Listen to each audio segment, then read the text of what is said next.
have now moved to court. We'll have to wait and watch them how the court is going to look into the pleas petitions that have been filed by Shinde camp. All right, let me tell you the breaking news that's coming in from the Supreme Court. The bench is assembled that's going to hear this matter. It's a vacation bench. Court number 16. The matter will be item number 34. Currently, as I'm speaking, the mentioning is going on. And what we are going to be seeing at item number 34 is what is going to happen. The Supreme Court's bench of Justice Suryakant and Justice Pardiwala already assembled, and mentioning happens in Court 16. Viewers, this is a vacation bench that's hearing the matter since it's vacation time. Several of the legal luminaries also traveling as of now, but this bench is now assembled. It's going to be soon and quickly be hearing the matter.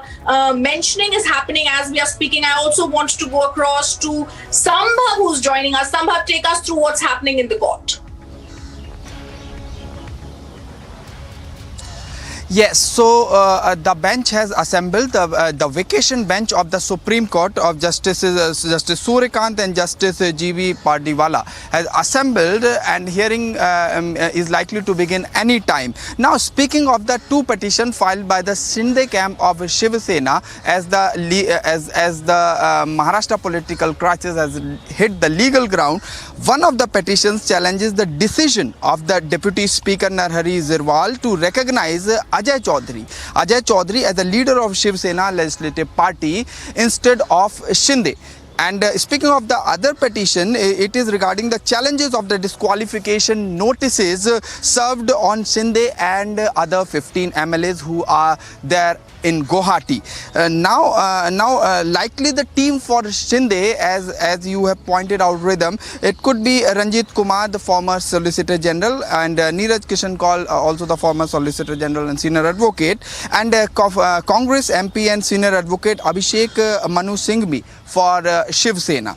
Now, speaking of the petition again, the notice issued by Deputy Speaker, that is the bone of contention between the Sena factions, one led by Eknath Shinde and the other led by Uddhav Thackeray. So those are basically, as per the petition filed by Eknath Shinde faction, the plea states that until a decision is taken on the proposal to remove the Deputy Speaker of Maharashtra Assembly, till then, as per the plea, they are requesting the apex court to direct Deputy Speaker Narhari Zirwal not to take any action on the disqualification petition against the rival MLAs. Now, Shinde faction, now this very important, as per the petition, the Shinde faction alleged that the properties of the rival MLAs have been damaged and they are receiving threats. So there is a life threat to the Shinde faction MLAs. It is said in the petition filed by the Shinde faction. Apart from it, the Shinde faction of the Shiv Sena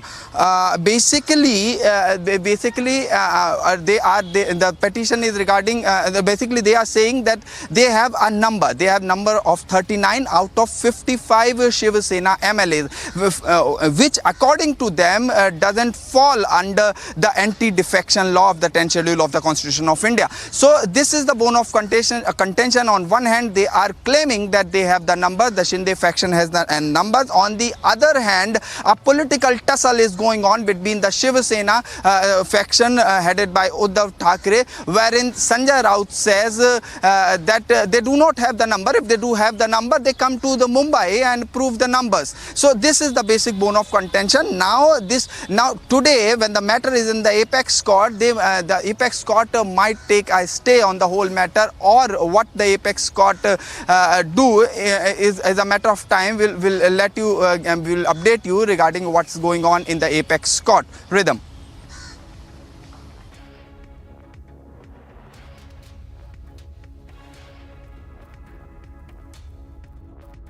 Right. I also want to tell our viewers, since this is a hearing that we are seeing via VC, I can see from Court 16 where the court is now hearing mentionings. Dr. Abhishek Manu Singhvi is currently present. His video is switched on. Very crucial because he's going to be appearing for the Shiv Sena in the matter. I'm also trying to get a sense of who are the other advocates who've already joined in. But this is a case, several lawyers who've joined this very high octave hearing to see what happens in the court today. So I'm just going to be waiting for that to happen. The latest update I got is that mentioning takes place. But what is going to be seen and decided today is whether, constitutionally speaking, viewers, we're going to see whether the actions are whether the actions of the Deputy Speaker are legal or not. But there's a breaking news that's coming in, and I want to go across to Alicia, who's joining us. Alicia, over to you. What's happening there?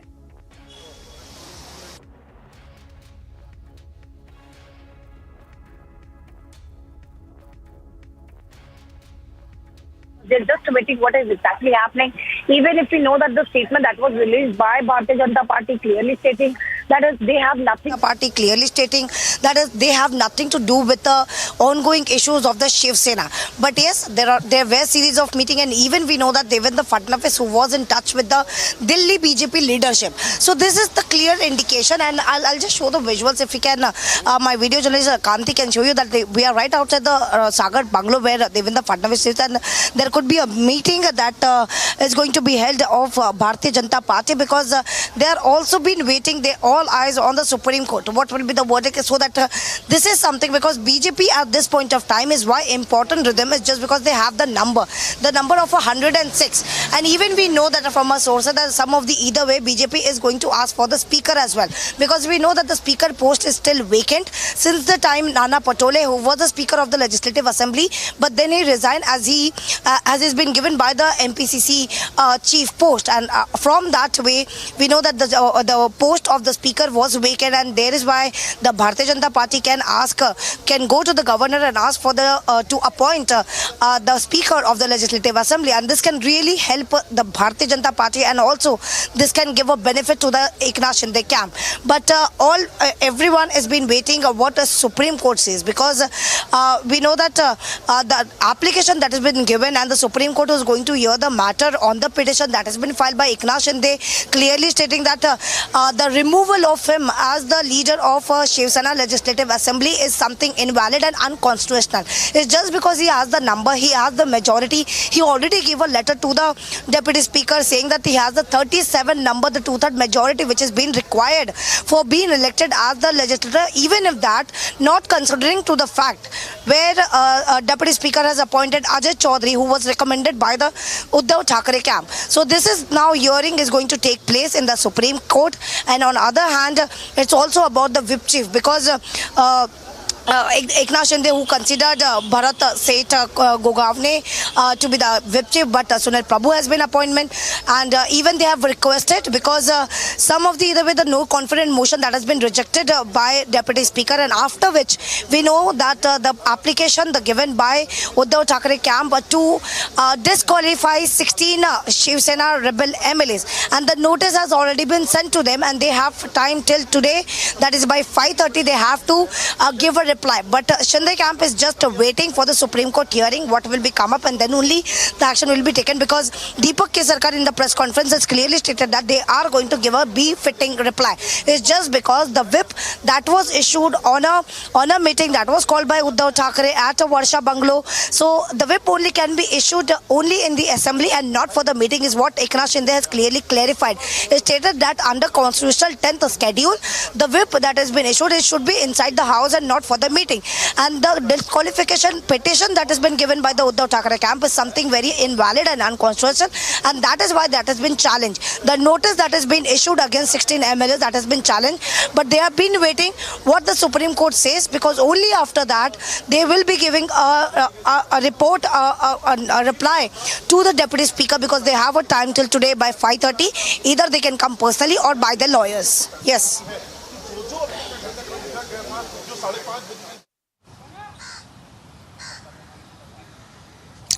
The Eknath Shinde faction of the Shiv Sena has filed 2 petitions in the Apex Court today, and the hearing in the Apex Court is underway.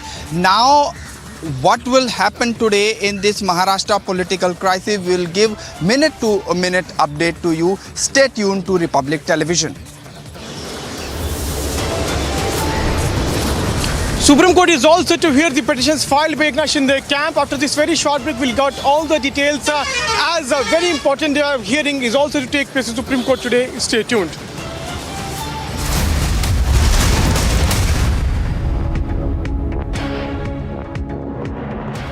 To assist Assam flood victims, the Indian Air Force has deployed 7 types of fixed and rotary-winged aircraft in various flood-affected areas. The aircrafts aim to transport about 77 tons of relief material. In a bid to reduce sound and air pollution across Visakhapatnam city, the police crushed 631 silencers and various motorcycles by using a road roller on Sunday. The city police commissioner, C.H. Srikanth, said that they have seized modified silencers and crushed them. Goa's Chief Minister Pramod Sawant reviewed the probe by the Special Investigation Team regarding the case of illegal land grabbing across coastal regions. The report suggests that many of the land has no legal heir, as the owners had died or migrated. They'd also arrested 4 people in the case so far. Citizens took to the streets to dance to traditional beats on Pride Parade 2022 in Tamil Nadu. With June being celebrated as Pride Month, hundreds of people came out to demand equal rights for everyone in society, irrespective of their gender and sexual orientation.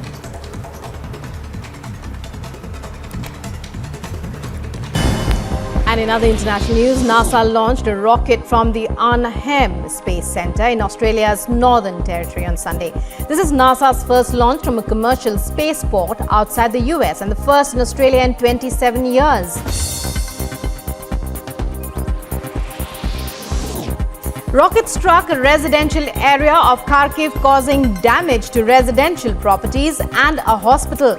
According to the police, the rockets were launched from Russia's Belgorod region, where 2 people have been hospitalized with injuries. And in other international news, the US space agency NASA launched a rocket from the newly built Australian Arnhem Space Centre. According to media, it was the first commercial rocket launch in Australia's history and NASA's first from a launch pad outside the United States of America.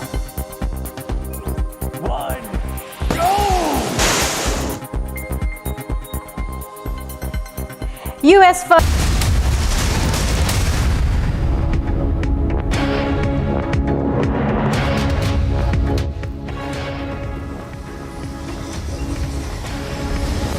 The Maharashtra political thriller has turned completely illegal, viewers. I've been tracking every development from everywhere, from Delhi, from Guwahati, from Mumbai, multiple locations, getting you the latest. Couple of meetings lined up as well. It's happening at BJP Devendra Fadnavis's residence, and also that crucial hearing also is underway. In fact, we'll get you all those updates.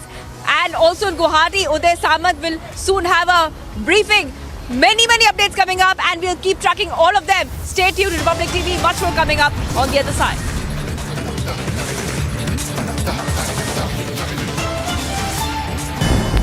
And in other international news, NASA launched a rocket from the Arnhem Space Centre in Australia's Northern Territory on Sunday. This is NASA's first launch from a commercial spaceport outside the US and the first in Australia in 27 years.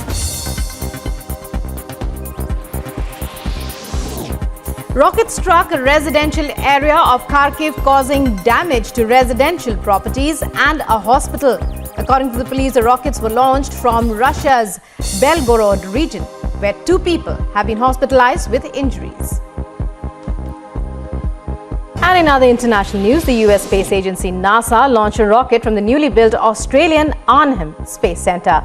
According to media, it was the first commercial rocket launch in Australia's history and NASA's first from a launch pad outside the United States of America.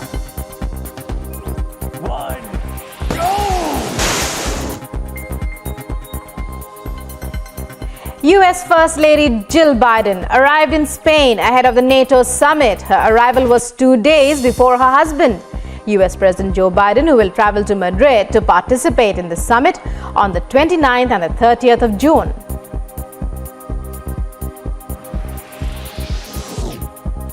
More emergency aid arrives for residents who survived this week's deadly quake in Afghanistan. Many who had no idea how to rebuild the homes destroyed in villages strung through the mountains. The quake struck one of the poorest corners of a country that has been hollowed out by increasing poverty.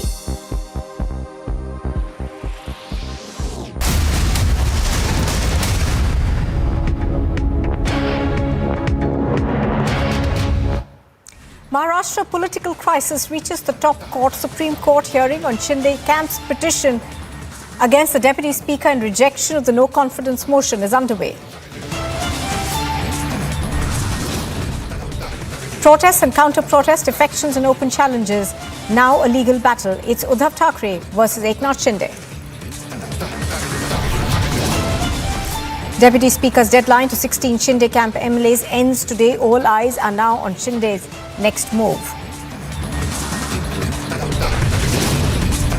Presidential polls heat up. Yashwant Sinha is set to file his nomination papers as the presidential candidate. And it is a packed agenda for Prime Minister Modi. In Germany, will be attending the G7 meeting.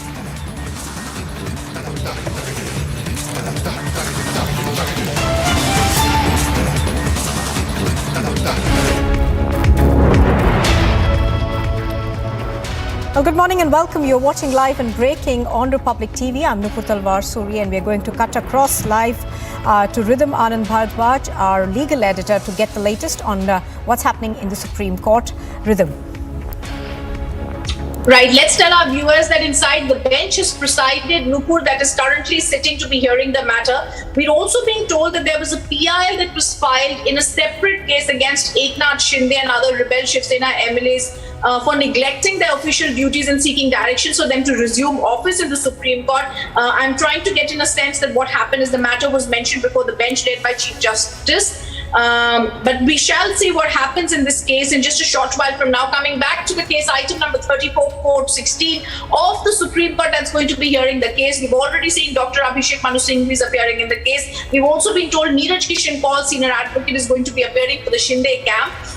It also has to be seen who are the other counsels who are going to be appearing in the case. But what is going to be seen is item number 34 could be coming in under around 15 to 20 minutes if the order is followed. Right now, mentioning is happening inside the courtroom. Will the Supreme Court really intervene today is a crucial question that we're asking. But also there are two petitions that are challenging the decision by the Deputy Speaker to recognize Ajay Chaudhary as the leader of Shiv Sena Legislature Party in place of Shinde, and the disqualification notices that have gone to the 15 MLAs. The matter to be heard by the bench of Justice Suryakant and Justice Pardewala.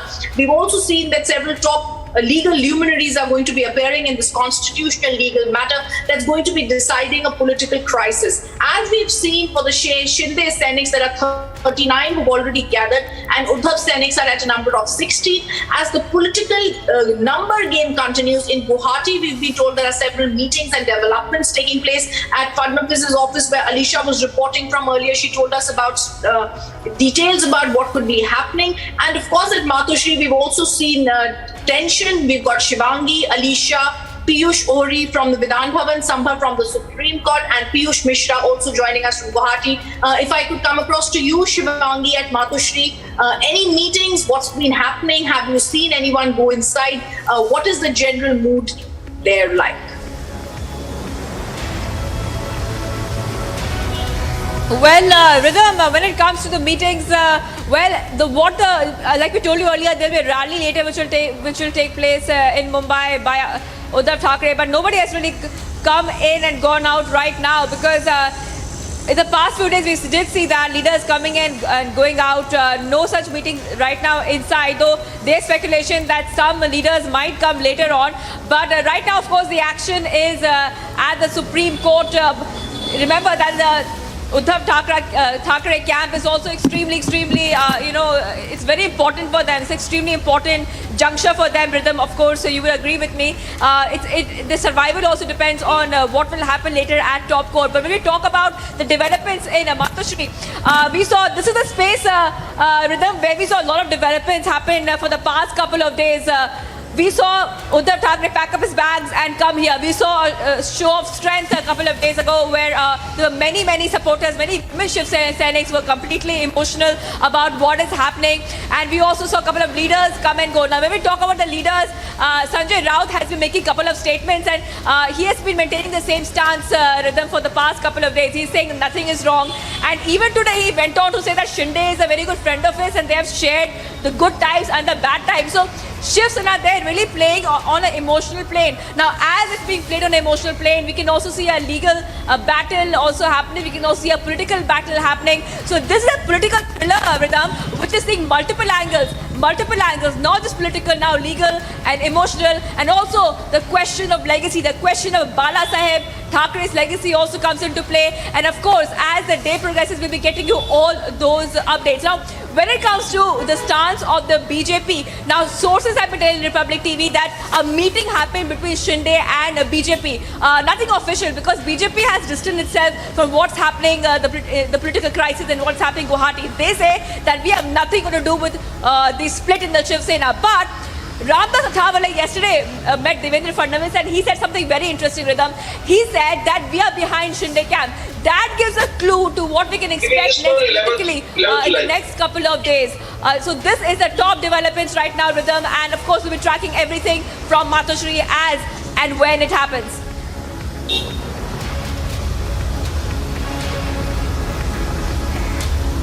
Tell you that appearing inside the Supreme Court, as I was 5 lakhs, direction was 5 lakhs. just 1 moment.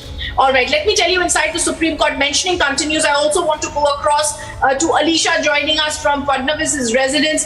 Alisha, what's happening there? You told us a little bit about the political movement that is taking place. What else is happening there, Alisha?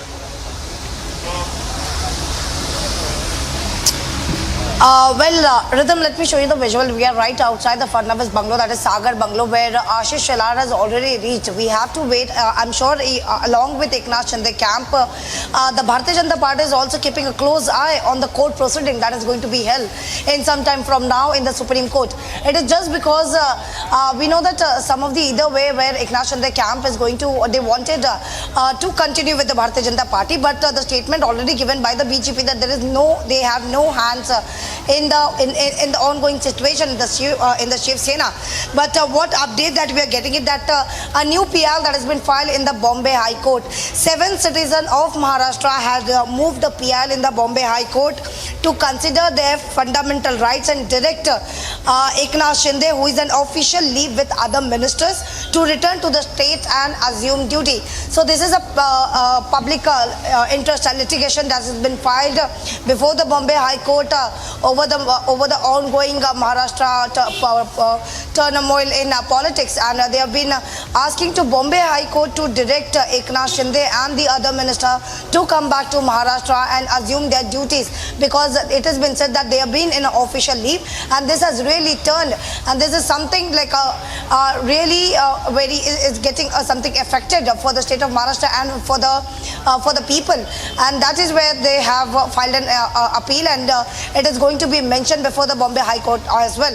But yes, all eyes on Supreme Court, because there is somewhere where the government of the Maharashtra, the situation of the Maharashtra is going to be considered, because we may know that Eknath Shinde was already given a petition saying that he should be considered, he should be appointed as the leader of Shiv Sena Legislative Assembly, and Bharat Seth Gogavli should be appointed as the whip chief, but not considering to the fact where Ajay Chaudhary has been appointed on the recommendation of the Uddhav Thackeray camp. So this has been channeled before the court, and also they have been waiting for what the Supreme Court says, because today the 16 rebel MLAs whose petition was filed before the Deputy Speaker for disqualification of this 16 MLAs, and the notice has already been issued by the Deputy Speaker. That has also been challenged, so they are just waiting for Supreme Court to hear the matter, after which they will file its reply. Yes. It's very interesting what Alisha you're telling us about how citizens of Maharashtra moved to PIL in the Bombay High Court to consider their fundamental rights and direct Eknath Shinde, who is on official leave, to return to the state and assume duties. Yes, Nupur, I want to go across to you. You're speaking to all of us. Back to you, Nupur. All right. Thank you for that, Tanvi. Thank you for that. Rhythm, but let's just go across to visuals that we are getting right now from Thane. Now, there has been an increased security presence in Thane and at various locations across Mumbai and in Maharashtra. So what we understand right now is that this, of course, is the Rebel Sena MLAs who have been talking about how they've been facing threats.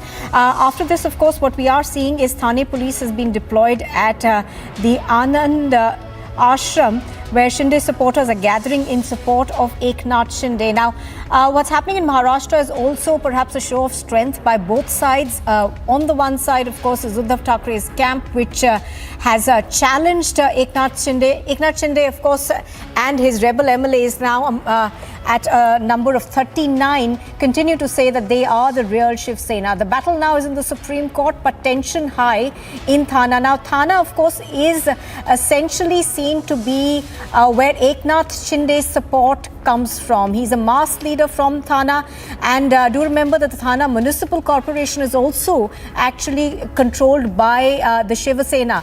So in those terms, Thana becomes extremely important. It is a suburb of Mumbai. Security, of course, has been on high alert ever since Eknath Shinde rebelled against the Shiv Sena's leadership of Uddhav Thackeray. Posters and banners were seen come up in support of Eknath Shinde in Thana, and that, of course, is continuing. What you see on your screens right now is security being heightened. Now, do remember, what we are also expecting, of course, is that Eknath Shinde could soon be revealing what he's going to be doing next. There are 16 MLAs of the Shiv Sena, including Eknath Shinde, who have been issued disqualification notices by the Deputy Speaker of the Maharashtra Assembly. They were given a deadline of Monday evening to reply to those notices, but they've now, the rebel group led by Eknath Shinde, of course, has now gone to the Supreme Court. Even as what you see right now, security in Thana is heightened, we have also seen requests come in from rebel Shiv Sena leaders saying that their security was withdrawn by the Maharashtra government. Parallelly, of course, we saw the governor Bhagat Singh Koshyari write to the centre asking for more security to be given to rebel Shiv Sena leaders and also their families who are continuing to reside in Maharashtra. Currently, of course, on your screens is what's happening in Thana and at that hotel in Guwahati, where Eknath Shinde and the rebel camp is currently actually camping. But a lot of developments also expected in the Supreme Court, which is hearing the matter of the disqualification of those 16 MLAs. That, of course, is a hearing that's going on even as we speak. There are, of course, 2 petitions that have been filed by the Eknath Shinde camp. I'm going to try and go across to our correspondents on the ground, Alisha, if we have her. Alisha, what we are seeing in Thana, of course, is enhanced security. Now, this is where Eknath Shinde gets his support base from. Well, Nupur, this is something not a new picture that we are witnessing. Since the time Eknath Shinde and the other Shiv Sena rebel MLAs who has already left to Guwahati, who are in Guwahati, we have been seeing that in Mumbai, in Thane and across Maharashtra, there is a huge support that has been given to the Eknath Shinde. But of course, yesterday there was a meeting, there was a public meeting, and we saw that hundreds of Shiv Sainik was on the road, and it was organized by none other Eknath Shinde's son, Shrikant Shinde, who was present, and clearly stating that this fight is only for the ideology. This fight is only for the legacy of the Baba Thackeray, that is the Hindu ideology, and to give a justice to all those Shiv Sena MLAs or the ministers or the leaders who has actually suffered. We have learned many of the statements that is given by the MLAs who were present in Guwahati, who has clearly complained over the behavior of Chief Minister Uddhav Thackeray. Even if it's a statement, that letter that was given by Santosh Sheshat, who clearly stated he was not even allowed to go inside the Matushri. He was not allowed to go inside the Varsha. But Uddhav Thackeray was giving an importance to NCP, to Congress. They were allowed to go inside, and there is where he wanted to give answer to the people of his own constituency. So that was a really embarrassment situation for him. That is what been claimed by Mr. Sirsat, who was in a Shiv Sena MLA and right now in Guwahati. And this is not the first time. We even heard Deepak Kesarkar.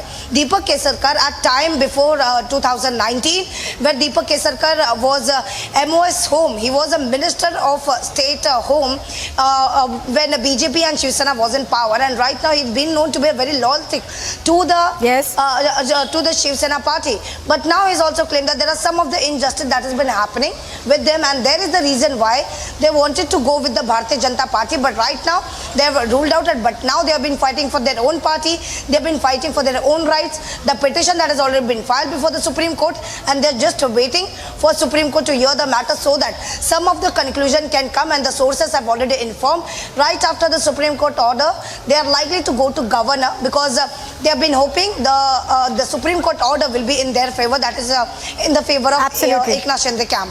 Absolutely. As you're pointing out, Alicia, of course, a lot will depend on what the Supreme Court observes today. But let's go across also live right now to Piyush Ori, who's reporting from the Vidhan Sabha now. Piyush, a lot of the action is going to take place at the Vidhan Sabha. Now, of course, there is the whole talk of the Speaker's election. Now, the BJP does have the numbers on its side. If that were to go ahead, it could change the dynamics of what's happening on the ground as well. So definitely, what is going to happen over here is going to be decided by Supreme Court, and all eyes today will be on Supreme Court on what ruling it is going to take. Irrespective of whatever ruling the Supreme Court may take, this is all about political now. It is all about taking over the legacy of Shiv Sena. The Eknath Shinde camp right now is confident because they have the numbers and they have the valid numbers. So definitely. Their ruling is going to be favorable to them, but Uddhav Thackeray camp in its side also is making no stone unturned to make sure that all the rebel MLAs, who have deflected away from them, are disqualified and are not taken into the fold. And they are making, legal turns, and they are also using all political means to malign and to defame all these rebel MLAs who have gone and who have deflected away from them. For this, there are a lot of political rallies that are being held not only by Aditya Thackeray but also by Uddhav Thackeray. Mind you, Uddhav Thackeray is COVID positive, yet he's now making sure that he's stepping out and address his party workers. So you can understand the seriousness and the desperation for which is being felt by the Uddhav Thackeray camp, who now realize that this is now or never a chance for them, and they don't want to miss any of the opportunity. So definitely, matter is being played in Supreme Court. Our eyes are over there of what. Yes, in fact, as you're pointing out, let's go across live to Sambhav, who's reporting from outside the Supreme Court. Sambhav, give us a sense of what's happening inside. We understand that the bench, of course, has assembled. Tell us more. So the vacation bench of the Supreme Court, comprising of two judges, Justice Suryakant and Justice J.B. Pardiwala, is hearing the mentioning. The bench is hearing the mentioning by the lawyers seeking urgent circulation of matter. The Shinde group pleas are listed as item number 34 and 35 in the matter. Now, will the apex court intervene in the matter is a big question. The court has already assembled, and the Eknath Shinde faction of the Shiv Sena filed two petitions in the apex court, wherein one petition challenges the basic decision of the Deputy Speaker Narhari Zirwal to recognize Ajay Chaudhary as a leader of the Shiv Sena Legislative Assembly in place of Shinde, and whereas the other petition which challenges the disqualification notices issued by the Deputy Speaker of the Maharashtra Assembly to Shinde and 15 more rebel MLAs who are stationed in Guwahati right now. Now, speaking of the lawyers, Neeraj Kishan Kaul, the former ASG, is appearing for Shinde, and Congress MP and senior advocate Abhishek Manu Singhvi for Shiv Sena. Now, as per the petition, absolutely, Sambhav, as you're pointing out, those are the things that are happening in the Supreme Court. I'm going to go across to Piyush Mishra, who's reporting from Guwahati. Piyush, the rebel camp over there holding strong so far, but tell us more of the meetings that are lined up. We understand that Eknath Shinde is also watching these proceedings extremely closely.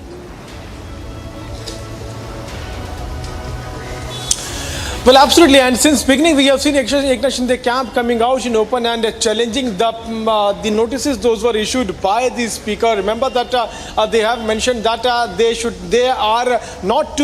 not be disqualified, and that is why they've also moved to court. Today is going to be a very important day where a petition has been filed in the Supreme Court, where it has been demanded that this disqualification notice should be cancelled. In fact, they have said that the appointment of a chief whip and also the appointment of Ajay Chaudhary should also be termed as illegal. Any minute from now, we can also expect the hearing to begin, from where our colleague Sambhav is also getting all the details. But let me try to show you pictures from right outside this very hotel, Edison Blue Hotel, where continuously movements are taking place. If we talk about the numbers, remember that Eknath Shinde camp has got the numbers in his favor. Around 39 MLAs of Shiv Sena are in his favor. What Uddhav Thackeray camp is also saying, the lawyers of Uddhav Thackeray are now claiming that even if Eknath Shinde has got the majority of 2/3, then disqualification notice does imply on them. Why? Disqualification by imply on them because they have not merged with any political party. Remember, Nupur, that today also very interesting development took place in the morning when we got to know that Eknath Shinde has spoken with Raj Thackeray of Maharashtra Navnirman Sena. And if it speculate, even if these MLAs, certain MLAs merge with Raj Thackeray, then that would be an option available with Eknath Shinde because MNS is a recognized party. As of now, they have not merged with any political party. They have just said that they are the real Shiv Sena and they hold all the powers of Shiv Sena. But if these MLAs going to merge with MLAs, then they can be saved. The lawyer of Uddhav camp claiming that they have got, even if they have got 2/3 majority, this disqualification implies on them. We'll have to wait and watch how the proceedings are going to take place in the Supreme Court. Today is a very important day as court is going to hear the pleas those have been filed by Eknath Shinde camp, where they have challenged the disqualification notice which was issued to them by speaker, and also the appointment of Sunil Prabhu and Ajay Chaudhary. Remember that they were to respond to speaker today by evening, but instead of replying to speaker, they have now approached to Supreme Court. Numbers are in favor of Eknath Shinde. Uddhav camp continues to show that yes, they have got the strong support. But let us also tell to our viewers that only one minister is left with Uddhav camp. Absolutely. And that's so the numbers aren't looking very good for Uddhav Thackeray. But you know, Piyush, you brought out an interesting point about that telephonic conversation that took place between Raj Thackeray and, of course, Eknath Shinde. And I'm going to go to Alicia on that one. Alicia, you know, that's a very interesting conversation that actually happened. On the face of it, it was just to inquire about his health. But, you know, when so much is happening in the state, a lot will be between the lines, wouldn't it? Well, yes, Nupur, the call over the conversation that happened between Raj Thackeray and Eknath Shinde, we saw that some of many media channels has actually made a speculation over the political crisis that has been ongoing, and they discuss over the political crisis. But it is confirmed from the Manse itself that there were two calls made by Eknath Shinde to Raj Thackeray. Once when Raj Thackeray was admitted to the hospital, and one the time Raj Thackeray itself has tweeted about that he has been discharged and back home. So that was the second call. It was not the call that was made last night or this today morning. So this has been confirmed by both the sides, and that is why we have been informing to our viewers that there was no discussions over the political crisis. But yes, we know what has been happening in Maharashtra since a week now, because all eyes on Supreme Court. The Eknath Shinde camp is completely reliable on Supreme Court, because there's the only reason and the only hope where Supreme Court will give a verdict in favor of Eknath Shinde. It's just because we know there are two petitions that has been filed. One petition that Eknath Shinde should be appointed as the leader of the legislative Shiv Sena MLAs, and the second that Bharat Seth Gogavle should be appointed as the chief whip. It's just a challenging of the deputy speaker that has accepted the letter, the appointment of Ajay Chaudhary of the leader of MLAs, Shiv Sena MLAs, and Sunil Prabhu as the chief whip. So this is a direct challenge order that has been given, the petition that has been given, because Eknath Shinde has clearly stated that he has the number, he has the majority, the 2/3 majority, and this is what matters. And this could be a a plus point before the court, before the hearing. So, but we have to wait and watch what the pointers that will be made, whether from the Eknath Shinde campsite, the lawyers that has been already present inside the court, and the other side where Uddhav Thackeray camp as well. All right.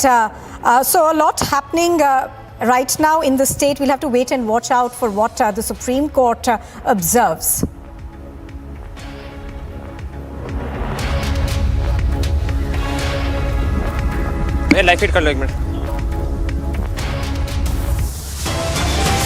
The Maha political crisis is being played in the courts as well as in the political field. What field is going to take? What steps is going to take? We are going to be updating all about the latest updates. Stay tuned to Republic Media Network.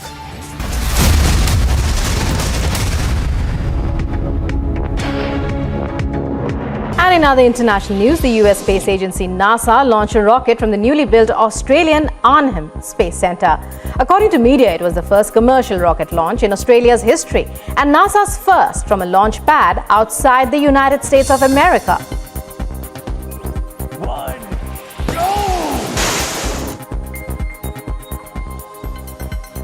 US First Lady Jill Biden arrived in Spain ahead of the NATO summit. Her arrival was 2 days before her husband, US President Joe Biden, who will travel to Madrid to participate in the summit on the 29th and the 30th of June.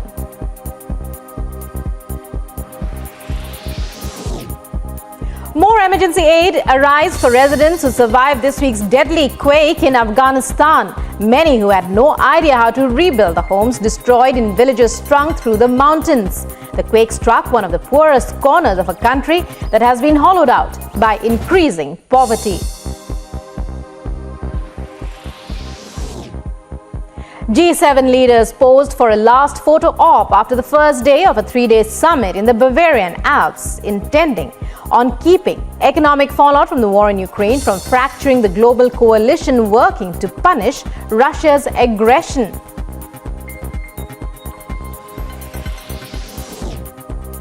Saudi Arabia's crown prince and visiting Iraqi Prime Minister met to discuss bilateral ties and cooperation. Both sides exchanged views on regional and global issues to promote regional security and stability.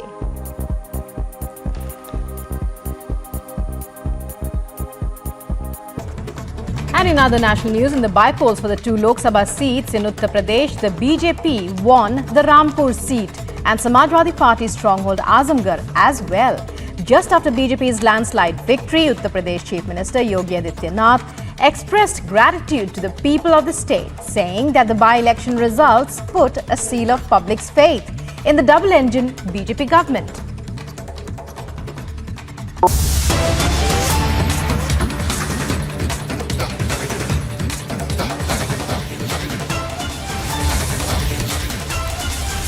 Well, as the rebel MLAs, of course, continue to stay inside that hotel in Guwahati, we are now bringing to you Eknath Shinde's latest tweet. Now, in this tweet, he, and you know, it's anybody's guess who it's targeted at. He says, and I quote, he's written it in Marathi, but we are quoting the English translation. He says, do you not feel any pain while sitting in the cabinet with Chhagan Bhujbal, who arrested the Shiv Sena chief Balasaheb Thackeray? This question has been asked by Subhash Sabne.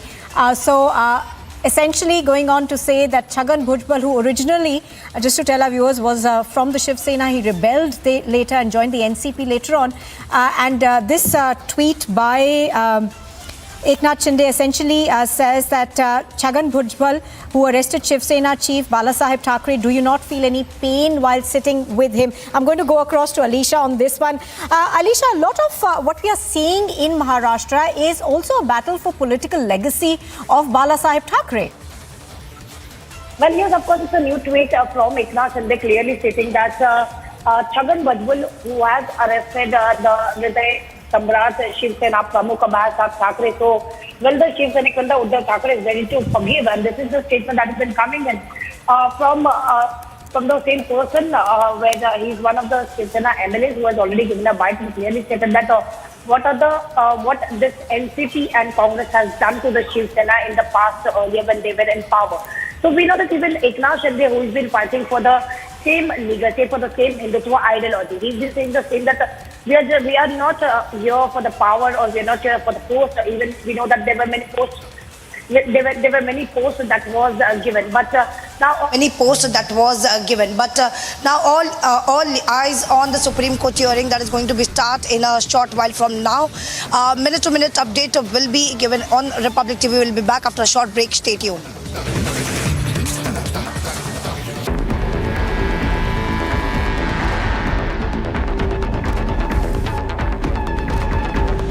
The all-new Scorpio N, the big daddy of SUVs, is here.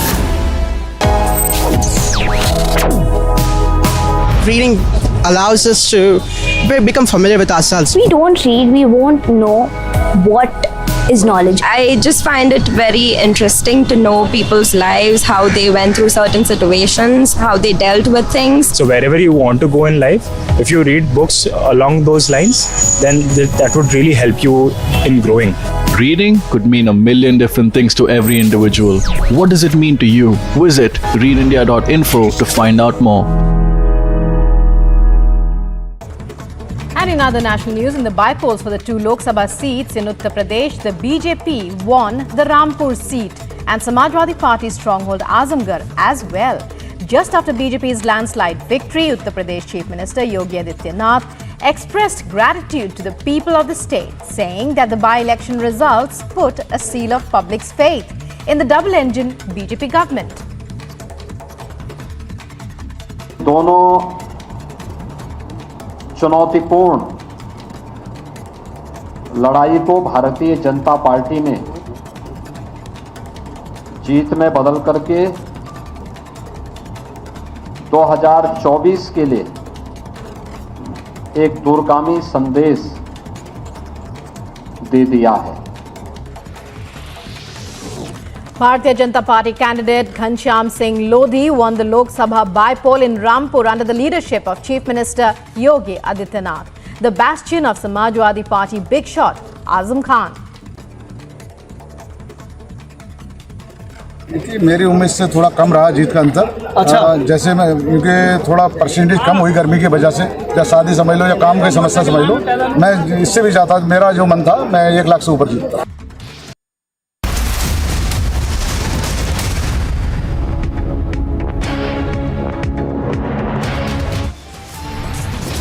Top headlines this morning: Maharashtra political crisis reaches the top court. Supreme Court hearing on Shinde camp plea against Deputy Speaker and rejection of no confidence motion underway.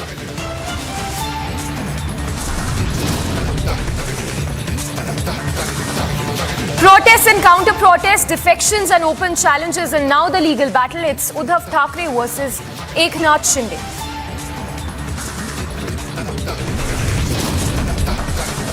Deputy Speaker's deadline to 16 Shinde camp MLAs ends today. All eyes are now on Shinde camp's next move.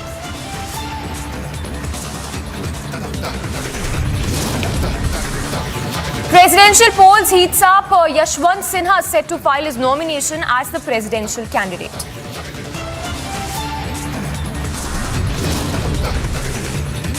It's a packed agenda for Prime Minister Modi in Germany. Will attend G7 summit. Big meetings lined up next.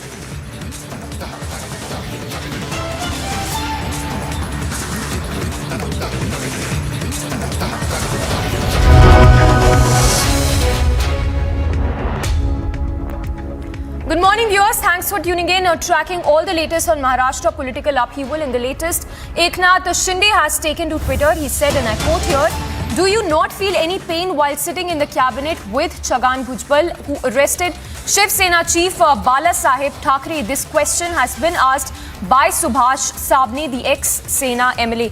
So that's the tweet that has been put out as well. In fact, let's listen into what Subhash Sabne had to say. नमस्कार, मी सुभाष साबणे, माजी आमदार. एकनाथ शिंदे साहेबांनी जे काही बंड केलं असं म्हणतात, हे बंड नव्हतं तर ह्या राज्यातल्या शिवसैनिकाला, शिवसेनेला वाचवण्यासाठीचं केलेलं हे पुण्याचं काम आहे. आम्ही आपला काही मुद्दे ह्या ठिकाणी सांगणार आहे.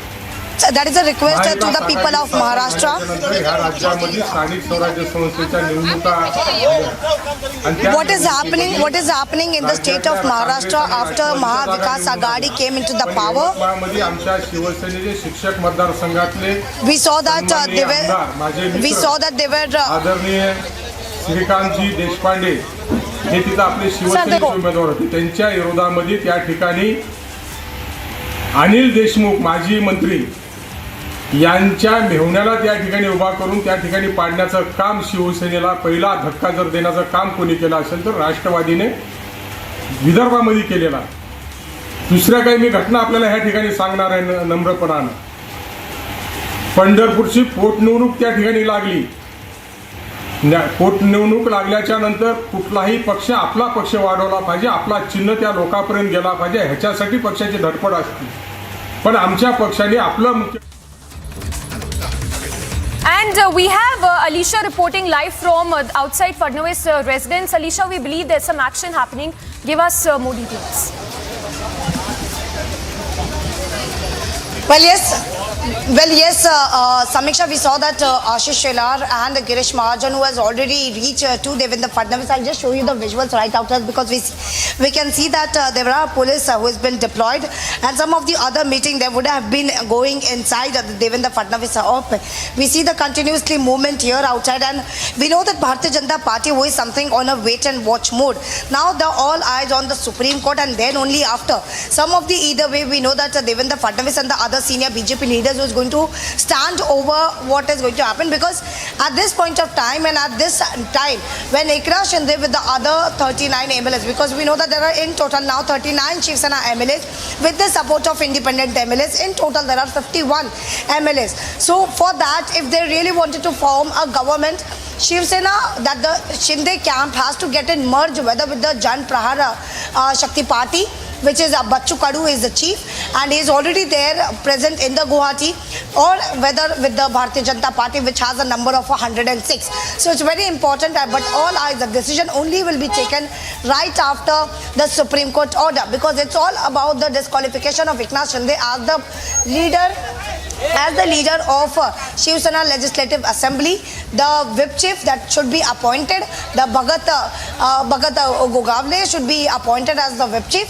But in fact, we know that Deputy Speaker, who has given a verdict, who given us acceptance through the letter that was given by the Uddhav Thackeray camp over the appointment of Ajay Chaudhary as the leader of Shiv Sena MLAs and the whip chief to the Sunil Prabhu. So that is actually what has been challenged before the Supreme Court. But what has been mentioned that they have the majority. Eknath Shinde is the majority, and from the beginning they are clearly stating that they are in Shiv Sena and they will be in the Shiv Sena till the end. And that is where they should understand they are not forming any other party, but the party that is the Shiv Sena party with the 39 MLAs now and the other independent MLAs that has been helping out, they are in support with.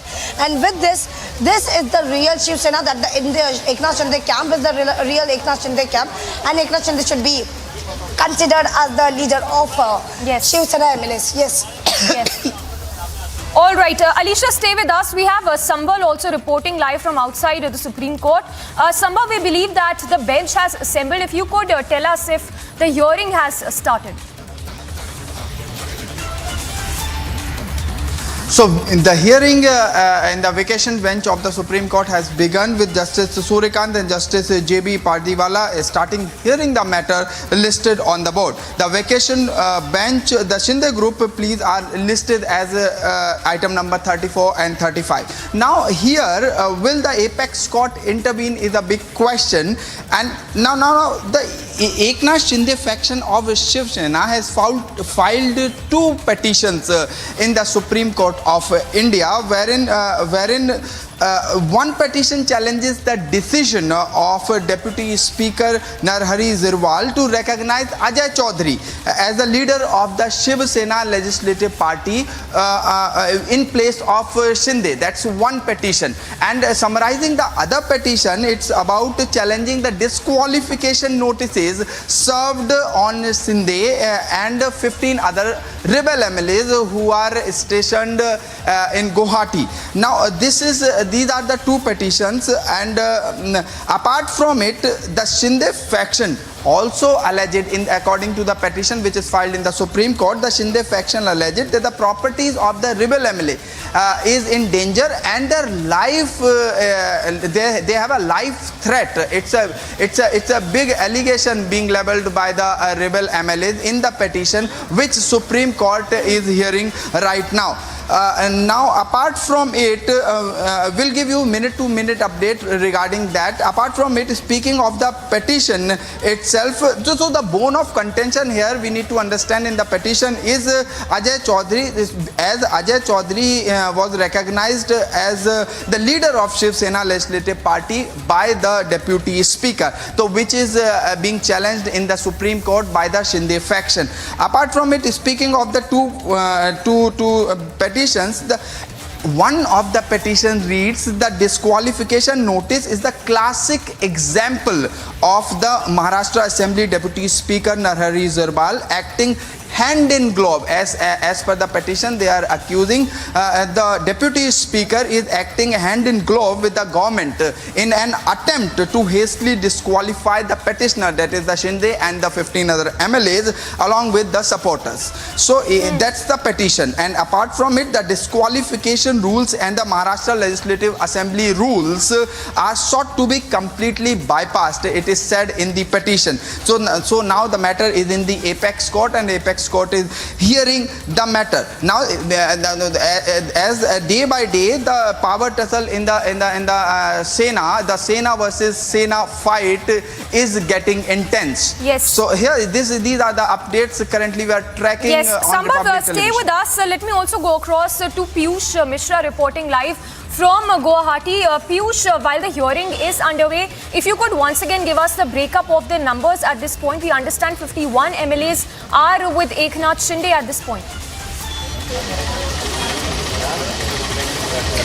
Well, yes, Samiksha, if we talk about the breakup, there are 51 MLAs. Those are there in favor of Eknath Shinde, which also includes more than 10 independents who are present here, which means that around 39 Shiv Sena MLAs are present here inside this very hotel, Radisson Blue in Guwahati. And it's the 5th day as we are speaking. These MLAs continue to stay here.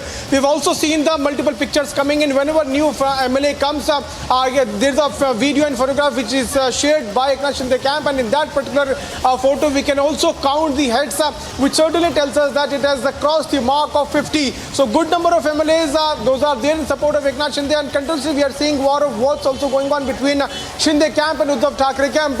There is one and only demand of Eknath Shinde is that Uddhav Thackeray must put down his papers, must break ties with a Nationalist Congress Party, and also demanding that Chief Whip should be there of Shinde camp.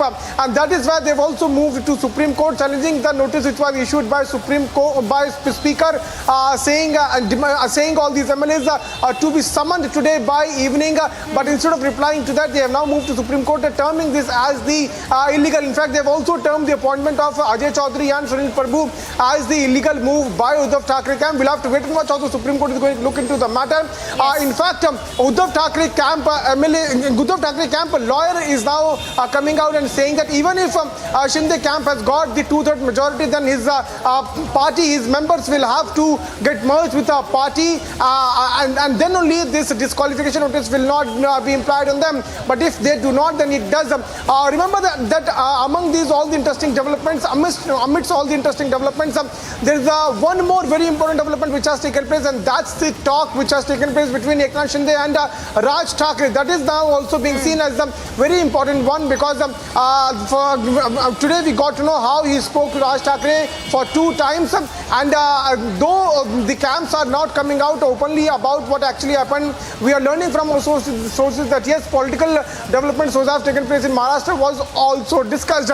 Now let us also focus on one more aspect, one more hypothetical thing, that if these MLAs, around 39 MLAs of Shiv Sena, go and get merged with MNS, then that would be the face saver, that would be a saver for Eknath Shinde camp. But that is only the thing which is being speculated.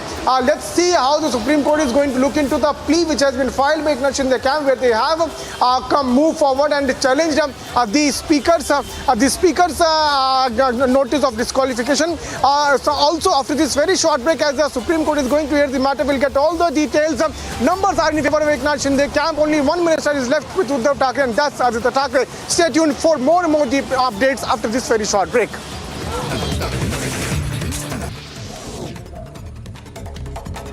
The Azamgarh Lok Sabha seat is considered the bastion of the opposition Samajwadi Party in the state, which is now won by the BJP after the results came out. Mifta Azam Khan alleges that there were no proper electoral voting done in the constituency. जो चुनावी नतीजा है जिस तरीके से तैयारियां चुनावी नतीजे कहाँ है? चुनाव था ही कहाँ? इसे ना आप चुनाव कह सकते हैं ना चुनावी नतीजे कह सकते हैं। 900 वोट का पोलिंग स्टेशन और 6 वोट बस्ती है मुसलमानों की, 500 का पोलिंग मोहल्ला है मुसलमानों का, 1 vote. This morning, Yashwant Sinha, the candidate for the presidential elections from the opposition, will be filing his nomination papers today. Following this, leaders will hold a meeting in Parliament on his nomination and the strategy for the opposition.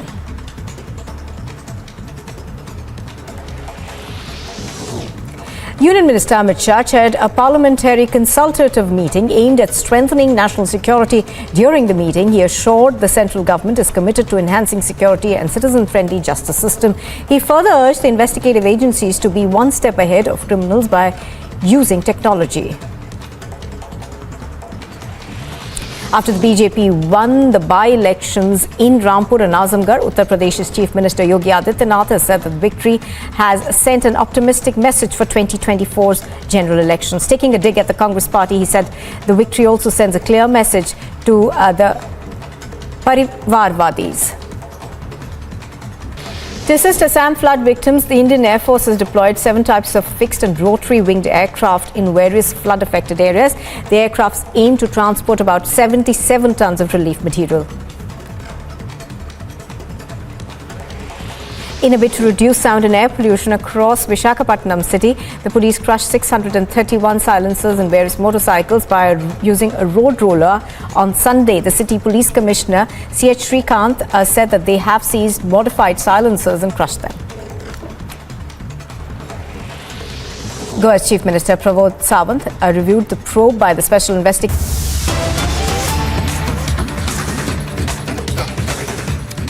Back-to-back developments when we talk about the Maharashtra political crisis. In the latest, we are told that Sharad Pawar is sharing a key meeting there. Praful Patel is also present in this particular meet, which is taking place at Sharad Pawar's residence. We have Alisha as well as Shivangi on the ground and Piyush Ori as well, tracking all the ground updates by the minute.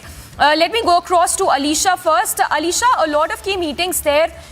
Well, I'm told Alisha will be joining us in just a bit. Let me go across to Shivangi, who's reporting live from outside the Matoshri. Shivangi, a lot of key meetings being held simultaneously. On one hand, we have Fadnavis sharing a meet, and now the NCP also in a huddle. Give us all the ground updates.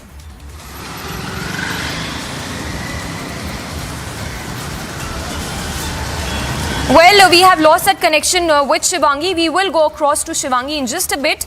But we will be going across to Piyush Ori, I'm told, who's also on the ground. In the latest, we are told that Praful Patel is at Silver Oak to meet Sharad Pawar's daughter, Supriya Sule. Let me go across to Piyush Ori. Piyush, what is the latest that you're picking up from the ground?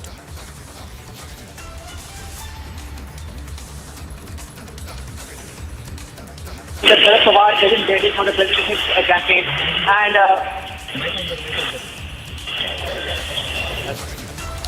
all right, we'll try and connect with our reporters on the ground. But latest information that is coming in that Praful Patel is currently meeting Supriya Sule as we speak. So a lot of interesting developments there. Back-to-back key meetings that are being held simultaneously.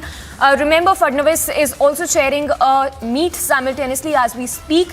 And in another update that we are getting, anti-Raut protests are also being carried out in Maharashtra. Those are the visuals also that we are putting out. Latest development coming in. This even as the hearing is underway, as the Supreme Court is hearing the plea. We have Sambhav with us, joining us, reporting live from outside the Supreme Court. Sambhav, take us through all the updates from the Supreme Court. Now the matter is in the Supreme Court, wherein the Justice Suryakant, the Justice J.B. Pardiwala has started hearing the matter, and the vacation bench of the Supreme Court is currently hearing the matter, wherein the Eknath Shinde faction of Shiv Sena filed 2 petitions in the Apex Court in front of the vacation bench of the Apex Court.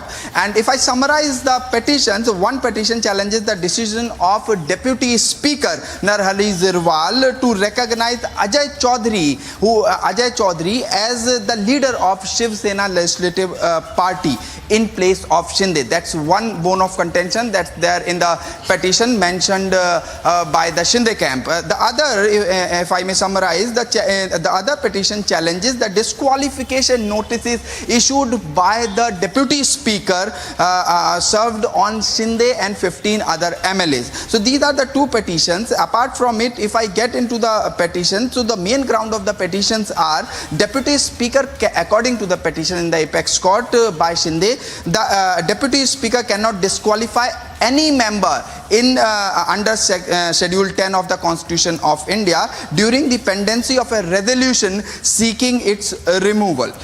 And the majority of the party members had in any case annulled the appointment of Sunil Prabhu as the Chief Whip and had appointed Bharat Gogawale as the Chief Whip instead. So these are the terms of the petition. So the whip issued by Prabhu is not valid as per the petition. Now apart from it, the other things which are stated here is that until the decision is taken on the proposal to remove the Deputy Speaker of Maharashtra Assembly, as per the petition, it is being requested to Apex Court to intervene and direct Deputy Speaker Narhari Zirwal not to take any action on the disqualification petition against the MLAs. Now, Shinde faction also alleges in the petition that there is a grave danger to their lives, the lives of the 16 faction MLAs stationed at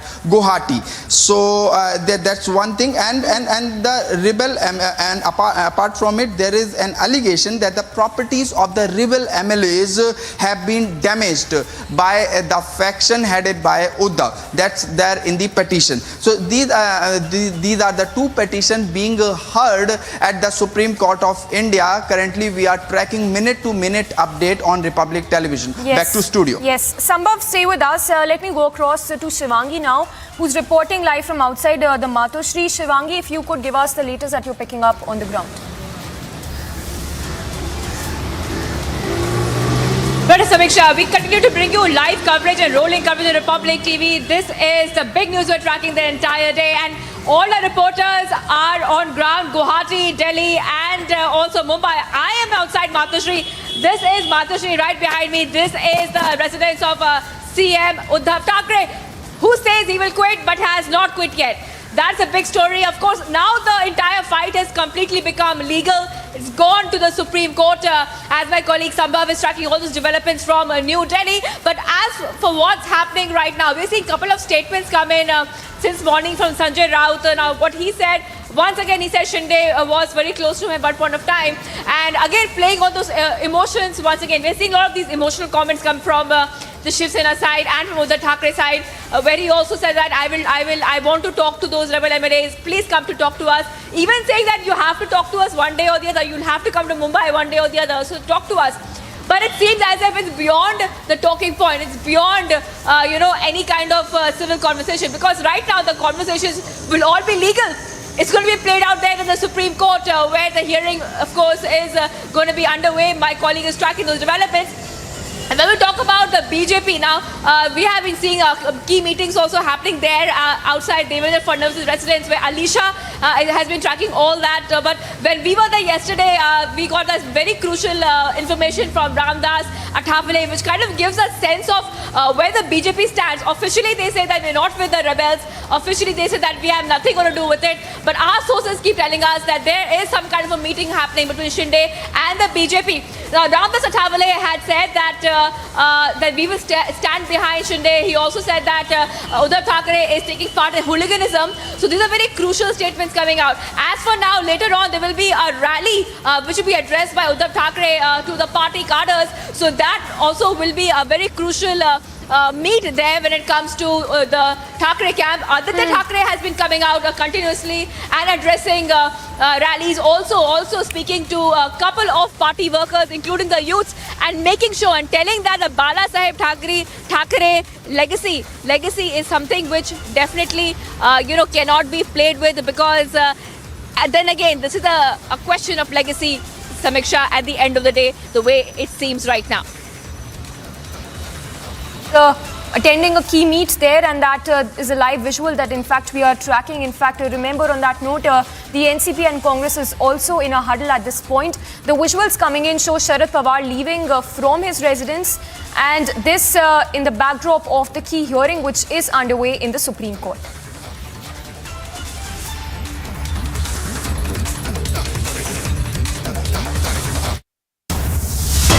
Our political crisis is being playing in court as well as in the political field. What route is it going to take? Will Uddhav Thackeray be able to salvage itself and hold over Shiv Sena? To all these updates, stay tuned to Republic Media Network. This morning, Yashwant Sinha, the candidate for the presidential elections from the opposition, will be filing his nomination papers today. Following this, leaders will hold a meeting in Parliament on his nomination and the strategy for the opposition.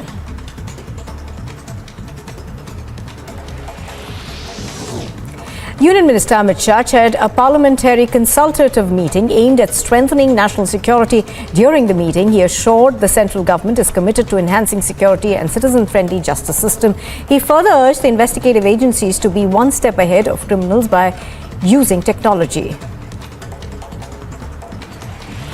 After the BJP won the by-elections in Rampur and Azamgarh, Uttar Pradesh's Chief Minister Yogi Adityanath has said that the victory has sent an optimistic message for 2024's general elections. Taking a dig at the Congress party, he said the victory also sends a clear message to the Parivarwadis.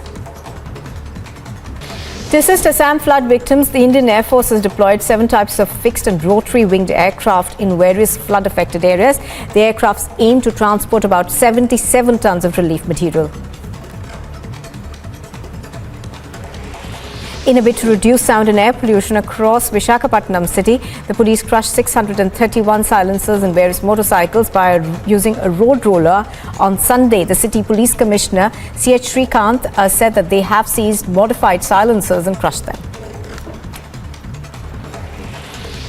Goa's Chief Minister Pramod Sawant reviewed the probe by the Special Investigation Team regarding the case of illegal land grabbing across coastal regions. The report suggests that many of the land has no legal heir, as the owners had died or migrated. They'd also arrested 4 people in the case so far. Citizens took to the streets to dance to traditional beats on Pride Parade 2022.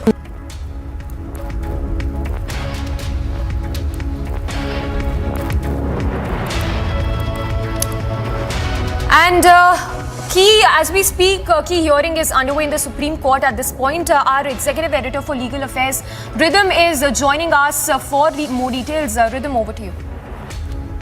Tell our viewers as we are hearing, the hearing is going to begin in the Supreme Court. Item 5 is going on. It's item 34. That could be roughly 15 to 20 minutes when we hear the case in the top court, where finally a political issue is going to be decided in the Supreme Court. Viewers, as we slip into a quick break, on the other side, we're going to be telling you it's 39 MLAs whom Shinde camp says they have. It's 16 for Uddhav's camp. The real question going to be for Uddhav Thackeray, whether he can even save his own party, because that is clearly splitting up. All eyes on the Supreme Court to see whether the Deputy Speaker's actions were illegal and unconstitutional, and also to see if the so-called alleged disqualified MLAs will get the kind of relief they are looking at from a bench of Court 16 that is hearing the matter. Back after a short break. Stay on with us.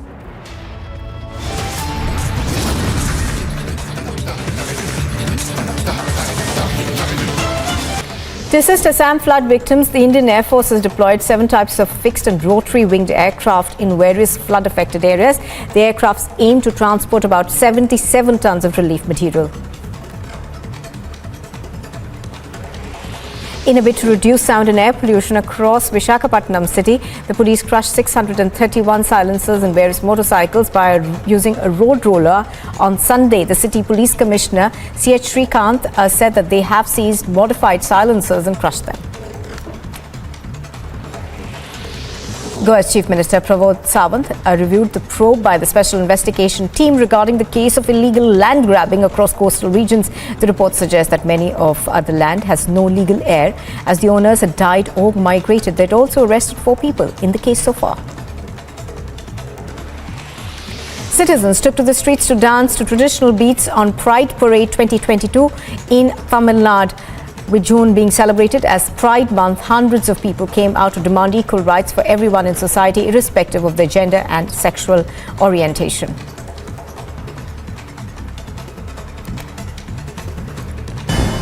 And in other international news, NASA launched a rocket from the Arnhem Space Center in Australia's Northern Territory on Sunday.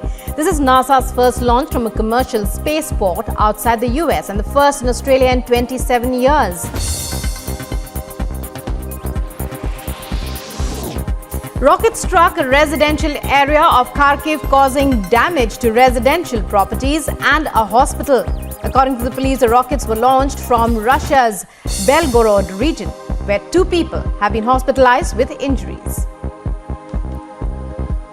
And in other international news, the US space agency NASA launched a rocket from the newly built Australian Arnhem Space Center.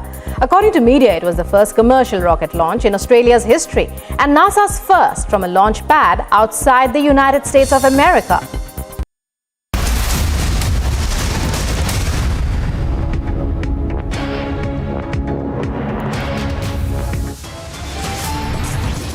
Maharashtra political crisis reaches to the top court. Supreme Court hearing on Shinde's camp's plea against the Deputy Speaker and rejection of the no confidence motion is currently underway. Protests and counter-protests are taking place. Defections and open challenges are now the legal battle. It's Uddhav Thackeray versus Eknath Shinde. Deputy Speaker's deadline to 16 Shinde camp MLAs ends today. All eyes are now on the Shinde camp's next move.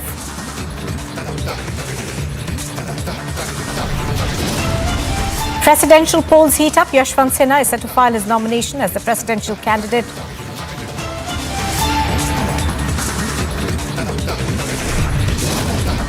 And it is a packed agenda for the Prime Minister, who's in Germany, will be attending the G7 summit. Other bilateral meetings are also lined up.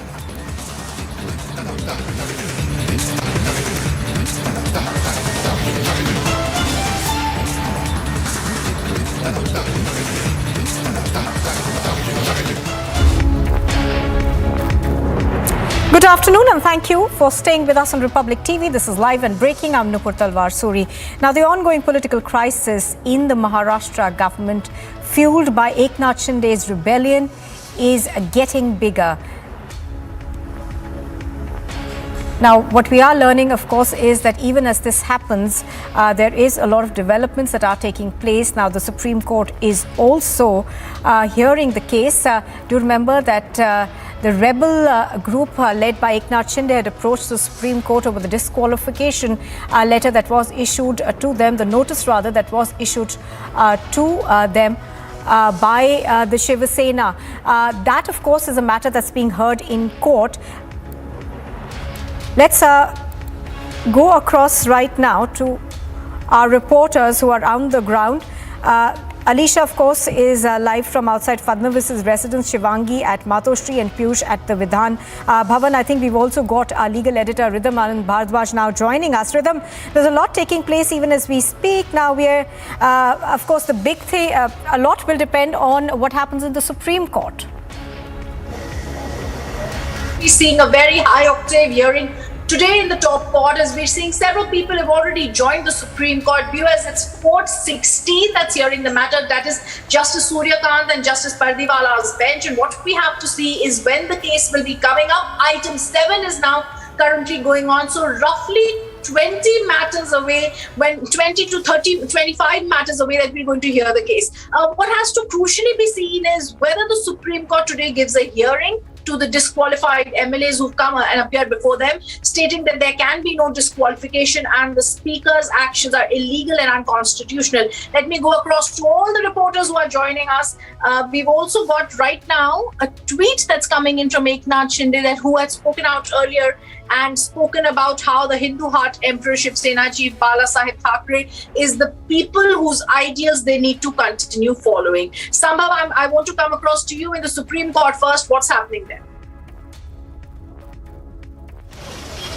So in the latest coming in, as you pointed out, Rhythm, it's item 7 going on, and Eknath Shinde's plea is listed as item number 34 and 35. So it would take some roughly around 20-25 minutes, as you rightly pointed out earlier. And now speaking about the pleas in front of the vacation bench of the Supreme Court, wherein two Supreme Court judges, Justice Surikant, Justice J.B. Pardiwala, is hearing the petitions, wherein one petition challenges the decision of Deputy Speaker Narhari Zirwal to recognize Ajay Chaudhary as the leader of Shiv Sena Legislative Party, which in place, as per the plea, it ought to be Shinde.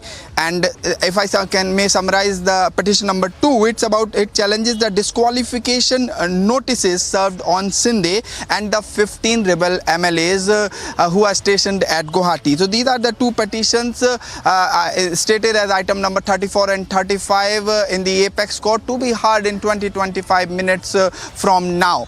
And apart from it, adding to, speaking about the pleas, the two pleas deal with the main ground of the petition is, Deputy Speaker cannot disqualify, as per the petition, any member under Scheduled 10 of the Constitution of India during the pendency of the resolution seeking the Deputy Speaker's removal altogether. And apart from it, majority of the party members had in any case annulled the appointment of Sunil Prabhu as the Chief Whip, that's the second petition, and had appointed Bharat Gogawale as the Chief Whip instead. So the whip issued by Prabhu as per the petition is not valid. Now it is the Apex Court who will have to decide on the petition, and whether the Apex Court intervene or doesn't intervene is a matter of time. We'll get to know. We are tracking every detail minute by minute at Republic Television here. Back to Studio Rhythm. I also want to move across to news that's coming in from Piyush also. Piyush, earlier you told us about meetings taking place in Guwahati. Give us more details.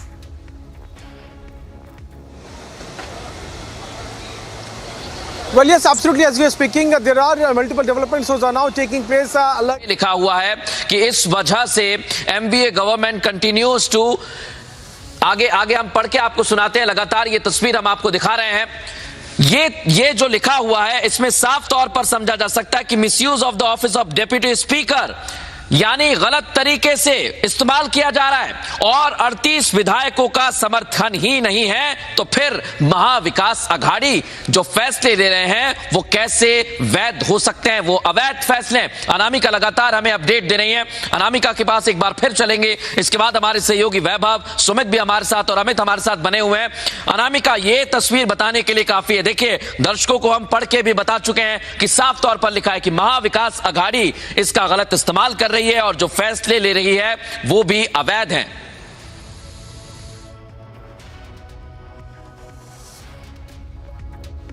Shinde camp has. I have breaking news coming in right now. I have breaking news coming in. If the director can please, producers can please come to me right now. I'm going to show you their withdrawn support. It's official now. I'm just going to tell you that this is a petition, a copy of which I have in my hand, and they have withdrawn support. Shinde has withdrawn support. The petition, Shinde camp has withdrawn support, has lost. MVA alliance has lost the majority in the House, as 38 of the members of the Shiv Sena Legislature Party have withdrawn their support. It's over. Support withdrawn. Support has been withdrawn. That's the big breaking news coming in right now, that Shinde camp has officially pulled the plug from the MVA government. Support has been withdrawn. Breaking news coming in on Republic TV, the support has been withdrawn. Shinde support, Shinde's group, 38 MLAs officially have pulled the plug, saying that the government in the state of Maharashtra, led by the Mahavikas Aghadi Alliance, has lost the majority in the House, as 38 of the members of the Shiv Sena legislature party have withdrawn their support, thus bringing it below the majority mark in the House. However, the MVA government continues to misuse the office of Deputy Speaker. Look at this, to ensure that they remain in power by whatever means necessary. Big breaking news coming in. Shinde camp has withdrawn support, which means it's over. They have the numbers. They've officially pulled the plug. 38 MLAs from Shinde camp have pulled the plug on the MVA government. It's over.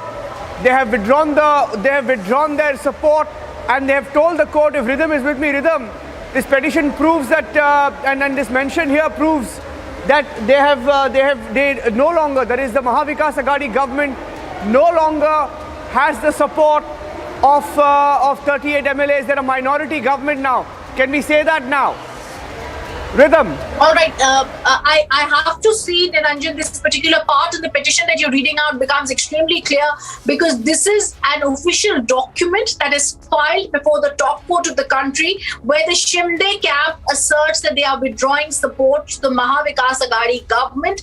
And if this is going to be taken at face value, so yes, this is a big setback for the Maharashtra government, because very clearly 38 MLAs seem to have withdrawn support. And if this is going to be the case, what are the next steps ahead need to be seen, because the Eknath Shinde camp is very, very clear. They have the numbers. It's 38 MLAs who are with them, and they have now withdrawn support to the Mahavikas Aghadi government, because they're saying that they've lost confidence in the government as they withdraw support. Today in the Supreme Court, it will have to be seen whether the disqualified MLA's disqualification was illegal and unconstitutional by the Deputy Speaker. They will also be taking note of very, very critical statements that are going to be made by the lawyers of Eknath Shinde's camp to understand what is actually the current political scenario in a very embroiled battle in the Maharashtra government. As we are seeing, the Uddhav camp is going to suffer another setback, as Eknath Shinde's camp says, we have withdrawn support to the MVA. This para 38 becomes extremely crucial, because before the Supreme Court of India, in a written plea, they have made this averment that they are no longer going to support the Mahavikas Aghadi government. If this is taken at face value, there are two things that happen immediately. First, the government in Maharashtra goes immediately, because they are no longer in majority. Two, we have to see who next is going to be formulating the kind of alliance that they would be needing, or the kind of numbers they would be needing to continue to stay in power. Like I said, it's right now at face value. We have to see whether this assertion will follow through with the Shinde camp making it clear. There are possible today, there could be numerous meetings, there could be conferences to really understand what's happening. But I think both the sides will keep their cards very close to their chest, because it's a Supreme Court hearing that becomes extremely crucial right now to see.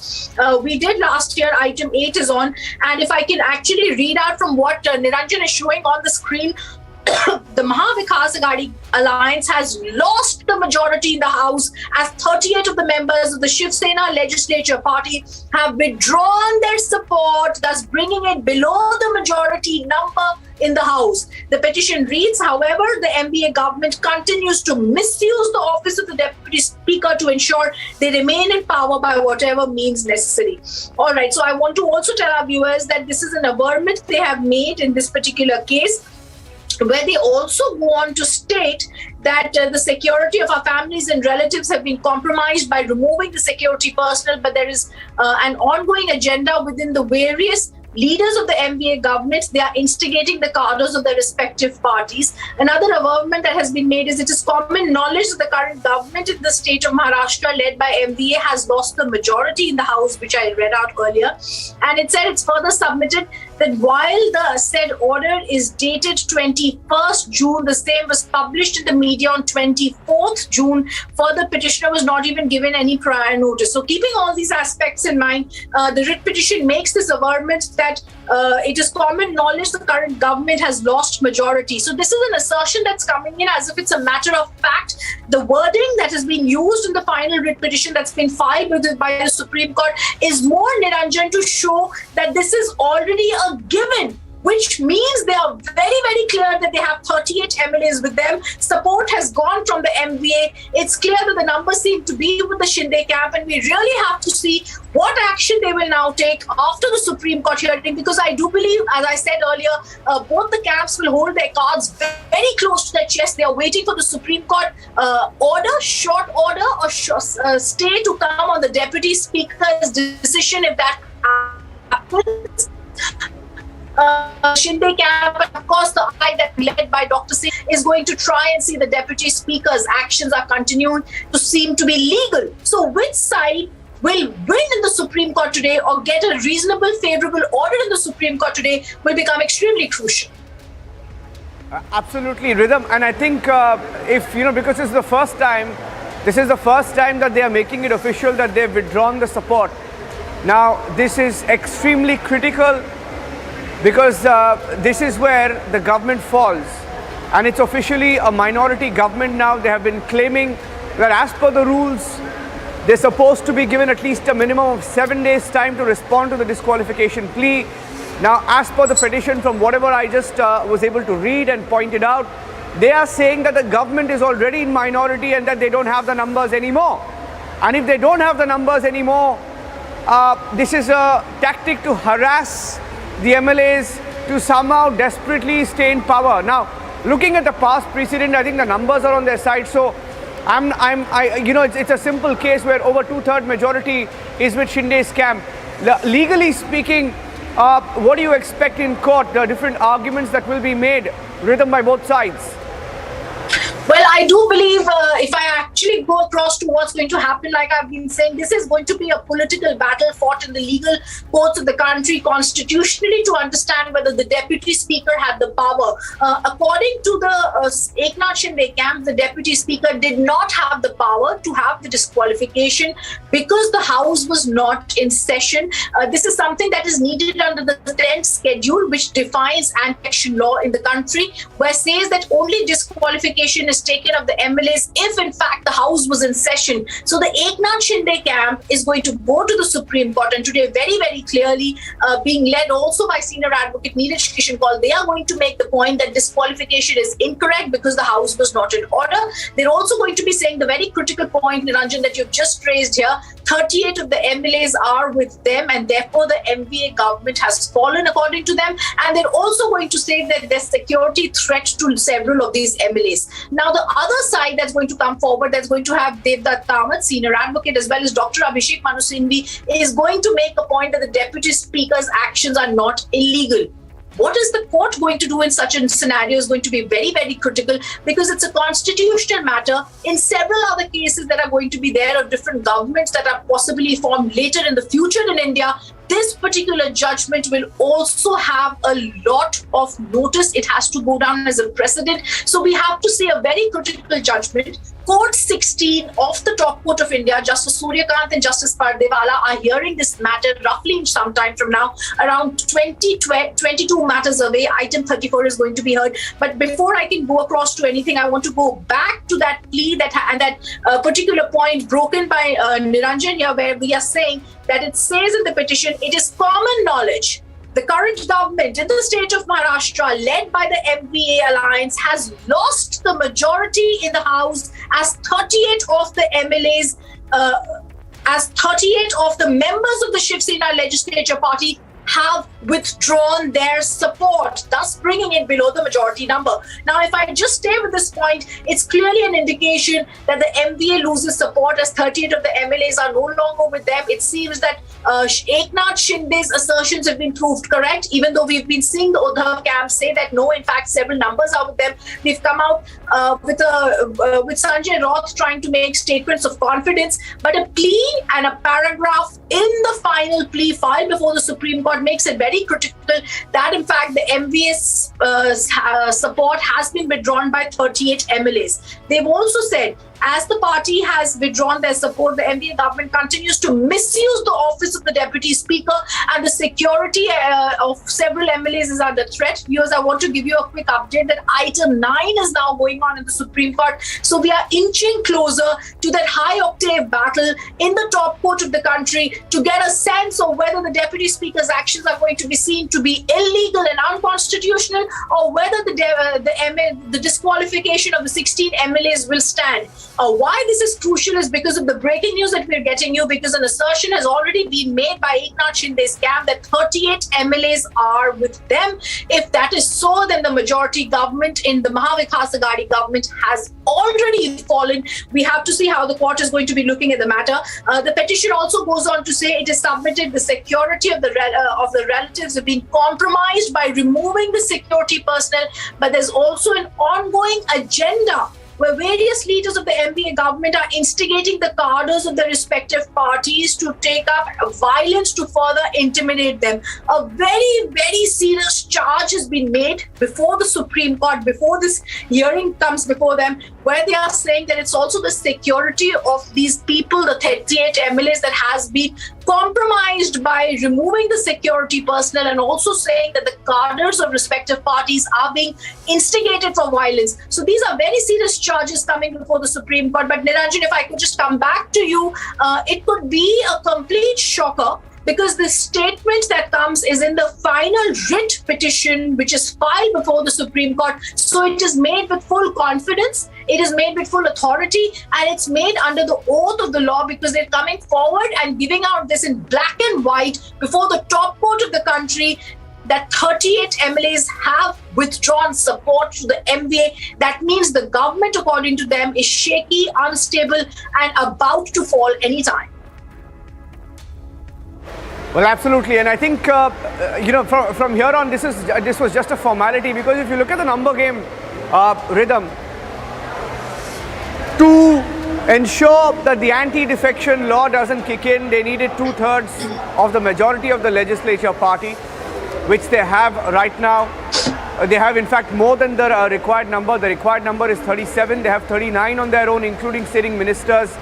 With independents included, they claim they have the support of 51 MLAs. And I think even if you disqualify 16 of them, the required numbers are there with this grouping of Eknath Shinde and camp.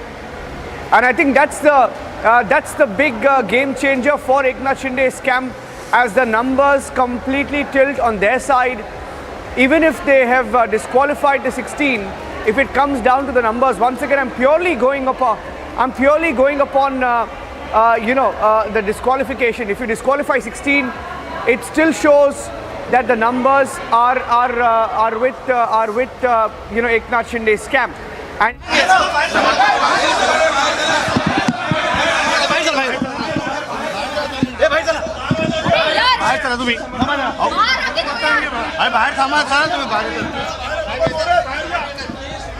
Shrikant Shinde, son of Eknath Shinde, in Thane, there is a huge show of support. There were protests in Thane as well against Sanjay Raut and the Shiv Sena, or rather Sanjay Raut's faction of the Shiv Sena. Against him, there were some protests, and these are shots of Shrikant Shinde, who is the son of Eknath Shinde, and he's seen here. He's also a parliamentarian. He's an MP, and you can see him here just leaving his residence. Perhaps the signal is not very clear. The signal is not very clear, so bear with us as we try and get you the best pictures from Thane. In fact, our correspondents are there. Let me see if Priyanka is live. I'll go across to Priyanka and get in a word from her about the latest development there. Priyanka, can you hear me? Are you getting my audio, Priyanka?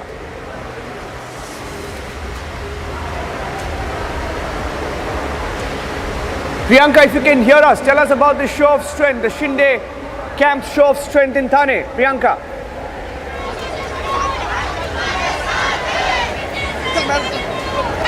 I'm not sure she can hear us because it's a crowded location where she is right now. She's at the Eknath Shinde office in Thane, and these are live pictures coming in on your screen of Eknath Shinde's son gathering support. Eknath Shinde's son gathering support, and there is a huge show of strength in Thane, right outside of Mumbai, and that is Shinde's stronghold. People swear by Shinde here in this part of the state. One of the tallest leaders of the Shiv Sena, someone who's a ground worker, politically has roots and support on the ground that many compare to some of the biggest leaders in the Shiv Sena, and how he's trusted, respected for working for the people. As legend would have it, hundreds and thousands of people go to his residence and office seeking help, medical help, help in getting jobs, help in settling disputes, and that's what he brings to the table. That's Eknath Shinde, a strong man in Thane for Shiv Sena, and that's his son Shrikant Shinde there that you see waving his hand, just flashed the victory sign. Very positive. What about the arguments that have been presented right now, and of course your legal team is already present? Sorry? What about the arguments that are being presented right now before the court, and what are your expectations from the arguments that are being presented? Also, the governor is out. What is the next plan of action for Eknath Shinde camp? Today we have a hearing in Supreme Court and we are very positive about it. The decision will be in our favor because legally we are correct, and within a short period of time I think the decision will be out. Positive Eknath. Eknath Shinde saying that the facts are on our side and legally they're in the correct. Rhythm, they have a strong legal case is what they're saying, and you've seen the facts of the case, and one of the most high profile legal battles, Rhythm, and we've seen so many such legal battles politically. I can remember covering so many of them with you, holding the coverage for us, Karnataka, Madhya Pradesh, and it goes on and on. It's another high profile legal hearing in the Supreme Court, Rhythm, and once again it's down to the wire with each side fielding India's biggest legal eagles. Rhythm, what a fight this is going to be. Absolutely. Niranjan, I remember the midnight hearing that we covered in the Karnataka case, where we saw the same key players, whether it's Dr. Abhishek Manu Singhvi and Devdutt Kamath who appear in the case, or whether from the other side we are seeing the key luminaries appear. But what is critical is, once again, this is a case that will have to be decided as a finality, because it will have to be seen as a precedent in the cases to follow. We are seeing a massive support for Shinde on the ground, as we were also seeing Priyanka speak to his son. We've also now got to see what the Supreme Court is going to say, because the Supreme Court's decision on the powers of the Deputy Speaker when the House is not in session will have to be very, very critically seen. We've got top legal eagles from both the sides appearing in the case. We've got Dr. Abhishek Manu Singhvi appearing for the Shiv Sena government. We've got Neeraj Kishan Kaul appearing for the Shinde camp in the top court. He's a senior advocate, former additional solicitor general. There are other people who are also expected to be a part of the legal camp of Shinde. We have to wait and watch for that. It's item 9 that's underway as we are speaking. So even as we're trying to get in a sense of what will be happening in the courtroom, let's tell our viewers that the petition that has been filed by the Shinde camp, Decision for disqualification as well. What happened earlier, it was all illegal. Because the decision given by Deputy Speaker and the group formed by 18 MLAs, I think, it is already in minority, and a minority cannot summon anyone. So today we'll get to see the decision of the Supreme Court. And the alliance with the BJP has. What about going forward?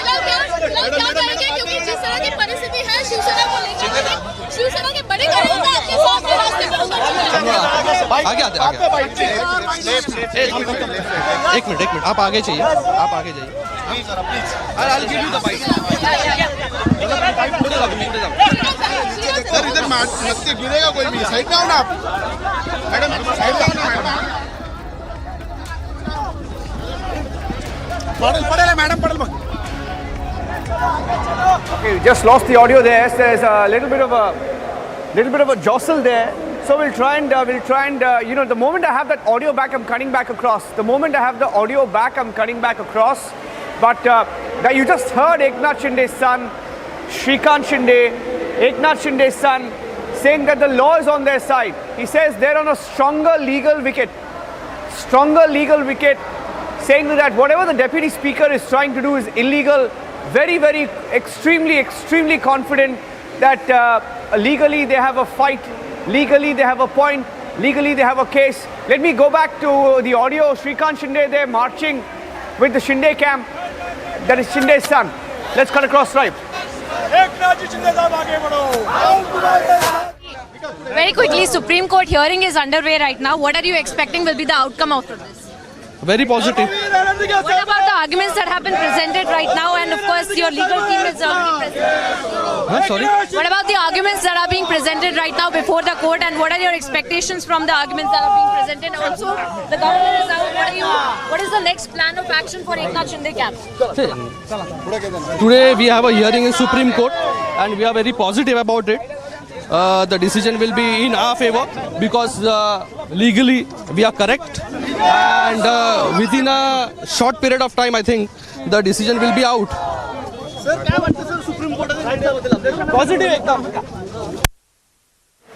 Once again, that was Shrikant Shinde speaking to Republic TV. There, Shinde's son, Eknath Shinde's son, speaking to Republic, monitoring the developments, the legal developments in the court from the Anand Bhavan in Thane, which is Eknath Shinde's stronghold there. On your screen right now, that entire area is fortified. Hundreds of supporters gathering there. In fact, that's just one part of the area, and they continue to march from another side. And thousands of them are marching towards the Anand Bhavan in what looks like a show of strength for the Eknath Shinde camp. On these pictures, the moment I have Priyanka's audio back, I'll go back to her. But while we look at these pictures and the support building on the ground for Eknath Shinde, I'd like to get in Ridhavanand Bharadwaj, my colleague, who will tell you what this petition means. The fact that the Shinde camp has in court said that they have withdrawn support and that this government is in a minority now. Rhythm, take it away.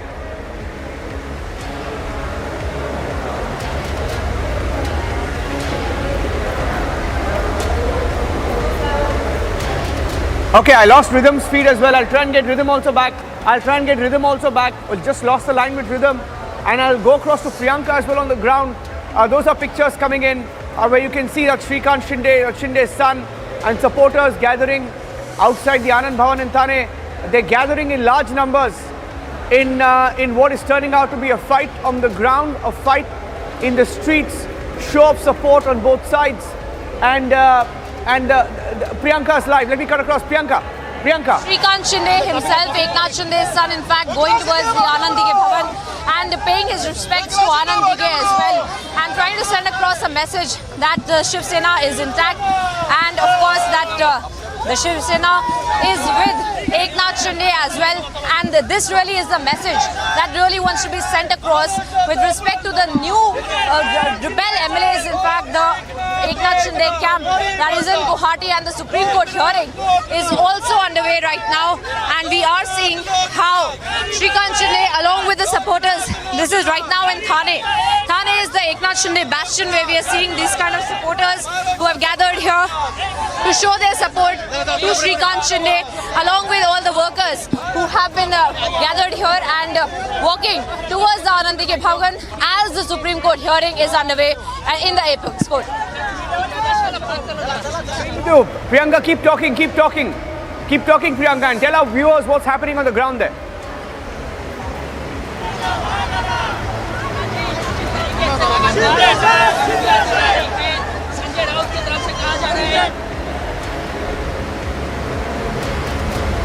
Priyanka, if you can hear me, Priyanka, that's Priyanka marching there with the Eknath Shinde camp as they move towards the Anand Bhavan in Thane. The moment I have Priyanka back, I'm going back to her. Let me go across to Priyanka. She's live there. All the action happening in Thane, where Priyanka is marching with the Shinde camp, and he's spoken to Republic about the legal case. Let's listen in once again. I think there's an audio there. He's speaking to the media. Let's cut across.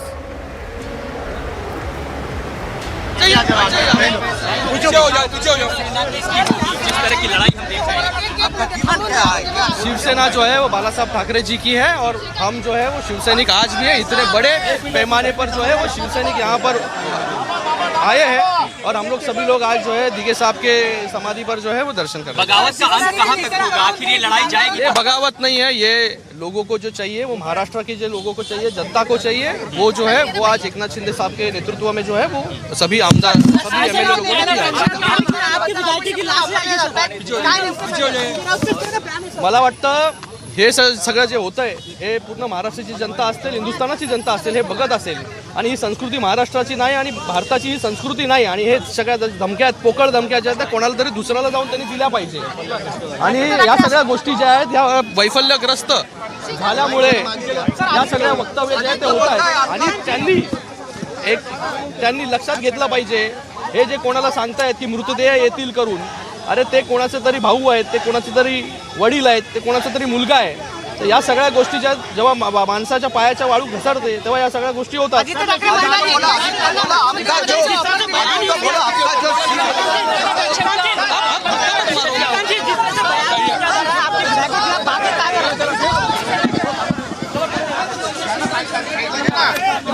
साईडला घ्या, साईडला घ्या. चला पुढे चला.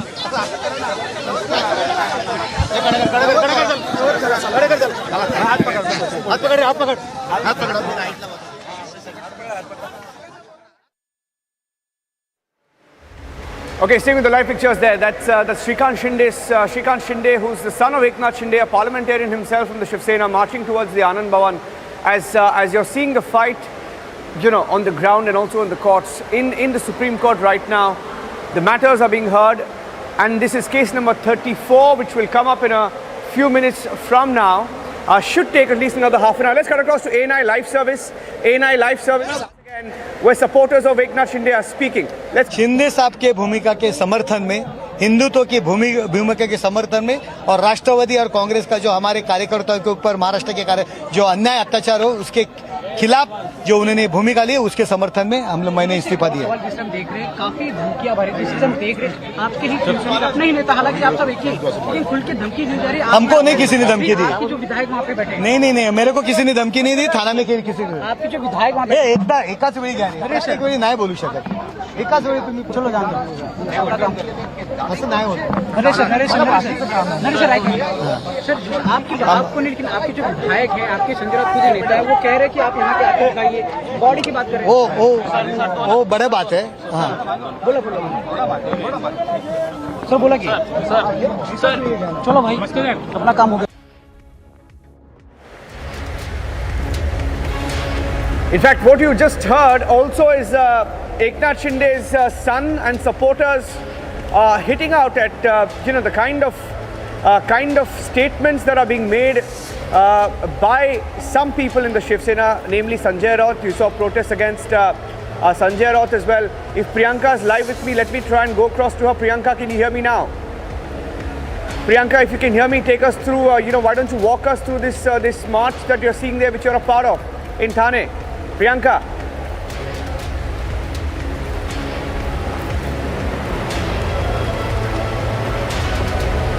Okay, while I stay with those live pictures, Priyanka, if you can hear me, Priyanka, can you hear me now? Priyanka. Live. Yes, go ahead, Priyanka. You're live. Yes, go ahead. Tell our viewers what you're seeing there. Priyanka.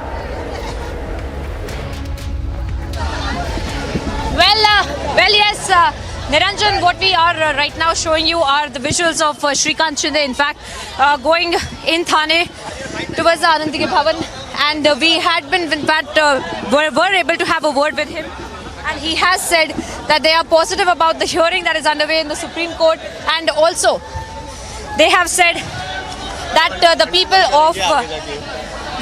of Shiv Sena, in fact, are with Shrikant Shinde. Let's pan our cameras. 1-to-1 करेंगे आगे जाके. And we are, in fact, also showing you the visuals of the kind of show of strength that the Eknath Shinde camp is carrying out right now here in Thane.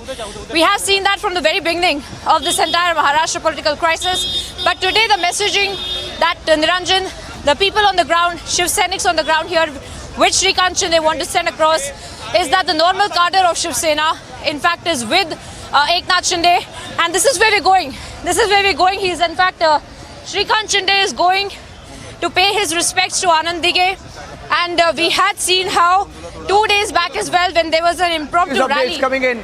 Priyanka, be with me. Priyanka, I'm just breaking more details. Sanjay Raut in a development from Maharashtra. Sanjay Raut has been summoned by the Enforcement Directorate. Sanjay Raut has been summoned. He's been asked to appear in Mumbai. Sanjay Raut has been summoned by the Enforcement Directorate. That's the story breaking from Mumbai. Alisha with the details. Alisha. That Sanjay Raut has been summoned by the Enforcement Directorate in a case related to Praveen Raut and Patra Chaul land scam. We know that Enforcement Directorate, who's been looking into the case that has been registered, the ECIR that was registered against Praveen Raut in a Patri Chaul land scam, and what we got to know that Enforcement Directorate has summoned Sanjay Raut. He has been asked to appear before the Enforcement Directorate. Tomorrow will more details in the case has been awaited, but what we have been confirmed by the Enforcement Directorate officials that yes, he's been summoned. He's been asked to appear before the Enforcement Directorate office in Mumbai tomorrow at 11 a.m. is what we have been told, and it is a case related to Praveen Raut. Praveen Raut, who is his brother, and it's a Patri Chaul case that has been, it's a scam case that has been registered by Enforcement Directorate, and there are many of the statements that has already been recorded in the case. Alisha, be with me. I'm getting in these live pictures from Priyanka, who's in Thane. That's Shinde's son, Shrikant Shinde. Let me go back to Alisha. Priyanka, what do you?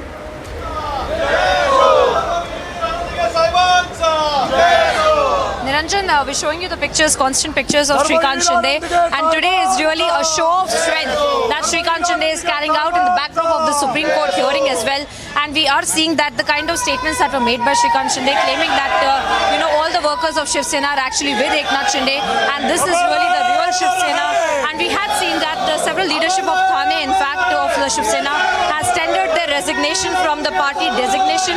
However, they're still members of the Shiv Sena as of now on paper, and we are seeing that Shrikant Shinde, along with all of the supporters, in fact, are present here, and these visuals really speaks volume, Niranjan, because right now what we are seeing is Shrikant Shinde paying his respects to Anand Dige as well, and we had seen the name Anand Dige being mentioned again and again by Shrikant Shinde as well, claiming that there was a legacy of Shiv Sena, of Balasaheb Thackeray, of Anand Dige, that the Uddhav Thackeray clan has completely ignored and completely betrayed as well.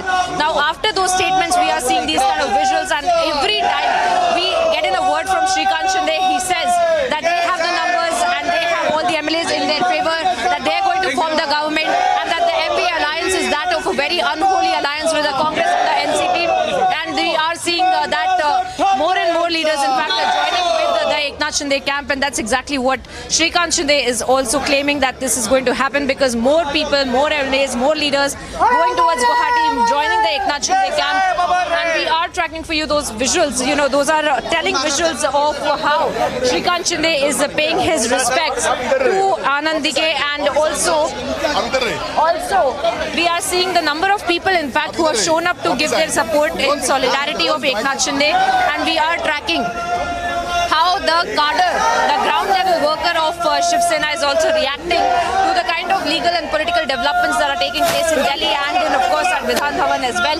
And we are seeing how every worker has said that we are with Eknath Shinde, and that Uddhav Thackeray, Sanjay Raut and Aditya Thackeray are the ones who have betrayed the people of Maharashtra, who have betrayed Balasaheb Thackeray, betrayed the principles of Hindutva, and what really that the party that they stand for as well. Now, these were the statements that we had seen from the Eknath Shinde camp. And Niranjan, let's try to get in a word from Shrikant Shinde once again.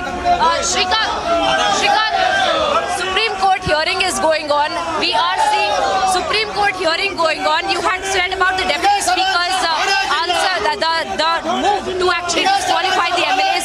What do you make of the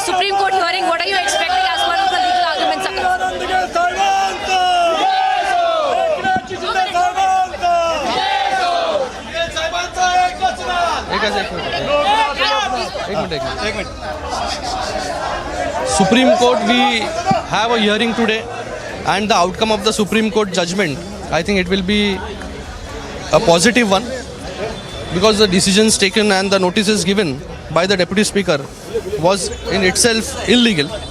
A minority group cannot give a whip to a majority group. More than two-thirds of the members are together, and they are itself a Shiv Sena group. They are not a different group. But the Uddhav Thackeray loyalists, in fact, have said that you can form your own political alliance with somebody else, but you are not Shiv Sena anymore, and legally you can't use the party symbol or the party name. Everything will be sorted out in the Supreme Court. We have never said that we have moved out of Shiv Sena. We are still Shiv Sainik, and the group, it is the original Shiv Sena group. So going forward, what will be the course of action from the Eknath Shinde camp? What will happen with Uddhav Thackeray, Aditya Thackeray, Sanjay Raut, who have now said that you are the ones who betrayed Shiv Sena, you are the ones who betrayed Balsaheb Thackeray? I think there is a need for introspection, and why this 40 MLAs from Shiv Sena itself and more than 10 MLAs, the independent MLAs, and it has not happened in the history that so big number has was very disturbed in this Mahavikas Aghadi, and they took a different decision. So I think everyone needs a introspection. Why is this happening? But are you also saying that the MVA alliance was an unholy one, because you had earlier as well said that the NCP and the Congress are not natural allies of Shiv Sena? Obviously. You sticking with that statement? So going forward, your alliance will be with the BJP? It's now we are a group together. Let's see what happens in the Today, is this a show of strength to say, this is a message to Uddhav Thackeray that these are the people Shiv Sainiks are with you? It is not a show of strength. They are Shiv Sainiks, and we are here to take blessings of Dharmavir Anandige sir. Alright, so there you have it, Niranjan. Shrikant Shinde, in fact, we'll keep panning our camera because this is going to be quite chaotic. I guess the other media will also try to make their way towards Shrikant Shinde. But what we are trying to show you right now is that Shrikant Shinde claiming that there is a need for introspection when it comes to the MVA government, and that it is in fact a very unholy alliance that the Shiv Sainiks had ended up taking with the Congress and the NCP as well. And right now Shrikant Shinde claiming that they are the real Shiv Sena. In fact, all of the Shiv Sainiks are standing strong with Eknath Shinde, and that's really the messaging that they want to send across today. Let's pan our cameras once again, Niranjan, because this is the visual that is very, very important, that Shrikant Shinde claiming that this is not really a show of strength, but party members gathering to pay their respects to Anand Dige, who had been completely ignored for the longest time by the Uddhav Thackeray clan, by the loyalists of Uddhav Thackeray as well. And now we are seeing, in fact, Shrikant Shinde claiming that they are hopeful and optimistic about the Supreme Court hearing, claiming that the law is on their side and calling the decision of this Deputy Speaker completely illegal. Now, these were the statements from Shrikant Shinde.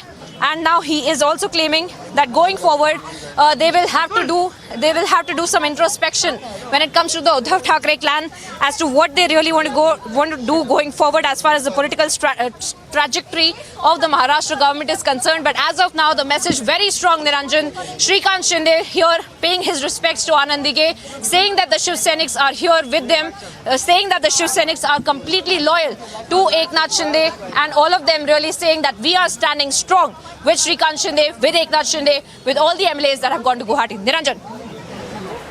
Well, that's a big show of strength there. Let's try and play out that entire reaction once again. Priyanka just spoke to Shrikant Shinde. And I think one of the significant statements he also made, okay, another soundbite coming across. Let's cut across to ANI Live Service. ANI.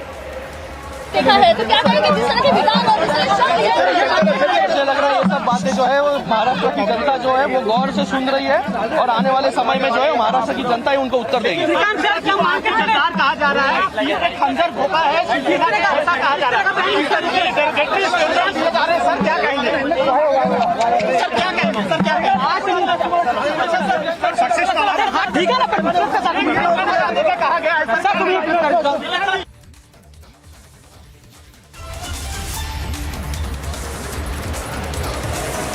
Okay, that we'll play out that entire reaction once again. In fact, he spoke to Republic TV. My colleague Priyanka has been there speaking to Shrikant Shinde and the entire Shinde camp. They're on the phone making calls, keeping a check, marching through Thane, and that's Shrikant Shinde, Eknath Shinde's son. Thane is the stronghold of Eknath Shinde. A demigod to many people there who swear by him because he has helped them personally. He gets hundreds of supporters on a daily basis who come to him asking for medical help, and seen as a big philanthropist as well. And that's why he's hugely popular in not just in Thane but across Maharashtra. A leader who's approachable, who started from humble beginnings. Let me go across and play that reaction once again of Shrikant Shinde, Eknath Shinde's son, speaking to Priyanka.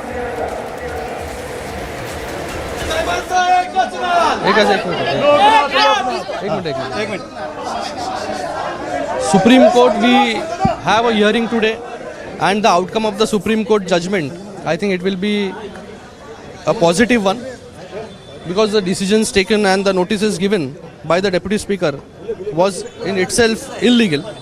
A minority group cannot give a whip to a majority group. More than two-thirds of the members are together, and they are itself a Shiv Sena group. They are not a different group. But the Uddhav Thackeray loyalists, in fact, have said that you can form your own political alliance with somebody else, but you are not Shiv Sena anymore, and legally you can't use the party symbol or the party name. Everything will be sorted out in the Supreme Court. We have never said that we have moved out of Shiv Sena. We are still Shiv Sainik, and the group, it is the original Shiv Sena group. So going forward, what will be the course of action from the Eknath Shinde camp? What will happen with Uddhav Thackeray, Aditya Thackeray, Sanjay Raut, who have now said that you are the ones who betrayed Shiv Sena, you are the ones who betrayed Balsaheb Thackeray? I think there is a need for introspection, and why these 40 MLAs from Shiv Sena itself and more than 10 MLAs, the independent MLAs, and it has not happened in the history that so big number was very disturbed in this Mahavikas Aghadi, and they took a different decision. So I think everyone needs a introspection. Why is this happening? But are you also saying that the MVA alliance was an unholy one, because you had earlier as well said that the NCP and the Congress are not natural allies of Shiv Sena? Obviously. You sticking with that statement? So going forward, your alliance will be with the BJP? It's now we are a group together. Let's see what happens in the... Today, is this a show of strength to say, is this a message to Uddhav Thackeray that these are the people Shiv Sainiks are with you? It is not a show of strength. They are Shiv Sainiks, and we are here to take blessings of Dharmavir Anandige sir. Okay, I'm going across to Rhythm also live. In fact, another breaking news update coming in right now is that the case is a few matters away. Right now in the Supreme Court, matter number 20 is on. That's case number 20 is being heard by the Supreme Court bench, and 34 is the Maharashtra crisis. So the case is proceeding right now, and we are expecting that case to come up perhaps within the next few minutes. Some cases get passed on, so we will have to wait and watch. Can't really speculate on what time it may come up, but we're all on the standby. India's biggest legal analysis team, Rhythm Anand Bhardwaj. Now every time there's a legal coverage on television, Rhythm is the go-to person. Rhythm will be joining me live anytime now, and she will be joining us in a few minutes from now. I'm staying with the live pictures. The breaking news update today. Right now, the petition that has been filed by the Eknath Shinde camp claims that they have officially withdrawn support to the MVA. 39 MLAs, officially 39 MLAs with Eknath Shinde have pulled the plug on the MVA government. The Mahavikas Aghadi alliance is now a minority government. It's now a minority government. Let's go across to ANI. I think there is some action on ANI where the Shinde camp is paying tribute to Anand Dige.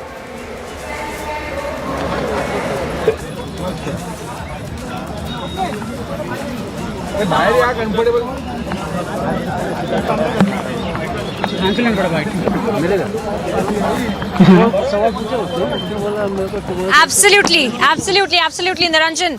Behind me is where exactly, Shrikant Shinde, in fact, raising the pitch of Eknath Shinde, claiming that we are with the Eknath Shinde, the clan with Eknath Shinde, is they have the numbers as well, and that's exactly why they are hopeful and optimistic about what's really going to happen in the Supreme Court hearing. And he has outrightly said, Niranjan, while we were speaking to him exclusively, he said that the entire decision of the Deputy Speaker for disqualifying the MLAs was an illegal one. Now, that was the word that he had used, and he had said that we have the best legal team that is fighting our cases in the Supreme Court, and that is why we are optimistic and hopeful as to the favor that will come out of the Supreme Court will be on their side as well. And apart from that, he has categorically criticized Uddhav Thackeray, Aditya Thackeray, Sanjay Raut, and has said that these are the people who have completely betrayed Shiv Sena and the ones who formed an unholy alliance with the MVA, with the Congress, with the NCP, and he has reiterated the fact that this is an alliance which is not a natural one for Shiv Sena as well. And apart from that, we had seen, let's keep panning our cameras actually, because there's a lot of movement here, and what we had seen him also speaking about was the fact that going forward, he did not speak too much about the alliance. I outrightly also asked him about whether alliance going forward, because he called the NCP and the Congress alliance an unholy one, if the alliance will be that with the BJP, and he had said he in fact did not comment on that. He completely sidestepped that question, but we do see the kind of backroom conversations, the kind of talks that are being carried out between politicians of the BJP as well. We had seen multiple occasions where Eknath Shinde had been flown, the camp in fact had been flown to Surat, to Barodra, and we had been learning about the leadership of Delhi from the BJP, how they had meetings as well. But that is something that at least what we get a sense from the ground is that that is something that is a lesser priority right now for the Shiv Sena clan, or at least the Eknath Shinde clan, because they are saying right now their entire focus is that on the legal battle that is going on in the Supreme Court, and post which their entire focus will be that of forming the government itself, and later on they will decide on what kind of an alliance will really take place. As of now, not really coming out in the public domain and claiming that there will be an outright alliance with the BJP. But what we see in the pictures here is Shrikant Shinde paying his respects to Anand Dighe, and he had in fact been reiterating this, the fact that Uddhav Thackeray had completely ignored Anand Dighe, and we had covered that impromptu gathering as well that had taken place in Thane, that is considered to be a bastion for Eknath Shinde. And we had seen Shrikant Shinde reiterating the fact that Uddhav Thackeray, Aditya Thackeray, Sanjay Raut have completely ignored Anand Dighe, completely ignored Balasaheb Thackeray, and this is why we are in fact the real Shiv Sena. We are the ones who are taking control of the party, taking control of the principles that the party should be working on, the principles of Balasaheb Thackeray, the principles of Hindutva. Now, these are the messaging that the Eknath Shinde clan is trying to put across, at least here in Thane. And we have also seen similar statements coming to light. Priyanka, you spoke to him. Priyanka, you spoke to him a few minutes back. Can I just play out that entire, that conversation with Shrikant Shinde? In fact, he was very, very strong in his statements that were made on the legal battle, and secondly, the kind of loose statements that are also coming in from some leaders, including Sanjay Raut. Listen in. Shrikantji, talking about the numbers, does the Eknath Shinde camp have all the numbers? And they had challenged the Deputy Speaker's decision for disqualification as well. What happened earlier, it was all illegal. Because the decision given by Deputy Speaker and the group formed by 18 MLAs, I think, it is already in minority, and a minority cannot summon anyone. So today we'll get to see the decision of the Supreme Court. Very quickly, Supreme Court hearing is underway right now. What are you expecting will be the outcome of this? Very positive. What about the arguments that have been presented right now, and of course your legal team is present? Sorry? What about the arguments that are being presented right now before the court, and what are your expectations from the arguments that are being presented? Also, the governor is out. What is the next plan of action for Eknath Shinde camp? Today we have a hearing in Supreme Court, and we are very positive about it. The decision will be in our favor because legally we are correct, and within a short period of time I think the decision will be out. Positive एकदम.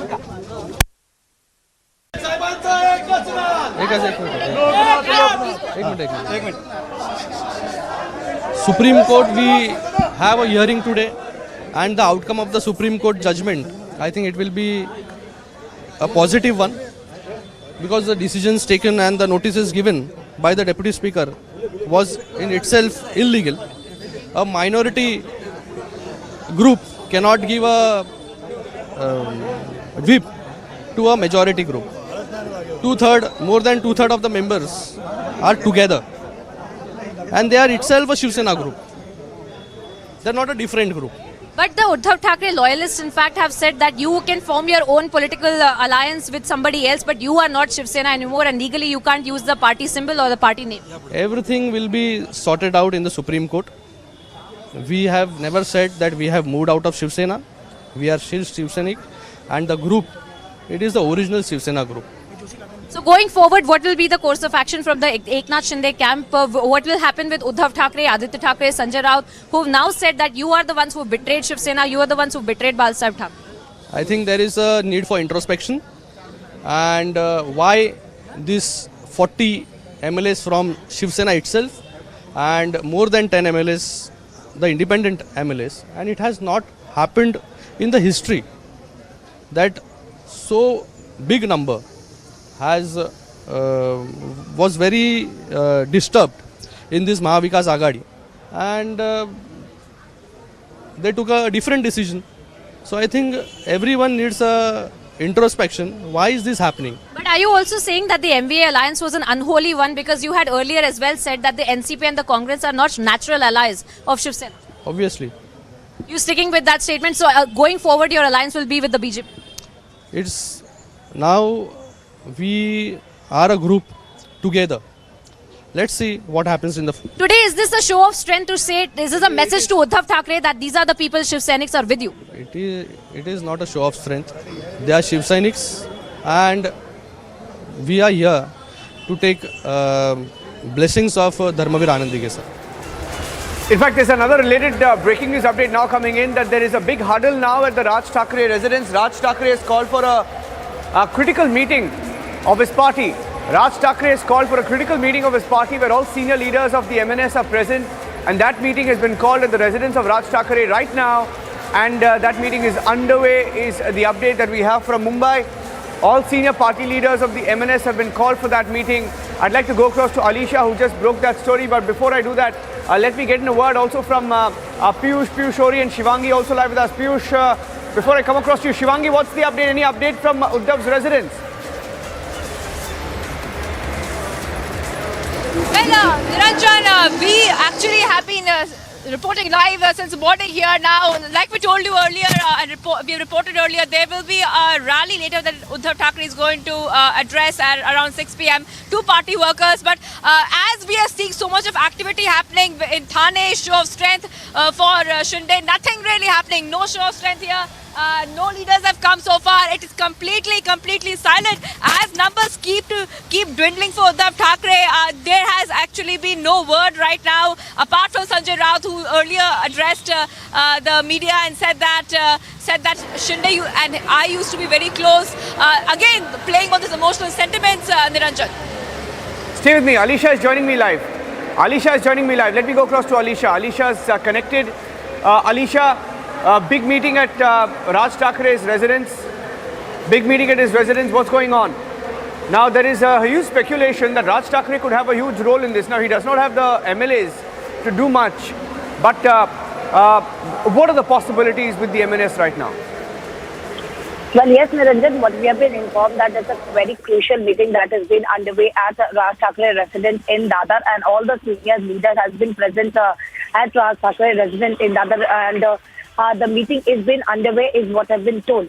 We know that already Eknath Shinde, who had a word with Raj Thackeray, but what we have been informed that was a courtesy call that was made by Eknath Shinde, because Raj Thackeray was in hospital. He was admitted in hospital, underwent surgery, and when he was admitted, the first call the made at that point of time, and the second call when Raj Thackeray came back, when he was discharged and came back home, the second call was made by Eknath Shinde. But now looking into the situation, while yes, MNS has a one MLA, so that could also play as a one MLA. So that could also play a very crucial role, because we know that at this point of time, and even during the Rajya Sabha elections, where Manse has given a clear support to the Bharatiya Janata Party, and at this situation where to look into what exactly has been happening, so that is where Raj Thackeray has called for a meeting, and a crucial meet that has been underway at Raj Thackeray residence in Dadar. It is a bungalow where all the senior leaders has been present in the meet. Yes. Yes, Alicia, stay with us. Let me go across to Piyush as well. Piyush, if you could once again take us through the big development coming in at this point. The Shinde camp revoking the support for the MVA, what does this really mean? Well, yes, Samiksha, they have taken back their support from the Mahavikas Aghadi alliance, but it is important to point out that even if they do so, they will have to go to Maharashtra, they will have to prove the majority, they will have to take part in floor test, and then only the government would fall. But it is now official that the Shinde camp, along with 38 MLAs, they have now pulled back their support from Mahavikas Aghadi alliance, and that is what they have also mentioned on the page number 18 of the petition which has been filed in Supreme Court. Any minute from now, we can also hear the proceedings to begin in Supreme Court, and then things are going to get clear. Our colleague Priyanka also spoke to the son of Eknath Shinde, where he has said that the whip which has been issued, those are being issued by the Uddhav camp are illegal.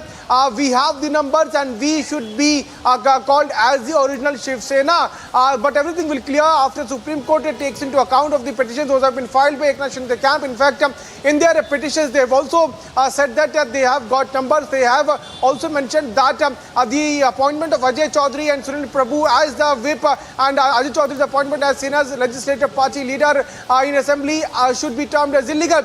The biggest demand which they have said, which they have put in the petition, is that this notice, disqualification in notice, should also be termed as illegal, as they have the numbers. We'll have to wait and watch what is going to happen in court, but we can tell to our viewers is that there are 39 Shiv Sena MLAs which Shinde camp is claiming is there with them. More than 11 independent MLAs are there. Around 51 MLAs continue to hold up here at Radisson Blu Guwahati Hotel. It's the fifth day.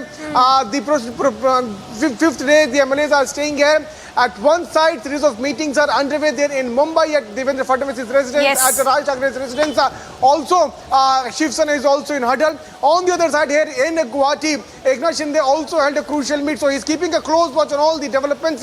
At 2 p.m. we can expect an official word coming in from Shinde camp, where they are most likely going to speak on the proceedings of Supreme Court. We are still waiting for the court to hear the petitions of Shinde camp. On the other side, Samiksha, the Thackeray camp is claiming that even if Shinde camp has got a 2/3 majority, this disqualification notice implies on them because they have not merged with any political party. So we'll have to wait and watch what is going to happen, how Shinde camp is going to respond to that, and what will be the next course of action. And amidst all the developments, there's a very interesting development which has taken place, and that's the call between Raj Thackeray and Piyush, Eknath Shinde. stay with us. We'll just come back to you. Yes. Let me go across to Priyanka as well, who's reporting live from Thane. Priyanka, if you could once again enumerate for us, while you spoke exclusively to Eknath Shinde's son, what did he really say?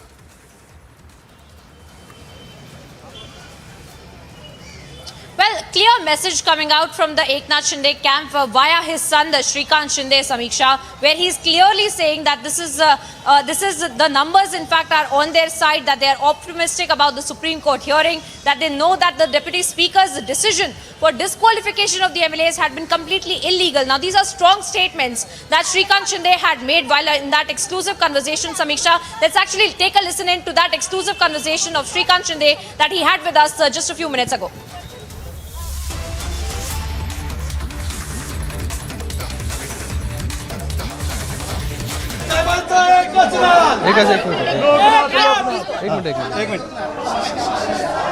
Supreme Court, we have a hearing today, and the outcome of the Supreme Court judgment, I think it will be a positive one, because the decisions taken and the notices given by the Deputy Speaker was in itself illegal.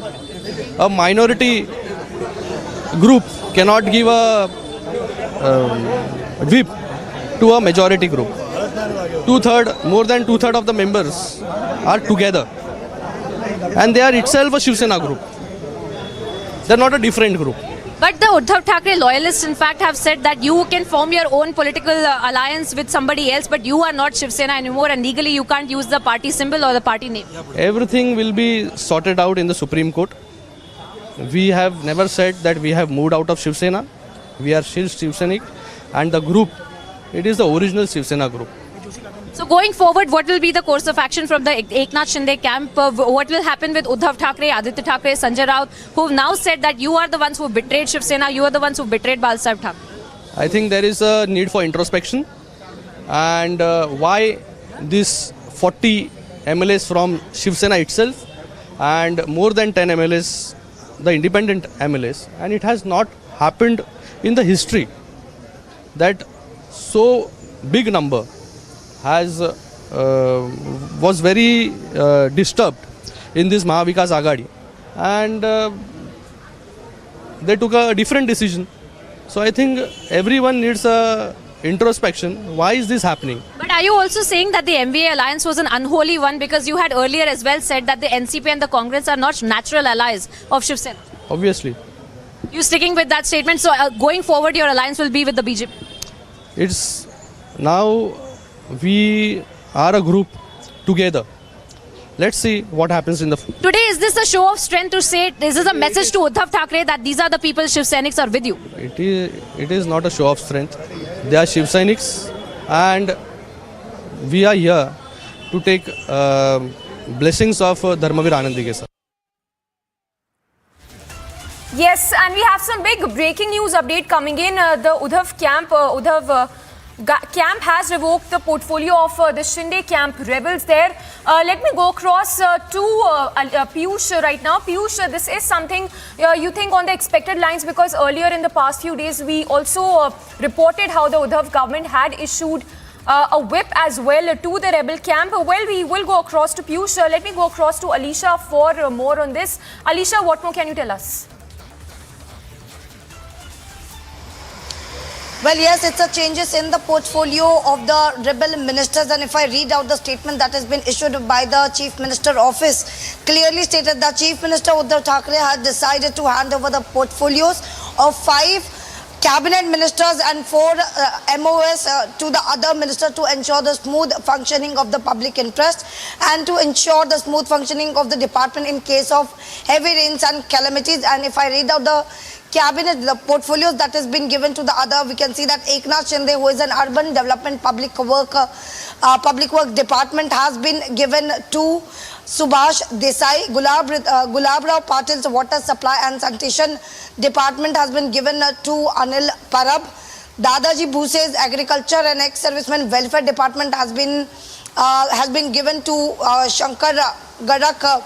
And even Sandipan Bumare, and there are other. Aditya Thackeray has been given the extra department of horticulture department, and this is also the Uday Samant, who yesterday have joined the rebel camp, the Shinde camp. His also portfolio has been given to Aditya Thackeray. So these are the changes that has been made by Uddhav Thackeray. The statement that has been given, it's a changes for the all 9 rebel ministers that has been handed over to the others. It's just because then the clearly stated that Chief Minister has taken this decision to ensure the smooth functioning of the public interest. To smooth the functioning of the department in case of heavy rains and calamity. So it's a Uddhav Thackeray's big jolt to the rebel MLAs, and we have earlier also has given this information. And there you have it, Shrikant Shinde, in fact,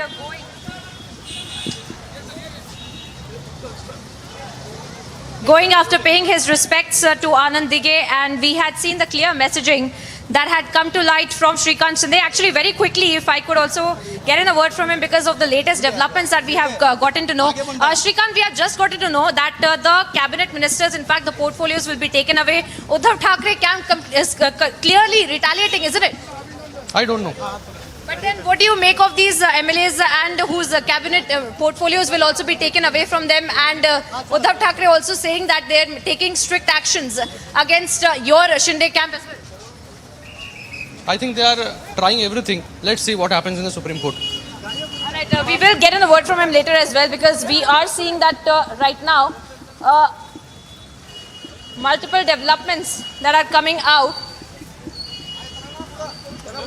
and we are tracking that. And as of now, of course, not much of a comment from Shrikant Shinde, but him claiming that this is the Uddhav Thackeray government, that needs some kind of introspection, and they are the ones who lost out on the numbers of the Shiv Sainiks, and they are the ones who lost out on the MLAs as well, because Uddhav Thackeray had not been in touch with the MLAs, he had not been working for the party, he had not been working for Balasaheb Thackeray's principles. And right now what we see is Shrikant Shinde in fact making his way back towards the Anandi Ke Bhavan, and where he will be talking to several workers of Shiv Sena here in Thane. And we are tracking every movement here, because there is a huge show of strength today, even though Shrikant Shinde categorically said that this is not a show of strength, but that's what it seems like, because the messaging that they want to send across to Uddhav Thackeray, to the rest of the Maharashtra as well, that they are the real Shiv Sainiks, they are the real Shiv Sena, and the ones who are with the Uddhav Thackeray clan are the ones who have betrayed the party principles, betrayed Balasaheb Thackeray, betrayed the principles of Hindutva, and that is why they are the ones who will be at the helm of affairs when it comes to the Shiv Sena party. And going forward with the politics of Maharashtra and forming the government in the state of Maharashtra as well. And we are tracking for you the movement of Shrikant Shinde, and we did get in a reaction from him with respect to the latest news break that Alisha was pointing out for us. And we are now looking at how Shrikant Shinde in fact making his way towards the Anandi Ke Bhavan. The messaging very, very clear. And also it's very important to note that this is happening in Thane, the bastion of Eknath Shinde, and the message to the people of Shiv Sena, to the people of Thane, to the people of Mumbai, to the people of Maharashtra, that they are the real Shiv Sena. And he very categorically said, he in fact challenged Uddhav Thackeray, and he said that they are the real Shiv Sena. They will continue using the party name, they will continue using the party symbol, because they are the ones working for Balasaheb Thackeray's legacy, and that Uddhav Thackeray is the one who carried out this unholy alliance with the Congress and the NCP. And we are in fact panning our cameras and showing you, Vijay Mayur is in fact showing you all the visuals of what's really happening here in Thane, because more and more workers, more and more party workers coming out to get a glimpse of Shrikant Shinde, Eknath Shinde's son. And of course we had seen 2 days back where another gathering had taken place, where Shrikant Shinde had been addressing the people of Thane, and he had been claiming that we are going to work once again for the legacy of Anand Dige and Balasaheb Thackeray. And now that's exactly what we saw today as well, Shrikant Shinde reiterating and claiming that we are the real Shiv Sena, and it's going to stay that way. Yes, yes. Priyanka, stay with us. Let me go back to Alisha as well, who broke this big story for us. The Uddhav government, they're revoking the ministries. If we talk about the rebel camp there. Alisha, if you could break it down for us, how many of those rebel MLAs from the Shinde camp are ministers whose portfolio has now been stripped? Well, Samiksha, we know that there are 5 cabinet ministers and 4 minister of state that is involved in Shinde camp, and Eknath Shinde itself is a cabinet minister. So we know that Chief Minister Uddhav Thackeray, who has taken away the portfolios from the rebel ministers, and that has been distributed to the other ministers as well, because the information that we are getting and the statement that has been released by Chief Minister Office clearly stating to ensure the smooth functioning of in the state of Maharashtra, and that is the reason why this decision has been taken. If I read out the portfolio that has been distributed to the other ministers, if we see that Eknath Shinde is an urban development, public works, and his department has been given to Subhash Desai. Gulab Rao Patil's water supply and sanitization department has been given to Anil Parab, whereas Dadaji Bose is an agriculture and ex-serviceman welfare department, and Sandipan Bumre employment guarantee has been given to Shankar Gadak, and horticulture department and education department has been given to Aditya Thackeray.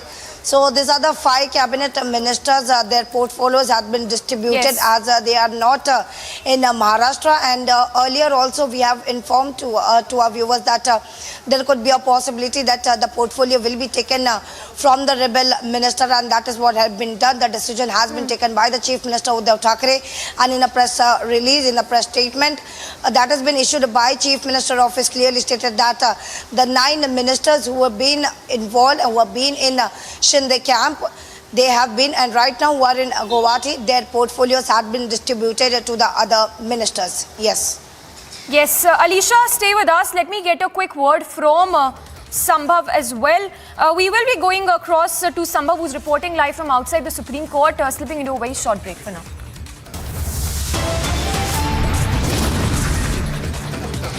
Chief Minister has taken the portfolios of the rebel minister who is present in Guwahati, but all eyes on a Supreme Court hearing which will going to take place on a petition that has been filed by Shinde camp. Minute-to-minute update only on Republic TV. We'll be back after a short break. Stay tuned.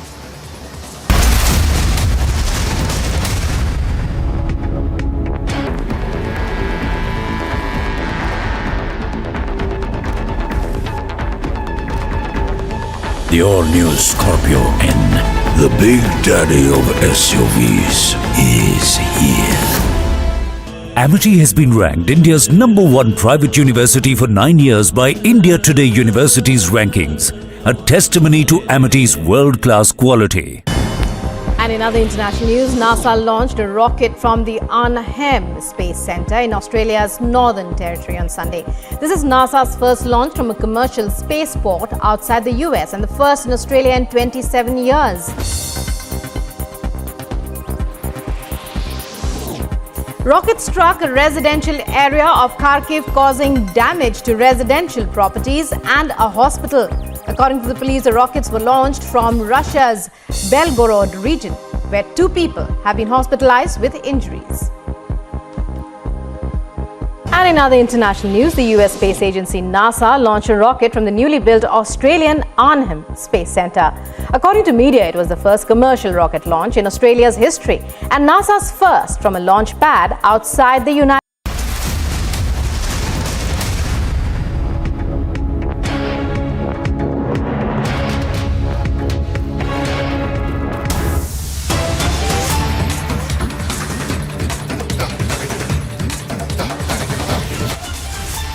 And tracking all the latest on Maharashtra political crisis, which has now taken a legal turn, the hearing for which is also set to begin shortly. We are told that the matter is listed at 34.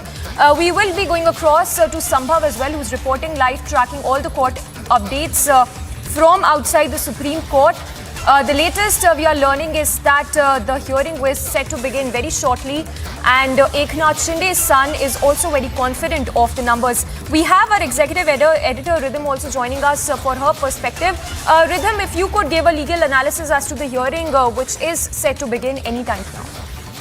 Well, absolutely. 3 matters away, the Supreme Court is going to be hearing the biggest Maharashtra political crisis that has taken place recently. Let's also tell our viewers today what is expected is we have to see whether the constitutional courts will be looking into this matter of a political crisis. 3 matters to go where the top court is going to be hearing the matter, and 3 cases away is where we are being told this case is going to happen. What is at stake here for the entire Maharashtra government? It is the very foundation of the MBA that is going to be questioned and ascertained in the top court of the country.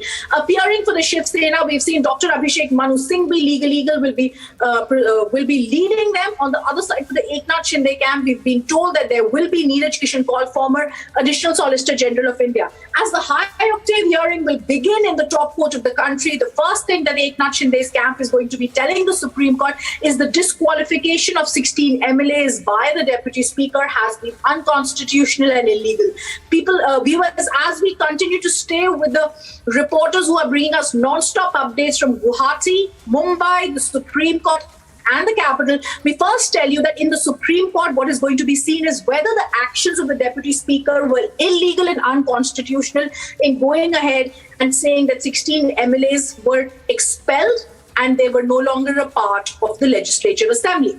We've seen Eknath Shinde's camp file 2 petitions in the Supreme Court that have quickly been given a hearing today. Now what we have to see after this hearing, because this is a political crisis that is going to be solved in the topmost court of the country, is whether the camp of Uddhav is able to impress upon the court that the actions of the Deputy Speaker were in fact not unconstitutional. As of now, his camp that is being led by Devdas and Dr. B are going to be tell and schedule. It is very much legal for him to have disqualified the MLAs, whereas the technicality of the 10th schedule is going to be used by the Eknath Shinde camp to say the House was not in session. As we're giving you this alert, let me tell you that All right. As this is happening, let me also tell you that inside the courtroom, we are seeing that a lot of people have already made their way. And there is the Shinde camp that withdraws the support, and the MLAs misusing the power of the Deputy Speaker is what Shinde camp has said. They've also said the Deputy Speaker has the power misused to stay in power. As all this is happening, I want to tell our viewers that we are going to be seeing in the Supreme Court a political battle that is being fought between the topmost courts of the country, between the 2 big camps in the MBA government. Yes. So, Rhythm there giving her analysis as the hearing is set to begin any time now. The matter is at 31 now, and Maharashtra crisis matter is listed at 34 is what we are told in the latest. So, Rhythm there getting us the fastest Supreme Court updates. A lot of developments taking place simultaneously, a lot of political developments in Maharashtra as well, where a massive show of strength by the Shinde camp. And Rhythm is back with us. Rhythm, over to you.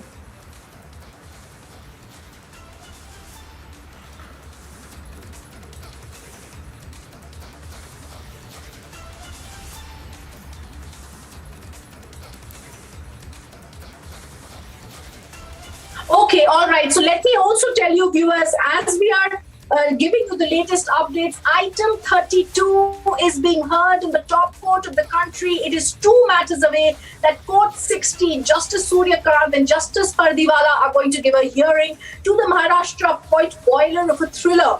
But what we also have to see is the precedent that is going to be laid down today after the top court has heard this case, because on the one side, it's the actions of the Deputy Speaker being called unconstitutional, and on the other side, we are seeing them saying that these actions are constitutional. Viewers, let me also quickly tell you that there is a particular part in the petition that has been filed by the Shinde camp in the Supreme Court, which says 38 MLAs have withdrawn support to the MPA government.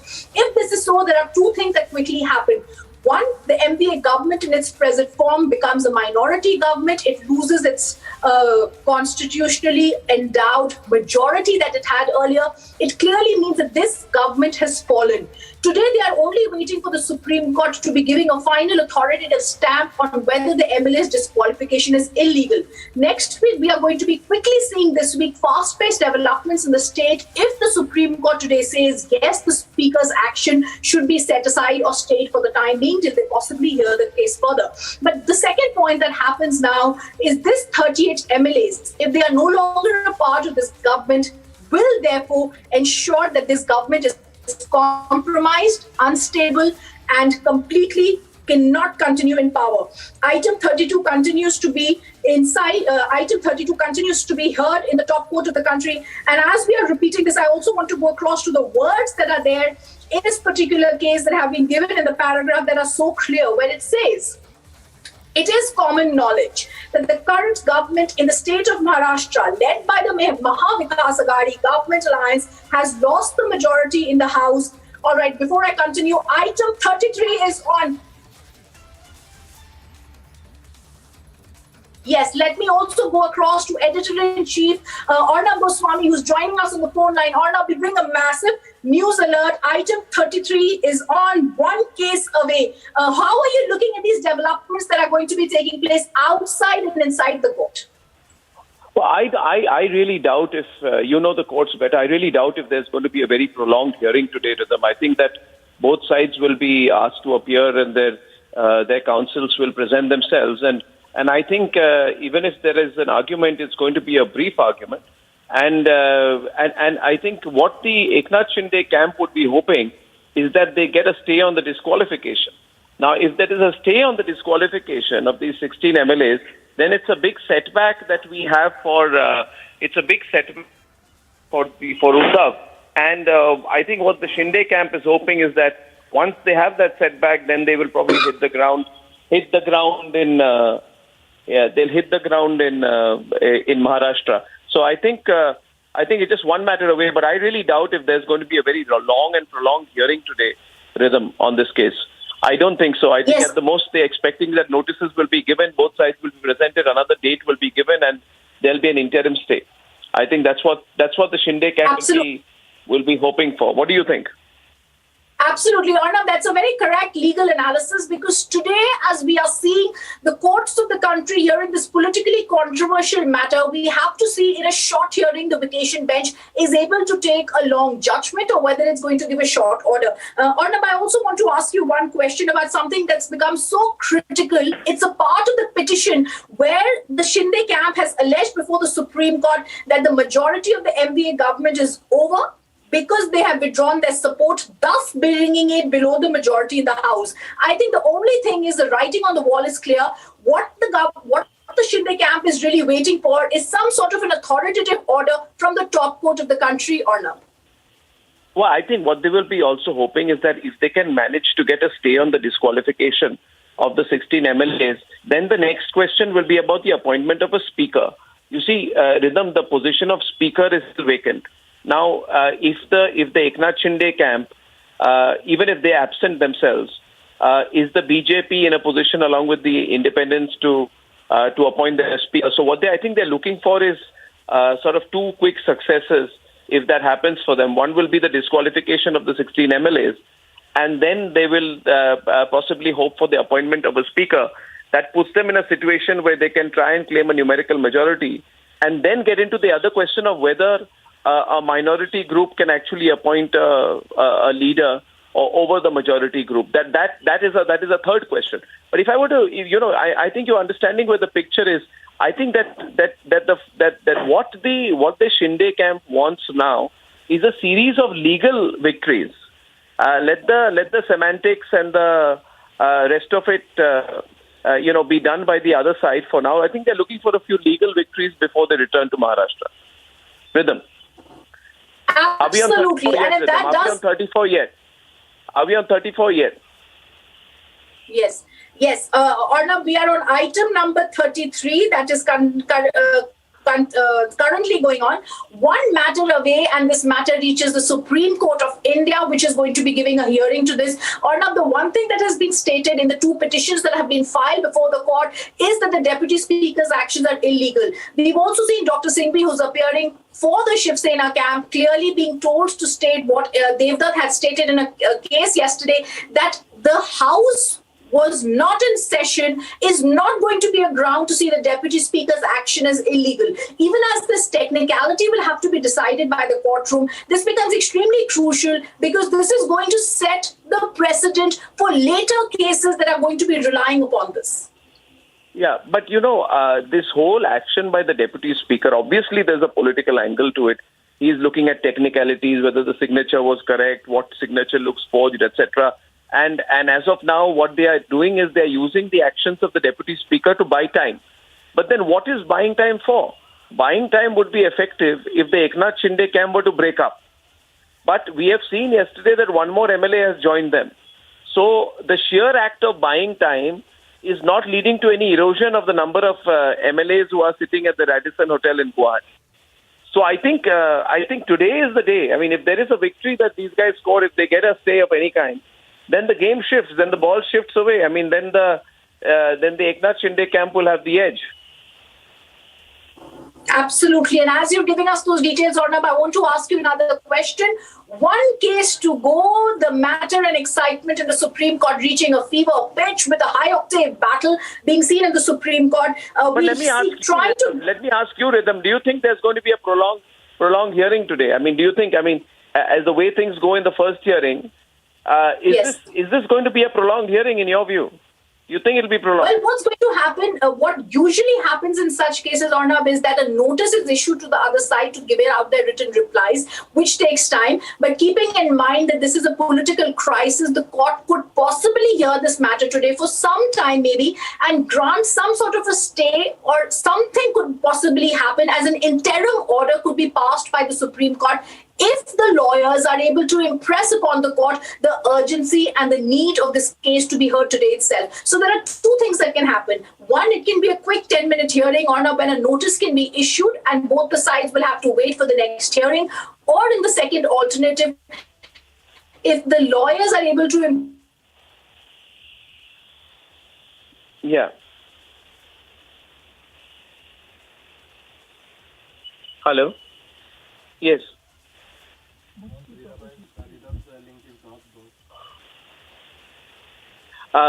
Ladies and gentlemen, I'll hold this for just a moment. I think we lost the video link there with Rhythm. If you're watching this on Republic right now, I expect this to be on way, this case, in about 5 to 10 minutes.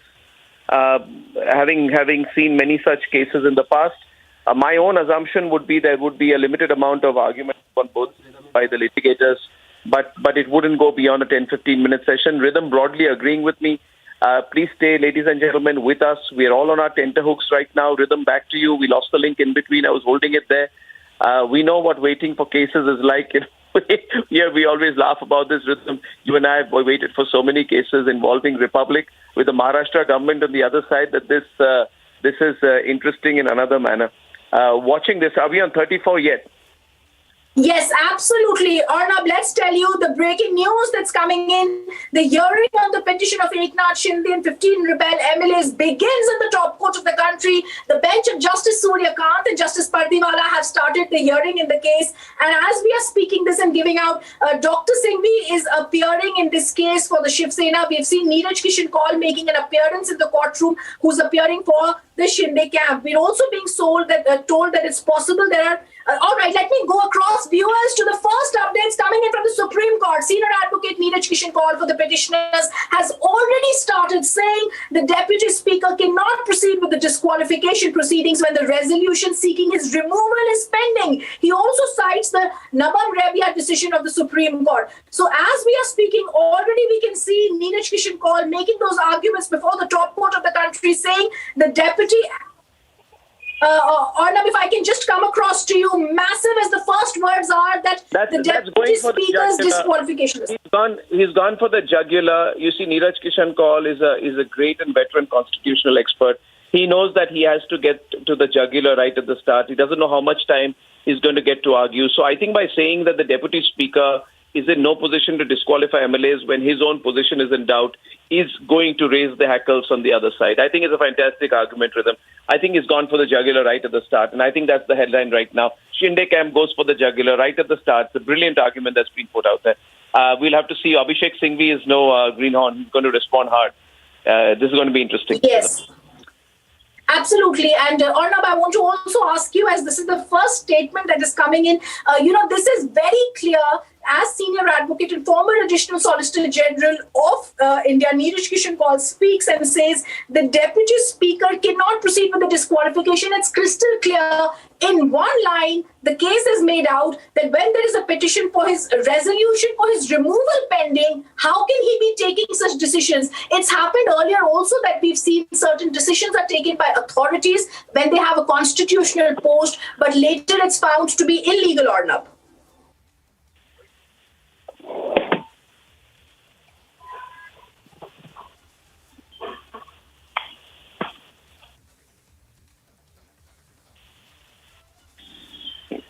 Okay, if I can ask you, Arnab, again, what we're trying to pick out is even earlier in the precedent, we've seen cases where actions of the constitutional experts are seen to be illegal when there is a proceeding for removal of that particular person pending.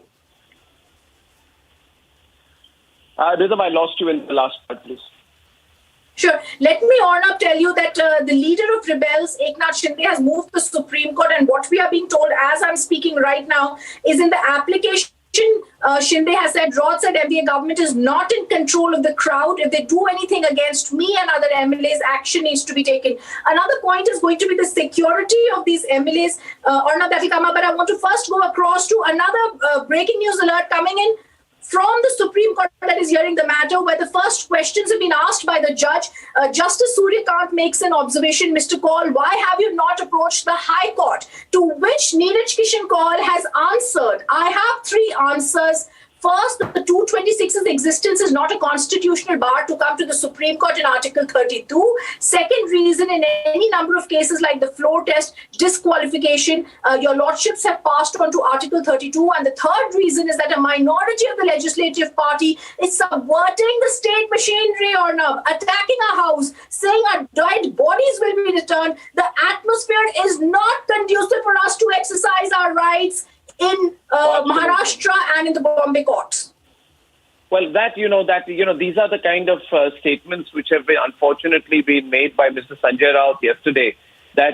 And he tried to make it look metaphorical yesterday when he said that, it is I only met another way that people's souls have gone and the bodies will come back. But the fact is that is being used brilliantly by the Eknath Shinde camp. Now, the fact of the matter is that what have they said in their petition? They have said that there is complete disregard of the judgment of the court in the matter of Nebab Remia, Deputy Speaker of Arunachal Pradesh. That's a 2016 case. And Rhythm, that when such very, very specific, then the court will also have to go, and basically the argument here is that the speaker's position is vacant, and Nana Patole resigned from the position of speaker in November 2021, and therefore there is nobody really who can adjudicate upon disqualification petition. So I think question will be whether this was given thought, whether there was deep thought given. What else are we hearing from the updates from the other side of them? Yes, Arnab, it's first going to be Neeraj Kishan Kaul who will be getting a chance to speak right now, where he's talking about the existence and the atmosphere right now not conducive. And he also says, I respectfully say there is not a constitutional bar. If there is discretion, then I would submit that disqualification and notice for barring hearing have to be dealt with under Article 32. So Arnab, if I could just clarify and simplify for our viewers this technicality, Article 226 is what under which someone can go to the Bombay High Court. The Supreme Court has asked, why have you not gone to the High Court and come here?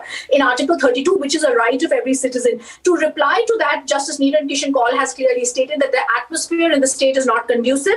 I want to also say, he's gone on to say, the Supreme Court has said it is impermissible for the Deputy Speaker to decide on the disqualification petition till the no confidence motion against him is decided. So Arnab, he's really gone into great details about what the powers of the Speaker are. And as he's speaking, I'm going to let you know, he also says, the overarching question is, can you at all proceed? The most important argument is, how can you get a specific mandate? What is the date of the notice? Justice Kant asks a crucial question. Neeraj Kishan Kaul says June 25th. Justice Kant says, no, your date. And Neeraj Kishan Kaul, I beg your pardon, says it is 21st. Or 21st. So let me, viewers, tell you that even, let me also go across to Swapnil Kothari, who's joining us on the phone line. Swapnil, these are fast-paced developments, as we were hearing Arnab also speaking. Neeraj Kishan Kaul says the actions of the Deputy Speaker are illegal.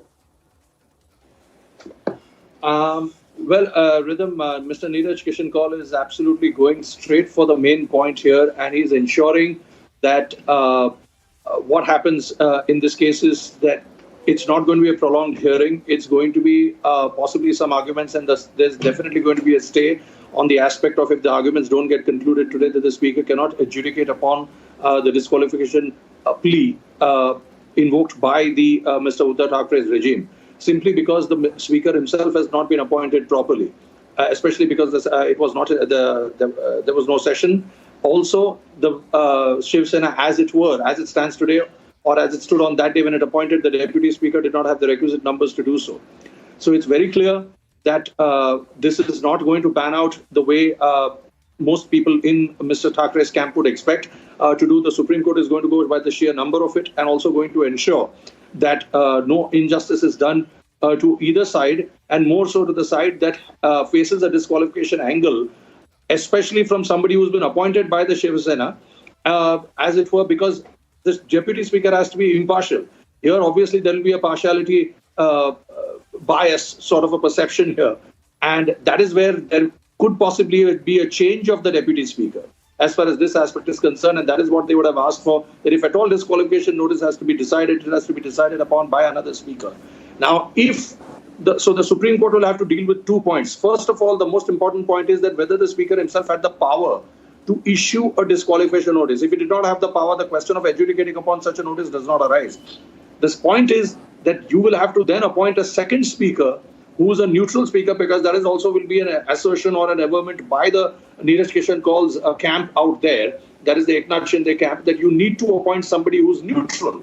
And then, if that neutral deputy speaker thinks fit that they need to be issued a disqualification notice, and by only 16, there have been all some right, 40 I just people want to, Swapnil, go across to the latest updates that are coming in from the Supreme Court, where Neeraj Kishan Kaul is talking, and he says in 2019, Shinde was the unanimously appointed leader of the party, but in 2022, a suo motu meeting is held and a new whip is issued. The ground taken against me is I have voluntarily given up the party membership. He says the most important matter right now to see is whether the deputy speaker can proceed with the issue when a constitutional bench of the Supreme Court says he cannot proceed when his removal is in question. So as we are saying this, the Supreme Court is also being told the second issue is the manner in which he's proceeding in undue haste without following the principles of natural justice. Very clear attack by the Eknath Shinde camp on the speaker and the role with which he's played here.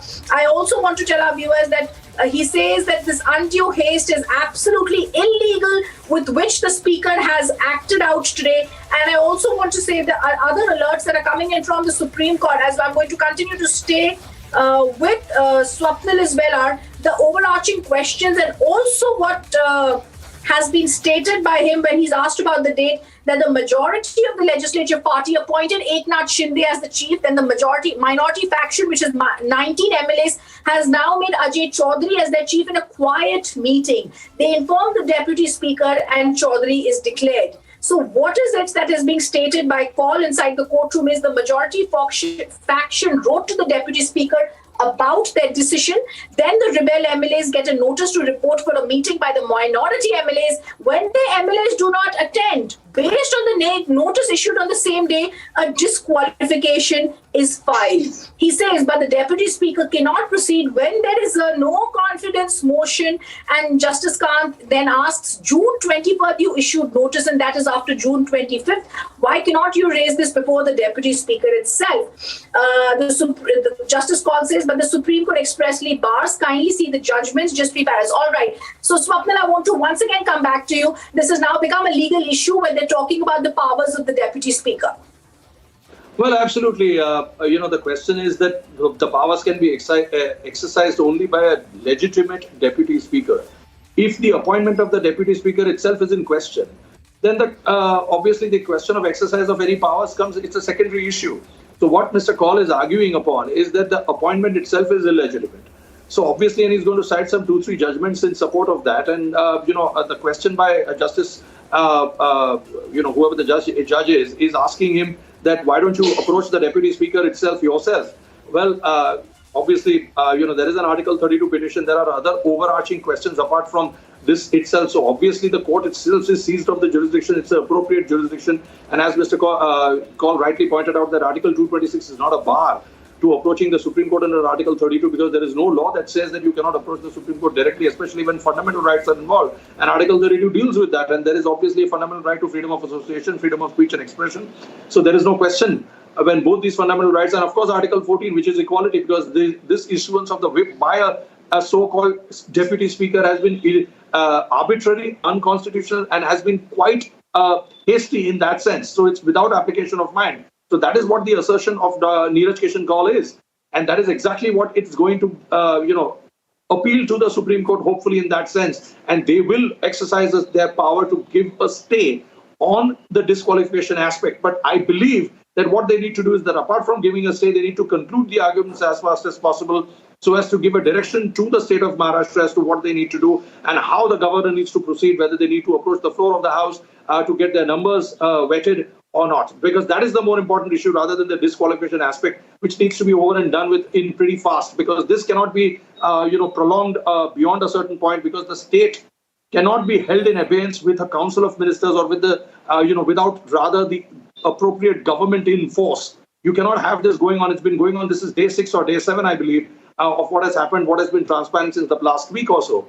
So this cannot keep going on ad nauseum. You have to come to some sort of a conclusion, and it would be best for the Supreme Court to adjudicate upon it rather than saying that please go back to the High Court or please go to the Deputy Speaker. I don't think that's the call that they will take, given the the gravity of the issue and given the extreme powers of judicial review that the Supreme Court has got, not only under Article 32 but also under Article 141 of the Constitution. So that is very, very important that they need to exercise that. And I'm sure that they will exercise it. I beg your pardon, Article 142 of the Constitution, not 141. Swapnil, I also want to ask you, as the judgment in the Nebia Rabia case is being read on, that is the Arunachal Pradesh 2016 matter, the Supreme Court has asked questions that are now being answered by Neeraj Kishan Kaul. But let me just encapsulate what's been happening in the Supreme Court, where the Maharashtra political hearing is continuing, when the Supreme Court says, why did you raise these objections before the Deputy Speaker? And Shinde's lawyer, Neeraj Kishan Kaul, says it is wrong for the Speaker to issue such a notice. The Speaker was in a hurry in this manner. The order is against the natural law, as he's given a 5 p.m. deadline. I think what is most important is how Swapnil, right at the very start of the hearing, like Arnav was pointing out in that corner, the Shinde camp has gone in for the jugular and questioned the role of the Deputy Speaker here.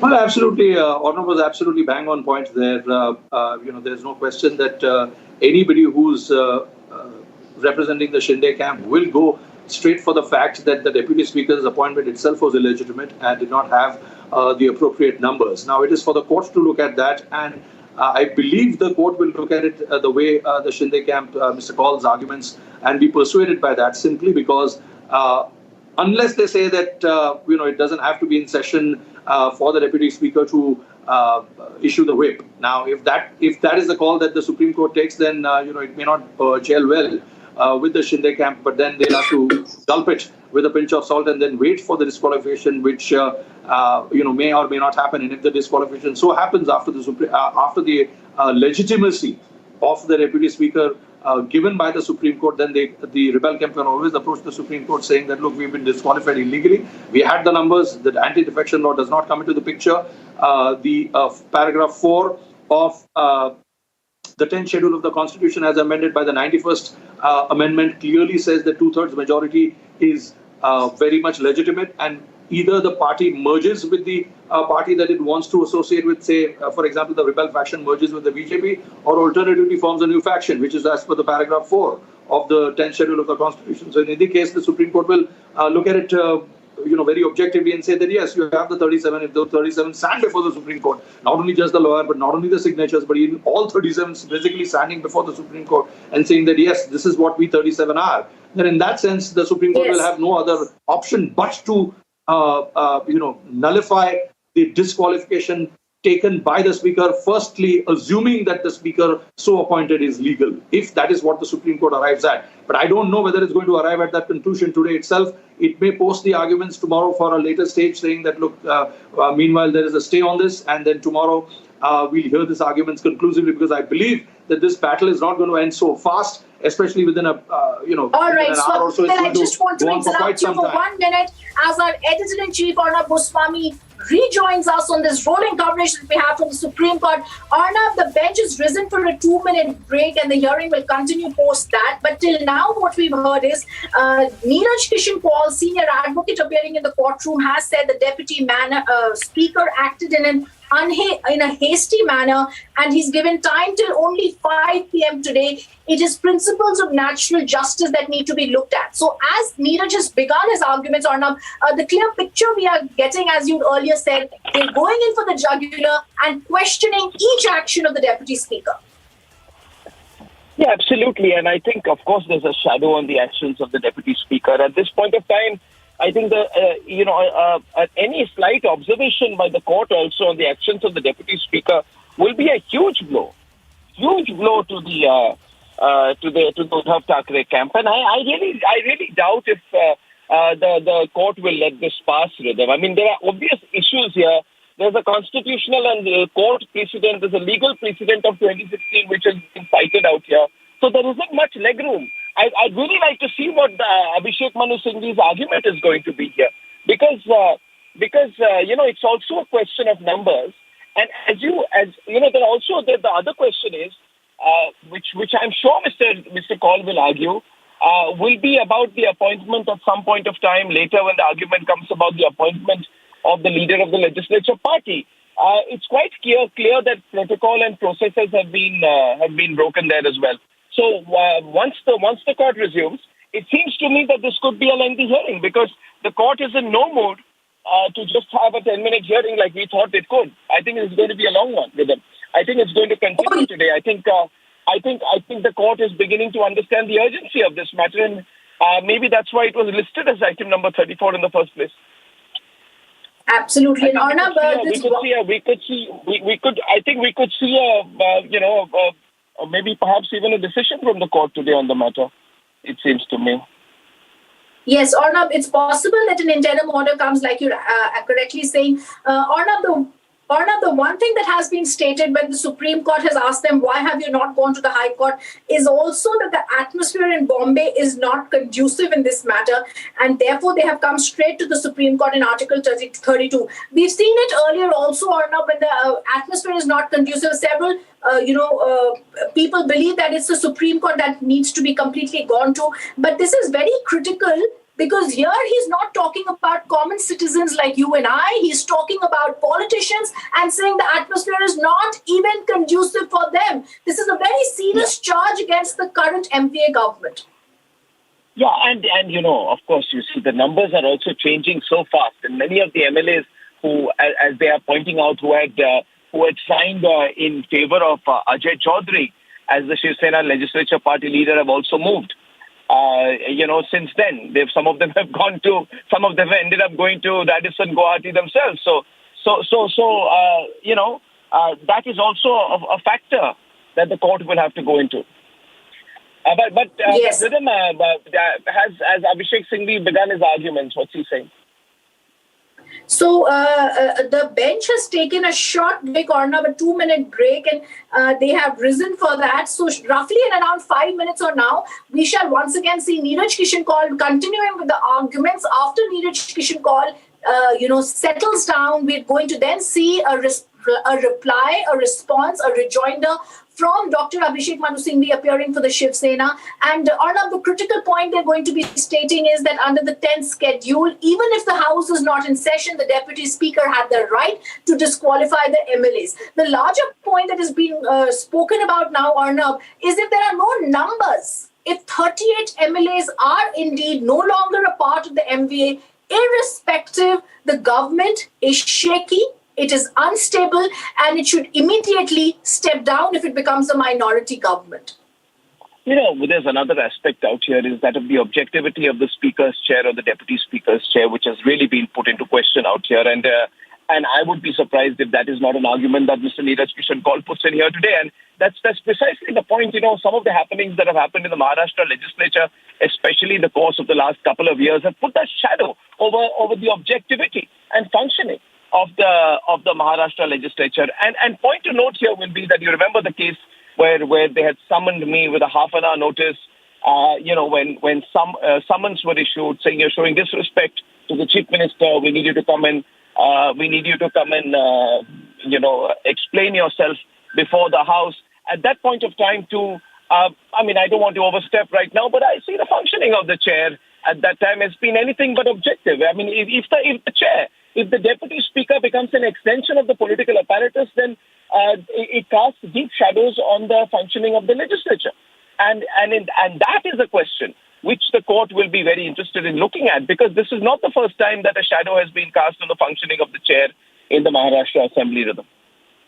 Yes. In fact, Arnab, if I can just go across and pinpoint to exactly what you are speaking about, because on November 24, 2020, Hari Salve had appeared in the matter with the Maharashtra Assembly Speaker's actions had been questioned. And at that time, I still remember how aghast the Supreme Court was. And they had wondered whether they need to be sending a notice to a statement that had been made on direction of the Speaker. They asked, should the Speaker be served a notice? All right, viewers, coming back to the case at hand, the judges have returned. The hearing is resumed. Neeraj Kishan Kaul is now reading out critical paras from the Nabam Rabia decision. And like you said, the most critical point is also to see the role of the Speaker here, because the conduct of the Speaker in asking for disqualification when already there are proceedings for his removal pending are going to be seen as extremely critical by the top court. Yeah, when this particular case, which is being referred to out here, is one of many cases which the court will look at when they had decided, and numbers at the end of the day do matter. You will remember 1998. Kalyan Singh was chief minister of Uttar Pradesh, and the governor had removed him, and he had invited Jagadambika Pal. Jagadambika Pal formed the government, but the court said that no, you need to have a floor test, and that led to that ugly situation. And therefore we have to keep in mind that perhaps in this case, the Maharashtra government or the group may not have got the right legal advice, because this particular case had come up in 2016, the Nabam Remia case. At that time there was a 5-judge constitution bench, and 21 MLAs out of 47 had said that they were being forced to resign because they did not support the sitting chief minister. And at that point of time, the court said that the MLAs who are the 21 MLAs do not constitute a recognizable and legitimate breakaway group. So the bench pointed out at that point of time that the governor must keep clear of any horse trading and must keep objectivity. And the court said that the governor never called for a floor test or required the chief minister to establish his majority in the house. So, so what does this particular case prove? Among other things, what this case proves is that the significant number of Shiv Sena MLAs who are with Eknath Shinde give him an edge in these proceedings in court. Repeatedly in the 2016 case, the Supreme Court had gone by who has the numbers. So, the fact that there is a 38, 39, 40-member group who are with Eknath Shinde, I'm sure that's going to matter in court today, because all these, eventually the court, as you know, all this bench will be guided by how previous benches have also decided on similar matters. Oh yes, absolutely. And so what are the arguments of Mr. Kaul right now? Can you update us on what's going on in court? Yes, Arnab, exactly what you are saying, and speaking about the Nabam Rabia decision in great details. And we must tell our viewers, it is very rare that an editor-in-chief has such legal prowess to be understanding the technicalities of even the earlier case and the numbers, which I personally had forgotten as well.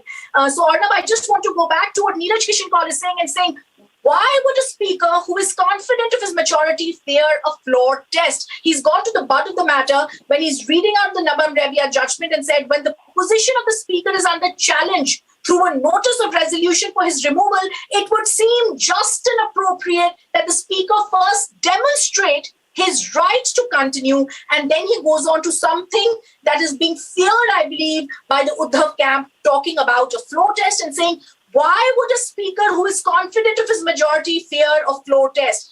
As we are hearing these two critical aspects by Neeraj Kishan Kaul, we really have to see how Dr. Singhvi could be able to take this on, because this is a clear indication they have the numbers.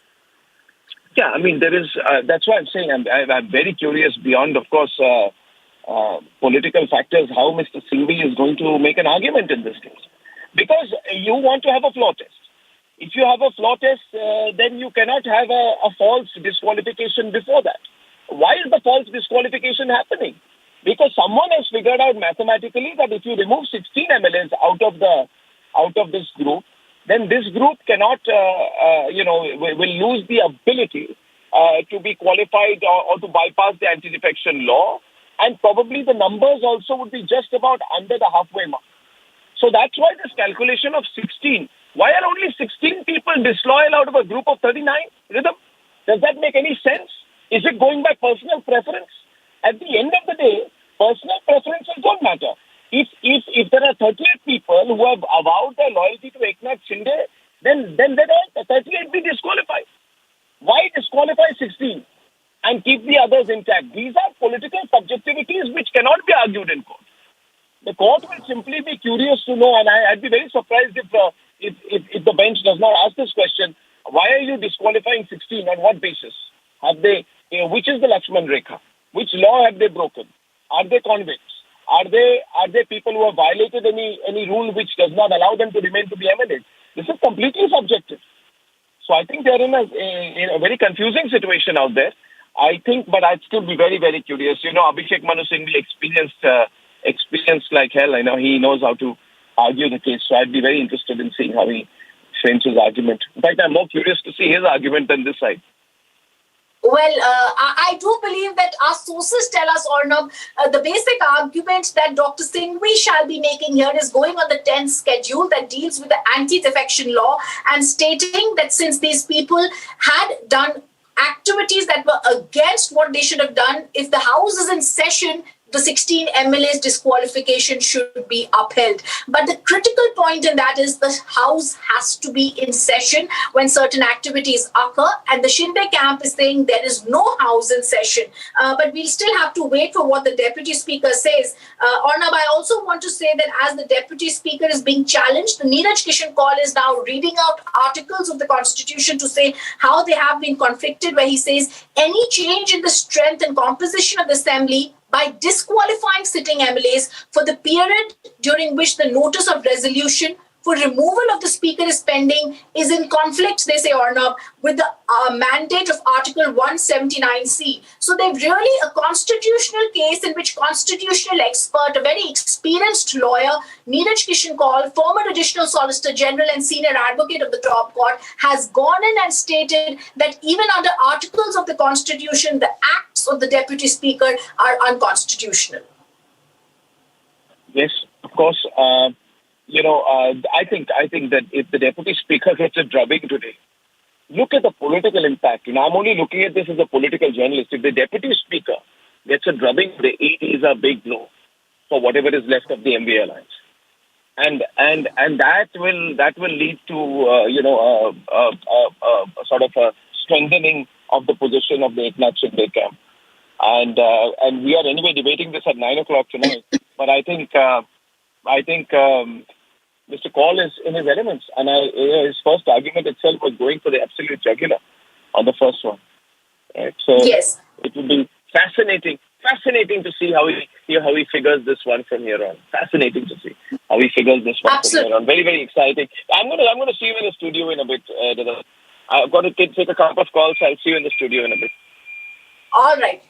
As we continue waiting, Arnab, for you to come back, we continue giving the non-stop alerts from the Supreme Court, where Neeraj Kishan Kaul is clearly talking about the Nabam Rebia decision, which Arnab had spoken about. Arnab also gave out the numbers in that decision, where they are saying that this is constitutionally impermissible. Look at the language and the clarity of thought with which Senior Advocate Neeraj Kishan Kaul addresses the topmost court of the country when he talks about the Speaker's actions and says it's constitutionally impermissible for him to adjudicate upon the disqualifications under the 10th schedule when a notice of resolution for his own removal from the office of Speaker is pending. Viewers, this clearly is the matter, whether the conduct of the Speaker or the Deputy Speaker here can be working in this manner. And we've seen in several states, we've seen it several times earlier, this tussle on the role of the Speaker versus others does happen. But this judgment, therefore, could be very authoritatively laying down the powers of the Speaker, because the allegation made from the Shinde camp is this Deputy Speaker acted on political actions of the MVA government. Now, as I'm waiting for an alert coming in from the Supreme Court as to the Article 179, all right, let me tell you, is what Kaul refers to. He refers to Rule 11 of the Maharashtra Assembly Legislative Rules also, and then says we are of the view that constitutional purpose would be maintained if the speaker refrains from an adjudication. Very, very clearly, as this case continues to happen, this is a firecracker of a hearing, I would say, in which Neeraj Kishan Kaul, senior advocate, has spoken about the role of the deputy speaker. I also want to say that as he reads out Article 179, he said if the speaker survives the floor test, he can still decide the disqualification. But if the speaker decides regarding disqualification of the MLAs, they won't have anywhere to go. So very critical point being made by Neeraj Kishan Kaul. And viewers, we've seen this earlier also in cases, but this becomes extremely critical to understand when a political crisis is being heard in the topmost court of the country. It is the constitution that has to be seen as the authority that will be deciding upon what needs to be done. For this, the interpretation of articles of the constitution is happening in the Supreme Court, as we are seeing senior advocate Neeraj Kishan Kaul continue stating, if the speaker survives the floor test, he can decide the qualification. But if he decides regarding disqualification, they won't have anywhere to go. So these are two very critical arguments being made by Neeraj Kishan Kaul, senior advocate in the topmost court of the country, where he's stating that these actions need to be seen in clarity. He also says, reading from this, so you give a notice, a 14-day period of notice goes before it, is read out in the assembly, and 21 members rise in support of it, but this procedure is not followed. The speaker has no authority to deal with the issue till the question of his removal is decided. All right. So he's making out the same thing that we had stated earlier on what is going to be said in the case. But like we've said, it's the conduct of the speaker in such matters that is going to be having to be decided by the Supreme Court. It is also whether the MLAs can be disqualified. A very critical part as we continue reporting on Neeraj Kishan Kaul, senior advocate, statements from the Supreme Court is also a statement that has been made, viewers, in the petition filed by the Shinde camp, where it said that 38 members of the Shiv Sena have walked out. Therefore, the MVA government is not in a majority. It has withdrawn its support to the MVA government. And if this statement is taken just in singularity, if it's put aside and taken, that clearly means that the MVA government is unstable and it is time for it to go if it's become a minority government, as has been alleged in this petition filed by the Shinde camp. Let me once again go back to what is being stated in the Supreme Court, where Neeraj Kishan Kaul, senior advocate, says, today the assembly is not in session. It is inconsequential. If the assembly is not in session, the cabinet can recommend convene. When the assembly convenes, the proceedings can start. But what is happening? Without following that, the deputy speaker has issued notices. So another very critical point being stated by Neeraj Kishan Kaul, senior advocate, who says that as the assembly is not in session, it is inconsequential if the assembly is not in session. How can the speaker be acting and giving out disqualification notices when the assembly is not in session, which is a very critical point having been made by Neeraj Kishan Kaul.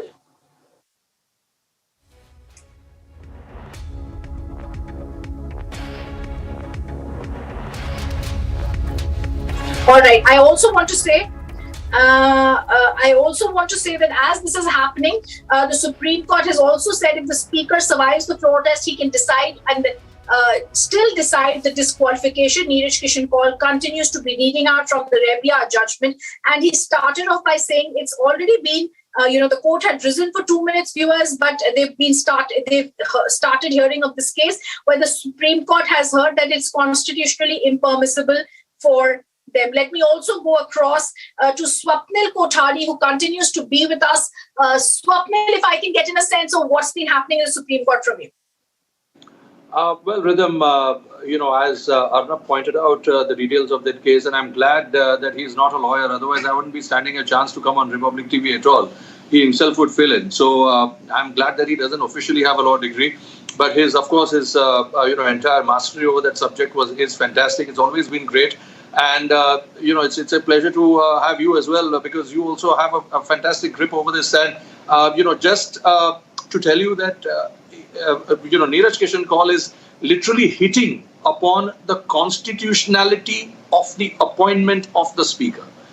if you appeal to the court as far as the constitutionality aspect is concerned, and if it's the highest court of the land, which is obviously the final arbiter of the constitutional principles and the articles, rather the interpretation of the articles of the Constitution, then obviously you are in a position to persuade that court, and obviously Neeraj Kishan Kaul is a master at that, and he's trying to do that. And he's trying to say that the appointment itself is in question. The question of any adjudication upon the disqualification plea does not arise, because when the speaker's appointment itself is in question, there is no question that he can decide. Now, if the Supreme Court comes to that conclusion, and I want to give this a 70-30. The reason why I'm giving this a 70-30 because more often times than not, the parliament not in session, the parliament in session.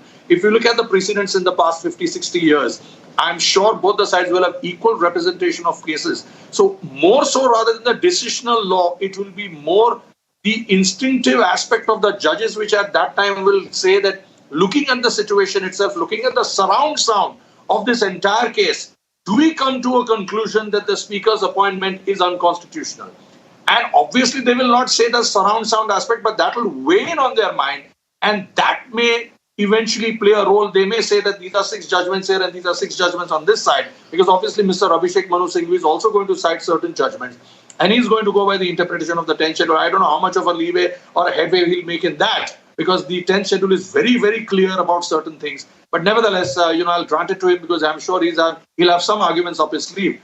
But and I'll be interesting to hear what he has to say, because there's very little room for legal maneuvering or legal craftsmanship as far as something of this nature, so solidly narrow, if I may say so. And you have to look at it from the prism of constitutionality, nothing else. Nothing else. And prism also from the 10th schedule of the Constitution as amended by the 91st Amendment. Nothing else other than that as well. Swapnil, I'm only interrupting you for a minute because you spoke about Dr. Abhishek Singhvi, Swapnil, and the bench, Swapnil, has now sought the views of the respondent. Senior Advocate Abhishek Manu Singhvi appears, to which Solicitor General of India Tushar Mehta interferes. Just for my knowledge, who is Mr. Singhvi representing? To which Dr. Singhvi says, I am for R4 and R5, that is the Shiv Sena Legislature Party leader, and Sunil Prabhu, Chief Whip. So viewers, in such cases, it's also very interesting to see the nuances in the courts of the country, where we see both the sides speaking up, where we see this high-octave battle, as Swapnil would say. So Swapnil, even before Dr. Abhishek Manu Singhvi could speak up, first the Solicitor General asked, just for my knowledge, who is Dr. Singhvi representing? And he replied, he's appearing for Shiv Sena Legislative Party leader and Sunil Prabhu. We're also seeing, Swapnil, as I can see the smile on your face, also Rajiv Dhawan appearing for the Deputy Speaker. Because Tushar Mehta is trying to figure out as to who's representing whom so that he can present his arguments accordingly, because he knows both his compatriots since possibly several decades, and he knows exactly who's going to place which arguments and how, and especially for which constitutional functionary. So here, obviously, if it's Mr. Uddhav Thackeray's camp, and of course the Deputy Speaker. So if Mr. Rajiv Dhawan is going to appear for the Deputy Speaker, then Mr. Tushar Mehta knows exactly what the arguments are going to be and how they're going to be, because Mr. Rajiv Dhawan himself is one of the best-known constitutional experts. But be that as it may, as I said, I keep telling you, Rhythm, from the very narrow prism of the 10th schedule of the Constitution, from the very narrow prism of the disqualification aspect, from the once again still narrower prism of arbitrariness of as underlined under Article 14 of the Constitution, and also still from the prism of the fundamental rights being freedom of association and freedom of expression, it is a simplistic question that the court has to ask itself, that if there are 38 people who had joined, or 37 people who were a part of a political party first, who had associated themselves with the political party, if they are unhappy with the political party, do they have a right to get out of that political party and form an association of their own, or alternatively merge with a majority party? And if you answer that question simplistically, objectively, even without looking at the parameters of the Constitution, or be it the 10th schedule, the simple answer to that is yes. Swapnil, I just want to go back to what's been happening in the Supreme Court, where we heard another sort of exchange between Dr. Singhvi, the Solicitor General, and Rajiv Dhawan, who's appearing for the Deputy Speaker. All of them senior advocates, Solicitor General of India, top law officer of the country. Before I go across to what Dr. Abhishek Manu Singhvi has said, as he's begun his arguments at the top court, I'll let our viewers know about the short exchange that took place between Dr. Abhishek Manu Singhvi and Solicitor General Tushar Mehta, who believed and said the Deputy Speaker is on caveat and let us hear him. Dr. Singhvi then replied, "My learned friend will not decide who will open first," and in between them, Mr. Rajiv Dhawan, appearing for Deputy Speaker, said, "Let my learned friend Dr. Singhvi argue. I will submit on the legal issues." Viewers, let me now tell you the breaking news that's coming in. Dr. Abhishek Singhvi, appearing for the Shiv Sena, has now begun his arguments and first questioned why the leapfrogging. It's the language that has to, delightful language that has to be seen by both the sides. We've heard from constitutional expert Neeraj Kishan Kaul talking in great eloquence about why the Deputy Speaker's actions are illegal and constitutionally impermissible. Now Dr. Singhvi questions them on leapfrogging to the Supreme Court without approaching the High Court. First, says no reason why Mr. Kaul, why your Lordship should not exercise the discretion that is given to them under by going to the High Court. Now, viewers, as I continue bringing this update, he's also now, Dr. Singhvi has also stated in no single case, barring the Rajasthan High Court in 2020, has the courts interfered in this manner, has the courts interfered when the proceedings are pending before the Speaker. He then refers to the Quixote judgment, para 109, para 110, and says no action will lie before the court till the Speaker decides finally. So what are we looking at in the Supreme Court? We are looking at Speaker, action of the Speaker versus inaction of the Speaker, as the Shinde camp says that the action of the Deputy Speaker in going ahead and disqualifying MLAs at this time is illegal and unconstitutional. Now lawyers appearing for the Shiv Sena, Dr. Abhishek Manu Singhvi, says that the court cannot interfere when proceedings are pending before the Speaker. So he refers to a judgment and says no action will lie before the court till the Speaker decides finally. Viewers, we've also seen this earlier, and also in the case that Orna mentioned, when it comes to the Speaker, the constitutional crisis, this has to be seen and sets out an authoritative judgment, because it's now the powers of the Speaker versus the powers of the Supreme Court that are being spoken of by Dr. Singhvi in the topmost court of the country as a part of his arguments. Justice Khan says, was it also a case where the continuation of Speaker was in question? So a question being asked by Justice Surya Khan to Dr. Singhvi, who says no, that was not an issue until Nabam Rabia in 2016, but in Nabam Rabia, the court interfered with the final order. In that case, it's consistent with Quixote and holding that let the Speaker decide finally. So what is Dr. Singhvi trying to say? First, he says the powers lie with the Speaker to decide on the disqualification. That is the main argument he's making. The second argument he's making is do not leapfrog to the Supreme Court and you should have gone first to the High Court. Earlier, we saw what had been stated by Neeraj Kishan Kaul in that aspect. Now, let me also tell you, Singhvi also refers to the decisions in the Manipur case, in the Manipur MLAs case, to say there are limited grounds for the court to interfere in interim. When the Speaker disqualifies the MLA in interim, court can pass interim orders setting the time limit for the final decision. So what is Abhishek Manu Singhvi really trying to state here? He's saying when it comes to such issues, the powers of the court are limited. The court cannot go forward and give out authoritative judgments because it is the powers of the Speaker. Viewers, this is a very contentious issue. It's come up earlier. We really have to see what the Supreme Court says here, because it is now a tussle between powers of the court versus the powers of the Speaker, which is what Dr. Singhvi is pointing out to. And need I say, he is a constitutional expert himself, but we really need to understand whether a floor test will happen. Justice Kant has also asked when a Speaker's removal under 179 is under consideration, whether such Speaker is competent to decide under the 10th schedule, whether this issue has been considered in any of the cases. So very important point coming in from the court. How are we to look at the Deputy Speaker's powers? because the Supreme, viewers, I just want to put this into perspective instead of giving you too many facts and, not an actual simplistic understanding of what's happening in the courtroom. There are 16 MLAs in the state of Maharashtra who were disqualified by the Deputy Speaker. However, when he disqualified them, there was a petition pending for his own removal. Now the entire controversy is on the powers of the Deputy Speaker when there is a plea pending, a resolution is the right word, a resolution pending for his own disqualification. If the Deputy Speaker himself is not qualified to be on that constitutional post, then he cannot be giving out disqualification notices to the 16 MLAs. This is the crux of the matter.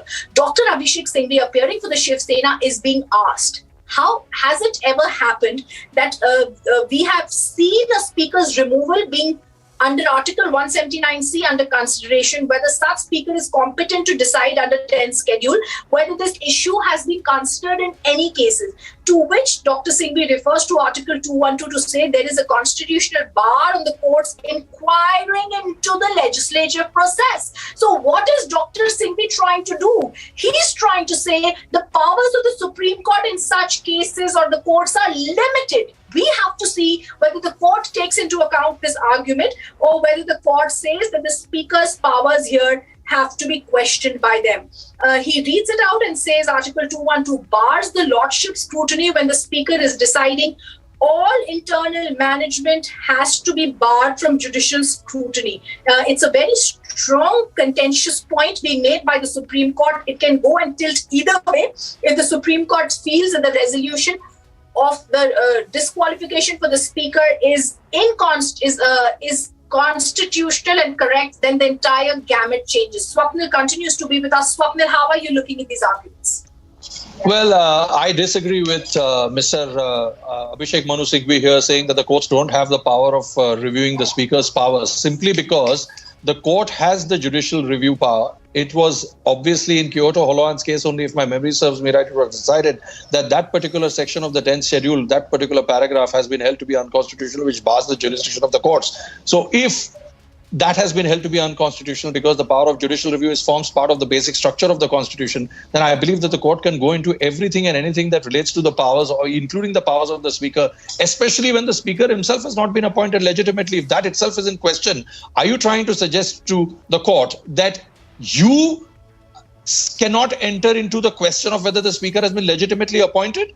Well, I'm sorry to say that will not be allowed, simply because then obviously if you cannot enter into that, then whoever can appoint the speaker in howsoever manner possible, and then that speaker can take whatever decision he wants to take arbitrarily. And then the power of judicial review will be exercised. I'm sorry, this seems to be a very far-fetched interpretation, and Article 212 has an absolutely different connotation than what it comes here under the 10th schedule of the Constitution. This is, as I said, the court will have to view it from the narrow prism of that. You are talking about legislative proceedings and all of those things. That is an absolutely tangential argument.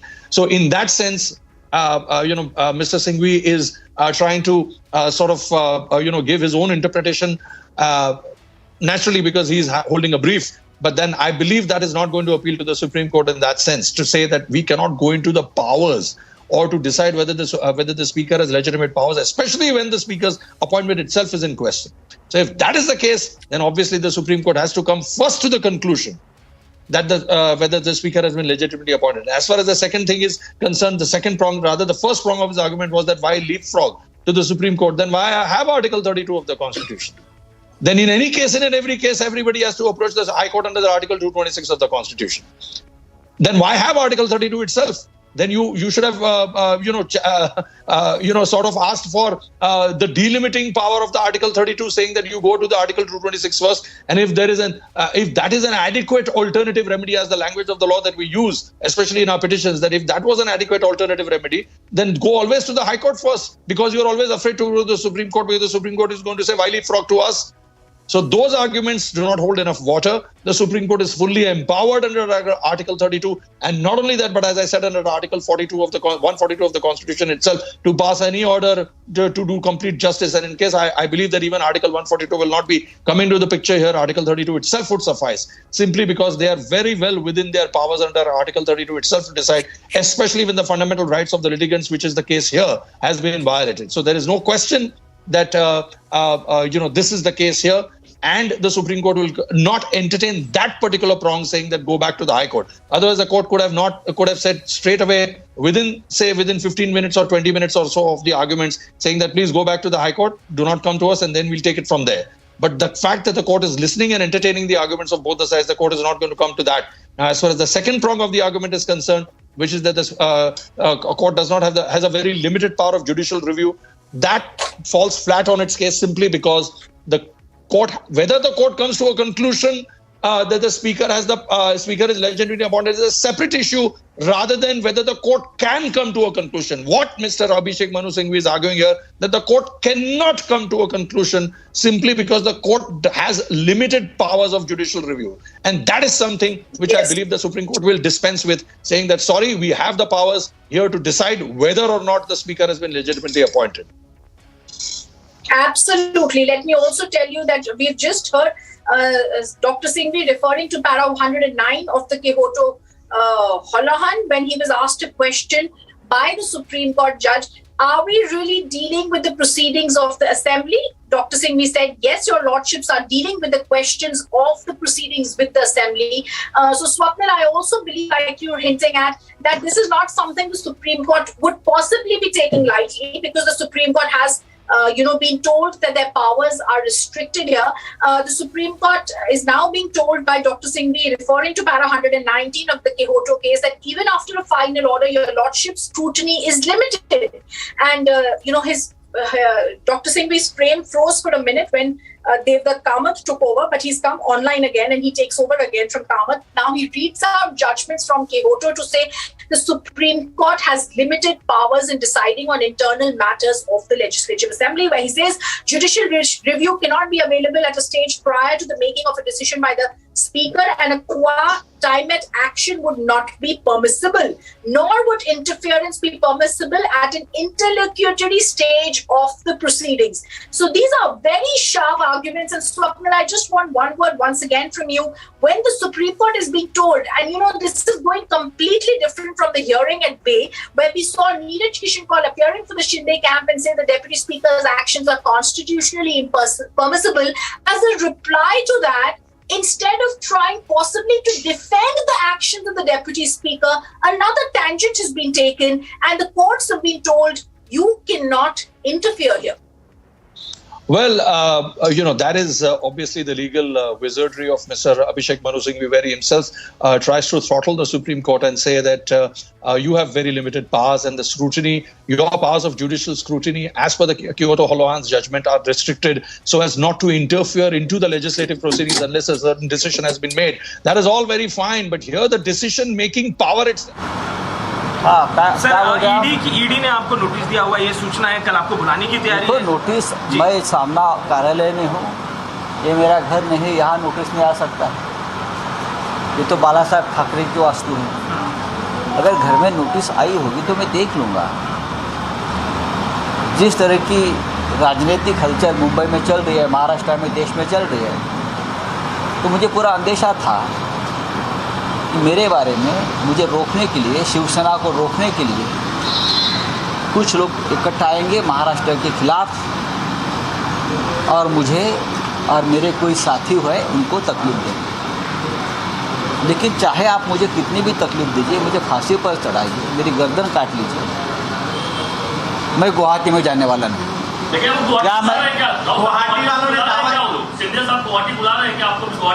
मैं गुवाहाटी जाने वाला नहीं हूँ। मैं आपको बताता हूँ, मैं बाला साहब ठाकरे जी की जो शिवसेना है उनके साथ खड़ा रहूँगा और उनकी साख बचाने के लिए आखिरी सांस तक मैं लड़ता रहूँगा, चाहे मुझे आप गोली मार दो या मुझे जेल डालो। ईडी के दफ्तर चाहिए। कल आप ईडी के दफ्तर जा रहे हैं, मेरे पास कल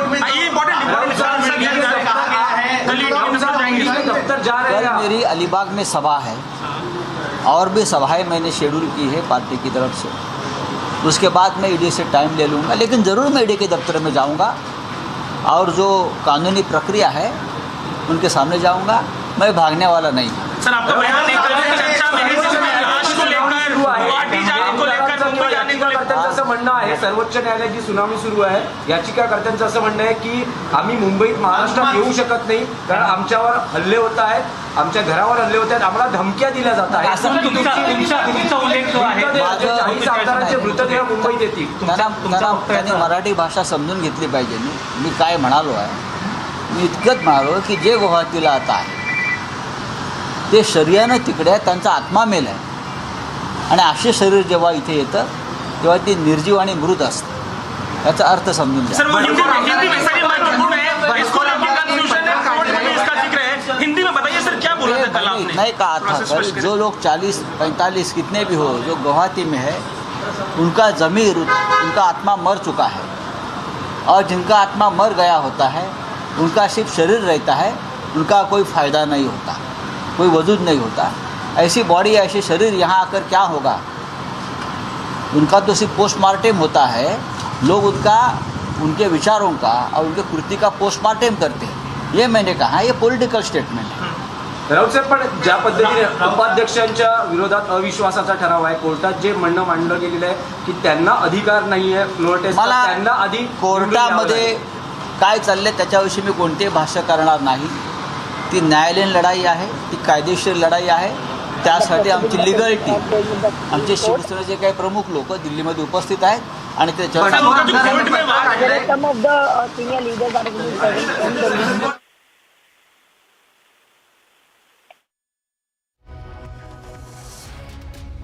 Coming back to the Supreme Court that is hearing this continuous case, and the Supreme Court asks, why would a speaker who's confident of a majority fear? This was an earlier alert. We've just seen Dr. Singhvi making arguments before the Supreme Court and seeking and giving out details about what needs to happen in this case, where we've seen Abhishek Manu Singhvi say the continuation of the speaker wasn't in question in earlier cases, but we do want in this case for this to be taken into consideration. As Roth remains defiant, the ED summons Roth. He says he won't go. That's another stop focus story that we're looking at. I also want to go back to the Supreme Court, where continuous arguments are happening inside the courtroom, where the Supreme Court says in the Napia case, 212. All right, there was no 212 that was dealt with. So the Supreme Court is also questioning in this case what needs to happen. Justice Suryakant has said the matter was different in the first decision of the Supreme Court. Things are totally different here. Here only the Deputy Speaker himself is under challenge. A very pertinent breaking news coming in from the Supreme Court, where the Supreme Court makes this very critical observation when they are saying that in this particular case, it is the Deputy Speaker himself who is under challenge. So the cases that Dr. Singhvi is speaking about were earlier, they were different, and things are totally different here. What is the Supreme Court going to do in a different case? Are they going to be giving out an interim order? Are they going to be saying that this particular decision needs to have an interim stay on it because it is the Speaker who himself is under challenge is a critical point that needs to be seen. I want to go back to what's been happening in the Supreme Court, where Abhishek Manu Singhvi made those arguments saying that these are that the court cannot be interfering in these matters, and these are matters that are outside the judicial purview of the courtroom. Justice Kant has said the issue is limited. Whether the Deputy Speaker has the right to hear the disqualification petition under 10th schedule and when there is a notice seeking his removal under Article 179. Viewers, I also want to tell you the Deputy Speaker, Dr. Singhvi, says has already taken a decision on the motion. It's been reported. Motion has been dismissed on grounds of validity. Justice Kant has given out a very important observation. Can the Speaker decide in his own cause? Dr. Singhvi says yes, because of its validity. Justice Pardewala then goes on to say, and viewers, this is a hearing that's getting very, very interesting, because Justice Pardewala says you've been called to clarify why the Nabam Rabia should not be made applicable. The Quixote case is clear, no difficulty. Same principles reiterated in other cases. But this becomes crucial as the Supreme Court says the Speaker against whom the application has been made, can he himself hear the application?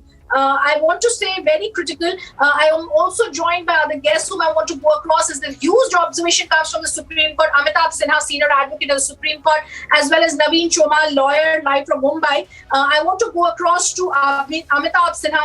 Amitabh, it's a very high octave hearing that we are seeing in the courtroom, Mr. Sinha. The question that begs to be asked here is the Supreme Court is now being told your own powers are limited to decide on an internal legislative matter. How should the Supreme Court be looking at it when they are saying, can the Speaker decide in his own cause?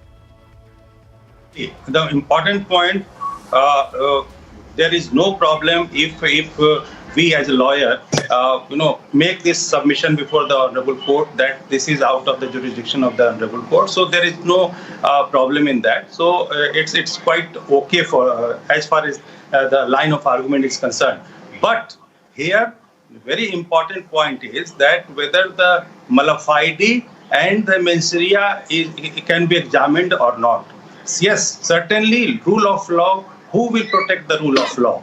Obviously, the executive and the judiciary. It is a balanced arrangement. If one one column of the democracy fails to deliver the justice, then the another column of constitution comes in. So here, Supreme Court. The most important thing that Supreme Court has been, asked to take the cognizance, and it is very important. Cause of action has already been established, and Supreme Court now can monitor it. Earlier, Supreme Court was not in picture, and what we are as citizens of the country, we are witnessing. See, Shiv Sena, they are hellbent to break the law in the Mumbai or in Maharashtra. The son of the chief minister openly, I have just heard that there will be 2 floors.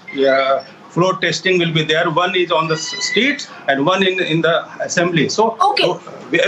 So now the Supreme Court has to see whether the malafide is there in that letter or not. And importantly, absolutely. Just a minute. That when 38 or 39, whatever the number, but more than 2/3 number of the legislative party has already said that we don't have faith, and in the petition also, then why only 17? This is a misuse of the technicality of legal system. So the court is not blind. Court also understands I just what is want the to, Mr. Sinha, malafide. go back to the courtroom alerts that are coming in where Abhishek Manu Singhvi continues his arguments where Justice Kant has raised a very critical question where he says the notice and he has proceeded to reject the same. In light of the Nabam Rabia case, can the Speaker decide on this issue? And Singhvi says it is the second scenario. Let us break down Nabam. The point of Nabam will apply only after 179. See, viewers, I'm not going to go into technicalities, but what are we talking about is the role of the Deputy Speaker, which itself is under the scanner. Can he then go forward with these disqualifications is what the court is asking.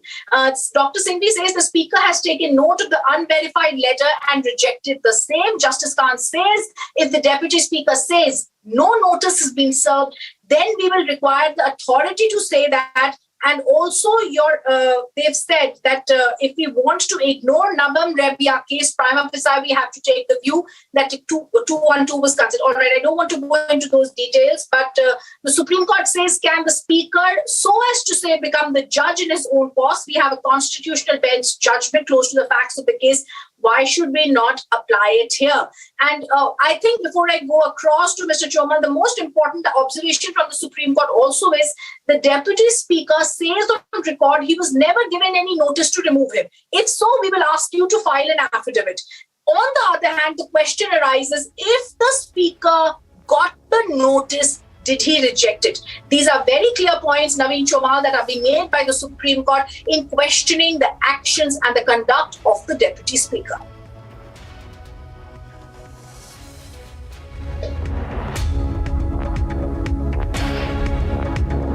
Mr. Naveen Chomal, if you can hear me, sir. Yes. I thought we are waiting for some break. Kindly appreciate, in this case, propriety is something very important. And if you go by the letter and spirit of the Constitution, propriety is in the spirit of our Constitution. And our Constitution is always based on majority in the democratic setup. So on the floor of the House Assembly, where the figures are already in favor of the Shinde faction combined with the opposition parties, then this government is sure to fall.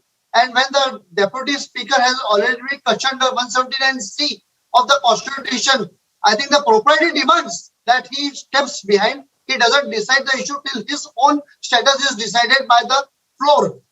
So kindly appreciate the court will have to take a very bold and decisive, become very decisive. Court cannot ask for the affidavit. And if the court asks for the affidavit and the deputy speaker is found to be telling lies to the court, then he should face the consequences also. Because we have been hearing the news that deputy speaker was given the notice and he started saying that no, I cannot believe this notice. The signatures are not matching. So he's trying to give all those excuses when he could have verified the signatures. And then he's trying to say that the email from which the notice came, that was not verifiable. So these are all very lame excuses, only trying to buy some time and avoid his disqualification. So ultimately, the Supreme Court will have to decide that what are they going to decide after 2 weeks. Why waste time of 2 weeks? Let the matter be decided in Supreme Court as early as possible, and let all the members we call on the floor. Let them decide on the speaker and let them decide about the strength of the government. If the government fails to prove the strength of 143, considering that 2 MLAs are in prison, so in that aspect, don't make the magical figure of 143. Yes. Yes, Mr. Chomal, I also want to go back to the hearing that continues in the Supreme Court, where arguments are continuing, and Justice Khan said, Dr. Singh, we read para 5 of the notice given. We barely hereby call upon you to move the motion for removal. Dr. Singh begins reading and says, this has come from unauthorized email and 14 days has not elapsed. Justice Khan says, very right. If 14 days is the time for the speaker to put up the notice before the House, here the MLAs have been served a notice calling upon him to put the resolution under 179. Rajiv Dhawan, appearing for the speaker, says speaker has rejected the notice saying its authenticity is not verified. This is turning out to be a pot boiler, and a controversy and a confusion is now being raised upon whether the speaker, Amitabh Sinha, actually got the notice, whether he got it from verified sources. But this is only trying to derail the process in the court. This is clearly a lame excuse. I'm sorry that they are just playing like a child. They are children's game type. So this is a very serious matter. And if the complainant is saying that we have sent a notice, then the notice should be verified first, and then the suspension notice or show cause notice should have been issued. So this is a really clear, open and shut case of malafide. So I am really amazed who is giving legal advice to these people. So I just don't understand. See, now in this case also, where the Supreme Court is going directly take cognizance, or it will remand it back to the High Court. My point is that Supreme Court has already intervened. Supreme Court has already taken the cognizance, and in this Nibam Rabia case also, the precedence is there. So how Abhishek Manu Singhvi is saying that Supreme Court has no jurisdiction in the Legislative Assembly? Yes, in the Constitution there is a separation of power.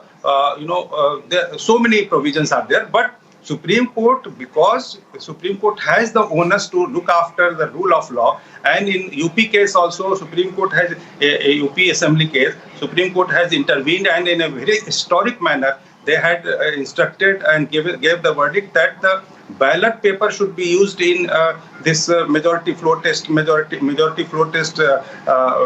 process. So I think there is nothing wrong in Supreme Court taking cognizance and intervening in this matter, and it is completely as per my legal understanding.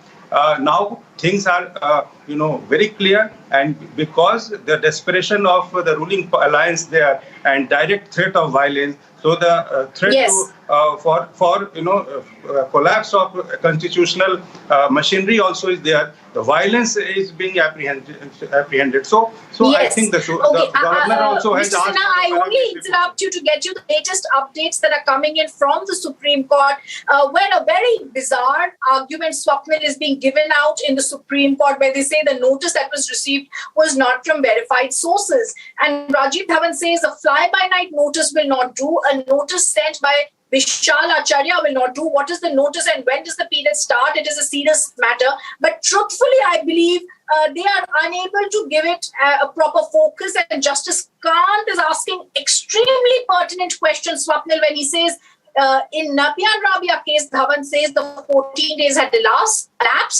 This was an important aspect. Justice Kant says, then it will be contradictory. If there is no valid notice, there is no question of 14 days. The question arises only if the notice is valid. Justice Kant then says you can file a comprehensive affidavit, Mr. Dhawan, and this is crucial because the Solicitor General also says, I need to say something, I'll say it in the last, please give me 2 minutes at the end of everyone. A hearing in which we are hearing all the sides wanting to make their points. Amitabh Sinha, Swapnil have a slight smile on their faces because what we are hearing, Swapnil, you're raising your hand as well, I want to ask you is the bizarreness of an argument that the notice that was given to the Deputy Speaker was actually from an invalid source. Yes, Rhythm, I'm glad that they did not put up the argument that the rebel camp MLAs have been abducted, because that would have been more bizarre than, people who claim to have been abducted by extraterrestrial and aliens. So I'm glad that that argument has not made today to the Supreme Court. Now, this argument, which is so bizarre that the verifiability of the notice itself is in question. So the question of, the number of 14 days, etc., does not apply. You and I both can see through this, and I'm sure Justice Suryakant can easily see through this with all his pertinent questions. Now, one of the main points that, Mr. Singhvi had raised is that why there is a Qiyat Ahmed action. Now, just for the benefit of the viewers, to explain to your viewers, in layman's terms, what Qiyat Ahmed means is that if you apprehend something, there cannot be an injunction against that. So here, it's not the question of apprehension. We are not apprehending that the Speaker is going to disqualify. Here, it is the question of the legitimacy of the Speaker's appointment itself. So there is no question of Qiyat Ahmed action here. It is a question of the legitimacy of the Speaker, whether he himself isn't appointed. Now, what he does thereafter is irrelevant, because here itself, when he himself has not been legitimately appointed, the question of any ensuing factors, that whether he has issued a proper whip, whether he has not issued a proper whip, all of those, whether he has the power to adjudicate upon the disqualification plea, does not arise at all, because he himself has not been legitimately appointed. So I believe that the questions that are being asked by the Supreme Court are pointing towards the direction of the fact that the Speaker himself has not been legitimately appointed, and that's why there is an injunction which is going to flow that he will not be able to adjudicate upon the disqualification plea. And not only that, but I think to remove all biases, a neutral Speaker would be appointed thereafter, or a direction would be given to appoint a neutral Speaker, and only then and then the disqualification plea will be entertained by that particular neutral Speaker. So I see the Supreme Court heading in that direction from the questions that it is posing. So that is where, yes, my understanding of the Supreme Court's, potential order goes to. I also want to go across to the Naveen Chomal, who also wants to make a point. But before that, Naveen Chomal, I just want to say that Kamath says there is preliminary objection to the maintainability of the petition. We have not given up on that objection, Justice Khan says. Kamath refers to the Supreme Court order in the Karnataka MLAs case, which he, interestingly, with Dr. Singhvi was also a part of, to say the Supreme Court disapproved the petitioners in the case, leapfrogging to the Supreme Court. Naveen Chomal, I do believe what is happening is, in their haste, the lawyers for the Shiv Sena camp are jumping from one point to another, whether it's leapfrogging so as to say to the Supreme Court being one point, or whether it is saying that the Supreme Court does not have the powers in such cases being the second point, or whether the third point is being made by them, that the Speaker and the notice he got himself was actually from unverified sources, which is a bit of a bizarre argument. Yes. The Uddhav Sena camp is not able to get its act together, and basically I want to make a point that it is high time that our Supreme Court becomes very strict about certain things. If anybody tries to play hanky-panky with the court, or tries to mislead the court, or has the guts or audacity to make a misleading statement to the court, he should be punished very heavily. The arms of the law should fall on him very heavily. If the Uddhav Sena camp is trying to make some wrong statements to the court, and if they are found to be incorrect, court should punish them very severely. Because we have been seeing that they are trying to make all sort of politically, immature statements on the media, in the public rallies. But the same thing they are trying to treat the Supreme Court of India. It will be too shameful. It will be corroding the important pillar of our judiciary. So, our democracy. So ultimately now it's up to the court to become very strict, catch them by the collar. They are trying to mislead the court. And coming to the issue of the notice, as I was saying the earlier, my submission that if he is trying to say, the speaker is trying to say that the notice which he received was not valid, then let the court decide, let the matter come on the floor. Ultimately, it is the floor which will settle all the issues. And please appreciate, any speaker is supposed to be unbiased, whether he is from any party. Once he assumes the post of a speaker, he is supposed to give up the allegiance to his particular party and has to be unbiased. That was even told to Somnath Chatterjee also. And that's why he had to leave his political party subsequently. So kindly appreciate now, ultimately, let there be a first decision who is to be elected as a speaker, let the floor be called, and as it is in the Supreme Court, the Shinde Sena has pulled the plug from the government. They say that we don't want to be in alliance with the Congress and NCP. So ultimately now, practically this government is going into minority. So now let the floor test be there, yes. And ultimately the floor test will only decide the whole issue. Yes, absolutely. I want to say for the record, these arguments that are being made by the Shiv Sena camp, they are jumping from one argument to another. They are talking about the leapfrogging to the Supreme Court argument and the fact that the Supreme Court does not have the powers to interfere in internal proceedings of the Assembly. And third bizarre point about the notice to the Speaker is not from verified sources. Devdutt Kamath, who appears for Ajay Chaudhary in the case, is now making points and saying, okay, I just want to say he refers to the Supreme Court order. Now he says on the Naban Rebia, I have to say, one day before the Speaker approves the appointment of leader on Shiv Sena letterhead, then these MLAs are on an alleged letterhead from an unverified mail. Same argument being made by Kamath as the one I reiterated. Then he said there is no question of calling a special assembly. There are rules and certain things that the legislative rules do not allow. There is no question of calling a special session just because of this bogey of no confidence.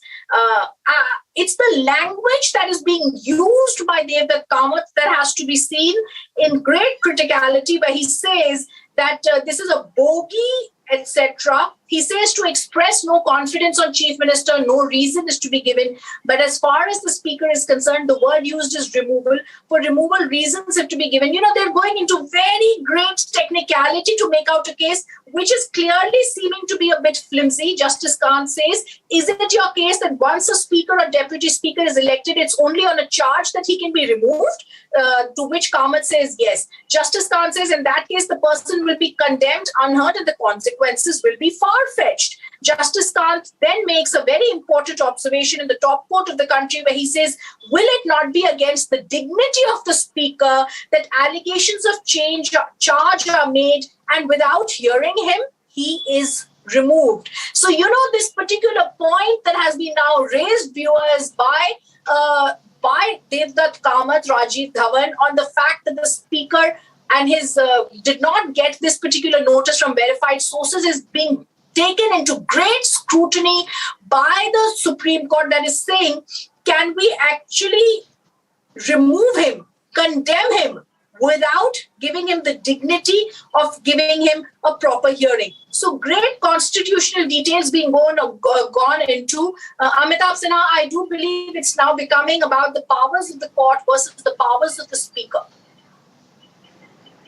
Exactly. See, in this system, in this legal system, there is direct judiciary and this is quasi-judicial system. The Speaker or Deputy Speaker, whoever he may be, he is supposed to behave in a quasi-judicial manner and he must respect the administration of justice in the most impartial manner. This is, expectation. And Supreme Court also, in High Court judiciary also, we very clearly experience so many times. Suppose remotely also, if the judge's partiality is being questioned by any of the party, very gracefully judges recluse themselves. So here, person who is supposed to give judicial, delivery of justice, and he is saying that no, before my charges are being established or proved, I will punish those people who have given this, complaint against me. So this is in itself it is defeat of judicial power. Judicial spirit. So legal spirit. So my point is very clear. Supreme Court is not going to overlook these things. And the most important thing, again I am repeating, Supreme Court has taken the cognizance of this matter, and it was very much clear right from the start of this hearing. So now I am so hopeful that the rule of law will prevail in Maharashtra and Mumbai, and all these lumpen and gunda element like son of Chief Minister and Sanjay Rao. I'm just going to interrupt you for one moment, sir, because there's a breaking news alert coming in from the Supreme Court that's hearing the matter, where Justice Suryakant has said Dr. Dhawan is there. Either the Deputy Speaker should say, because the time is still 5:30, sometimes haste also gives undesirable instances. How soon can reply affidavits being filed? A question asked by the court, how soon can the MLAs who've been disqualified file reply affidavits? To which Rajiv Dhawan's Deputy Speaker's lawyer says, for a balance, let them appear before the Speaker. So as these details are coming out, let me also tell our viewers that what is happening in the Supreme Court now is the bench issues a notice on Eknath Shinde's petition. And all right, the breaking news alert also coming in. Bench issues a notice on Eknath Shinde's petition. Notes Rajiv Dhawan accepts notice on behalf of Deputy Speaker and Singhvi for Ajay Chaudhary and Sunil Prabhu.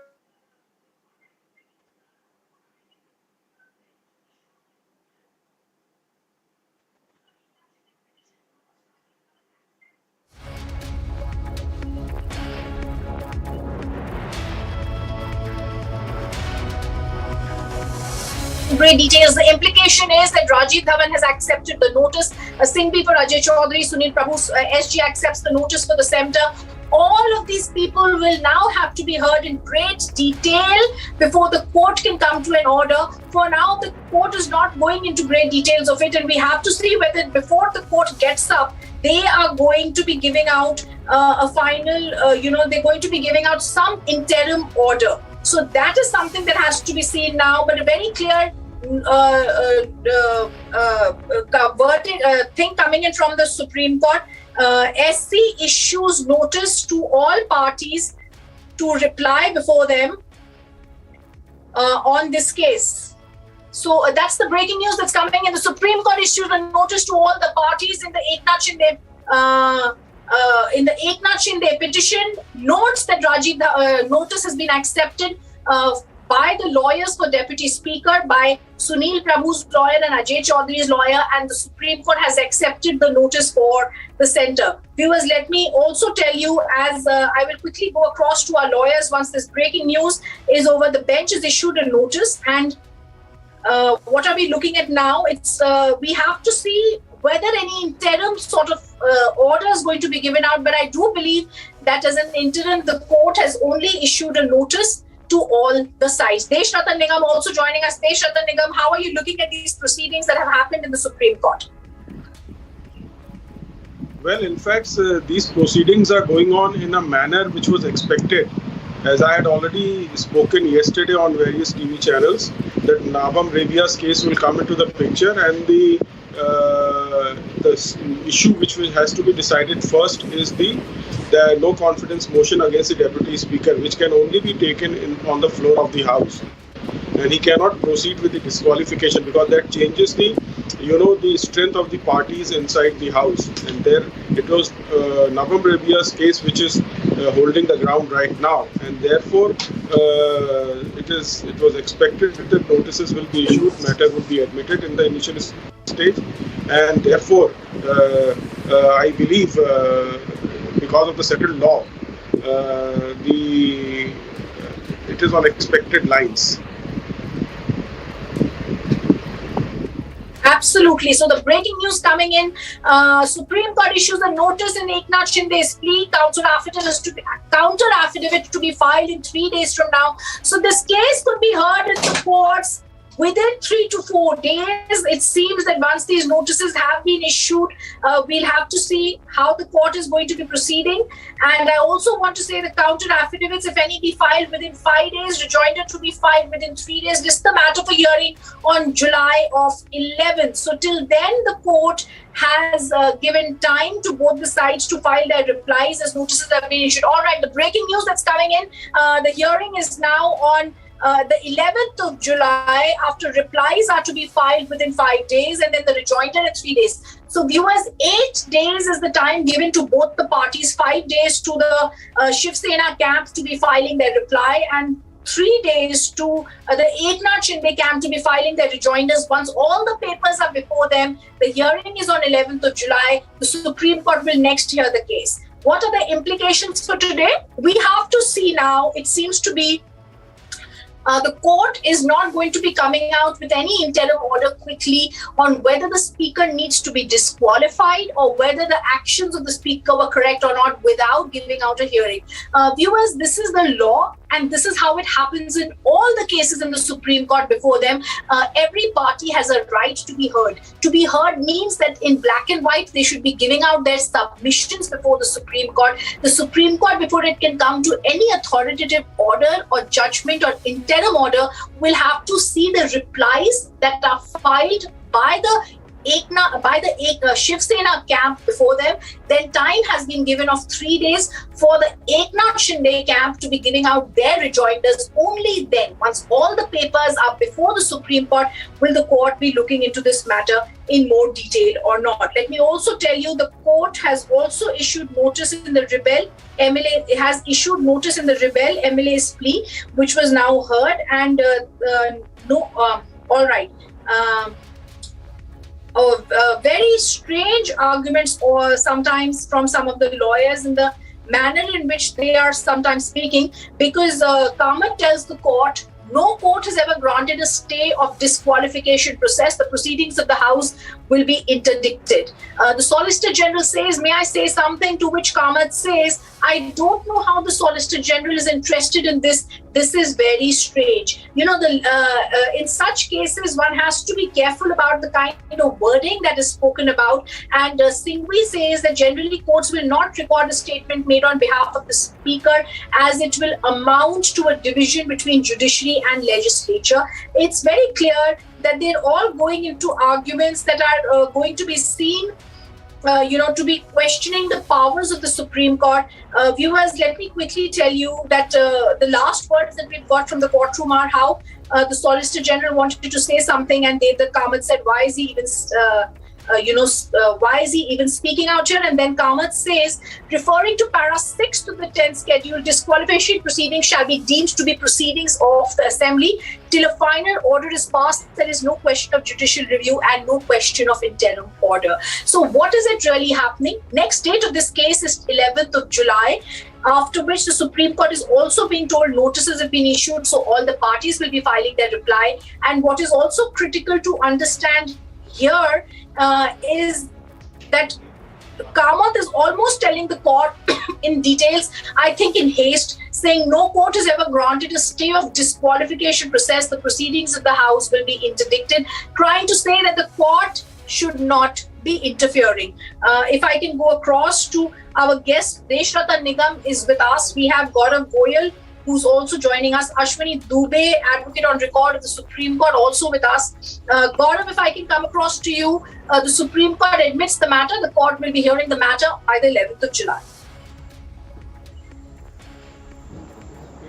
Yes, I think it's a very early stage, because now the Supreme Court of India has issued the notice and has called all the parties, and the matter has been adjourned for 11th of July, and no stay has been granted by the Honorable Supreme Court of India.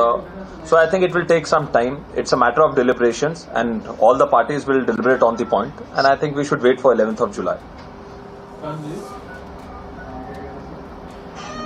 Yes, I also want to once again go back to what's been happening in the Supreme Court before I go back to our guests who continue to be with us. The Supreme Court is really right now dwelling whether it shall grant an interim stay or not, which becomes very, very crucial. The Supreme Court is saying that a statement is being made by Rajiv Dhawan. He cannot make a statement without instructions. Dr. Singhvi says we heard him say that. The Solicitor General tried to make an appoint and quip when Kamath said, I don't know the locus of the Solicitor General, but what we are trying to gather from the Supreme Court is whether there will be any interim stay. Dhawan is appearing for the High Functioning Justice Khan says Dhawan is fairly saying, all right. So to get a sense of what's happening inside the courtroom, we'll go back to what's happening there. But before that, once again, I want a word. Deshrata Nigam is also with us. Deshrata Nigam, how are you looking at the proceedings where several arguments have been made, questioning the speaker, questioning the conduct, and also when they've said court has limited powers? Yes, in fact, Rhythm 1, if you look at the entire proceeding where the notice has been issued, it was very, very clear from Navam Rebiya's case that the conduct of the Deputy Speaker is under question and he cannot be a judge in his own cause. And therefore, before he takes any decision on the disqualification of these MLAs, his own conduct is under question and that has to be decided on the floor of the House. Once that happens, then the entire issue has to be put on a back burner in the sense that without an interim order, the notices will not have any meaning. The case would become infructuous. Therefore, I believe once a notice has been issued, the clear possibility with the kind of experience that I have in litigation, there has to be an interim order that has to follow. Okay. All right. That makes sense. So what we are trying to get a sense of is what is going to be happening today,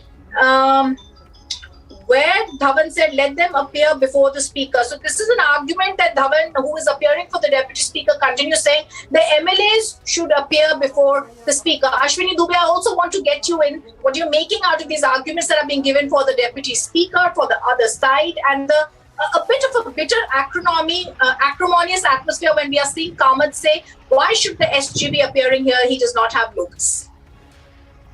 See, Rhythm, one thing is clear that so far as the powers of his speaker is concerned to decide the disqualification, that's only vested with the speaker. So once the notices are issued, the aggrieved party and the respondents have a duty under constitutional duty and legal duty to appear before the speaker. This is one. But the second, the settled law, as you discussed just now, Rhythm, the settled law as per 2016 8 SCC 1, the law says that speaker or deputy speaker during the time of pendency of a notice of a resolution for removal cannot disqualify any member. And when the position of the speaker is under challenge and notice of resolution for his removal, which is just and appropriate, which has not been decided, and then in that eventuality whether the speaker can proceed, that the law says, the settled law says no. Now you have asked under what capacity the Solicitor General. Solicitor General of India is a law office, the biggest law officer of this country. Supreme Court at any point of time may ask Solicitor General, Attorney General or any other authority to represent or to address the legal issues, and this is a settled law. So far as the challenging whether the Solicitor General has an authority or not, that locus only solely lies with the court. Now another question is that when Article 178 of the Indian Constitution says that every legislative assembly chooses its member as a speaker, and who? The majority. And majority if chooses a speaker, and by virtue of withdrawal of 37 MLAs, the support to the majority government itself has become minority. In that eventuality, the role of the speaker also comes under the scanner. And in 2016, court has already made it clear that the speaker will not decide the disqualification. Another question, Rhythm, is the resolution issued by these 37 MLA challenging the legality of existence of the office of the speaker, and that matter was rejected by speaker itself. So court says and legal principle also says that the one cannot be judged in its own case. So the speaker itself rejected this. So the court said that whether a speaker, deputy speaker can reject his own resolution issued, resolution and motion raised by some of the members. These are the basic questions. But as of now, the Arunachal Pradesh case, which is in existence as a constitutional bench judgment, as far as the speaker should not proceed. Now, another question. If interim order is passed or not, that's a different question. But when the court has already seized with the matter under Article 32 of the Constitution of India, and all possible arguments have been heard, then the judicial proprietary also says, Ridham, that one should not proceed with the issues. And here is not the case where these rebel MLAs have challenged their disqualification. They have said that the speaker does not have any authority as of now because he has become minority. We have issued his removal from the office of the speaker, and we are the Shiva Sena because this is not considered to be anti-party activities. In that eventuality, the speaker should not decide our disqualification petition and other arguments in such a haste manner, giving 48 hours time, which appears from the notice itself. The speaker is adamant to decide this petition, and eventually the speaker, so far as the power of his speaker is concerned, that is not under challenge. But at the same time, one argument made by Mr. Singhvi that said unverified, the requisition was sent by unverified email, meaning thereby this is very well in their knowledge that 37 MLAs have already said that, look, we do not have trust in the office of the speaker. These are the possible questions, but what I understand that as of now, I just want to interrupt you, Amita, for just a minute to tell you what's been happening inside the courtroom. As the courtroom says, we only want the status quo to continue till we balance competing claims. All issues be determined by us. For that, we need your affidavits, which is exactly what we had said will be stated by the courtroom. They've referred to the judgment of the Supreme Court in the Karnataka Assembly case. But a very important point that is now being made, and I tell all our lawyers this, by Justice Kant, where Mr. Kamath is reading out the Kehoto judgment to say that Speaker's decision is not immune from judicial scrutiny. Justice Kant says, Mr. Kamath, these are good debatable issues. We'll consider this, but today we have to consider that the petition does not become infructuous. We only want the status quo to continue till we balance all competing claims. All issues will be determined by us after that. So we have to really see now when the court is going to come to a decision, and I'm still waiting, Deshratan Nigam, to get a sense of whether the court is possibly going to be passing some interim stay or some interim order for the next 8-9 days. Yes, absolutely. As I told you, these are the exact words I just told you before Ashwani spoke. The entire case petition would become infructuous if no interim order is passed. And when the law is very clear that the conduct of the speaker is under question and no confidence motion is pending, then it has to be decided on the floor of the House. A new speaker may be elected, and then that speaker will decide about everything.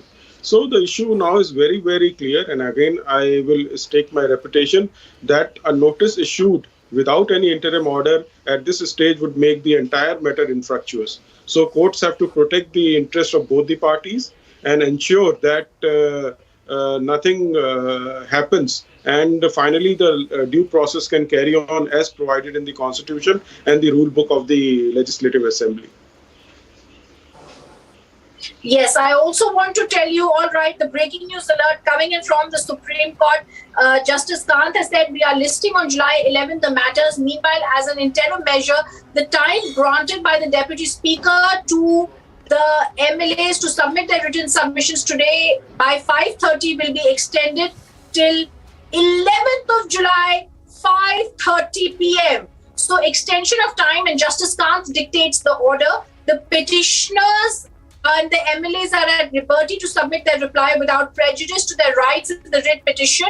So very important that the time that has been given to the MLAs to be filing their written replies before the Speaker has been increased to the 11th of July. So how are we to look at this new development from the Supreme Court that is coming? Our guests continue to be with us.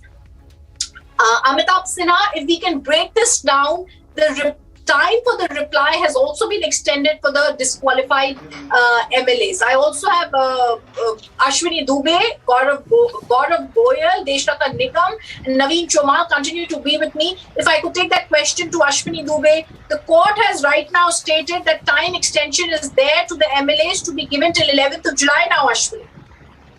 Yes, Rhythm, law of the land says that the decision in any case, any proceedings, anything should not be taken unless and until the person has been given right to reply, which is called a principle of natural justice. By extending the time till 11th July means that these rebel MLAs have been given time to respond till the time they file their replies with the refuting the allegations mentioned in the disqualification petition. It will not be termed as, it will not be treated that their petitions of disqualification should not be decided, meaning that the court has in one go says that look, unless and until reply is filed, you cannot decide the disqualification petition, and rebel MLAs have enough time even to prove their majority, because ultimately the cardinal principle, Rhythm, you would agree there are four cardinal principle. One is that the speaker, the governor has to look into whether the incumbent government enjoy the support of the majority of the members, and up to the satisfaction of the government as to whether an incumbent government continues to enjoy the support. Even otherwise, when the rebel MLAs have categorically said that they are not with the Shiv Sena led by Uddhav Thackeray, and well recognized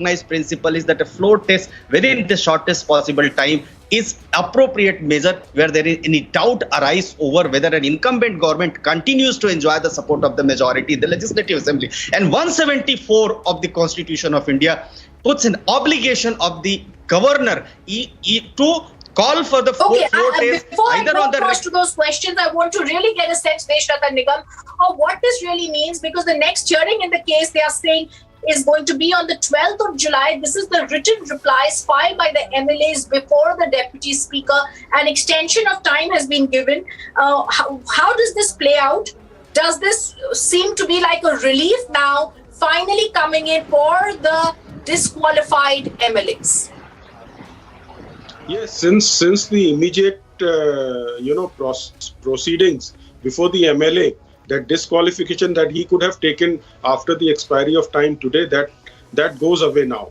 So that's an immediate relief to the people, MLAs against whom the notices have been issued. Now let me forecast what can happen in future now. The possibility of the role of governor will come into the play now.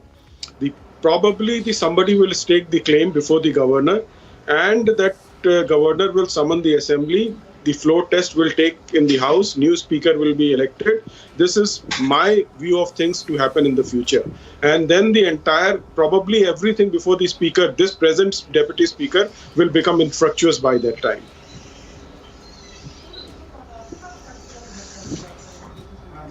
Deshrata Nigam, I lost the first part of what you said. If you can just repeat it, because that's very critical to try and grasp the constitutional realm of what you are saying.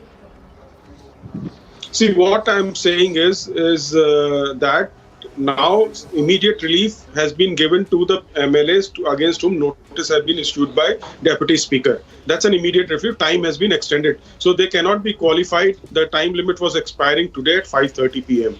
Now, what happens in the meantime till 11th July? The possibilities are immense. The role of the governor will come into play now, and somebody will stake a claim to form a government. And when that happens, the governor will summon the assembly, and everything will take place on the floor of the House. The present deputy speaker may be removed from his post, one. Secondly, the test will take place on the floor of the House, and whoever has the majority will form the government. These are the possible scenarios in the meantime till 11th of July, because those things cannot be stayed. Anything which goes on the floor of the House, the Supreme Court cannot intervene. Absolutely. And I also want to go across and say, as this is going to be seen as relief that's coming in for the disqualified MLAs, it's a breather for the Shinde camp. The Supreme Court extends till July 11th to file response to the disqualification notices. They also asked the state of Maharashtra to provide adequate security to the rebel lawmakers. Naveen Chauhan, you want to make a point? Same point that was also made earlier by Ashwini Dubey. It's the role of the governor in possible scenarios scenarios that becomes very crucial now. Definitely. Yes. I am on the same page, but I would like to add one aspect over here. Is that basically the character of speaker is such that even if the government falls, the speaker continues till the next government is formed and then they elect the new speaker. But in this case, the situation is quite different. There is no confidence on this particular speaker, and there is doubt about his integrity and the way he is not making an honest statement before the Supreme Court also. So if this situation will demand that basically first the floor should assemble and decide a new speaker, and then the protest should be done about the government. Because as it is, the Shinde camp has already given pulled the plug from this government. See, they don't want to support the MVA alliance with the Congress and NCP. So on paper, at least this government has fallen. It has to be approved on the floor. So this particular case is a unique one where first they will have to decide about the new speaker and let the deputy speaker be removed and the new speaker be appointed first. So somebody who's appointed by a majority, and then he can function independently. Because today we are seeing lot of wrong things happening. For a particular thing, the role of the speaker, he gave only 48 hours time for the MLAs to respond. And at the same time, the Uddhav faction of Shiv Sena is basically threatening the Shiv Sainiks on the road that their houses will be damaged, their properties they've started damaging their properties also. There is very wrong thing happening. And one more thing that I'm not very comfortable with is 12th July is too far. Today we are on 27th of June. So it's more than 16 days, I think, or at least 16 days. 16 days is too big a time.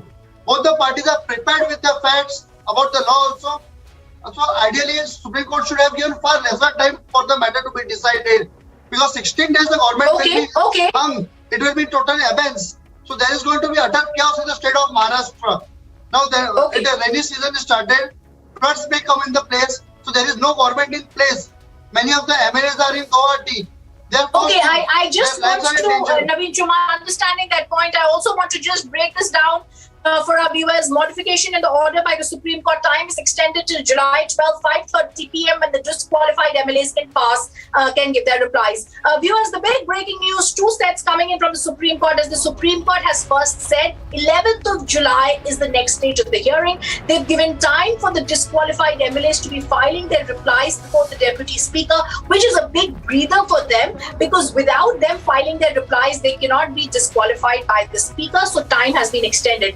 In the next 15 days, as our legal experts are telling us on this particular breaking news rolling coverage, there is the role of the governor that becomes extremely critical here, because the possible scenarios, several of them could play out. So the Supreme Court has, in its wisdom, given time for the next stage of the hearing to be 2 weeks from now. They've asked for all sides to file their reply.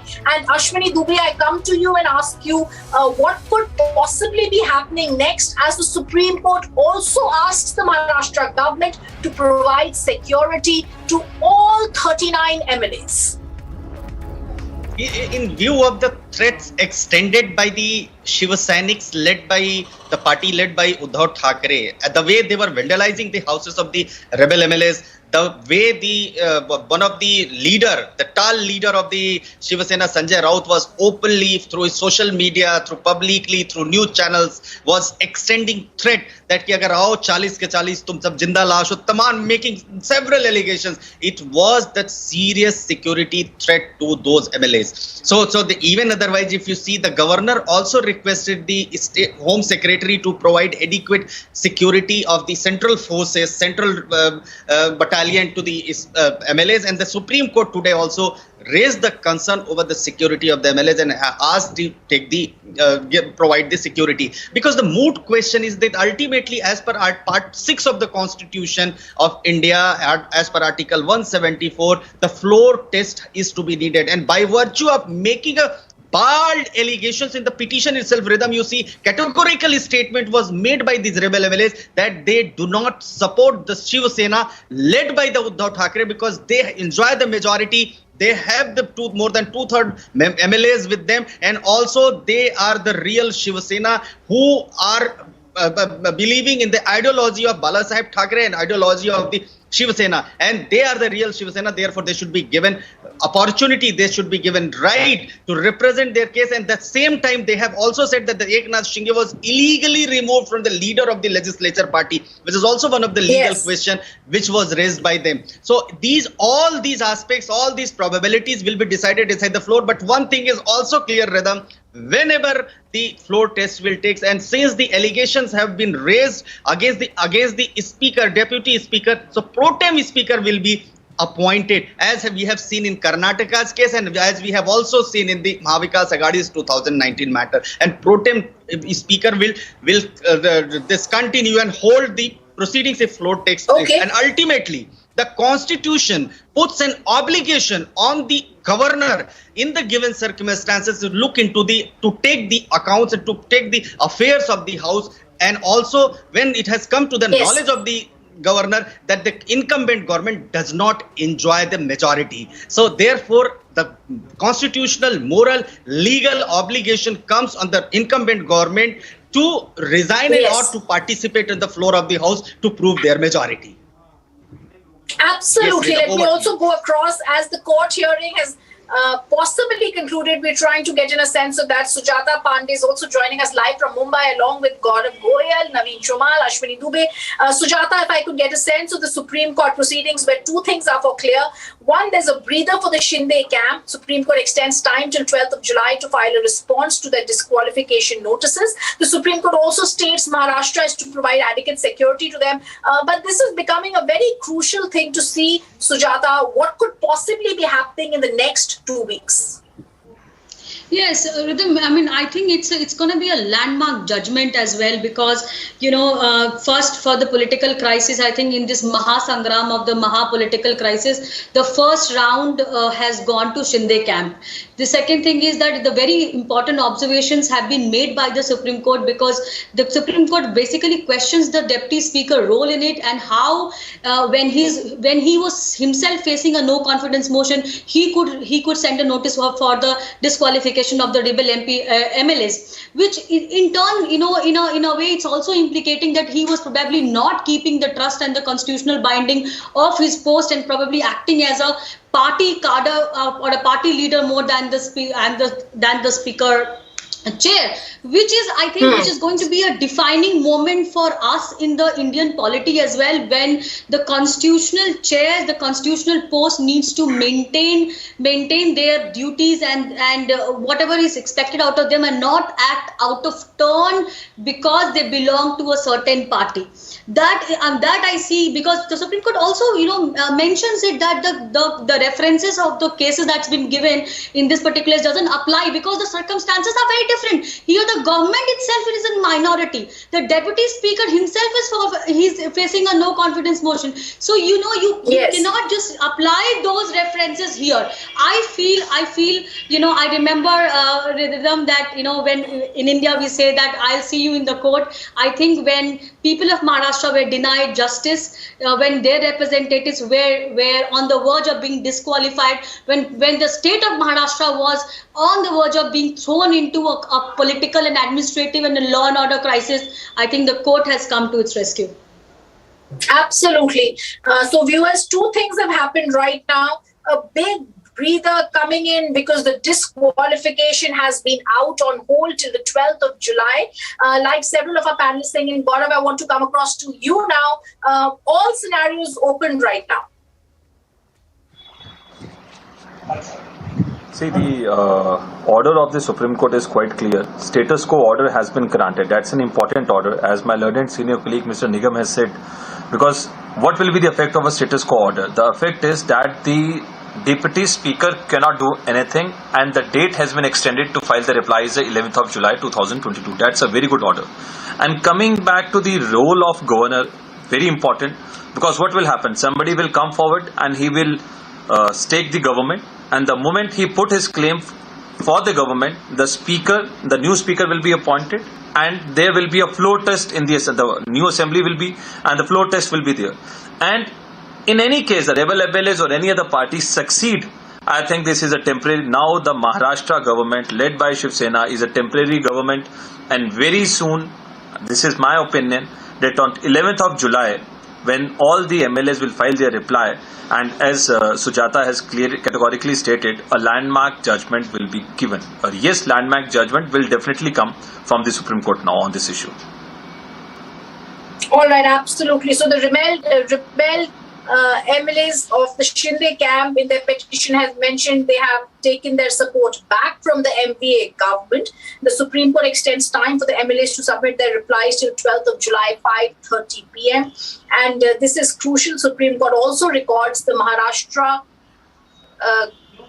Council statement protection will be given to life, liberty and property of 39 rebel MLAs. I also want to go across to the breaking news where Aditya Thackeray speaks after Shinde pulls the plug.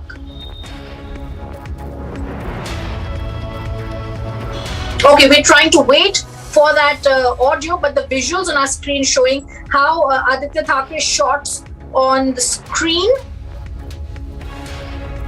He says, whom we considered as our family members, they cheated us. Some rebels are in touch with us. They want to come back.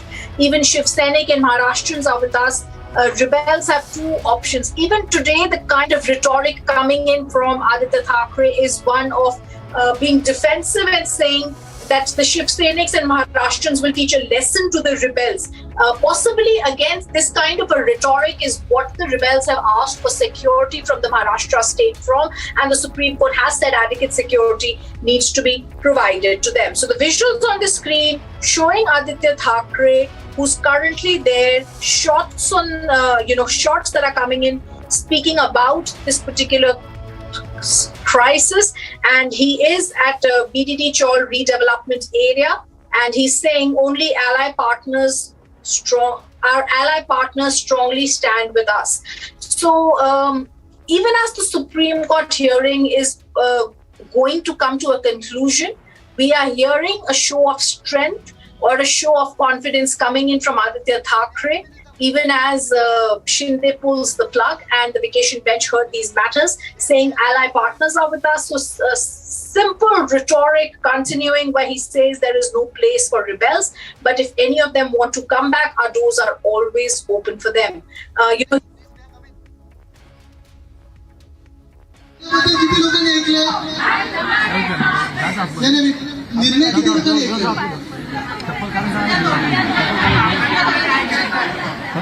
और बातमी हीच आहे की आज सकाळी मुख्यमंत्री उद्धव साहेबांनी स्वतः जितेंद्र आव्हाड साहेबांना फोन केला आणि अशा सूचना दिल्या, असं सांगितलं की आपण 25 वर्ष या पीडीडी बद्दल ऐकत आलेलो आहोत. पुढे मागे लेझिम सारखं चालायचं आपलं, आणि कुठे ना कुठेतरी असं वाटायचं की चला होते आणि होत नाही. तो मार्गी प्रश्न आपण मागच्या वर्षी लावला, पण तरी देखील इथे अनेक पोलीस परिवार आहेत ज्यांची दुसरी पिढी असेल, तिसरी पिढी असेल, वर्षानुवर्ष ज्यांनी या महाराष्ट्राची सेवा केली आहे, जनतेला सुखरूप ठेवलेलं आहे, त्यांच्यासाठी आपण काहीतरी करणं गरजेचं आहे. आणि म्हणून त्यांनी आज फोन लावून सांगितलं की जरी कन्स्ट्रक्शन कॉस्ट आपली 50 ते 55 लाखाच्या घरात असली तरी आपल्या सर्व पोलीस परिवारांना 25 लाखातच ही घरं द्यायची आपल्याला.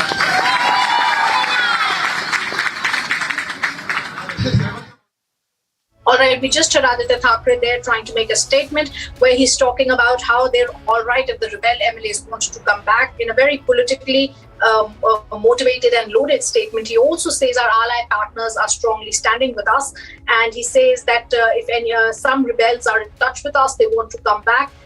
Even Shiv Sainiks and Maharashtrians are with us. They will teach a lesson to the rebels.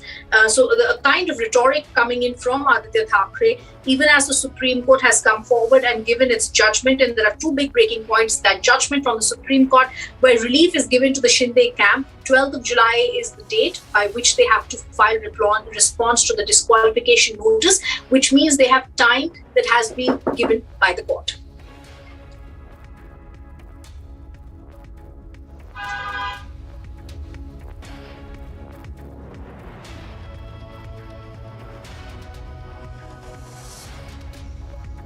All right, let me go across to Naveen Chomal, who continues to be with us. Mr. Chomal, how are you looking at the proceedings in the Supreme Court that are near conclusion? See, the proceedings in the Supreme Court, they have basically balanced both the sides. But as I was saying earlier, the time given is too long till 12th July. So ideally, the Supreme Court ought to have given a closer date for the matter to be decided once and for all. Because court will have to become decisive. Court cannot wait for such a long period, and because the state is going to suffer. And we have been seeing what the Uddhav faction of Shiv Sena has been trying to do. They are trying to threaten the opposite side. They are trying to even damage their properties. But what we have to understand here is basically the strength lies with the Shinde faction. Because kindly appreciate, Shiv Sena is basically a cadre-based party. And their structure is such that at every nook and corner they have their own shakhas. And every shakha pramukh and the post order of the shakha, they are connected with the public. And now these people, the public, are connected with their MLAs. Whereas on the other hand, the Thackeray Khandan has been staying in the ivory tower. Balasaheb Thackeray was connected with the people. But Uddhav and his son Aditya, they are not connected with the people. They have been in the isolation and altogether different world. So now for them to all of a sudden connect with the people and get them on the side is going to be very difficult.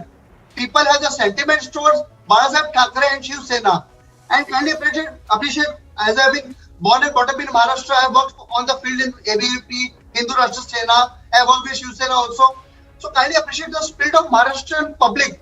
They are worshipping Chhatrapati Shivaji Maharaj. That is what the organization got the name Shiv Sena. So the patriotism and Hindutva flavor is always there with them. And that is what Balasaheb Thackeray was always advocating, that Shiv Sena will be sticking to the Hindutva. But all of a sudden, after taking their votes on the Hindutva flying along with BJP in 2000, this part of the 2000, they joined hands with NCP and Congress. They're totally with the opposite ideologies. So this is not the order. खर आमचे पण आहेत जे तिथून सतत phone करतात की आमची सुटका करा, त्यांना फसवलं गेलं आहे, अजूनही ते संपर्कात आहेत. पण ज्यांनी दगाफटका केला त्यांनी डोळ्यात डोळे घालून बोलावं आम्हाला की आम्ही काय चुकीचं केलं. ही माझी त्यांना फ्लोर टेस्ट है. अभी उनका निर्णय है, लेकिन कभी ना कभी तो सामने आने वाले हैं. उनको आंख में आंख डाल के बात करनी पड़ेगी. देखते हैं. नक्की आहेत. आता ते तुम्हाला माहिती आहे की तुम्हाला पण तो आकडा माहिती आहे. आदित्य ठाकरे हमारे साथ हैं. आदित्य, लगातार हम देख रहे हैं कि क्या मौजूदा परिस्थिति है.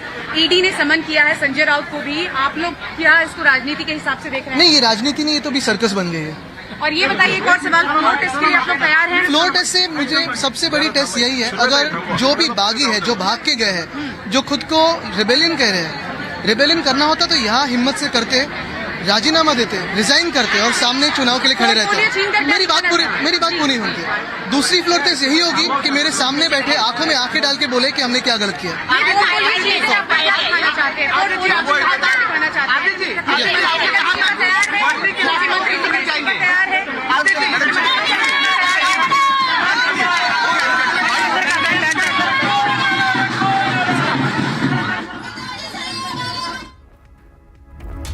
All right, so the breaking news that came in from the Supreme Court view as a big breather coming in for the Shinde camp that has now got time till 12th of July to be giving out their disqualification replies before the speaker.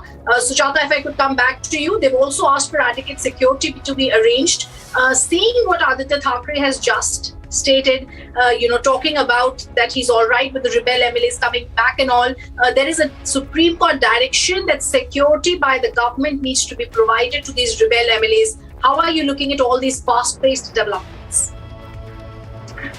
I mean, if you look at Maharashtra in the 2.5 years, this entire government has been a complete failure. See, first they had an administrative failures. Now, if you go on listing, it starts with the Palghar lynching, it starts with the Vasuli gate, it starts with the CP and the Home Minister being indulged in an extortion racket and putting the Antila case. There's a list that goes on. So there's been a complete administrative failure. Coming to their intent of running a healthy government, also, if you see, in these last 2.5 years, they have not even bothered to appoint a speaker. The house has been running on a deputy speaker. That itself shows what is the intent of the government. The Mukhyamantri has not even gone to his own office. The Karyalayas has been shut for its own cadre, its own MLA MPs because the entire focus was how to save the chair, how to be the chief minister, and that's all about it. I think the people of Maharashtra has seen enough, and with the kind of remarks that Sanjay Raut and the other Shiv Sena leaders are making, I really wonder that if this is the level of insult that is being done to the the people or to the MLAs who've been selected by people or they've been elected by people. They represent constituency. They're not someone like, they're just a spokesperson or something. They're the people from the ground. And if some things like this they're called gaddars, they're called names upon their baps and families, and their offices have been vandalized, etc. I wonder what was happening to them behind the doors. I think I probably see this is the reason why they had become a rebel and they could not take it any further. That is the only thing, because it started with oh, please come back and all kind of mushy talks and all kind of sweet talks. But then when they realized that these MLAs have gone to a point of no return, that they have made up their mind that this alliance, that Maha Vichitra Agadi or Maha Vasuli Agadi, like I want to call it, is no longer in the favor of their political ambitions, also their voters mandate also, and all on the mandate of the people of Maharashtra. They have come and they have revealed their true self, which is about vandalism and gundaism and breaking things and naming it as a Jan Akrosh. This is not Jan Akrosh. Jan Akrosh means what? As a taxpayer of Maharashtra, am I on the street? As a taxpayer of Maharashtra, do I like that if there is a political crisis, my cars will be broken, my shops will be broken, my children will not be able to go to school, my families are in danger. You don't know what is happening in Maharashtra. Who is responsible? And one thing for them, we must ask that every time something goes wrong in Maharashtra, some political crisis happens, this becomes a norm. And we have accepted it. Why should we accept it? If the common people who do stone pelting and all of that, they are held responsible, they are put behind bars, and the money is taken from them for all the things that they've done. Why these leaders should be an exception to the rule? Why they're allowed to shut shops? Why they're allowed to vandalize shops? Why they're allowed to come on the road and just create a nuisance on the road in the name of law and order situation? And for what? Do as a people, as a taxpayer of Maharashtra, do we deserve this? Who has given them rights for all this? Okay, I also want to now go across to the other guests who are with us right now. We have Gaurav Goyal also. The Supreme Court hearing on the Maharashtra crisis has concluded. Naveen Chomal, Gaurav Goyal, we've all got this massive disqualification has been put on hold for the 2 weeks. So the massive coming in from the Supreme Court is that disqualification is put on hold for 2 weeks. We also have to understand what has been happening in the courts has to be seen. I'm also going to try and get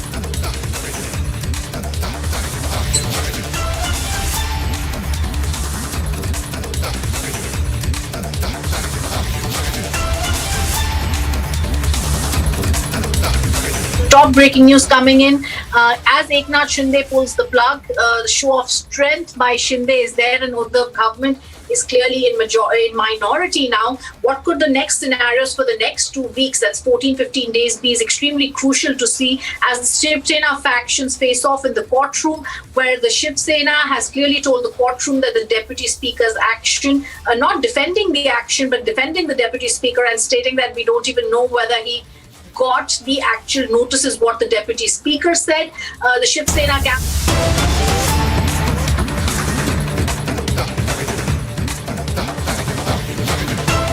And viewers, these are live visuals coming in from Germany, where Prime Minister Narendra Modi is being welcomed by German Chancellor Olaf Scholz at Munich. This is as part of his presence there for the G7 summit. And the day one of that is over, and now there are a number of events that are planned also in Germany, and the Prime Minister is going to be taking part. And these are the visuals that have just come in right now, fresh to the newsroom of the Prime Minister in Munich. And there he is, meeting with the German Chancellor Olaf Scholz. They've had back-to-back meetings in just the space of a few months now, as the G7 this time meets, and India is also present there, of course. India has a big role to play in the deliberations, and with the Ukraine-Russia war and resulting supply chain issues with fuel, gas being some of the key topics, with food, wheat and other such issues being discussed, India has a very important role to play. And very soon we will hear the Prime Minister also taking part in a key program in Munich, that is a plenary session on the topic, and I quote, investing in a better future, climate, energy and health. And these are some of the expectations that the G7 is likely to deliberate upon: the Russia-Ukraine war, of course, the resulting supply chain issues, food security for the world, and also climate change. At least that is what the German Chancellor had said a few days ago when he was asked about his priorities for this key meeting of this multilateral forum that is taking place. India is of course also present, and we are now being joined by Abhishek Kapoor. Abhishek, if I can come to you, would you tell us a little more about India and India's significance with regards to what's going on at the G7? Well, Ankit, India is a special invitee this year at the G7 summit, and the pictures we see are of Prime Minister being welcomed by Chancellor Olaf Scholz at the venue of the summit on the outskirts of Munich, actually about an hour and a half down south of Munich. And this is important pictures underscoring the importance India is attached now in global affairs, given the fact that G7 has invited only 5 other nations based on their importance or relevance to the topics that are being discussed. Apart from India, it's South Africa, Indonesia, Argentina and Senegal. I think Prime Minister would be participating in about 7 sessions of G7. 2 are very important, which are on climate change and on food security. On both, India is a big contributor. Remember that despite the ongoing war in Europe, because of about 50 lakh tons of supplies by India, despite an export ban, there has been a lot of stability insofar as food supplies around the world are concerned. We are the second largest producer of wheat in the world and a substantial supplier of rice, and that's why I think our contribution gains salience. Apart from that, Ankit, our role in technology, our role in the manner in which we contributed to the pandemic management, not just within India, but globally by way of vaccine supplies, the fact that we were amongst the half a dozen odd nations that could get our own vaccines going, and not just for ourselves, but for the rest of the world.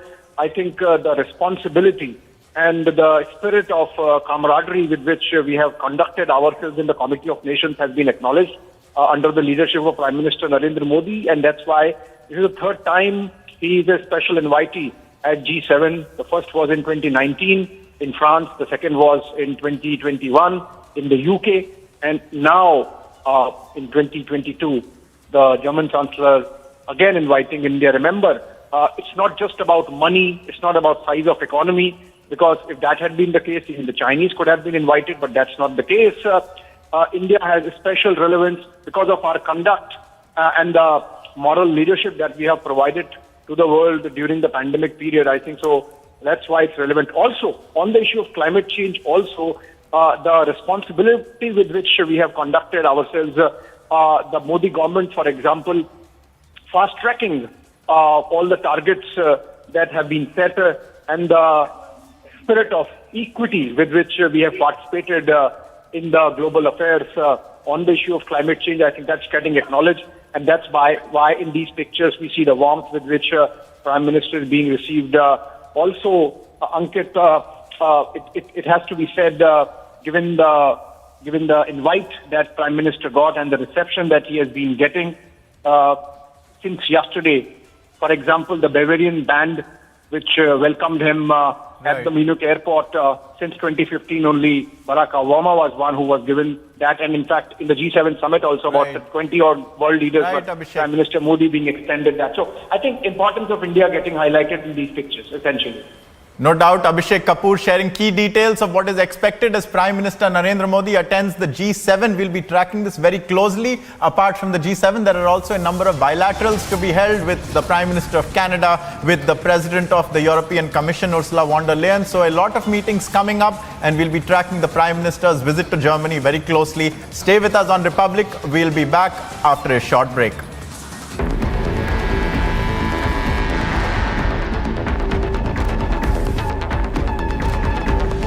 The all-new Scorpio N, the big daddy of SUVs, is here. Reading allows us to become familiar with ourselves. We don't read, we won't know what is knowledge. I just find it very interesting to know people's lives, how they went through certain situations, how they dealt with things. So wherever you want to go in life, if you read books along those lines, then that would really help you in growing. Reading could mean a million different things to every individual. What does it mean to you? Visit readindia.info to find out more. Amity has been ranked India's #1 private university for 9 years by India Today Universities rankings. कि हमारा समय जो आज expire कर रहा था 5 बजे 27 को, वो रिप्लाई फाइल करने का टाइम 12 जुलाई तक एक्सटेंड का 12 या 11 वो आप चेक कर लीजिएगा, एक्सटेंड कर दिया गया है। और दूसरा जो 39 MLAs हैं, उनके फैमिली मेंबर्स हैं एट्सेट्रा, उनकी लाइफ एंड लिबर्टी को स्टेट गवर्नमेंट प्रोटेक्ट करेगी और स्टेट गवर्नमेंट ने अंडरटेकिंग भी दी है कि वो कर रही है और करेगी भी। अगर फ्लोर टेस्ट का क्वेश्चन इस पिटिशन का मुद्दा नहीं था और उस पर मैं कमेंट नहीं कर सकता। सर केंद्र सरकार को नोटिस भेजा है किस आधार पर सर? प्लीज केंद्र सरकार को भी नोटिस भेजा सुप्रीम कोर्ट में? साहब वो केंद्र सरकार से पूछिए, हमने तो केंद्र सरकार पार्टी, वो केंद्र सरकार जवाब दे सकती है। फॉर द पिटिशनर्स जो मैं कह सकता था मैंने आपको बताया। स्टेटस को का मतलब क्या ये भी हो गया कि जो नए ग्रुप लीडर है वो तब तक वैलिड रहेंगे? प्लीज स्टेटस को का मतलब अगेन एज आई सेड, ये क्वेश्चंस आज ना मैंने बहस करे ना इशू था। आज सबसे बड़ा और ओनली मुद्दा जिस पे मुझे बहस करना था और जो सबसे इम्पोर्टेंट था, क्योंकि 2 दिन का टाइम दे के 25 को उन्होंने कहा था 27 को आप रिप्लाई फाइल करिए, और हमें डर था कि अगर ये प्रोसीडिंग्स कंक्लूड हो जाएंगी तो आगे कैसे बढ़ेंगे। उसका जब टाइम बढ़ा दिया गया, आज कोई डिसीजन उस पर हो नहीं सकती क्योंकि टाइम बढ़ा दिया गया है 12 जुलाई तक उसके लिए। So that's the end of it. आज इससे आगे कुछ सोचना क्या होता है या क्या नहीं होता आज ये आप मिस्टर शिंदे से पूछिए। As a lawyer what I and mister Bhatnagar had to argue, I argue.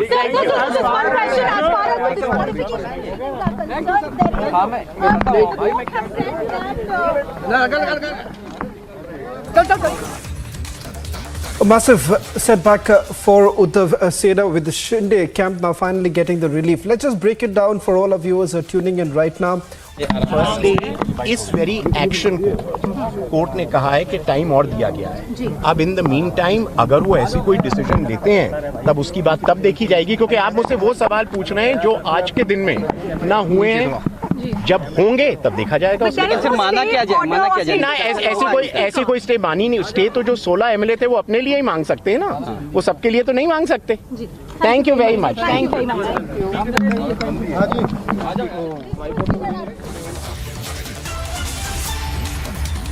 A quick recap of the big takeaways from the hearing that has taken place in the Supreme Court.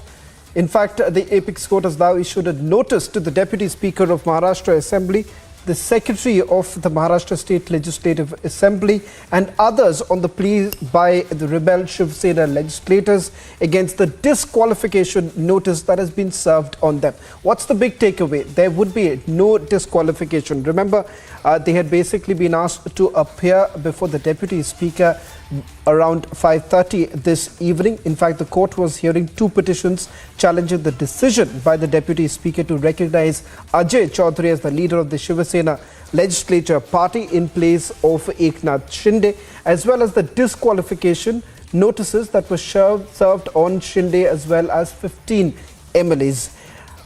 Now, that's the latest now coming in from the Supreme Court. These are some of the big takeaways that we are putting across on the screens right now. Counter affidavits are to be filed in the next 5 days. What really happens in the next few days? Whether at all the floor test is going to take place or not. In fact, you've already heard one of the lawyers talking about the fact that this particular petition does not really tackle into the floor test issue. So that comes in. So what are we really for Maharashtra politics?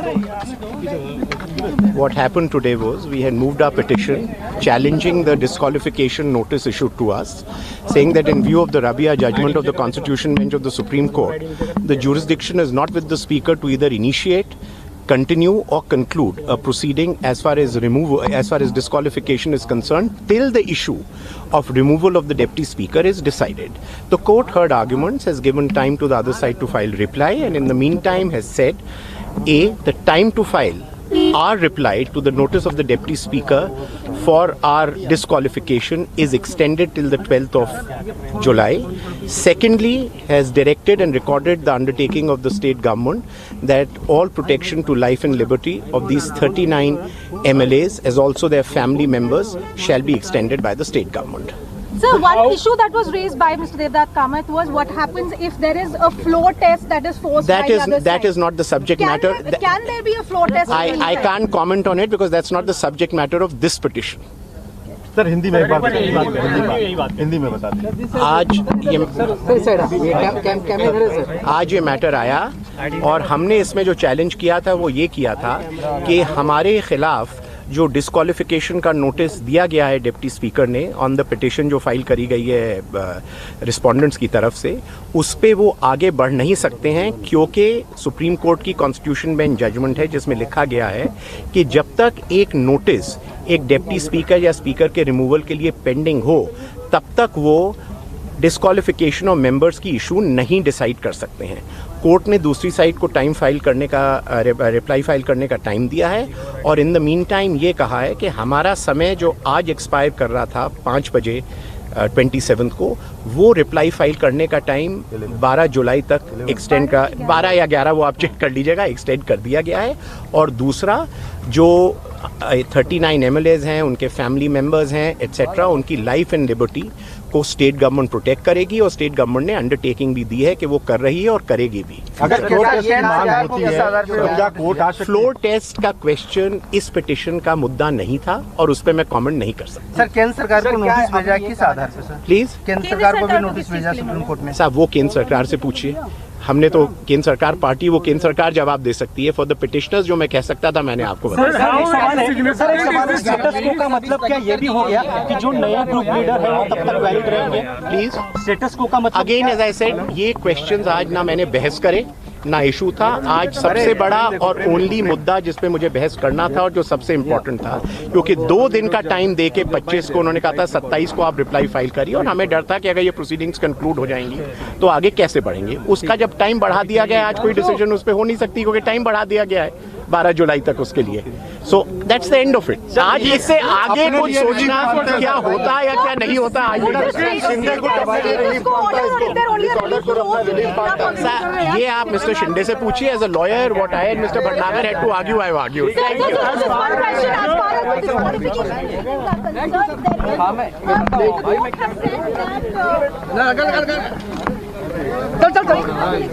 यार ये बाहर निकाल देना। 16 MLAs against whom disqualification notice was issued. Is there any stay on the speaker taking any action against him?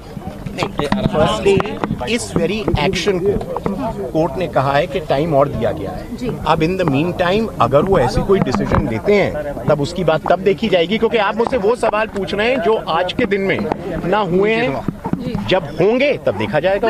माना क्या जाए ना ऐसी कोई स्टे मानी नहीं। स्टे तो जो 16 MLA थे वो अपने लिए ही मांग सकते हैं ना, वो सबके लिए तो नहीं मांग सकते। Thank you very much. Thank you.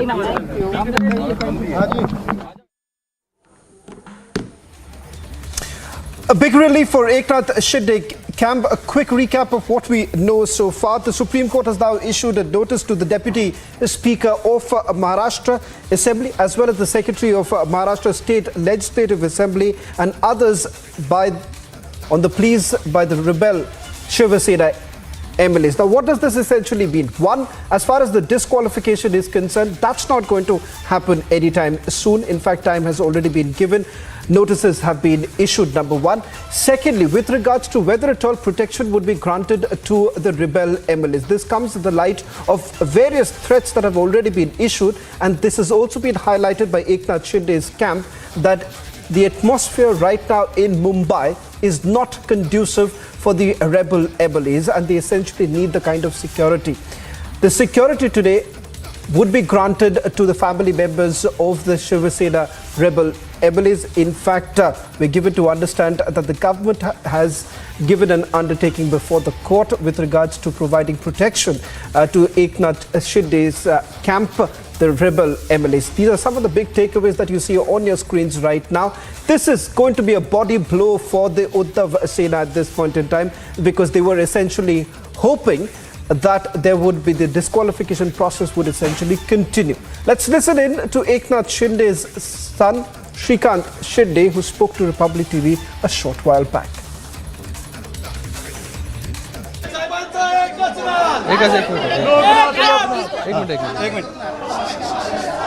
Supreme Court, we have a hearing today, and the outcome of the Supreme Court judgment, I think it will be a positive one, because the decisions taken and the notices given by the Deputy Speaker was in itself illegal. A minority group cannot give a whip to a majority group.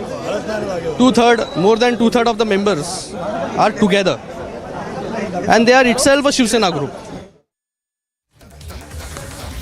Well, that was Shrikant Shinde speaking to Republic TV. We are now also getting in some more breaking news coming in. This is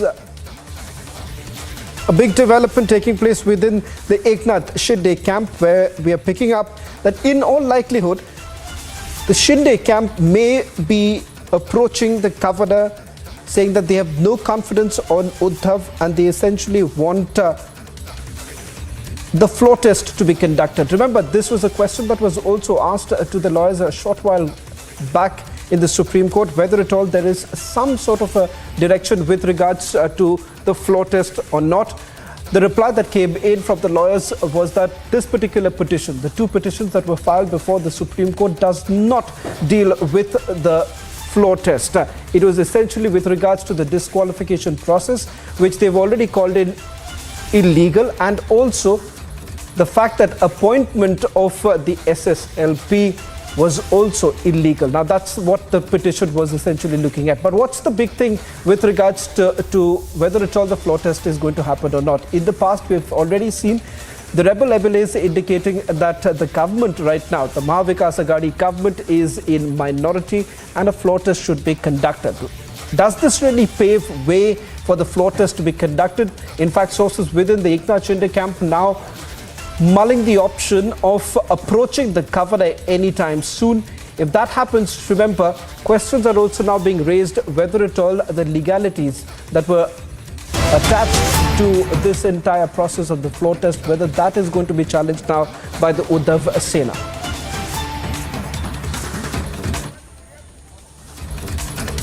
Shifting focus now to the G7 summit, where Prime Minister a short while back had reached Germany. In fact, these are the latest pictures of leaders of the G7 summit on your screens right now. US President Joe Biden, along with German Chancellor and also UK President. In fact, India too has now been invited as a partner country in the G7 summit, where the Prime Minister essentially is going to touch upon several issues. चुनौतियों को रखेंगे।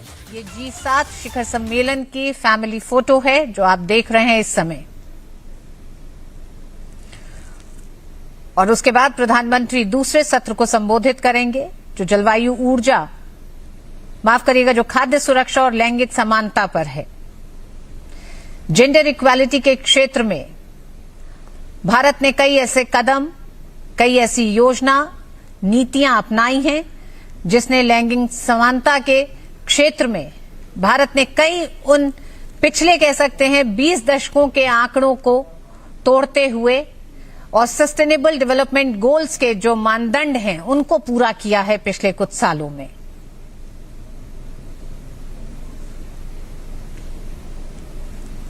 ये दृश्य आप देख रहे हैं G7 शिखर सम्मेलन जर्मनी के शॉल्स एल्मो में एल्पाइन महल में कैसल में ये हो रहा है, जहां पर G7 शिखर सम्मेलन के सदस्य देशों के राष्ट्राध्यक्ष मौजूद हैं।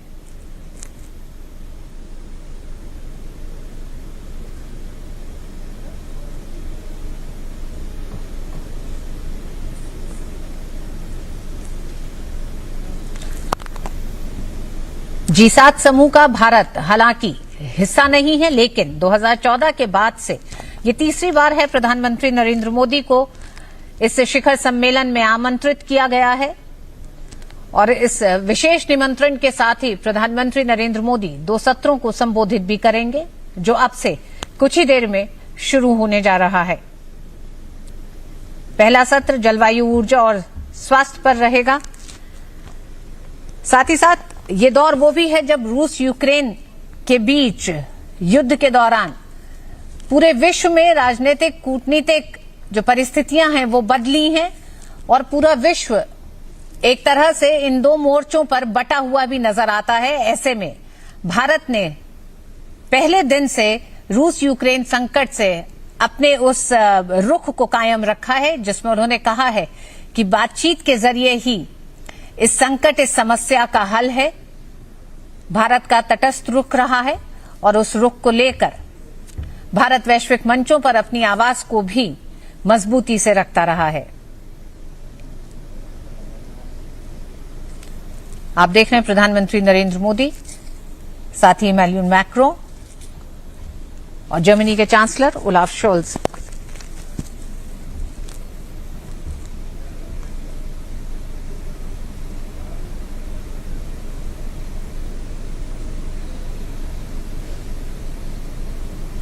सम्मेलन की शुरुआत होने जा रही है और पहले सत्र को संबोधित करेंगे प्रधानमंत्री Narendra Modi.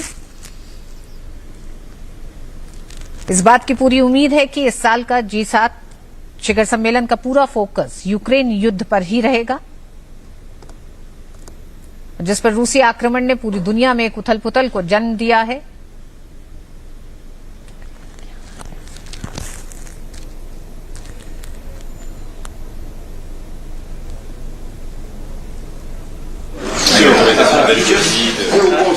He just stepped out. He just stepped out. Okay, thank you. Thank you, guys. Thank you. Thank you. Thank you, guys. Thank you. Thank you. Thank you. Thank you. Thank you. Thank you. Thank you. ये आप देख रहे हैं shawls एल्मो Germany से इन दृश्यों को देख रहे हैं, जहां G7 शिखर सम्मेलन का आज दूसरा दिन बेहद अहम दिन माना जा रहा है।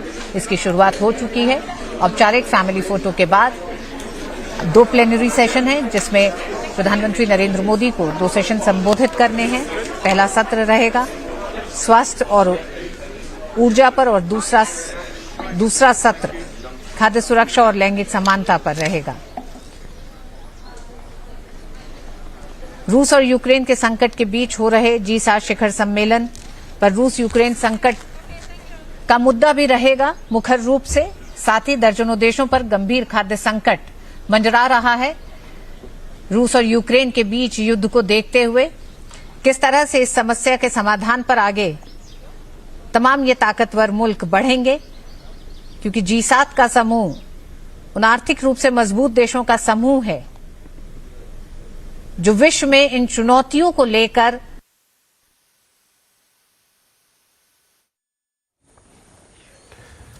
Well, these are the latest images now coming in from the G7 summit, where India has also been invited. Remember, the Prime Minister is expected to speak in 2 sessions that includes environment, energy, climate, food security, health, gender equality and democracy. This is exactly what we were informed earlier. Remember, this comes at a time when several key issues, especially keeping in mind the Russia-Ukraine war and the impact that it has had on the West, how exactly would that be mitigated in the first place, and what role does India essentially play? Remember, India has been accorded that place multiple times. This is not the first time that India has now been invited. In fact, what's very interesting also is that in the G7 summit, the Ukrainian president will also be participating virtually. That was exactly what was announced. The role of the G7 becomes extremely crucial right now, and of course, with India now being invited with other countries together, this is going to be a crucial summit that is going to play out in the next few days. Let me bring in our senior executive editor Abhishek Kapoor, who's joining us on the phone line. Abhishek, in the backdrop of the recent developments that are taking place, it's going to be important to see how exactly the reliance that the West has on the energy needs from Russia, whether that's going to be mitigated, how exactly are they going to tackle, and what role does India essentially play on that?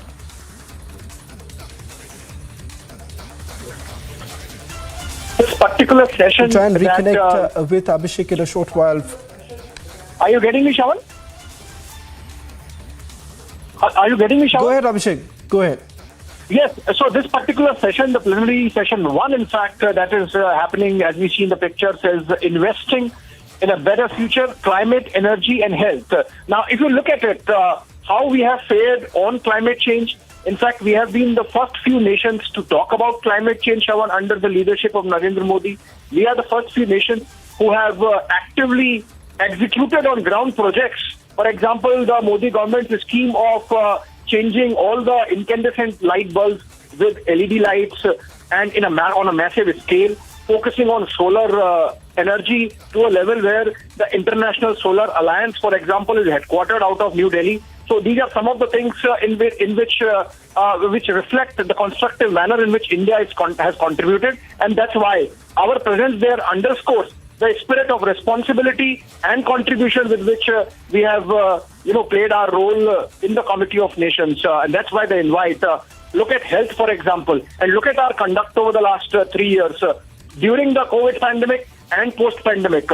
Whatever India has done by way of restraining the numbers of the COVID spread and then contributing by way of science and technology, getting the vaccines and manufacturing not just for ourselves but for the world. And before the vaccines, in fact, for medicines like the hydroxychloroquine, what we have shown to the world is that we are an equal partner and contributor to solutions, not just giving problems like it happens, for example, in the case of China, because the Wuhan virus came from that country. And that's why perhaps in these pictures, China, despite its size of the economy, despite its scale, despite so much money to spare, is not there on that round table that we are seeing. So I think on both the issue of health, on the issue of climate change, on the issue of energy. Now, again, if you look at energy, the fact that we have saved so much of carbon fuels by transiting to LED bulbs across the country by way of this massive project, or for that matter, focusing on solar energy and reaching our targets of non-renewable energy, renewable energy, which were set for 2030 by 2022 itself, and increasing them or quadrupling them over the next few years indicates our commitment to fuel also. There might be some pressure, Shawan, on us from the West about our... राज्यपालांना ते एक पत्र देणार आहे आणि त्यामध्ये ते महाविकास आघाडीचा पाठिंबा त्यांनी काढून घेतलेला आहे. आदरणीय सुप्रीम कोर्टाने जो सर्वोच्च न्यायालयाने जे आज त्यांनी ऑब्झर्वेशन आणि त्यांच्या ऑर्डर्स आहेत त्याप्रमाणे 11 जुलैपर्यंत आर्ग्युमेंटसाठी हे केलेलं आहे आणि त्या दरम्यान कुठलीही अशा प्रकारची घटना जी आपण कथित करत आहात ती जर व्हायचं असं कुठेही आलं तर इथे सुप्रीम कोर्टाने सांगितलं आम्ही त्याबद्दल तुम्ही आलात पिटिशनर म्हणून तुम्ही दावेदार म्हणून आलात तर आम्ही तुम्हाला जरूर न्याय देऊ. धन्यवाद. Thank you sir. Well, that was Shiv Sena senior leader Anil Desai speaking to the media reacting to the order that came in a short while.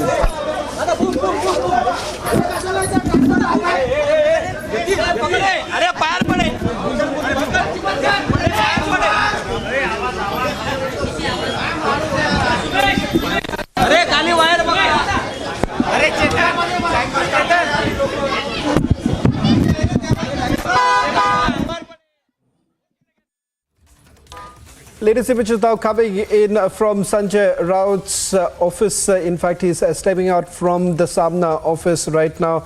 No word really coming in from Sanjay Raut. Earlier in the day when the hearing was actually taking place, Sanjay Raut once again reacted to the enforcement-directed summons that was sent out, also saying that no matter what really happens, he's not going to opt for the Guwahati route. That was the reaction that came in from Shiva Sena leader Sanjay Raut. Anil Desai a short while back saying that they're going to go through the order that has now been passed by the court with regards to the petitions that were filed. 2 petitions that were heard by the Supreme Court. And in fact, this is undoubtedly a big relief for the Shinde camp because they have essentially dodged the bullet of disqualification and raising questions whether at all the Deputy Speaker is in any position to take the decision of a disqualification when his position in itself is untenable. In fact, we are being told that in all possibility, the Shinde camp that's got a boost may be approaching the governor for the floor test. Let's go across to my colleague Alicia, who's joining us on this broadcast. Alicia, what's the latest that you're picking up? Any news coming in from the Raj Bhavan?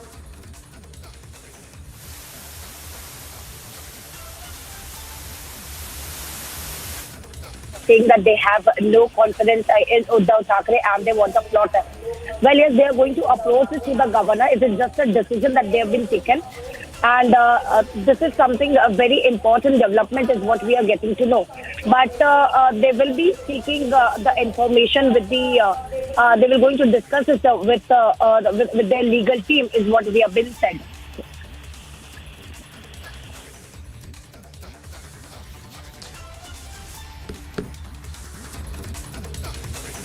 We'll try and go across to Alicia in a short while from now. Let me also bring in my colleague Shivangi, who's joining us from outside Matoshri. In fact, Shivangi, a short while back, Aditya Thackeray once again hit out at the rebel MLAs, saying that they are after all the dirt and it is good that they have left the party. Now that kind of comments coming in from Sanjay Raut as well as Aditya Thackeray would only alienate those rebel MLAs, and the point that they have exactly been trying to drive home is the fact that there is a trust deficit between Matoshri and the rebel MLAs. Right, Shravan. So we have been tracking the story very closely, and like you said, Shravan, some time back, Aditya Thackeray had just left Matoshri. It just happened around 1.5 hours back. He just left before he made those statements. So let's go through the latest statements which have come from Aditya Thackeray. Politics has become a circus. That's what Aditya Thackeray said. He's calling it a circus, and he's also saying that they will have to come back and talk to us eye to eye, eye to eye. One more statement coming there from Aditya Thackeray. He has been making very harsh statements, Shravan, again and again, back to back.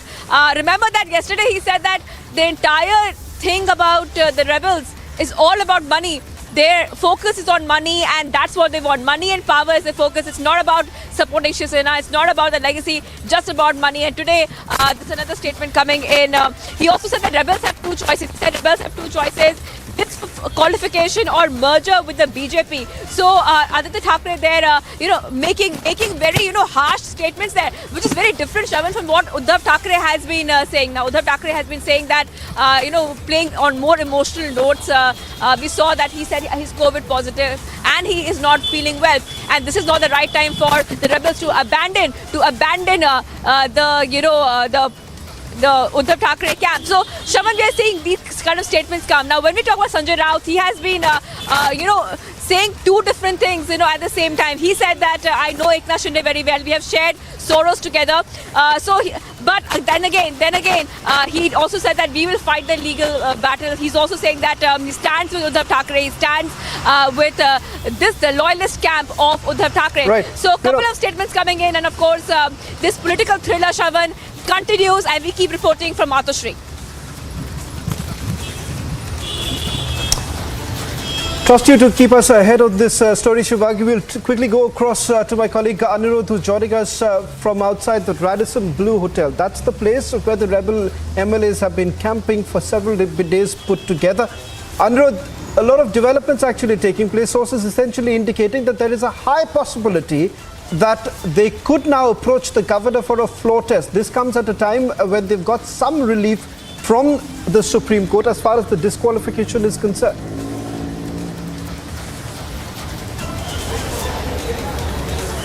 And in fact, after the order of the Supreme Court, where it has said that the case will be next taken up on 11th of July, the next date of hearing has been fixed on 11th of July. There have been a lot of suspense outside the hotel here in Guwahati. Yes, now what will be the next step, or what will be the next call of the rebel MLAs who are camping here in this hotel? Will they shift their place, or will they remain here till 11th of July? Meanwhile, there are also talks going on inside this hotel now that what will be the possibly next move that they will make. We are getting to know that they are also planning to move to the governor, as you have pointed out, for demanding a floor test, and also with the developments that with the developments that have taken place in the court today, and the court clearly setting aside the disqualification motion. It's an age for the Shinde's camp, who is now camping in here. But yes, it is still not clear what will be their next course of action, and it will be only clear when after a meeting which is possibly underway right now inside the hotel Rhodesian Blue is over, then only we'll get to know as what they will do, what will be their next step. Sawan. Well, let me also bring in my colleague Priyanka, who's been tracking the story very closely. In fact, Priyanka was one of the first few journalists to have spoken to Shrikant Shinde, parliamentarian and also son of Eknath Shinde. We've seen a lot of developments, Priyanka, taking place in Thane. As far as Eknath Shinde's supporters are concerned, they are out on the streets. Many raising this question that whether at all these rebel MLAs have really gone against the ethos of what they call the Shiva Sena. We'll try and go across to Priyanka in a short while from now. But Alicia, some big breaking news now coming in. As far as the floor test is concerned, it's almost certain that the Shinde camp will now be moving forward as far as the floor test is concerned. And that's exactly something that Uddhav Thackeray was perhaps fearing. Well, of course, Shavan, because Eknath Shinde has the majority, and that has actually proven with the signatures of the 37 MLAs. And we know that there are 2 more MLAs who has joined the Shinde camp. Now talking about the floor test, yes, after getting a relief from the Supreme Court over the disqualification, and now what they have been planning to, because the discussion in the Rhodesian Blue has already been ongoing, they've been taking a legal aspects also from the lawyers as well. And it has also been said that now they are going to approach a governor, saying that they do not have confidence on Uddhav, and that is where they want a floor test. But the questions arise on the floor test is again of Eknath Shinde should be elected as they should be appointed as the leader of the Shiv Sena Legislative Assembly, and the person he's been wanted to, that is Bharat Seth Gogavle, should be appointed as a whip chief, because this MLA is still known to be a Shiv Sena MLA. They are still an Shiv Sena MLA, and if there is a floor test, there could be the possibility of Ajay Chaudhary, who is being appointed from the Shiv Sena side as the leader of Shiv Sena Legislative Assembly, and Sunil Prabhu as the whip chief. If the whip has been issued to the Shiv Sena MLA, so it has been compulsory for all the Shiv Sena MLA to be present in the house, and they will be given the whip to vote for the Mahavikas Aghadi. So this could be the problem for the Shinde camp as well. So now, when they while they have got already a relief from the Supreme Court over the disqualification, of course they are going to make a push for Eknath Shinde should be elected, because there are more and more. We saw that Shiv Sena MLA who has been joining the Shinde camp, and of course the number is 39 now. So it's a 2/3 majority. The magical number was 37, and the more MLAs has already joined Shinde camp. So this is something a benefit for Eknath Shinde. But we have to see what is the next course of action, because the most important for Eknath Shinde as of now should be appointed as the leader of Shiv Sena Assembly, and Bharat Seth Gogavle should be appointed as a whip chief. Yes. Well, in fact, fast-paced developments are taking place. We've been tracking the story very closely. The latest now being that in all likelihood, Eknath Shinde's camp will be approaching the governor as far as the floor test is concerned. Let me also bring in my colleague Ankit, who's joining us from the Mumbai newsroom. Ankit, a short while back, Deepak Kesarkar, a legislator from the Shiv Sena, he's now put out a 3-page letter. Details of it with you. Take you through this scintillating letter that has been issued by the spokesperson for the Eknath Shinde camp. The tweet along with this letter reads, safeguarding Hindutva, not a rebellion, but a fight for Shiv Sena's self-respect. Now, I'll just broadly take you through this full letter that you can read on republicworld.com. In the first page, they say that they are safeguarding Hindutva. Their cause is not a rebellion, but it is a fight for Shiv Sena's self-respect. They begin by talking about how there is an upheaval in Maharashtra politics and how after they moved just for a few days to Guwahati to fight for their beliefs, they were called names by people who got elected to the Rajya Sabha because of them. They go on to take on Sanjay Raut specifically as part of this letter. They go further to say that they have moved to Guwahati to strengthen the Shiv Sena's true voice. However, there are people who they are making threats against them. They later proceed to talk about the alliance with the BJP. They say that as the BJP was expanding under Prime Minister Modi, the Shiv Sena was also expanding. And this was a desirable process, they say. They go further to talk eventually about how the NCP and the Congress, after the Shiv Sena BJP alliance broke and the MVA was formed, the NCP and Congress have done everything in their power to finish off the Shiv Sena, and this was being witnessed on the ground as well. They say, but now the water is way over our heads, limits are crossed. Today, if at our cost NCP and Congress are enjoying power and simultaneously making efforts to finish the very foundation of our party, it is not acceptable to us at all. And so they continue then further on as we move to the last page, and this is very important. They say, should we let go of all our self-esteem to please Sharad Pawar and Sonia Gandhi? All the important portfolios to be given away to the NCP and Congress, keeping the CM post. How do we defend a minister who has ties with Dawood? So they in fact invoke the Dawood link also here with regards to the case against Nawab Malik. And finally, they also talk about how, read this paragraph. It is unfortunate that Sanjay Raut, who hasn't been elected by the people, is set to finish our party. Sanjay Raut is NCP's blue-eyed boy. So they specifically take on Sanjay Raut here.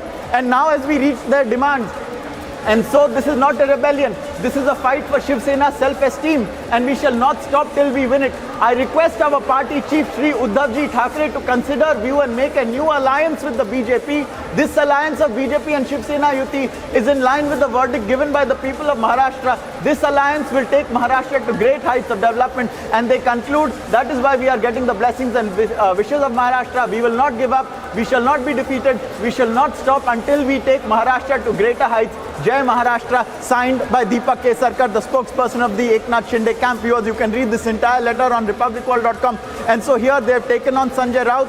They have called their effort not a rebellion but a fight for the Shiv Sena's soul and future, and they have called for an alliance with the BJP.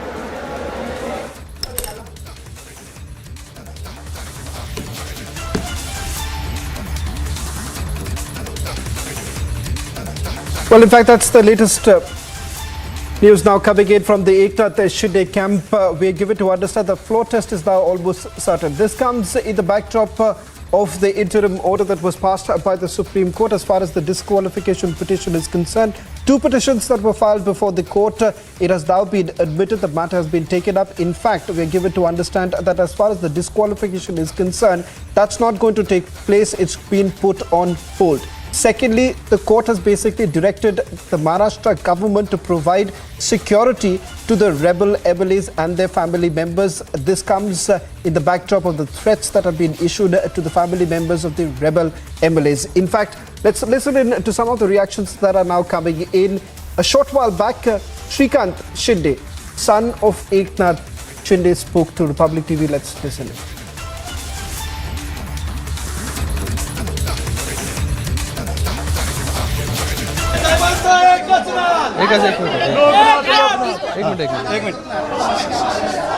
Supreme Court, we have a hearing today, and the outcome of the Supreme Court judgment, I think it will be a positive one, because the decisions taken and the notices given by the Deputy Speaker was in itself illegal. A minority group cannot give a whip to a majority group. More than two-thirds of the members are together, and they are itself a Shiv Sena group. They are not a different group. But the Uddhav Thackeray loyalists, in fact, have said that you can form your own political alliance with somebody else, but you are not Shiv Sena anymore, and legally you can't use the party symbol or the party name. Everything will be sorted out in the Supreme Court. We have never said that we have moved out of Shiv Sena. We are still Shiv Sainik, and the group, it is the original Shiv Sena group. So going forward, what will be the course of action from the Eknath Shinde camp? What will happen with Uddhav Thackeray, Aditya Thackeray, Sanjay Raut, who have now said that you are the ones who betrayed Shiv Sena, you are the ones who betrayed Bal Sahib Thackeray? I think there is a need for introspection, and why this 40 MLAs from Shiv Sena itself and more than 10 MLAs, the independent MLAs, and it has not happened in the history that so big number has was very disturbed in this Mahavikas Aghadi, and they took a different decision. So I think everyone needs a introspection. Why is this happening? But are you also saying that the MVA alliance was an unholy one, because you had earlier as well said that the NCP and the Congress are not natural allies of Shiv Sena? Obviously.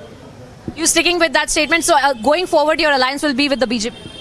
It's now we are a group together. Let's see what happens in the... Today, is this a show of strength to say, is this a message to Uddhav Thackeray that these are the people Shiv Sainiks are with you? It is not a show of strength. They are Shiv Sainiks, and we are here to take blessings of Dharmavir Anandi ke saath. Very quickly, Supreme Court hearing is underway right now. What are you expecting will be the outcome after this? Very positive. What about the arguments that have been presented right now, and of course your legal team is present? Sorry? What about the arguments that are being presented right now before the court, and what are your expectations from the arguments that are being presented? Also, the governor is out. What is the next plan of action for Eknath Shinde camp? Today we have a hearing in Supreme Court, and we are very positive about it. The decision will be in our favor because legally we are correct, and within a short period of time I think the decision will be out.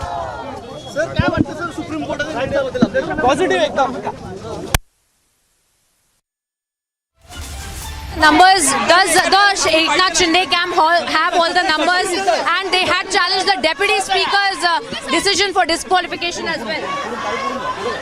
What happened earlier, it was all illegal because the decision given by deputy speaker and the group formed by 18 MLAs, I think it is already in minority, and a minority cannot summon anyone. So today we'll get to see the decision of the Supreme Court. नमस्कार, मी सुभाष साबणे, माजी आमदार. एकनाथ शिंदे साहेबांनी जे काही बंड केलं असं म्हणतात, हे बंड नव्हतं तर ह्या राज्यातल्या शिवसैनिकाला, शिवसेनेला वाचवण्यासाठीचं केलेलं हे पुण्याचं काम आहे. आम्ही आपला काही मुद्दे ह्या ठिकाणी सांगणार आहे. महाविकास आघाडी स्थापन झाल्याच्या नंतर ह्या राज्यामध्ये स्थानिक स्वराज्य संस्थेच्या निवडणुका झाल्या, आणि त्या निवडणुकीमध्ये राज्यातल्या काँग्रेस आणि राष्ट्रवादीच्या जागा. Okay, joining us right now on the broadcast is Alisha. Alisha is joining me live along with, Aniruddha joining us from the hotel in Guwahati where the meeting is on. And I also have Shivangi joining us live from Uddhav's residence. So we have multiple action points right now where there are different meetings taking place. Now, the Shinde camp is meeting at the Guwahati hotel. I'd like to go across to Alisha right now. Alisha and Priyanka. Priyanka's at Sena Bhavan. I'll go across to Alisha. Okay, Priyanka. The camp, the Shinde camp that is, has been extremely hopeful, positive. Now that they've got relief, they have time till the 12th. We're also hearing that they could be moving to, speak to the governor, seek a no confidence motion against the Uddhav government. What are you hearing? How will the Sena counter this now?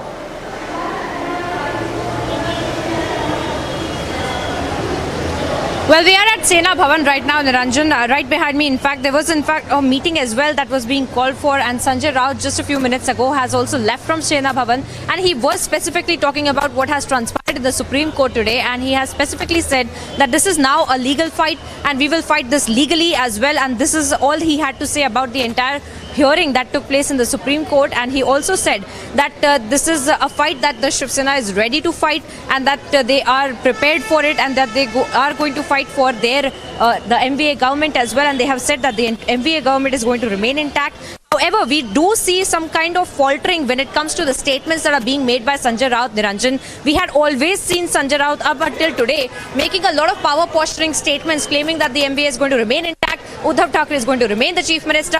But today, none of those statements were made. Right after the Supreme Court hearing, we saw Sanjay Raut saying that this is a legal fight and that I do not want to comment on it, and that we will be fighting it legally. Although he did say that we have all our ammunition prepared as far as the legal battle is concerned, when that is going on in the Supreme Court as well. But there was not a lot of posturing as we had seen over the past few days as far as Sanjay Raut is concerned, and he had he had earlier been making statements about in favor of Uddhav Thackeray, and also claiming that Eknath Shinde camp is the one that has betrayed Shiv Sena, and they are the ones who are the traitors. These are the kind of statements, the words in fact that were used by Sanjay Raut over the past few days. In fact, from the very starting, when Eknath Shinde had taken all of these MLAs to Surat, since then we are seeing these kind of statements. But today, we do not see that from Sanjay Raut, interestingly. Apart from that, we are also seeing that a lot of meetings as well at the Sena Bhavan right now, as several leadership of the Sena, Shiv Sena in fact, having a meeting.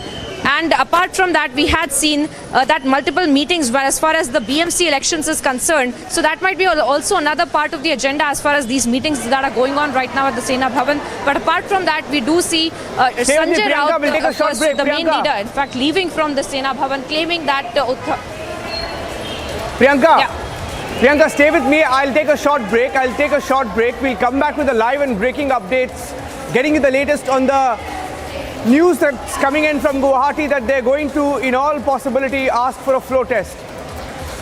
Okay, Alisha will be taking us into the break and telling us what we can expect when we come back. Alisha.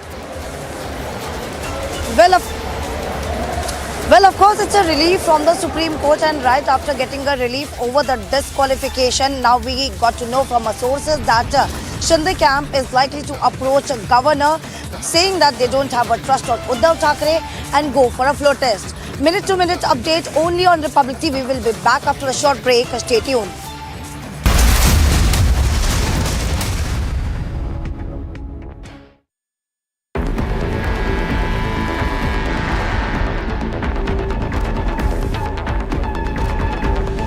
The all-new Scorpio N, the big daddy of SUVs, is here.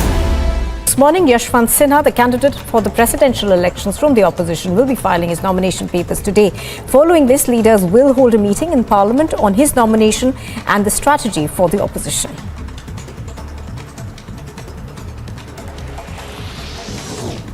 Union Minister Amit Shah chaired a parliamentary consultative meeting aimed at strengthening national security. During the meeting, he assured the central government is committed to enhancing security and citizen-friendly justice system.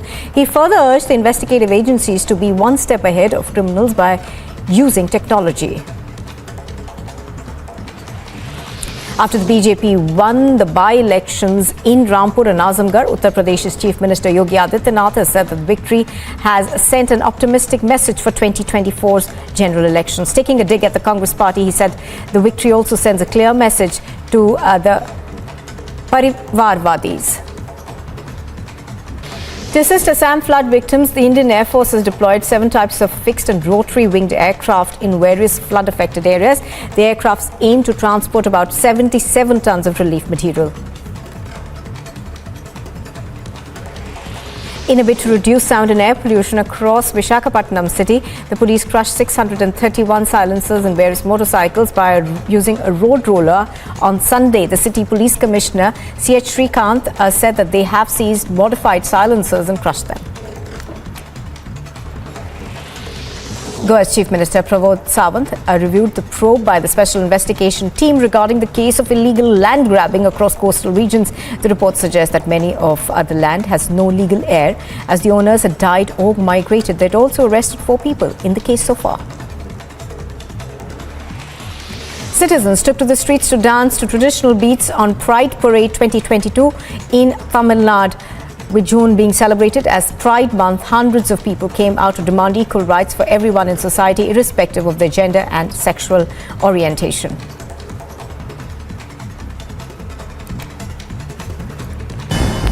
And in other international news, NASA launched a rocket from the Arnhem Space Center in Australia's Northern Territory on Sunday.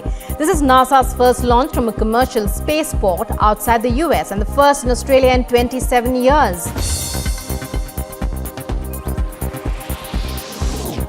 Rocket struck a residential area of Kharkiv, causing damage to residential properties and a hospital.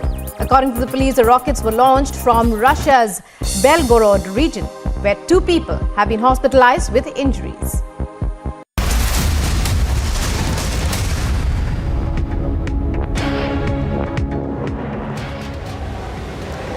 And getting in those pictures from news agency A9 now, which has reported that some of the Shiv Sena workers were seen vandalizing the property of an independent MLA. An independent MLA, getting in more details now. We should be able to get more details. This rebel independent MLA Vinod Agarwal.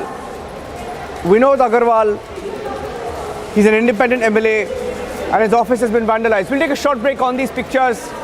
On these pictures, we'll take a short break and come back with more details.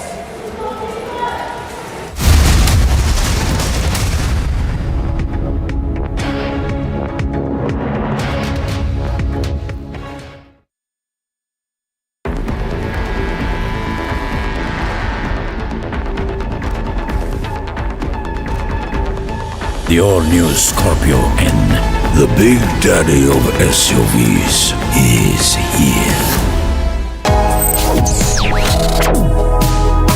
Reading allows us to become familiar with ourselves. We don't read, we won't know what is knowledge. I just find it very interesting to know people's lives, how they went through certain situations, how they dealt with things. So wherever you want to go in life, if you read books along those lines, then that would really help you in growing. Reading could mean a million different things to every individual. What does it mean to you? Visit readindia.info to find out more. To assist Assam flood victims, the Indian Air Force has deployed 7 types of fixed and rotary-winged aircraft in various flood-affected areas. The aircrafts aim to transport about 77 tons of relief material. In a bid to reduce sound and air pollution across Visakhapatnam city, the police crushed 631 silencers and various motorcycles by using a road roller on Sunday. The city police commissioner, C.H. Srikanth, said that they have seized modified silencers and crushed them. Goa's Chief Minister Pramod Sawant reviewed the probe by the Special Investigation Team regarding the case of illegal land grabbing across coastal regions. The report suggests that many of the land has no legal heir, as the owners had died or migrated. They'd also arrested 4 people in the case so far. Citizens took to the streets to dance to traditional beats on Pride Parade 2022 in Tamil Nadu. With June being celebrated as Pride Month, hundreds of people came out to demand equal rights for everyone in society, irrespective of their gender and sexual orientation.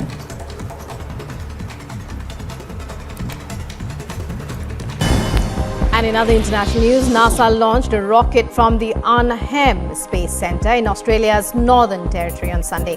This is NASA's first launch from a commercial spaceport outside the US and the first in Australia in 27 years. Rocket struck a residential area of Kharkiv, causing damage to residential properties and a hospital. According to the police, the rockets were launched from Russia's Belgorod region, where 2 people have... The Supreme Court has now given interim relief to all the MLAs of Eknath Shinde camp. In fact, what we are now given to understand is that they have been asked to reply by 12th of July. On the other side, Those are pictures of celebrations. First pictures on Republic of Eknath Shinde camp celebrating. Eknath Shinde camp celebrating in Thane after the Supreme Court gave them relief that they will not be disqualified. These are big breaking news updates coming in. That's Eknath Shinde camp. His supporters celebrating in Thane, celebrating the fact that their leader has not been disqualified. That's a big breaking news update coming in. On that note, we'll take a break. We'll take a break and come back with more details. Stay tuned.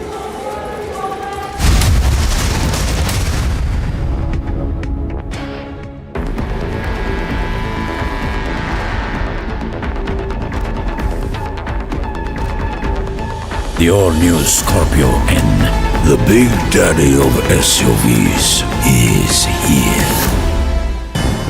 And in other international news, NASA launched a rocket from the Arnhem Space Center in Australia's Northern Territory on Sunday.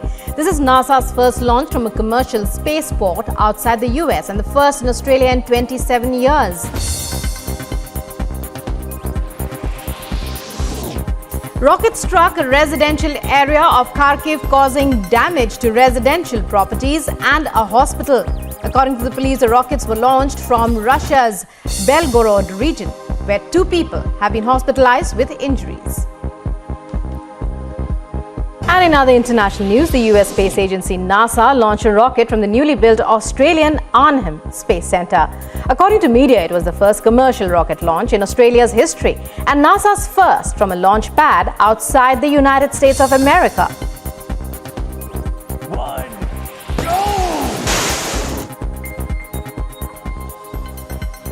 US First Lady Jill Biden arrived in Spain ahead of the NATO summit. Her arrival was 2 days before her husband, US President Joe Biden, who will travel to Madrid to participate in the summit on the 29th and the 30th of June.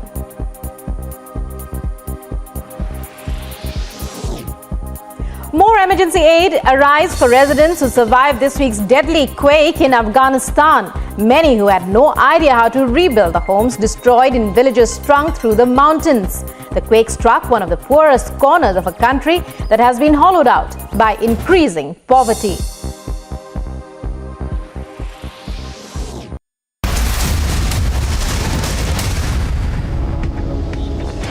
What could be seen as a very big win of Eknath Shinde camp. What we are now given to understand is that the Supreme Court has now given them protection. In fact, it has also directed the Maharashtra government to give protection to all the concerned persons related to MLAs, and they have also asked for the reply from central government, from Chief Secretary and all the other parties who were part of this entire hearing. Remember that today Eknath Shinde camp had moved to court saying that this notice which was issued by Deputy Speaker should be termed as illegal. After this very short break, we'll get more and more details as Supreme Court has now given protection to all the MLAs. We'll have to wait and watch what is going to happen, but after this short break, more details are coming on as Supreme Court today heard the pleas those were filed by Eknath Shinde camp. Stay tuned.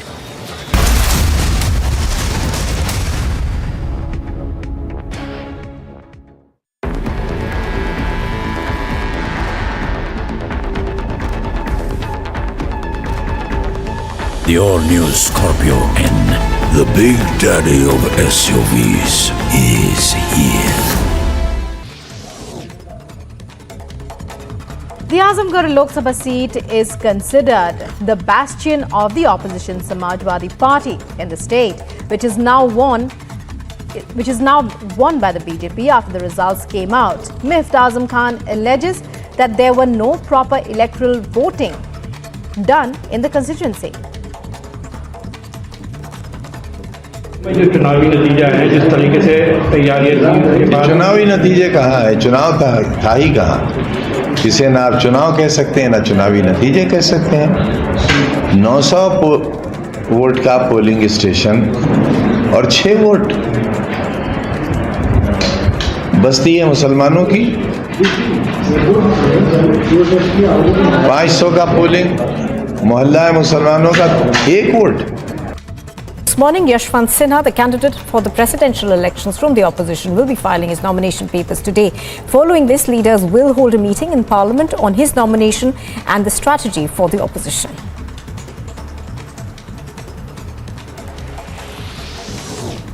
Union Minister Amit Shah chaired a parliamentary consultative meeting aimed at strengthening national security. During the meeting, he assured the central government is committed to enhancing security and citizen-friendly justice system. He further urged the investigative agencies to be one step ahead of criminals by using technology. After the BJP won the by-elections in Rampur and Azamgarh, Uttar Pradesh's Chief Minister Yogi Adityanath has said that the victory has sent an optimistic message for 2024's general elections. Taking a dig at the Congress party, he said the victory also sends a clear message to the Parivarwadis. To assist Assam flood victims, the Indian Air Force has deployed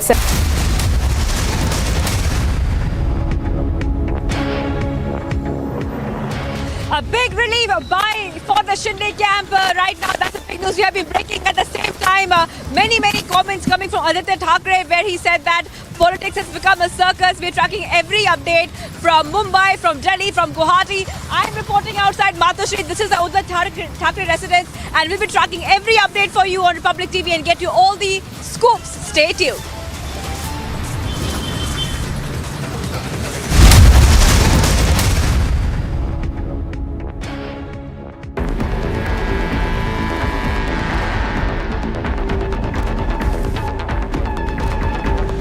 The all-new Scorpio N, the big daddy of SUVs, is here.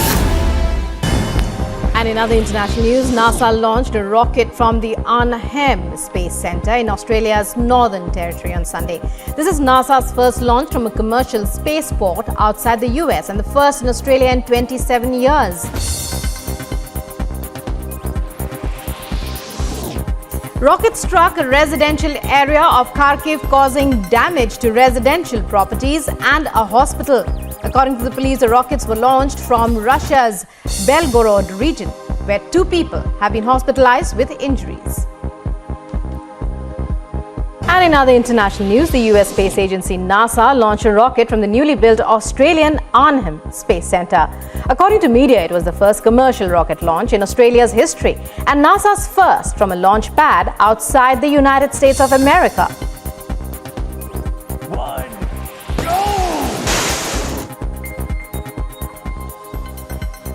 US First Lady Jill Biden arrived in Spain ahead of the NATO summit. Her arrival was 2 days before her husband, US President Joe Biden, who will travel to Madrid to participate in the summit on the 29th and the 30th of June.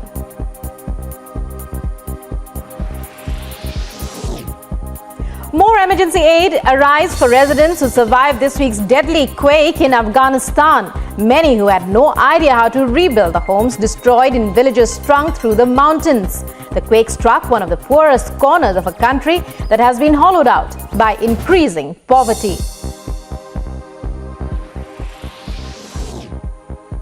G7 leaders posed for a last photo op after the first day of a 3-day summit in the Bavarian Alps, intending on keeping economic fallout from the war in Ukraine from fracturing the global coalition working to punish Russia's aggression.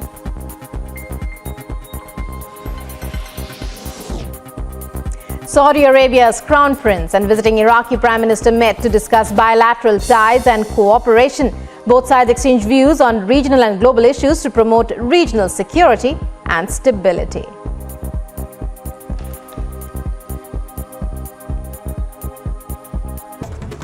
And in other national news, in the by-polls for the 2 Lok Sabha seats in Uttar Pradesh, the BJP won the Rampur seat and Samajwadi Party stronghold Azamgarh as well.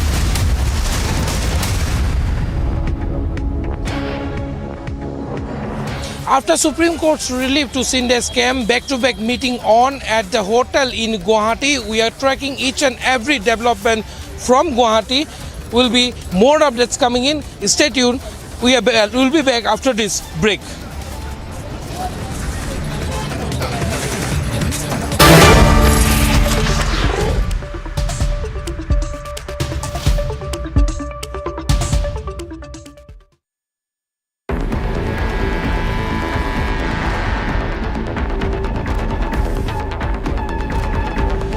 The all-new Scorpio N, the big daddy of SUVs, is here. And in other international news, the US space agency NASA launched a rocket from the newly built Australian Arnhem Space Center. According to media, it was the first commercial rocket launch in Australia's history and NASA's first from a launch pad outside the United States of America.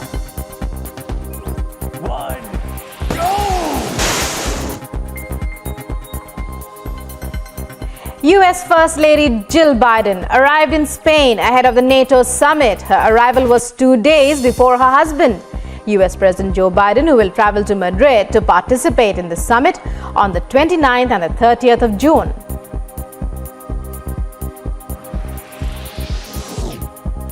More emergency aid arrives for residents who survived this week's deadly quake in Afghanistan. Many who had no idea how to rebuild the homes destroyed in villages strung through the mountains. The quake struck one of the poorest corners of a country that has been hollowed out by increasing poverty. G7 leaders posed for a last photo op after the first day of a 3-day summit in the Bavarian Alps, intending on keeping economic fallout from the war in Ukraine from fracturing the global coalition working to punish Russia's aggression.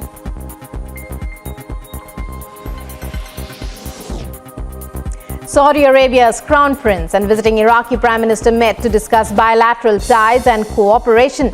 Both sides exchanged views on regional and global issues to promote regional security and stability.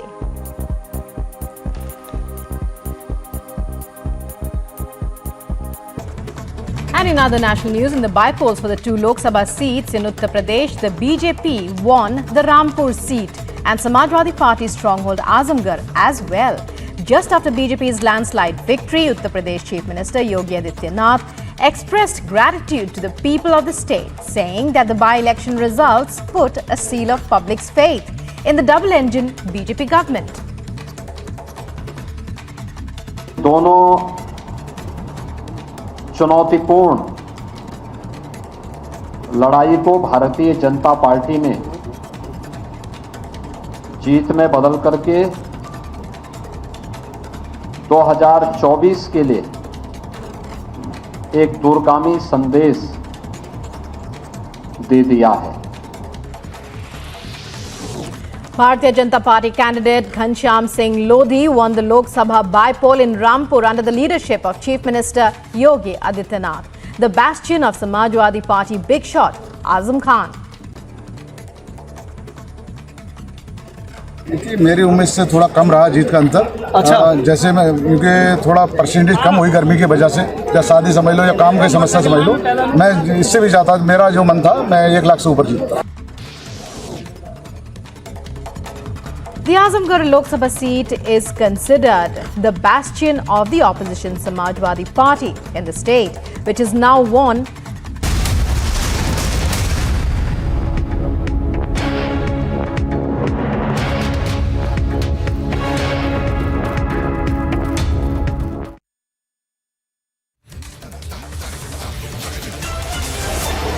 Okay, getting more pictures right now. Dilip Valse Patil, who's the Home Minister of Maharashtra, has reached the residence of the Chief Minister Uddhav Thackeray. Those are details coming in now. Latest the pictures of Dilip Valse Patil. Dilip Valse Patil, who's the Home Minister of Maharashtra, reaching the residence of the Chief Minister Uddhav Thackeray as they look at the scenario. Okay, that's also a live shot coming in of Chandrakant Patil. Chandrakant Patil, and I think that's okay, those are live pictures coming in. That's also Munde there. That's Munde and Chandrakant Patil. We'll take a short break and we'll come back as Devendra Fadnavis is set to meet in Mumbai in a few minutes from now.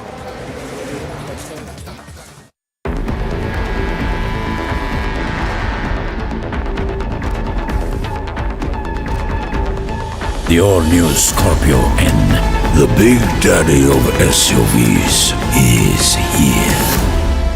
Amity has been ranked India's #1 private university for 9 years by India Today University's rankings, a testimony to Amity's world-class quality. This morning, Yashwant Sinha, the candidate for the presidential elections from the opposition, will be filing his nomination papers today. Following this, leaders will hold a meeting in Parliament on his nomination and the strategy for the opposition.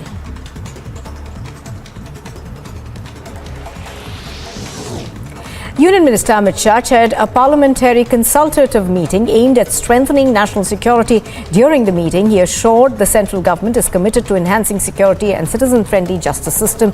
He further urged the investigative agencies to be one step ahead of criminals by using technology. After the BJP won the by-elections in Rampur and Azamgarh, Uttar Pradesh's Chief Minister Yogi Adityanath has said that the victory has sent an optimistic message for 2024's general elections. Taking a dig at the Congress party, he said the victory also sends a clear message to the Parivarwadis.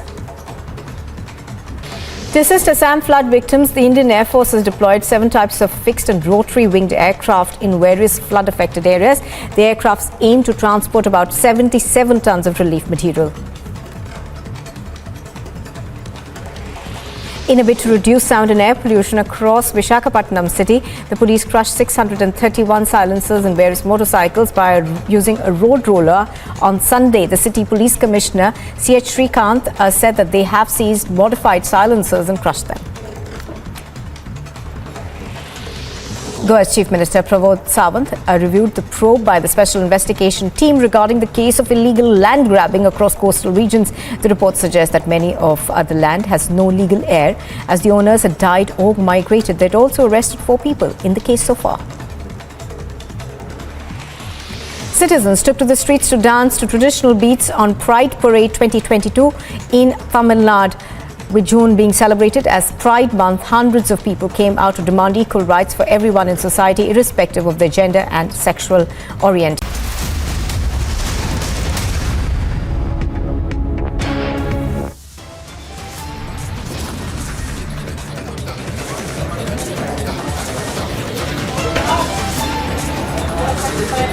Top court admits case issues notice. All sides required to file counter affidavits within 5 days.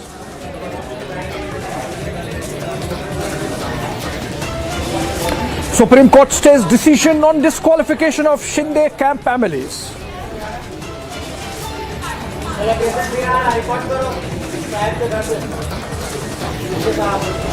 It's official now. Eknath Shinde and his supporting 38 MLAs withdraw support to the Maharashtra Vikas Aghadi government.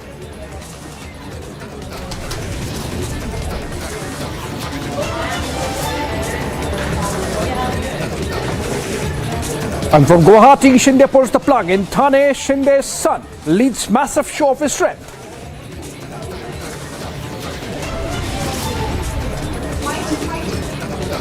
The rebels of the Ante say this is the biggest rebellion against Uddhav, does not rule out alliance with BJP.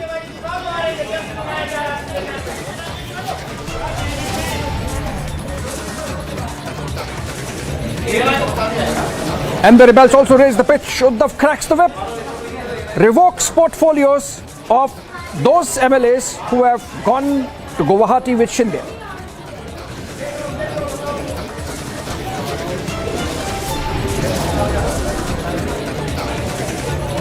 And in other news, Prime Minister Modi attends G7 summit in Munich, Germany to address 2 sessions and hold bilateral meetings with top world leaders.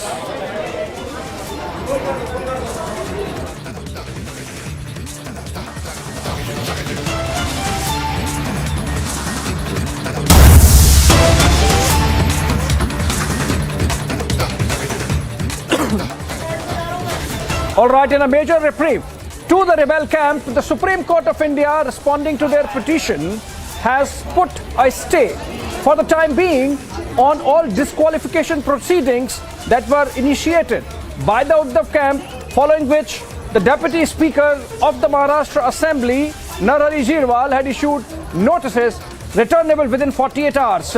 Responding to this, the rebel camp had gone to the topmost court of the country, and today, in a reprieve to them, not only a stay has been put on the proceedings for the time being till the next hearing, at least, which is on July 11, but also that notices have been issued to the Deputy Speaker and to the legislature party leader, newly elected legislature party leader by the Shiv Sena, Uddhav camp, Ajay Chaudhary, as also the newly appointed Chief Whip, which is Sunil Prabhu.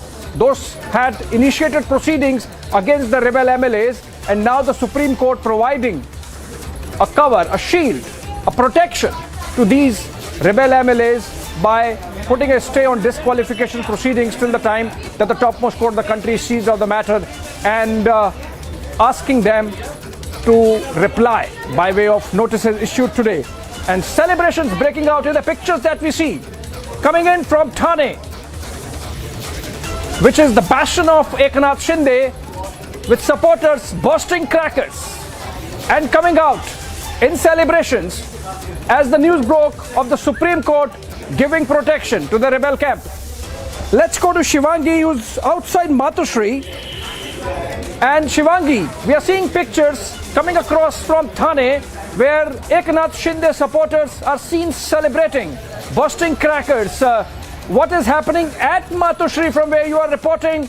Obviously, the developments might not have been to the liking of the Uddhav camp. Reporting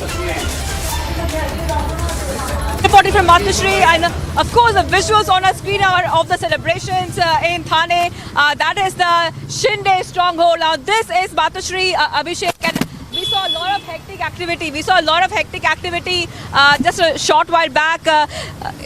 In fact, the Home Minister of Maharashtra had just entered the residence here. Now, what we can expect is that some meeting will take place. Some meeting will take place right now, Abhishek. And what is very important to note that Aditya Thackeray also left a short while back. Now, we're not seeing that much of activity, Abhishek, today, like we have been seeing for the past few days, because we just saw Dilip Valse Patil only go. He's the only leader who has gone inside. But Aditya Thackeray had come out. So not much happening there. While we are seeing some celebrations in the Shinde camp, while we are seeing this big relief which has been given to the Shinde camp by the top court, not much happening here. It is almost like crickets here. Abhishek, we just saw the Home Minister go in, but we have to really wonder at this point of time what will be the strategy of the Uddhav Thackeray camp. Now, Sanjay Raut, once again, remember that he has got ED summons as well, but he has been targeted by the Shinde camp. Shinde camp tearing into him. There was a letter which we had shown in Republic TV of that, of how they are tearing into Sanjay Raut. Again, a statement had come out from Sanjay Raut where he said that he was close to Shinde and he cannot believe what is happening. Same line reiterated by Aditya Thackeray where he says that politics has become a circus. So from Matushri, we would have expected more developments from here, Abhishek, because clearly numbers are not on their side. Even the top court now ruling in favor of the Shinde camp. What we would expect is more meetings happening in Matushri because Uddhav Thackeray has COVID. He will not be able to come out since he has COVID. But clearly right now not really much happening here. Of course, as the day progresses, I think after the Home Minister has come, we might expect more activity in the evening, Abhishek.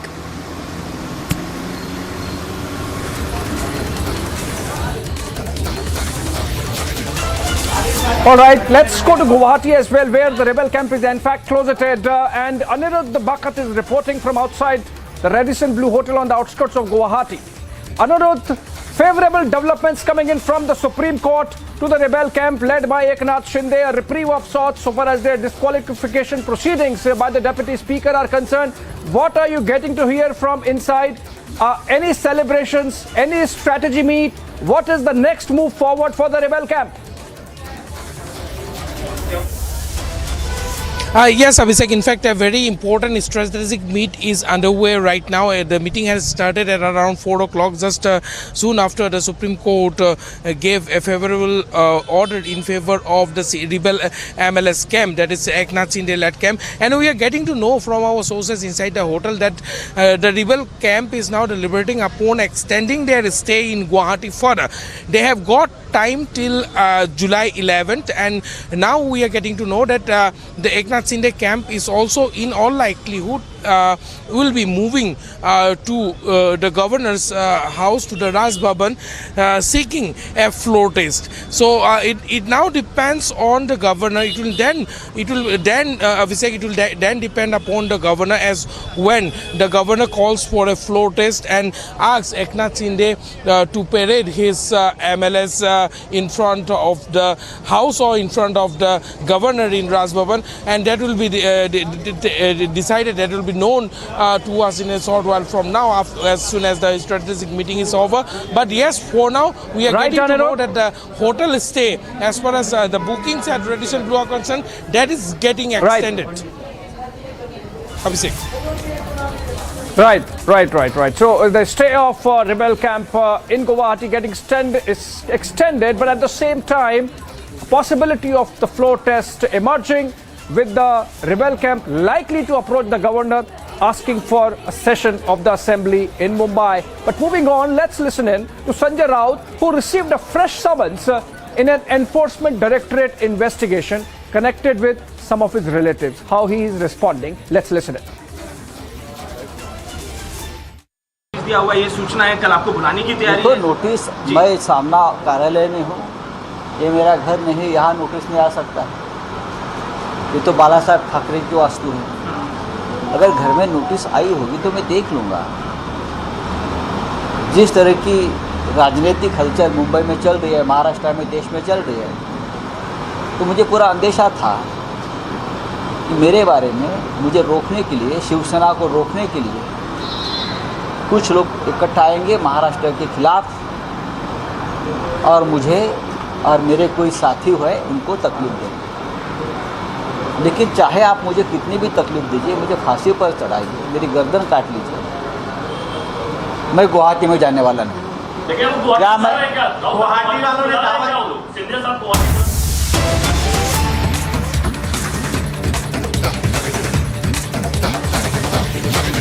जानना चाहता है कि आखिर pilot के धैर्य की परीक्षा कब खत्म होगी? ऐसा है, कब होगी? आप लोग देखिए, जब से सरकार बनी है तब से मैं एक ही बात को बोलता आ रहा हूँ कि जब हमारी कांग्रेस सरकार पहले थी, 5 साल काम सरकार ने काम किया, लेकिन परिणाम जब आए तो हम सिर्फ 21 विधायक रह गए थे। अगर 1-2 विधायक कम होते तो हम नेता प्रतिपक्ष का पोस्ट हमको नहीं मिलती। और लगभग 50 सीट राजस्थान में ऐसी हैं जो SC ST के लिए आरक्षित हैं। उस सरकार में हमारी जब चुनाव हुए थे तो हमारे सिर्फ 2 विधायक SC ST के आए थे 50 में से, और पूरी कैबिनेट में से सिर्फ 2 मंत्री जीत के आए थे। तो उसके बाद हम सब ने मेहनत करी और 5 साल तक काम करने के बाद और बीजेपी को हर बार हर मोर्चे पर चुनावी रणक्षेत्र में हराने का काम हम लोगों ने किया है। और 5 साल में हर चुनाव में, उपचुनाव हो, पंचायत चुनाव हो, नगरपालिका चुनाव हो, विधानसभा चुनाव हो, लोकसभा का बाई इलेक्शन हो, हर जगह भाजपा को हराया।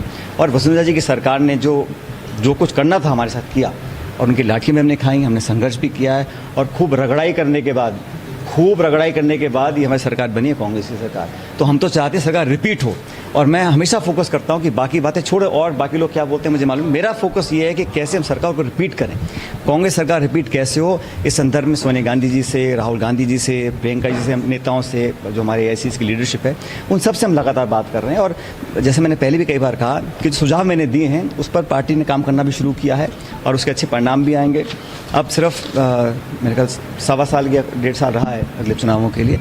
अगर पार्टी और सरकार मिलकर और काम करेंगे, मुझे पूरा विश्वास है कि हम प्रदेश में सरकार को रिपीट कर पाएंगे। तो मेरा तो एकमात्र लक्ष्य ये है कि कार्यकर्ताओं को सम्मान मिलता रहे। कांग्रेस की सरकार बाकी राज्यों में रिपीट हुई है।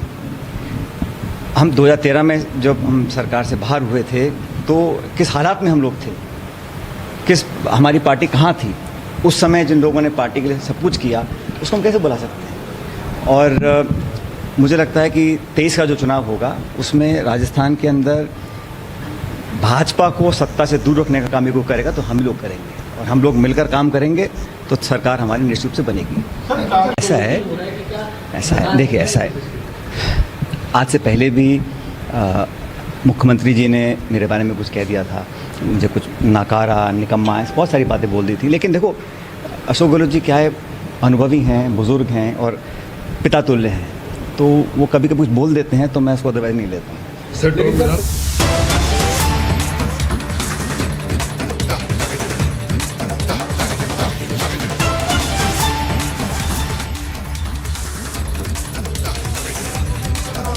All right. Immediately after the Supreme Court verdict, a reaction coming in by way of a tweet by rebel leader Eknath Shinde, in which he is saying this is the victory of Hindutva, Emperor Balasaheb Thakre's Hindutva, and the thoughts of Dharamveer Anand Dige Sahib. Clearly, the protection provided by the Supreme Court by way of a stay on proceedings of disqualification of MLAs, emboldening the rebel camp, with leader Eknath Shinde saying that this is the victory of Hindu Hriday Samrat Balasaheb Thakre and of Dharamveer Anand Dige. That's the translation. It's a tweet in Marathi. I can read it in Marathi as well, but the English translation is already available. It says this is the victory of Hindu Emperor Balasaheb Thakre's Hindu and the thoughts of Dharamveer Anand Dige Sahib. Essentially, what Eknath Shinde is suggesting is that this is an ideological war that they have picked up against Uddhav's Sena, and that this is just the beginning. A small victory coming in by way of Supreme Court observations and an interim order which provides some level of protection to the rebel camp from any move at the end of the Deputy Speaker of the Maharashtra Assembly, who is Narhari Zirwal. In fact, the Deputy Speaker had issued notices to the rebel MLAs asking them to respond why they should not be disqualified, following which the rebel camp approached the Supreme Court saying that they are the majority of Shiv Sena and the actions taken by the Deputy Speaker do not have a locus, do not have legs to stand on. Let's go to Piyush, who's reporting from outside the Maharashtra Assembly.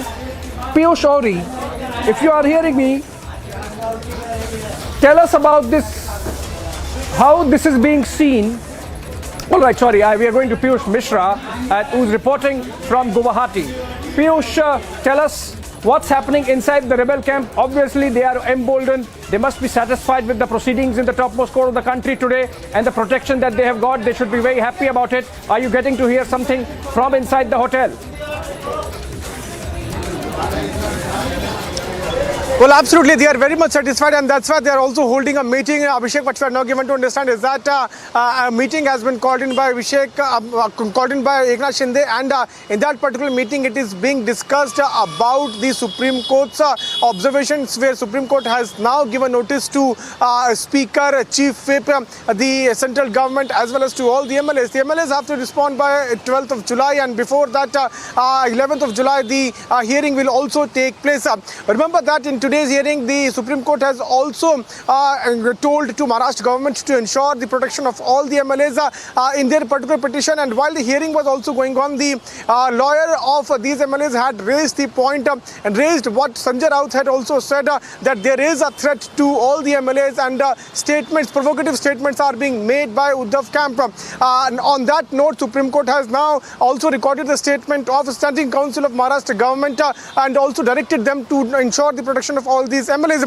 What we are now given to understand is that the stay of all these MLAs who are staying at Guwahati Hotel has now been extended. It was till 30th of this month. Now it has been extended. In fact, it would be extended, and any minute from now we'll also get confirmation from inside the Eknath Shinde camp. You also heard what the Supreme Court had also, when Supreme Court had also slammed the Deputy Speaker, where Supreme Court asked, is he a judge? Is he a judge? How can he reject the notice which was sent, the letter, in fact, which was sent by the MLAs to the Deputy Speaker? And after that, the Supreme Court, after listening to all the arguments, has now issued notice. It is now being seen as a big win to all the MLAs who are staying here. The meetings are now taking place not only in Guwahati but also in Mumbai at the residence of Devendra Fadnavis. They are at Maharashtra Nirman Sena Chief Raj Thakre's residence, and all the discussions are basically focused on what the Supreme Court has said. But till 11th of July, protection has been extended to all the MLAs. They have to respond to the notices those have been issued, which certainly tells us that till that particular date there will be no disqualification. The MLAs had basically moved to Supreme Court because by today evening they had to respond to the notice which was given by Supreme Court asking them as to why they should not be disqualified. They had to respond either in person, or a written reply was sought by the Deputy Speaker. Now Supreme Court, after listening to all the arguments, has issued notice to all the parties involved in this. We'll have to wait and watch what is going to happen in coming few days from now, because after Supreme Court's observations and the kind of hearings those have taken place, Eknath Shinde camp is taking it as a big win, and that is why they are holding series of meetings. And after that, we can also hear an official word from the sources those are inside the inside the Radisson Blue Hotel. In fact, Eknath Shinde is also tweeting, and he is also requesting all the Shiv Sainiks to understand the theatrics those are being played by Uddhav camp. So war of words continue between both the camps, be it Eknath Shinde camp or Uddhav camp. What we are also learning is that there could be extension of their stay here at Guwahati. Why Guwahati has been chosen? Because the sources are telling us because of this there will be no communication from the Uddhav camp with all the MLAs, rebel MLAs who have come here. In fact, we also saw the dramatic turn of events those took place where all the rebel MLAs in their petition had mentioned that they have pulled the plug from Mahavikas Aghadi alliance. In fact, since beginning, you would remember that how in that particular resolution they had mentioned that they never wanted alliance to take place with NCP or Congress. In fact, these parties are somewhere not good for Shiv Sainiks, for Shiv Sena MLAs. In fact, they are also subjected to criticism whenever they go among the society for having alliance with Congress and NCP. Now, in their petition, they have mentioned that all the 38 MLAs have now taken back support, withdrawn support from Mahavikas Aghadi Alliance, which certainly tells us that the government has now come into majority.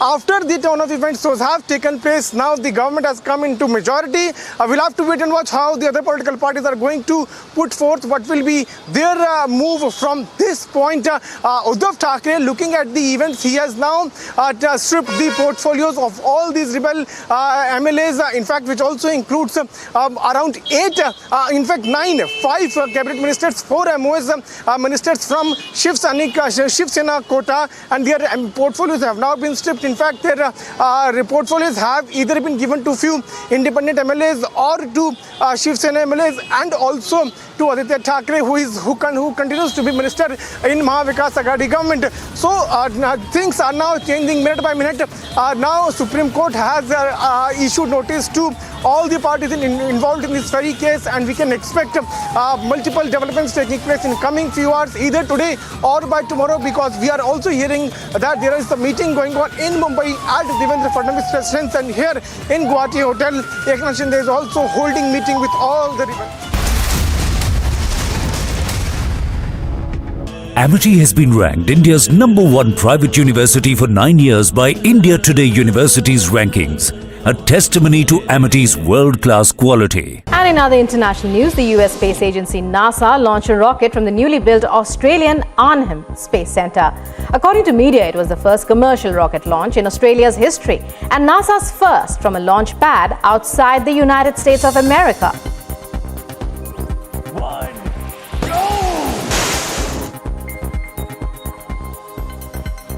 US First Lady Jill Biden arrived in Spain ahead of the NATO summit. Her arrival was 2 days before her husband, US President Joe Biden, who will travel to Madrid to participate in the summit on the 29th and the 30th of June.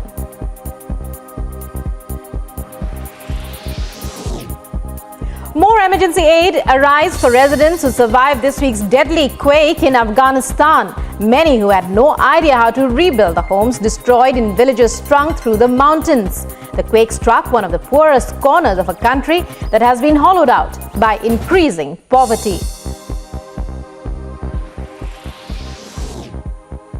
G7 leaders posed for a last photo op after the first day of a 3-day summit in the Bavarian Alps, intending on keeping economic fallout from the war in Ukraine from fracturing the global coalition working to punish Russia's aggression.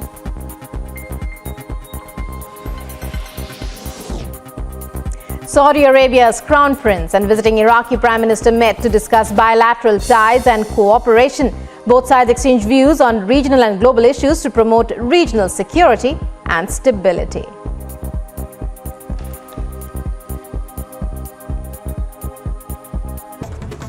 And in other national news, in the by-polls for the 2 Lok Sabha seats in Uttar Pradesh, the BJP won the Rampur seat and Samajwadi Party's stronghold Azamgarh as well.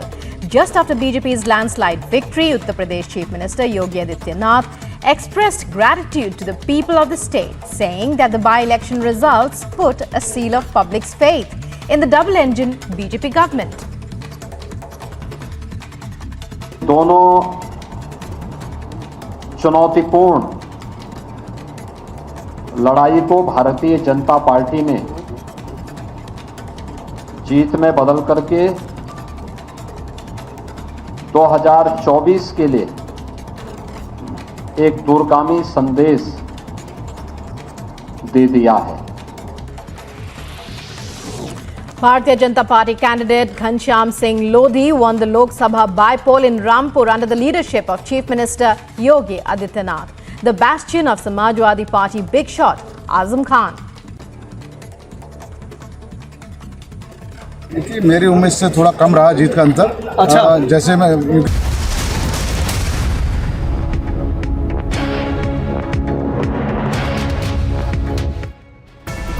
Border security force has foiled an attempt of Pakistan to push in intruder into the Indian territory, and the Pakistani intruder has been neutralized in the Araspura sector of Jammu international border. After noticing a suspected movement along the international border, BSF challenged that movement, but when the intruder didn't stop, BSF fired upon it. 3 rounds were fired on the Pakistani intruder, after which he was killed by the BSF. Pertinent to mention that this attempt from Pakistan came 48 hours before the start of the Amarnath Yatra from Jammu, and there are credible inputs with the security agencies that Pakistan will try to scuttle the Amarnath Yatra by carrying out a major terror strike on the Yatra, and the security agencies were already on the alert. Now, the intensified searches have been launched in the area. Senior officials of the BSF, they are reaching the spot to review the counterinsurgency grid that is in place. With Sarjeevan Kumar, Gursimran Singh for Republic Media Network.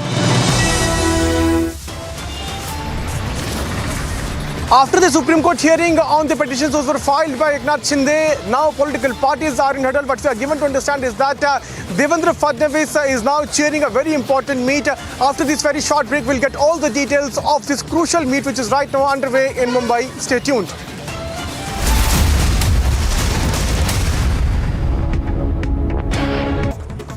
And in other national news, in the by-polls for the 2 Lok Sabha seats in Uttar Pradesh, the BJP won the Rampur seat and Samajwadi Party's stronghold Azamgarh as well. Just after BJP's landslide victory, Uttar Pradesh Chief Minister Yogi Adityanath expressed gratitude to the people of the state, saying that the by-election results put a seal of public's faith in the double-engine BJP government. दोनों चुनौतीपूर्ण लड़ाई को Bharatiya Janata party ने जीत में बदल करके 2024 के लिए एक दूरगामी संदेश दे दिया है। Bharatiya Janata Party candidate Ghanshyam Singh Lodhi won the Lok Sabha by-poll in Rampur under the leadership of Chief Minister Yogi Adityanath. The bastion of Samajwadi Party big shot Azam Khan.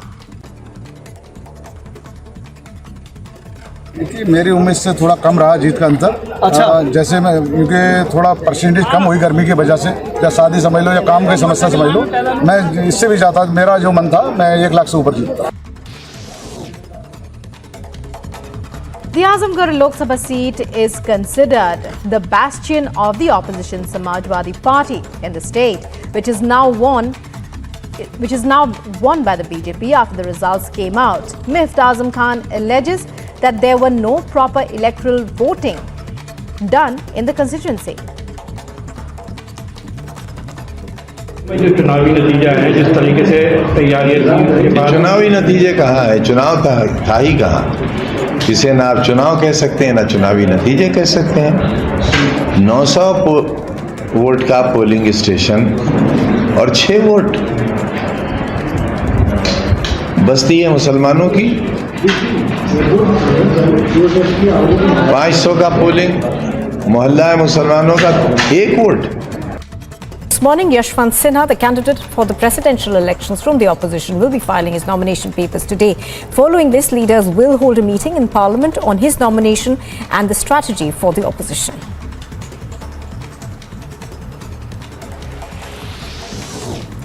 Union Minister Amit Shah chaired a parliamentary consultative meeting aimed at strengthening national security. During the meeting, he assured the central government is committed to enhancing security and citizen-friendly justice system.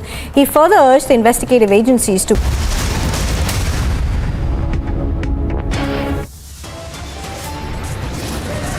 Top court admits case issues notice. All sides required to file counter affidavits within 5 days. Supreme Court stays decision on disqualification of the Shinde camp MLAs. It's official now, Shinde and the camp of 38 MLAs withdraw support to the Mahavikas Aghadi government. From Guwahati, Shinde pulls the plug in Thane. Shinde's son leads a massive show of strength.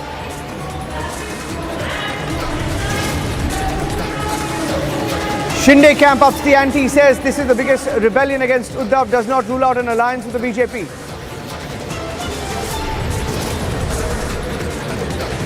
Shinde camp raises a pitch. Uddhav cracks the whip, revokes portfolios of the Shinde camp ministers. Prime Minister Modi attends the G7 summit in Munich to address 2 sessions and hold bilateral meetings.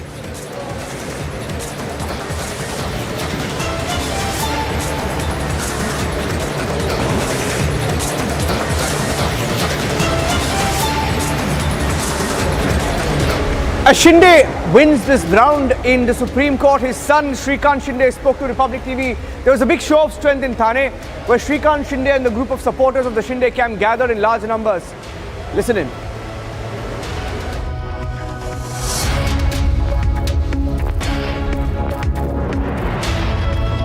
More than 2/3 of the members are together, and they are itself a Shiv Sena group. I think it will be a positive one, because the decisions taken and the notices given by the Deputy Speaker was in itself illegal. A minority group cannot give a whip to a majority group. More than 2/3 of the members are together, and they are itself a Shiv Sena group. I think it will be a positive one, because the decisions taken and the notices given by the Deputy Speaker was in itself illegal. A minority group cannot give a whip to a majority group. The other related development in the story in Maharashtra is that Sanjay Raut of the Uddhav camp has been summoned by the Enforcement Directorate. Tomorrow he says he will not be able to attend that summons, citing prior engagements. He's under scanner in a massive land scam. Here's what he's saying and the response coming in from the BJP.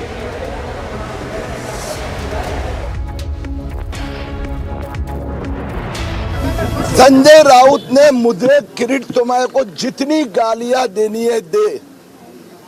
मेरी पत्नी को, 90 साल की माँ को, मेरे बेटे को, मुझे जेल में डालने के जितने प्रयास करने वो करे, लेकिन हिसाब तो देना पड़ेगा। वो पत्राचाल का घोटाला हो, वो वसई की जमीन का घोटाला हो, DHFL का हो, HDIL का हो, PMC बैंक का हो, हिसाब तो लेके रहूंगा। दिया हुआ ये सूचना है, कल आपको बुलाने की तैयारी है। है। नोटिस, मैं सामना कार्यालय में हूँ, ये मेरा घर नहीं, यहाँ नोटिस नहीं आ सकता है। ये तो बाला साहब ठाकरे की वास्तु है। अगर घर में नोटिस आई होगी तो मैं देख लूँगा। जिस तरह की राजनीतिक हलचल मुंबई में चल रही है, महाराष्ट्र में, देश में चल रही है, तो मुझे पूरा अंदेशा था कि मेरे बारे में मुझे रोकने के लिए, शिवसेना को रोकने के लिए कुछ लोग इकट्ठा आएंगे महाराष्ट्र के खिलाफ, और मुझे और मेरे कोई साथी हुए उनको तकलीफ देंगे। लेकिन चाहे आप मुझे कितनी भी तकलीफ दीजिए, मुझे फांसी पर चढ़ाइए, मेरी गर्दन काट लीजिए, मैं गुवाहाटी में जाने वाला नहीं। क्या मैं गुवाहाटी जाने वाला नहीं हूँ।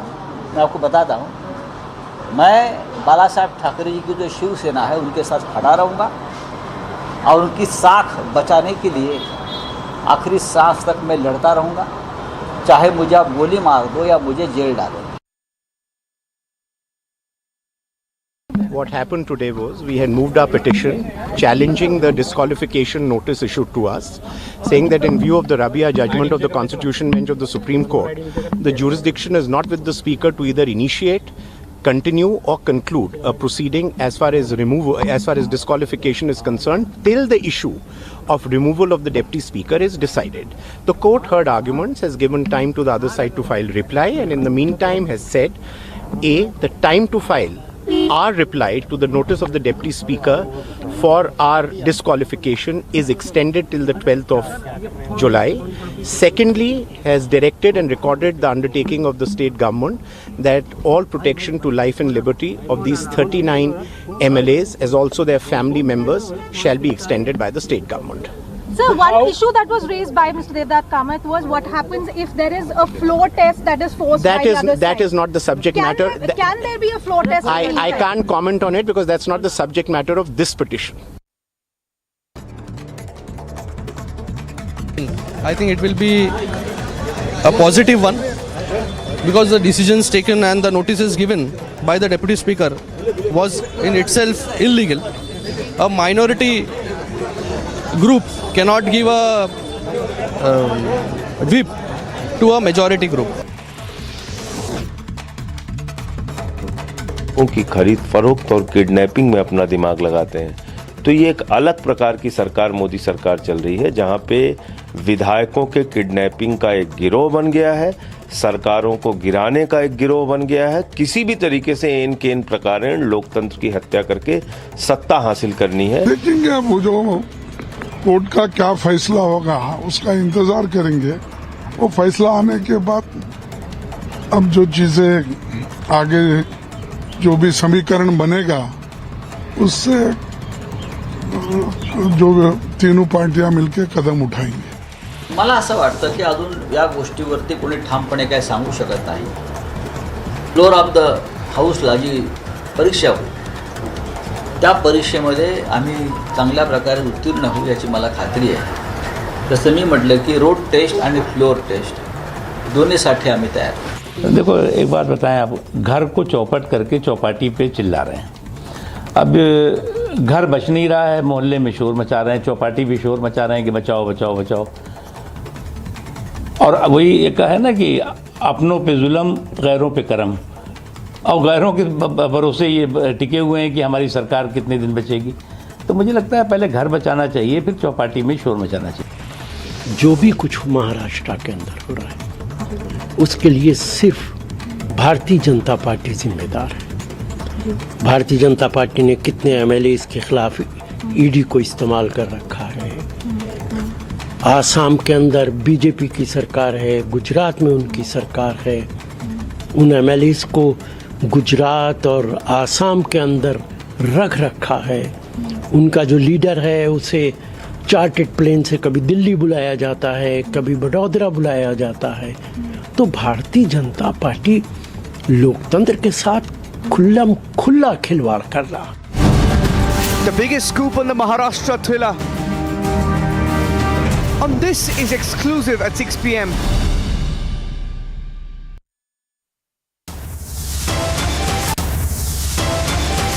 Fast and hectic developments continue on Republic TV. We'll bring you minute-by-minute updates. Right now, Dilip Patil, the Home Minister of Maharashtra, has just entered. We're waiting for him to come out and we'll get you all those updates on Republic TV. Stay tuned. Much more coming up on the other side.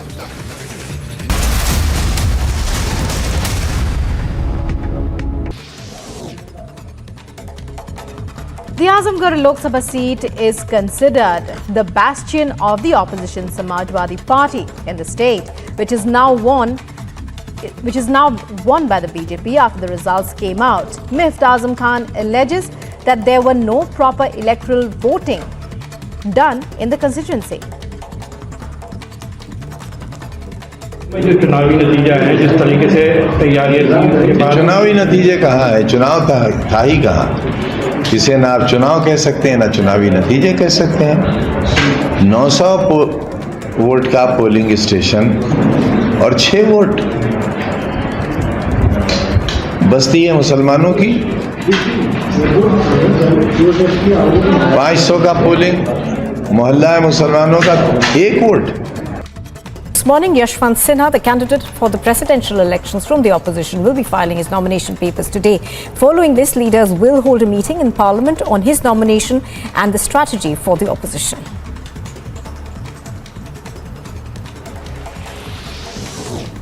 Union Minister Amit Shah chaired a parliamentary consultative meeting aimed at strengthening national security. During the meeting, he assured the central government is committed to enhancing security and citizen-friendly justice system.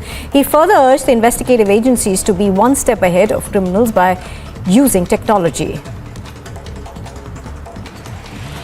After the BJP won the by-elections in Rampur and Azamgarh, Uttar Pradesh's Chief Minister Yogi Adityanath has said that the victory has sent an optimistic message for 2024's general elections. Taking a dig at the Congress party, he said the victory also sends a clear message to the Parivarwadis. To assist Assam flood victims, the Indian Air Force has deployed 7 types of fixed and rotary-winged aircraft in various flood-affected areas. The aircrafts aim to transport about 77 tons of relief material.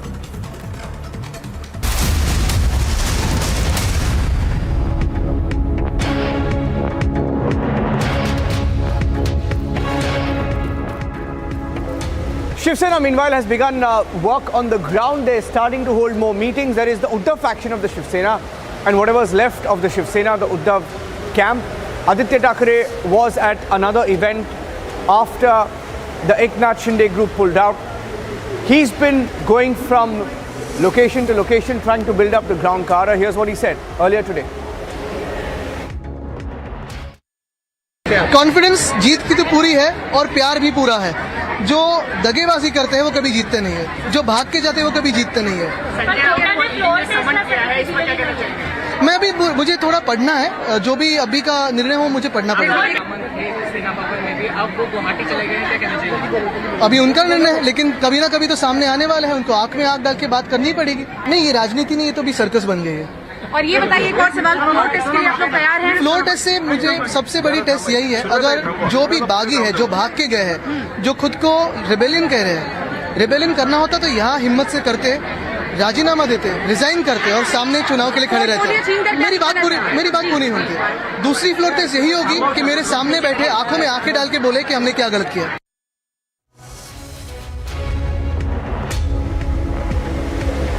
Priyanka, Shivangi and Piyush joining me on the broadcast. Let me get a word from Priyanka first up. Priyanka, hearing that the governor may get a call from the Shinde camp and Shivangi was also live from outside the Fadnavis residence, from Uddhav's residence. We'll go across to her. But the breaking news now that even the BJP has gone into a huddle. Piyush, what's the update on your end? Because the state can only wait and file their responses. There is no disqualification. So definitely, we are waiting for what is going to happen about, the disqualification side is concerned. But before, the technical aspects are concerned, that is going to come later. What we are seeing is that, there is a lot of political meetings now which are being organized by Shiv Sena. And I am at one of the public meetings which is going to be held in Govandi area. It is expected that Uddhav Thackeray, despite, having COVID, may come over here or, may attend this conference through video conferencing. So it is going to be very interesting to see that, what stance Shiv Sena is going to take. As we've already seen that Aditya Thackeray has taken a very strong stance against the people who have rebelled against his faction of the party and has said that, if they have the courage, they must resign and, face the voters. But again, as I said, the common political worker on the ground definitely has his disappointment with Shiv Sena, and I think Shiv Sena under Uddhav Thackeray camp realizes this, so they are making now no stone unturned to win this political worker and in turn the MLAs and the MPs which have got disenchanted with the party. Back to you, Abhishek. Yeah. Okay, getting in some more breaking news updates right now. Ajay Chaudhary, the whip that the Uddhav camp had appointed is speaking. Let's cut across live.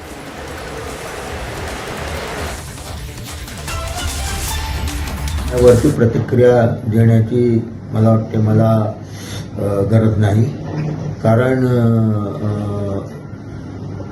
Court अतिशय सक्षम आहे। या देशातलं supreme court अतिशय सक्षमपणे निर्णय घेते आणि कोर्टामध्ये जो काही निर्णय होईल तो 12 तारखेपर्यंत थांबायला सांगितले।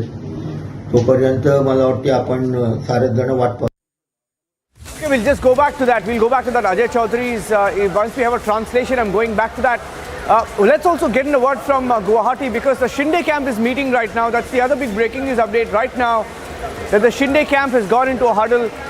We're expecting some outcome, because the most possible next step for them is to approach the governor for a floor test. Aniruddha, what's the update that you're hearing? Yes, in fact, you have rightly pointed out, Niranjan, that the Shinde camp is now in a huddle because they are, in all likelihood, they are going to extend their stay in Guwahati. But as far as the meeting is concerned, which is underway since 4 p.m., they have been trying to reach a conclusion. They are exploring the options of approaching the governor for a floor test.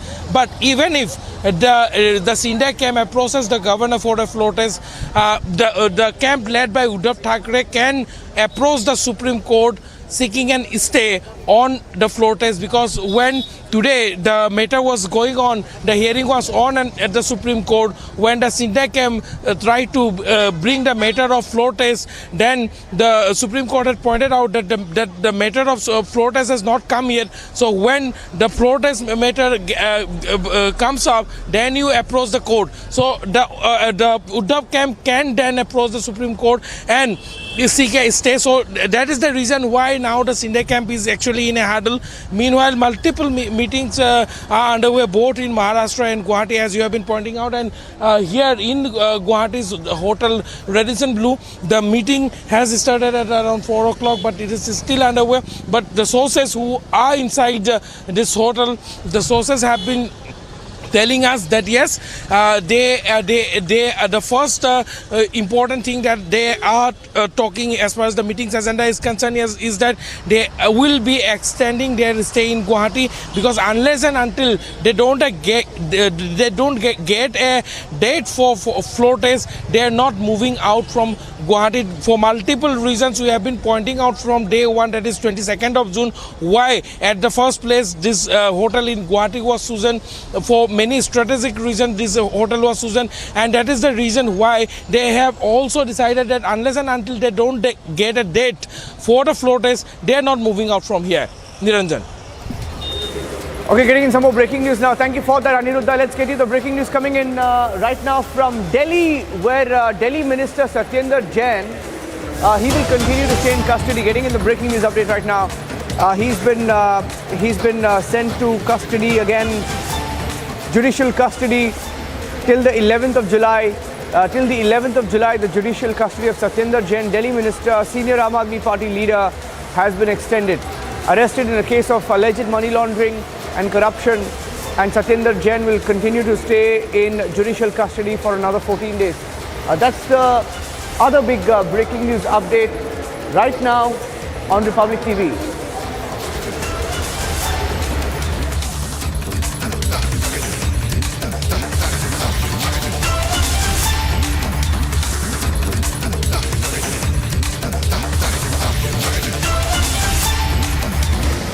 But we continue to be live and breaking here on Republic TV. Remember that the Shinde camp has got relief from the top court and has torn into Sanjay Raut and the Shiv Sena and Uddhav Thackeray. Will a floor test be next? That's what we have been tracking, and we'll get you all the scoops coming up next. Stay tuned. This morning, Yashwant Sinha, the candidate for the presidential elections from the opposition, will be filing his nomination papers today. Following this, leaders will hold a meeting in Parliament on his nomination and the strategy for the opposition.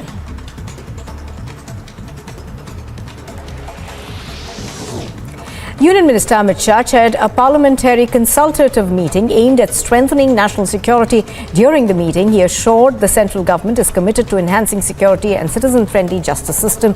He further urged the investigative agencies to be one step ahead of criminals by using technology. After the BJP won the by-elections in Rampur and Azamgarh, Uttar Pradesh's Chief Minister Yogi Adityanath has said that the victory has sent an optimistic message for 2024's general elections. Taking a dig at the Congress party, he said the victory also sends a clear message to the Parivarwadis. To assist Assam flood victims, the Indian Air Force has deployed 7 types of fixed and rotary-winged aircraft in various flood-affected areas.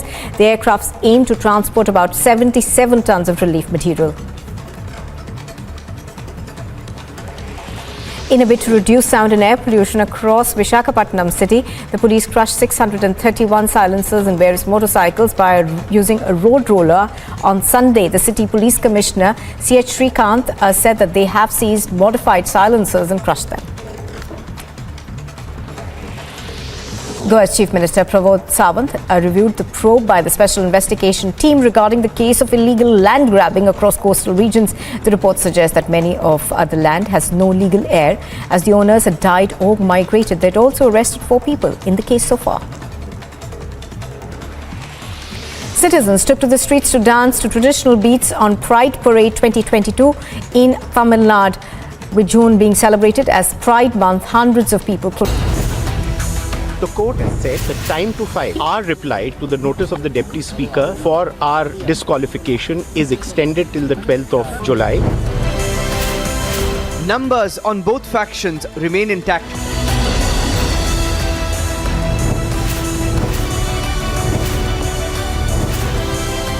Who has the edge in the Maharashtra battle? Debating tonight at 9 p.m.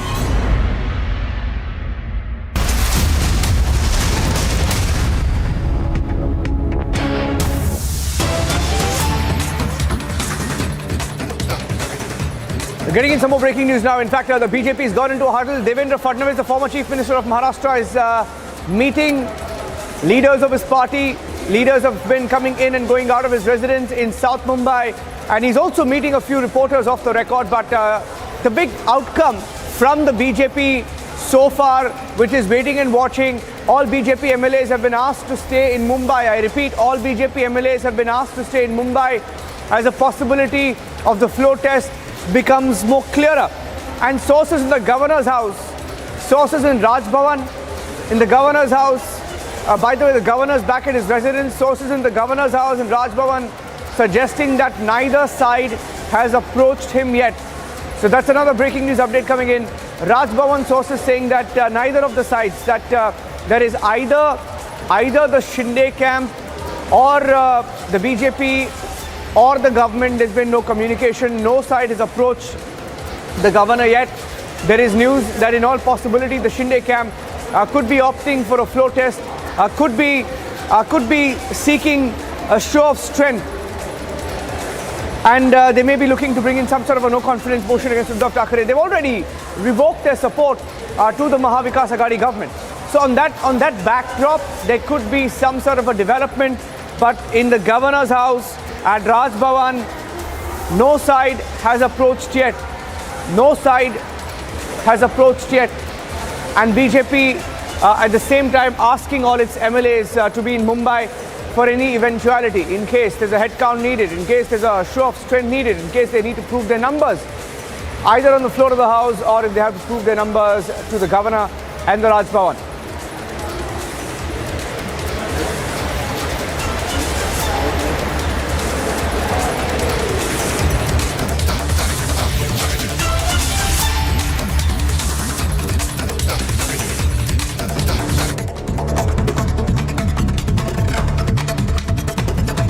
Confidence जीत की तो पूरी है और प्यार भी पूरा है।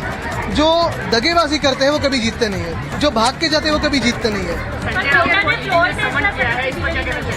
मैं अभी मुझे थोड़ा पढ़ना है, जो भी अभी का निर्णय हो मुझे पढ़।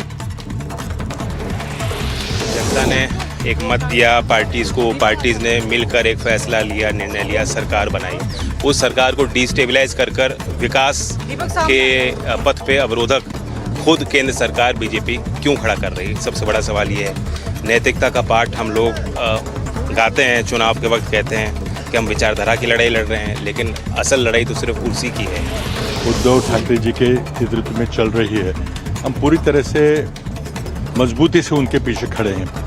अब कोर्ट में क्या फैसला होता है उसका इंतज़ार हम भी कर रहे हैं, आप भी कर रहे हो। उस पर बात देखिए कि क्या होगा, लेकिन उस पर कोई बदलाव नहीं है। हम पूरी, चाहे सत्ता में बैठे चाहे विपक्ष में बैठे, हम महाविकास आघाड़ी के साथ बैठेंगे। हम भाजपा का विरोध कर रहे हैं। A minority group cannot give a whip to a majority group. More than two-thirds of the members are together, and they are itself a Shiv Sena group. They're not a different group. Time to file our reply to the notice of the Deputy Speaker for our disqualification is extended till the 12th of July. Secondly, has directed and recorded the undertaking of the state government that all protection to life and liberty of these 39 MLAs as also their family members shall be extended by the state government. We continue to get you all the updates on Republic TV. Many developments happening right now. There is a rally there in Govandi in Mumbai, which will be addressed by Uddhav Thackeray. And Dilip Valse Patil also has entered, Home Minister of Maharashtra. What is really cooking here in the Uddhav camp? We'll get you all those details after the short break. Stay tuned. Allegations against Teesta pile up. Was the entire activism around the riots a hoax? What is the Gujarat riot truth? Debating tonight at 10 p.m.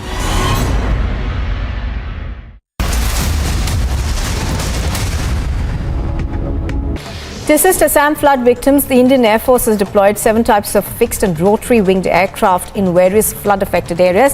The aircrafts aim to transport about 77 tons of relief material.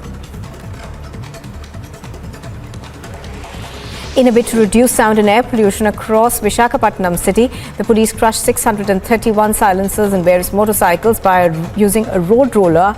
On Sunday, the city police commissioner, C.H. Srikanth, said that they have seized modified silencers and crushed them. Goa's Chief Minister Pramod Sawant reviewed the probe by the Special Investigation Team regarding the case of illegal land grabbing across coastal regions. The report suggests that many of the land has no legal heir, as the owners had died or migrated. They'd also arrested 4 people in the case so far. Citizens took to the streets to dance to traditional beats on Pride Parade 2022 in Tamil Nadu. With June being celebrated as Pride Month, hundreds of people came out to demand equal rights for everyone in society, irrespective of their gender and sexual orientation.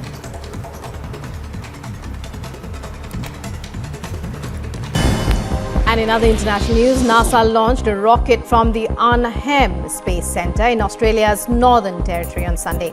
This is NASA's first launch from a commercial spaceport outside the US and the first in Australia in 27 years.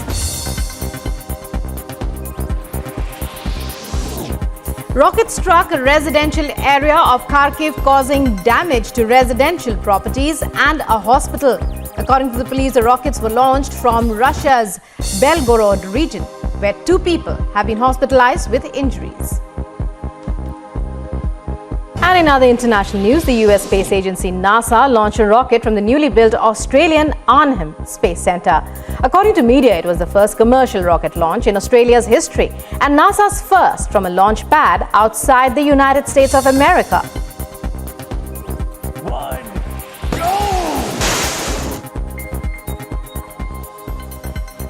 US First Lady Jill Biden arrived.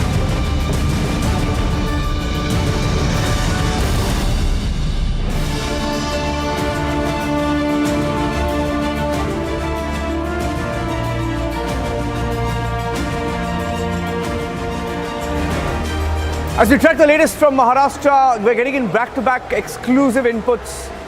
And it's a political exclusive. My colleague Shravan is picking up some exclusive details on what could be next in this political thriller in Maharashtra. Shravan, on this is exclusive. Over to you, Shravan.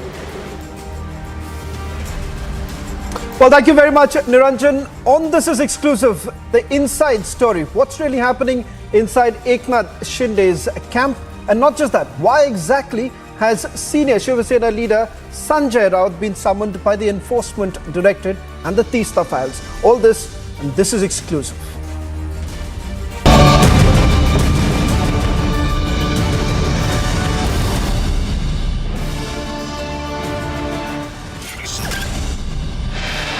Top Court of Bids case issues notice. All sides are required to file counter affidavits within 5 days.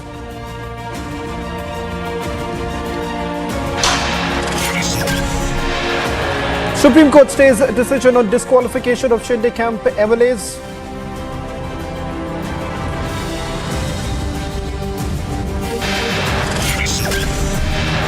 Shinde camp ups the ante, says this is the biggest rebellion against Uddhav, does not rule out alliance with the BJP.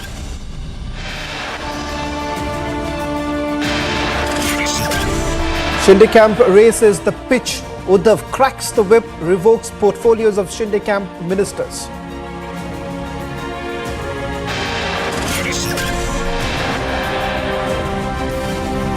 ED sends notice to Shiva Sena leader Sanjay Raut in the land scam case.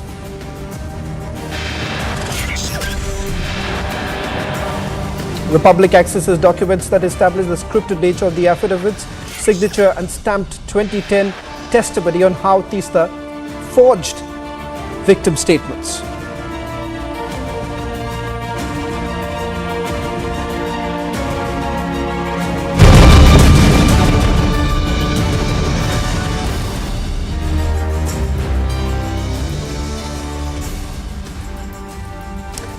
Well, a lot of questions have now been asked as to why exactly has senior Shiva Sena leader Sanjay Raut been summoned by the enforcement directorate. We tell you why. We're getting you exclusive details of the investigation that has been carried out in the HDIL scam that has been probed by the enforcement directorate. Names that have emerged in the documents that have now been accessed by Republic TV. One happens to be Sanjay Raut's wife, Varsha, whose name has come up. In fact, top sources within the enforcement directorate has essentially indicated that they have now come across a direct transaction of 1 crore rupees. The money was allegedly received by Sanjay Raut's wife. The enforcement directorate suspects the money came from arrested accused Praveen Raut. Around 100 crore rupees. That's the amount that was transferred from the HDIL to the account of the arrested accused. In fact, before we go into the details of this, we're getting in some big breaking news now coming in from the Shinde camp that they are going to approach the governor. In fact, these are the latest details we are picking up. 4 big points that we are getting in. Governor will be approached for the floor test. Second, that the Shinde camp currently is having a high-level meeting. In fact, a one-to-one meeting is basically underway between Eknath, Shinde as well as Shambhuraj Desai. What's important to point out here is that if at all a whip is basically issued by the Shiva Sena, how exactly would that be dodged? In fact, sources essentially indicating that this is not going to have any sort of impact because they cannot, the MLAs cannot be disqualified is what we are being told. In fact, Aishwarya is also getting us some more details. The speaker is likely to be appointed. That's what we are being told by our sources. Aishwarya, just take us through the details that you're picking up. Well, at this point of time, Shravan, there are 3 major breaking news coming in. That first and foremost within the next 48 hours. Because the information which you also gathered that the MLAs could move in from Guwahati to Mumbai till Wednesday. So we are being told that within 48 hours, the governor, Bhagat Singh Koshari, who is out of COVID now, can now appoint a pro tem speaker. And to appoint a pro tem speaker, you do not need to call a session. So first, a speaker will be appointed. That's what we are being confirmed by our sources. And as soon as that happens, then the governor is going to call for a session, and the call for a session could happen before the first Saturday of the coming week, that is the 9th. That is what we are being told is the maximum timeline which the governor can ask for calling a session, and as soon as the session is called, then it's all a numbers game, and then it's open that who has the numbers. But for that, we are being told that first is first, the speaker has to be appointed, and for the speaker, the governor can directly also appoint a pro tem speaker. This is because there are 2 ways. First is the governor can appoint a pro tem speaker for which a session may or may not be called, and the second is that there can be a vote on the appointment of speaker for which all the MLAs would have to be present and on the floor. And for that, we were being told that the Eknath Shinde faction can basically abstain as well. So now what we are being told that the governor can appoint a pro tem speaker within the next 48 hours in itself is going to be massive, and then within the next 48 hours, as soon as that is done, then a call for a session can be made. And as soon as that is done, Shravan, then it is all a numbers game on the floor of the House. So first and foremost, governor to appoint a pro tem speaker within the next 48 hours, and that in itself will get the ball or set the ball rolling. As soon as that is done, then the governor will call for the session, and as soon as the session is called, and we are being told that maximum the first weekend of the coming month, that is the 9th. That is the 9th of the next month. Prior to that, the governor will call out for a fresh session of the Maharashtra Assembly, and as soon as that is done, then it will be a numbers game where BJP and then the Shinde faction will come together, and at the end of the day, Uddhav Thackeray government will fall at the end of the day, because if you go by the numbers as it's being claimed by Eknath Shinde. But first come first, it is the appointment of the speaker, which in itself will sort out a lot of things. And we are being told that could happen within the next 48 hours, Shravan. And as soon as that is done, then before the 9th, which is the first Saturday of the coming month, we can have a fresh session of the Maharashtra Assembly being called in by the Governor of Maharashtra, Bhagat Singh Koshari. Shravan. Well, in fact, Aishwarya, I'll request you to stay on with us. We're getting in some more breaking news right now. In fact, Alisha joining us outside former Chief Minister of Maharashtra, Devendra Fadnavis's residence right now. Hectic negotiations also going on inside the BJP camp right now. We've seen some of the top leaders going inside the Sagar Bungalow in Mumbai. Alisha, with regards to the developments that are taking place right now, whether at all there is going to be a floor test that's going to take place, in all likelihood, as Aishwarya is pointing out, a pro-tem speaker could be appointed in the next 48 hours. Also, what falls in light is that there is a high possibility that all the MLAs who are camping right now in Guwahati, they could be brought back to Mumbai sometime after Wednesday, is what we are picking up. Well, yes, Shravan, an important information that we have gathered from our sources, specifically now talking about the further course of action from the Shinde camp.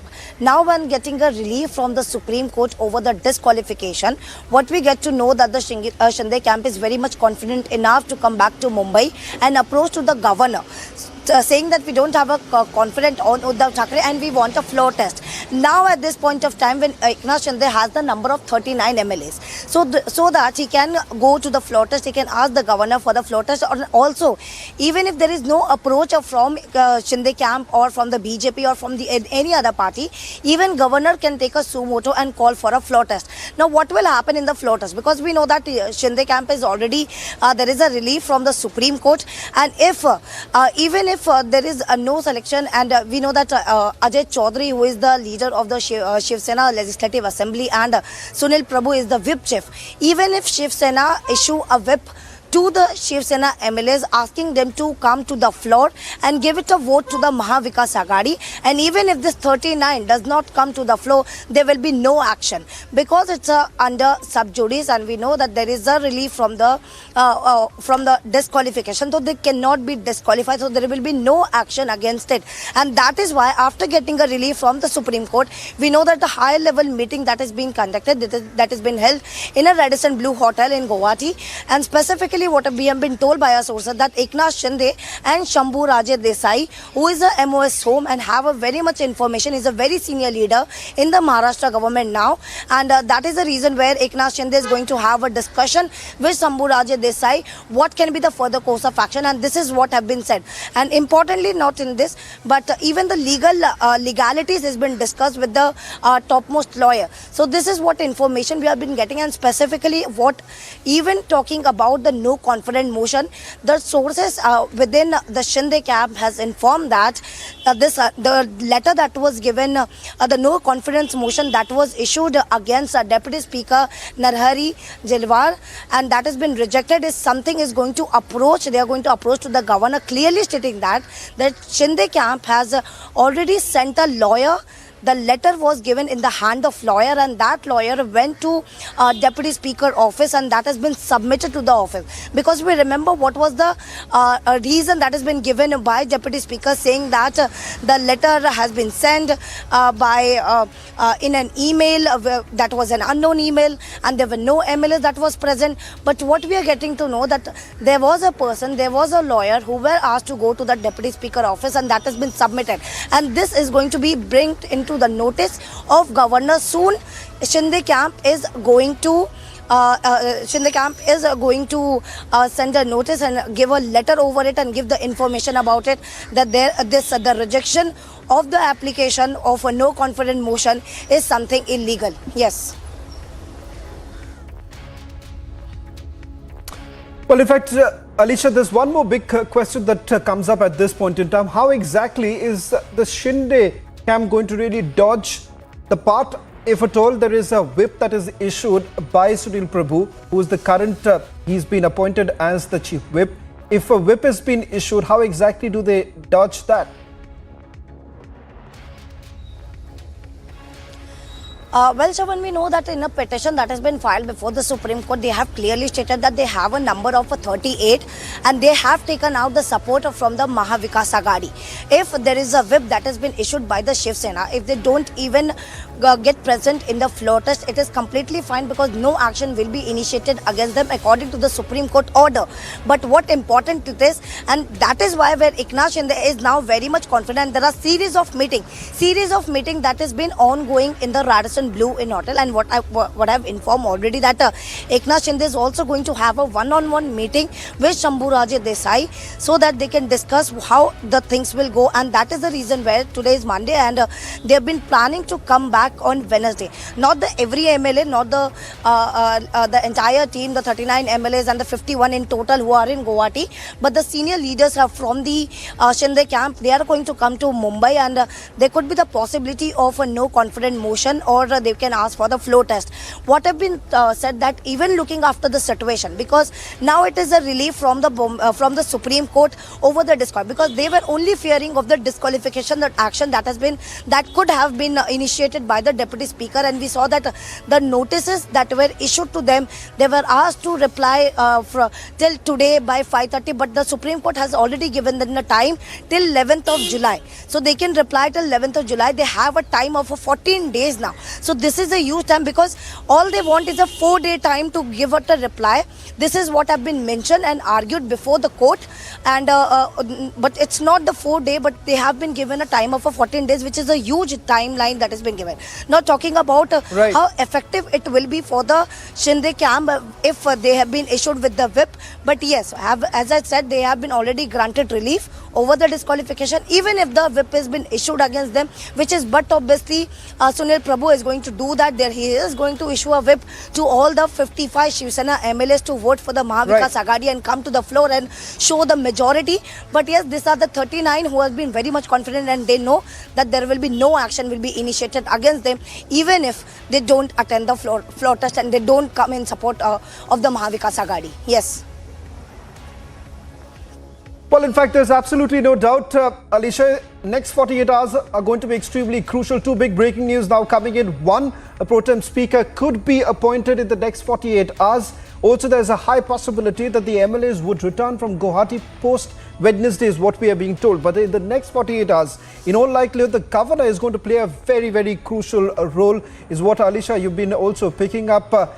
It's going to be important to see how exactly does Uddhav's camp now essentially respond. Eknath Shinde's camp is already strategizing as far as the floor test is concerned. They're confident that as far as those numbers are concerned, 39 is what they have with them right now. With more independents coming in, the number could certainly swell, and this is certainly going to be far more easier for Eknath Shinde camp to form the government. Let's move on to the other big story that we have been tracking very closely. This is the other big exclusive tonight. Why exactly has Sanjay Raut now been summoned? In fact, we're getting in latest details with regards to that 1 crore rupees. That's the amount that was, there's a direct transaction that has basically emerged in which Sanjay Raut's wife, her name has essentially emerged. We are being told that the Enforcement Directorate has come across a direct transaction of 1 crore rupees. This was allegedly received by Sanjay Raut's wife, Varsha, and it does not end there. A man goes by the name of Praveen Raut, arrested by the Enforcement Directorate in the past. He is the man who's been handling the money for HDIL as far as the entire land scam goes. In fact, the Enforcement Directorate also suspects that about 100 crore rupees, that's the amount that was basically transferred from the HDIL to the account of Praveen Raut. So the Enforcement Directorate suspects he's the man who's been routing the money. In 2010, part of the alleged crimes, proceeds of the crime amounting to 83 lakh rupees was received by Varsha Raut, wife of Sanjay Raut, directly, indirectly from Madhuri, that's wife of Praveen Raut. This was then utilized for a purchase of flat in Dadar. The amount that you're looking at is 55 lakh rupees that was transferred by Raut to Madhuri Raut. And in fact, there was a land that was basically bought, a flat in Dadar. All of these properties now have been attached by the Enforcement Directorate. Now, will he really appear before the Enforcement Directorate with these allegations that are now being leveled against him. In fact, we've seen a political turn taking place. Aditya Thackeray has already called this a circus. Sanjay Raut is saying that he already has prior commitments, and that is the reason why he is not going to appear before the enforcement director. Let me go across to my colleague Alisha, who's also been tracking the story along with me for more details on this. Alisha, these are very scathing allegations that have been leveled against Sanjay Raut's family members. In fact, there's already a charge sheet that has been filed by the enforcement directorate. Praveen Raut was arrested, but the timing of the summon in all likelihood will be questioned also. Alisha, I'll come to you first and then perhaps also take a reaction coming in from Sanjay Raut as far as the ED summons are concerned. Well, yes, Shravan, we know that this Patra Chaul case, which is a scam of 1,000. ये तो बाला साहब ठाकरे की वास्तु है. अगर घर में notice आई होगी तो मैं देख लूँगा. जिस तरह की राजनीतिक हलचल मुंबई में चल रही है, महाराष्ट्र में, देश में चल रही है, तो मुझे पूरा अंदेशा था कि मेरे बारे में मुझे रोकने के लिए, शिवसेना को रोकने के लिए कुछ लोग इकट्ठा आएंगे महाराष्ट्र के खिलाफ और मुझे और मेरे कोई साथी हुए उनको तकलीफ देंगे. लेकिन चाहे आप मुझे कितनी भी तकलीफ दीजिए, मुझे फांसी पर चढ़ाइए, मेरी गर्दन काट लीजिए, मैं गुवाहाटी में जाने वाला नहीं. क्या मैं गुवाहाटी जाने वाला नहीं हूँ. मैं आपको बताता हूँ, मैं बाला साहब ठाकरे जी की जो शिवसेना है उनके साथ खड़ा रहूँगा और उनकी साख बचाने के लिए आखिरी सांस तक मैं लड़ता रहूँगा, चाहे मुझे आप गोली मार दो या मुझे जेल डालो. Alisha, just take us through the details that you're picking up. Why exactly has Sanjay Raut been summoned? What's the case all about? And the latest details that we are accessing from top sources within the enforcement directorate about a direct transaction that they have now come across, and they believe it is important that statement of Sanjay Raut is recorded. Well, yes, Shravan, it's very important to know why Sanjay Raut is being involved with Praveen Raut, because the information that you have managed to access exclusively, which we know that ED has come across a direct transaction of rupees 1 crore, and the money was allegedly received by Sanjay Raut's wife. The ED suspect that money came from arrested accused Praveen Raut. In the case, it's a case of about 1,034 crore where the ED has already filed a ECIR, but there have been links which has been coming in. The more information that we are gathering from sources in ED, which clearly says that Praveen Raut was handling the money received from HDIL. He was very close to, we know that Sarang and Rakesh Wadhwan, the main accused in PMC bank scam. So he was in contact with them, and there were also around 100 crore that were transferred from HDIL to the account of the arrested accused Praveen Raut. But looking into the matter, and of course there is a question that has been arised during at this point of time when we know that the Maharashtra political crisis that has been already ongoing, and at this point of time when Sanjay Raut has been summoned. But yes, the reason has already been given to the enforcement directorate. It is clearly stated that the legal team of the Sanjay Raut who is going to go for before the enforcement directorate tomorrow, and they're going to ask for the exemption, stating that Sanjay Raut has some commitment in Alibag. There are some of the public meeting which he has already committed during this point of time. So he has to be present in Alibag for those for the public meeting, and that is the reason where he could not be able to join the probe. He could not be able to record a statement. Yes. Well, thank you very much, Alisha, for getting us the latest details on why exactly Sanjay Raut has now been summoned. Let's move to the other big exclusive that we are getting for you tonight. This is with regards to activist Teesta Setalvad. Now, an Ahmedabad court remanded activist Teesta Setalvad and the former Gujarat DGP RB Srikumar in police custody till 2nd of July in a case related to fabricating evidence to frame innocents in connection with the 2002 Gujarat riots. Now, the prosecution has sought a 14-day custody of the duo. We've accessed certain documents that have been linked to Javed Ahmed versus State of Gujarat case, which mentions that Teesta and the company did not cooperate with the probe and misled the probe despite the assurance in the Supreme Court. Let's take you through some of the documents that have been accessed by our senior executive editor Abhishek Kapoor. We are being told that these are documents that establish the scripted nature of the affidavits. If you remember, the Supreme Court essentially indicated that there was an attempt that was made to fabricate the evidence. Signed and stamped 2010 testimony on how exactly Teesta forged the victim statements. There is a former aide who basically claims that Teesta emailed those affidavits and also got them signed. Now that's the level of fabrication that has essentially taken place. In fact, the aide goes on to say that the victims were asked to give names based on their enmity. Witnesses uneducated, but statements are essentially in English. So the question is, how exactly were the statements in English if they were not literate? Their former aide also goes on to say that Teesta is extremely influential and could do anything with the help of the central government. In fact, the help that Teesta allegedly received from the UPA government has also come under the scanner. Remember, all of this now part of the SIT that has been formed by the Gujarat government. We'll try and go across to Abhishek Kapoor, who's got the details of the documents. Abhishek, just take us through the exclusive documents that have been accessed by you. In fact, a lot of questions essentially being raised about the magnitude of this crime. The fact that there are forged statements, there are forged signatures, and also the fact that some of them were completely illiterate, but their statements were recorded in English. Well, yes, Shravan. So I can tell you what from where these documents come. So, for example, some come from the courts, some come from the Gujarat police from the Ahmedabad crime branch, which has been carrying out investigation on misappropriation of funds by Teesta. Some come from the Supreme Court documents, some come from annexures, and these are telling documents insofar as the clout Teesta wielded during that period between 2004 and 2014, the 10 years of the UPA government in Delhi, when Teesta carried out her activism on the Gujarat riots in Gujarat.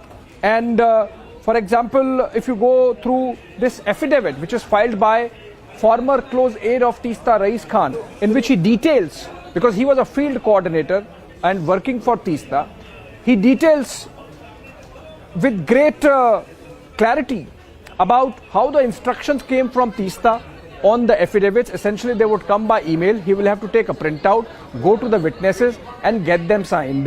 And the discrepancies that emerged subsequently through court documents, it comes out that these witnesses, the testimonies which were written by Teesta on behalf of them, were very different from actual facts on the ground, what happened during the riots, to the extent that these witnesses themselves called the bluff of Teesta. We have a document, for example, Shravan, and if I could just give a brief on one witness and a victim by the name of Madina bin Pathan.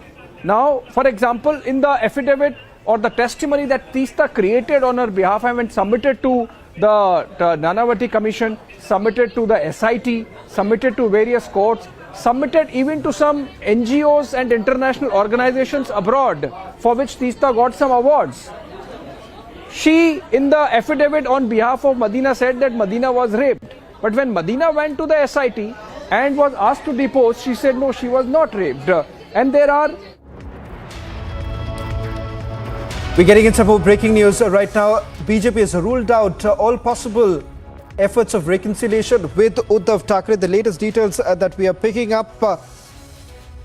Doors are now closed for Uddhav Thackeray as far as an alliance with the BJP is concerned. In fact, we are being told the BJP in all likelihood will be claiming the support of close to 170 MLAs. That's big. It's way beyond the magic number. No point of reconciliation with the Thackerays right now. BJP essentially saying that their relationship is done and dusted. In fact, if there is anything that is left, then perhaps Uddhav Thackeray can find ways for it. But clearly, right now, they're saying that there is no room for any sort of negotiation with Uddhav Thackeray.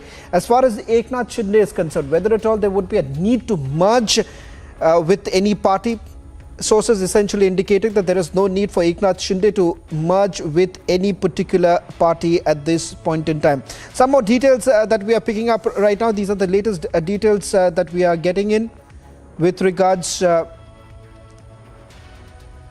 to this entire development that's taking place after the petitions that were heard in the Supreme Court. A massive boost that the Eknath Shinde camp has got right now. So this is how, in all likelihood, it's going to play out in the next few days. The governor will be basically calling in for a floor test that is going to take place. In fact, BJP in all likelihood is going to make the demand for a Pro-Tem Speaker to be appointed as soon as possible. There is a high possibility that post Wednesday, the MLAs who are currently camping in Guwahati, they could come back. Right now, BJP has ruled out any merger with Eknath Shinde. If you remember, Devdas Kamath, who's been representing the Maharashtra government, has essentially cited the 10th schedule by indicating that if at all that they want to go ahead, then Eknath Shinde and the MLAs will have to merge with the Bharatiya Janata Party. Essentially something that Eknath Shinde has been trying to rule out. In fact, now this is a massive claim that has been made. BJP is essentially indicating that they would be getting about 170 plus MLAs if there is a floor test that is going to take place. Slipping into a short break. On the other side, we'll continue getting you more details of the pot boiler in Maharashtra. A victory in court. Shinde camp goes for the kill. Decks cleared for a flow test now. At 7 p.m. on the biggest story tonight.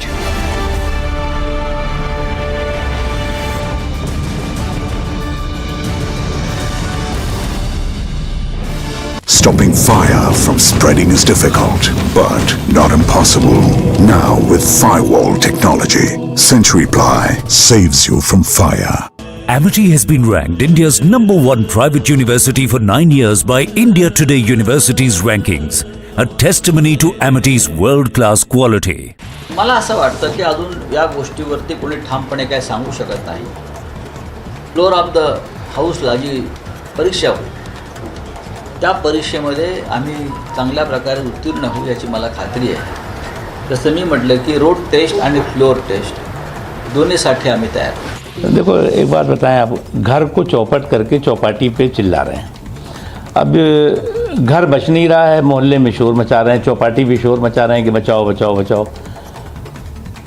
और वही एक है ना कि अपनों पे जुल्म गैरों पे करम, और गैरों के भरोसे ये टिके हुए हैं कि हमारी सरकार कितने दिन बचेगी. तो मुझे लगता है पहले घर बचाना चाहिए, फिर चौपाटी में शोर मचाना चाहिए. जो भी कुछ महाराष्ट्र के अंदर हो रहा है उसके लिए सिर्फ भारतीय जनता पार्टी जिम्मेदार है. भारतीय जनता पार्टी ने कितने MLAs के खिलाफ ईडी को इस्तेमाल कर रखा है. आसाम के अंदर बीजेपी की सरकार है, गुजरात में उनकी सरकार है. उन MLAs को गुजरात और आसाम के अंदर रख रखा है. उनका जो लीडर है उसे चार्टर्ड प्लेन से कभी दिल्ली बुलाया जाता है, कभी वडोदरा बुलाया जाता है. तो भारतीय जनता पार्टी लोकतंत्र के साथ खुला खिलवाड़ कर रहा. Border Security Force has foiled an attempt of Pakistan to push in intruder into the Indian territory, and the Pakistani intruder has been neutralized in the Araspura sector of Jammu international border. After noticing a suspected movement along the international border, BSF challenged that movement, but when the intruder didn't stop, BSF fired upon it. 3 rounds were fired on the Pakistani intruder, after which he was killed by the BSF. Pertinent to mention that this attempt from Pakistan came 48 hours.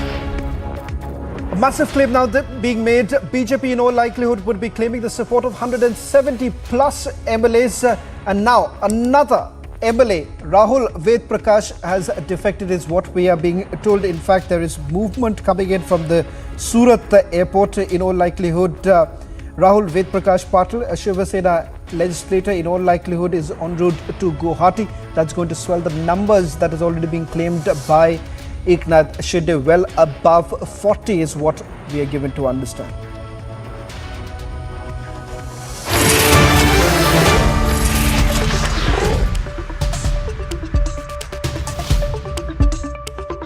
Border Security Force has foiled an attempt of Pakistan to push in intruder into the Indian territory, and the Pakistani intruder has been neutralized in the Araspura sector of Jammu international border. After noticing a suspected movement along the international border, BSF challenged that movement, but when the intruder didn't stop, BSF fired upon it.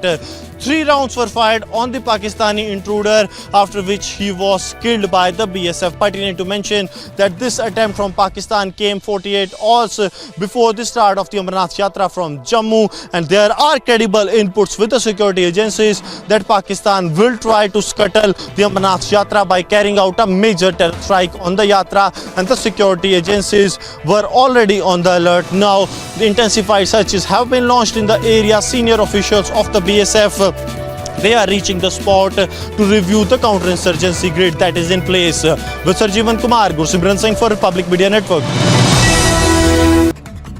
I think it will be a positive one, because the decisions taken and the notices given by the Deputy Speaker was in itself illegal.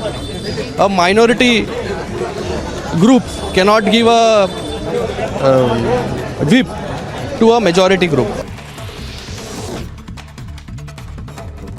उनकी खरीद फरोख्त और kidnapping में अपना दिमाग लगाते हैं, तो ये एक अलग प्रकार की सरकार मोदी सरकार चल रही है, जहां पे विधायकों के किडनैपिंग का एक गिरोह बन गया है, सरकारों को गिराने का एक गिरोह बन गया है, किसी भी तरीके से एन केन प्रकार लोकतंत्र की हत्या करके सत्ता हासिल करनी है। देखेंगे अब वो जो कोर्ट का क्या फैसला होगा उसका इंतजार करेंगे।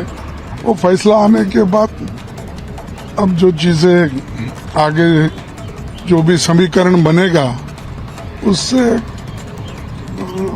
जो तीनों पार्टियां मिलकर कदम उठाएंगे। And in other news, Prime Minister Modi attends G7 summit in Munich, Germany to address 2 sessions and hold bilateral meetings with top world leaders.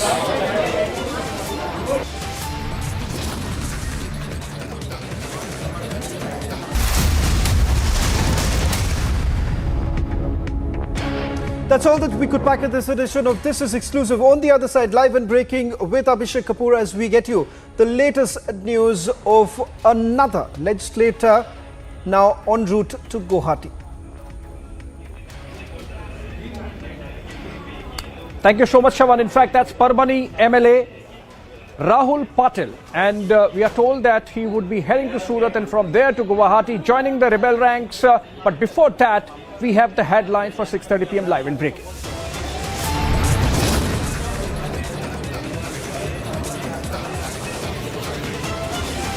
Top court admits case, issues notice. All sides required to file counter affidavits within 5 days.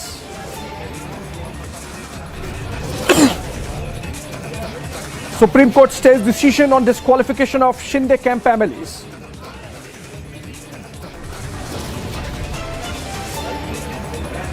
A high-level meeting of the rebel camp underway, likely to approach Governor soon.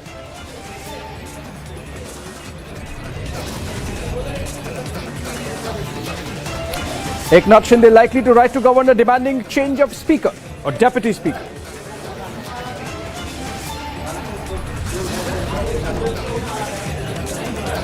Now moves by the rebels to change guard. Will a new speaker be appointed in the next 48 hours? Republic tracking all the details.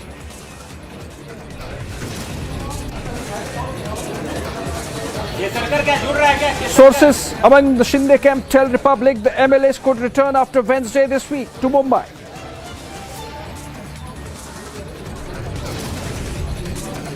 BJP may press for pro tem speaker amid calls for a protest in Maharashtra.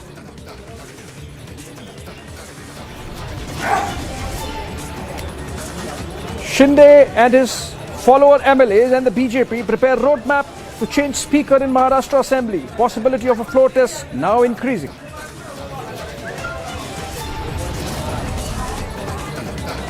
And this evening, as rebels raise the pitch under pressure, Uddhav cracks the whip, revokes portfolios of rebel ministers.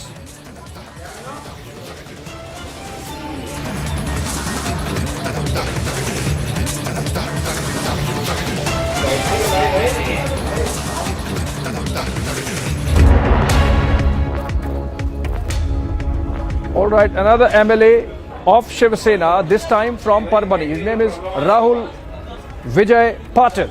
He has been missing for the last 2 days with the police on the lookout. But sources tell us that he is yet another of the Shiv Sena MLAs from the Uddhav camp who is now switching to the rebel Eknath Shinde group.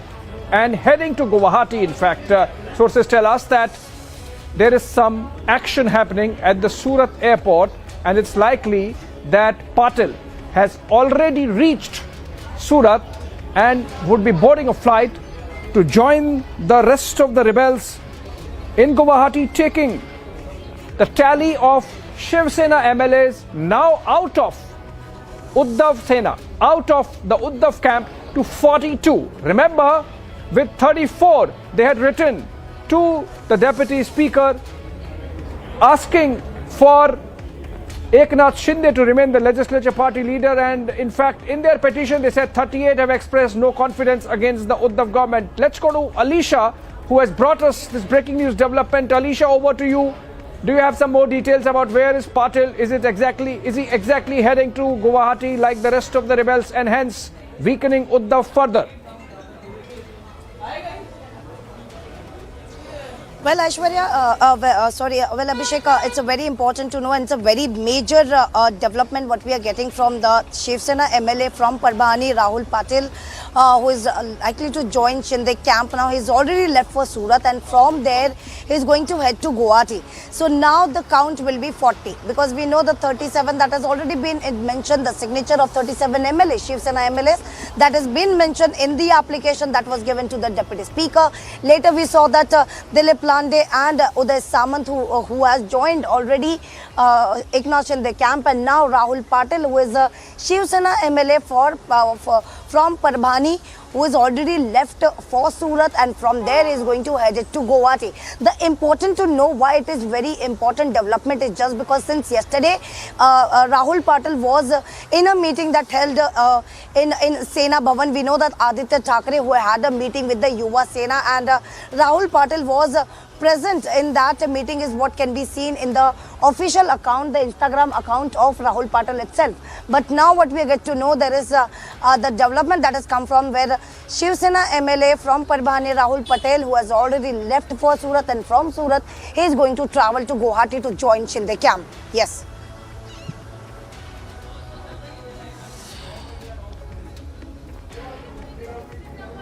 All right, Alisha, another breaking news development. Another MLA scooting out of Uddhav camp onto Eknath Shinde rebel group in Guwahati. Amit, a boost in the arm that the rebel camp got from the Supreme Court, with the topmost court of the country staying proceedings, disqualification proceedings that were being carried out by the Deputy Speaker, issuing a notice to all parties to respond in 5 days, and no coercive action against the rebel camp till July 11, when the next hearing is slated to take place. Essentially means that the rebels get that much time to strategize further in the direction of moving a no confidence motion against the Uddhav government, given their claim that they have the majority of Shiv Sena in fact with them, which on ideological grounds is the original Shiv Sena. Let's go to Shivangi, who's reporting from outside Matoshri, I believe, in Mumbai. Shivangi, over to you. What's happening in the Uddhav camp now, given the shot in the arm that the rebels have got from the Supreme Court proceedings today? Shivangi. Right, now compared to what exactly is happening with the Shinde camp, with the numbers swelling and the celebrations in Thane, which Priyanka got for us, those exclusive visuals from Thane, which is the Shinde stronghold. Compared to that, Abhishek, Matoshri, this is Uddhav Thackeray's residence where he's currently staying. Comparatively, it's crickets here. Now we only saw Aditya Thackeray leave just a short while back, and we saw Dilip Valse Patil. He is the Home Minister of Maharashtra. He had gone inside, he came out, he did not give any comments. We tried to get a comment from him. So compared to the kind of action and the kind of momentum that we're seeing in the Shinde camp, here not much is happening. There was a rally that Uddhav Thackeray had to address today, but I think he has COVID. So that is why he's not, I think, going physically to the rally. Most probably it will happen by conferencing. Piyush Ori is there, who will get us more details on that rally which is happening there in Mumbai now. But Abhishek, when we talk about the statements coming in, we have seen multiple statements coming in from Sanjay Raut as well. Now, Sanjay Raut has got ED summons, we know that, but he is also making comments on what exactly is happening in Maharashtra. he said that he was close to Eknath Shinde, again making those emotional comments again, which we have been seeing from the Shiv Sena camp, the Uddhav camp. But Aditya Thackeray earlier has given a couple of harsh words to the Shinde camp, saying that politics has become a circus. So from here we can see that there has been different narratives coming from the Uddhav camp as numbers dwindles. But the Shinde camp, they're getting stronger, even getting that, in fact, relief from the Supreme Court, Abhishek. So we'll be tracking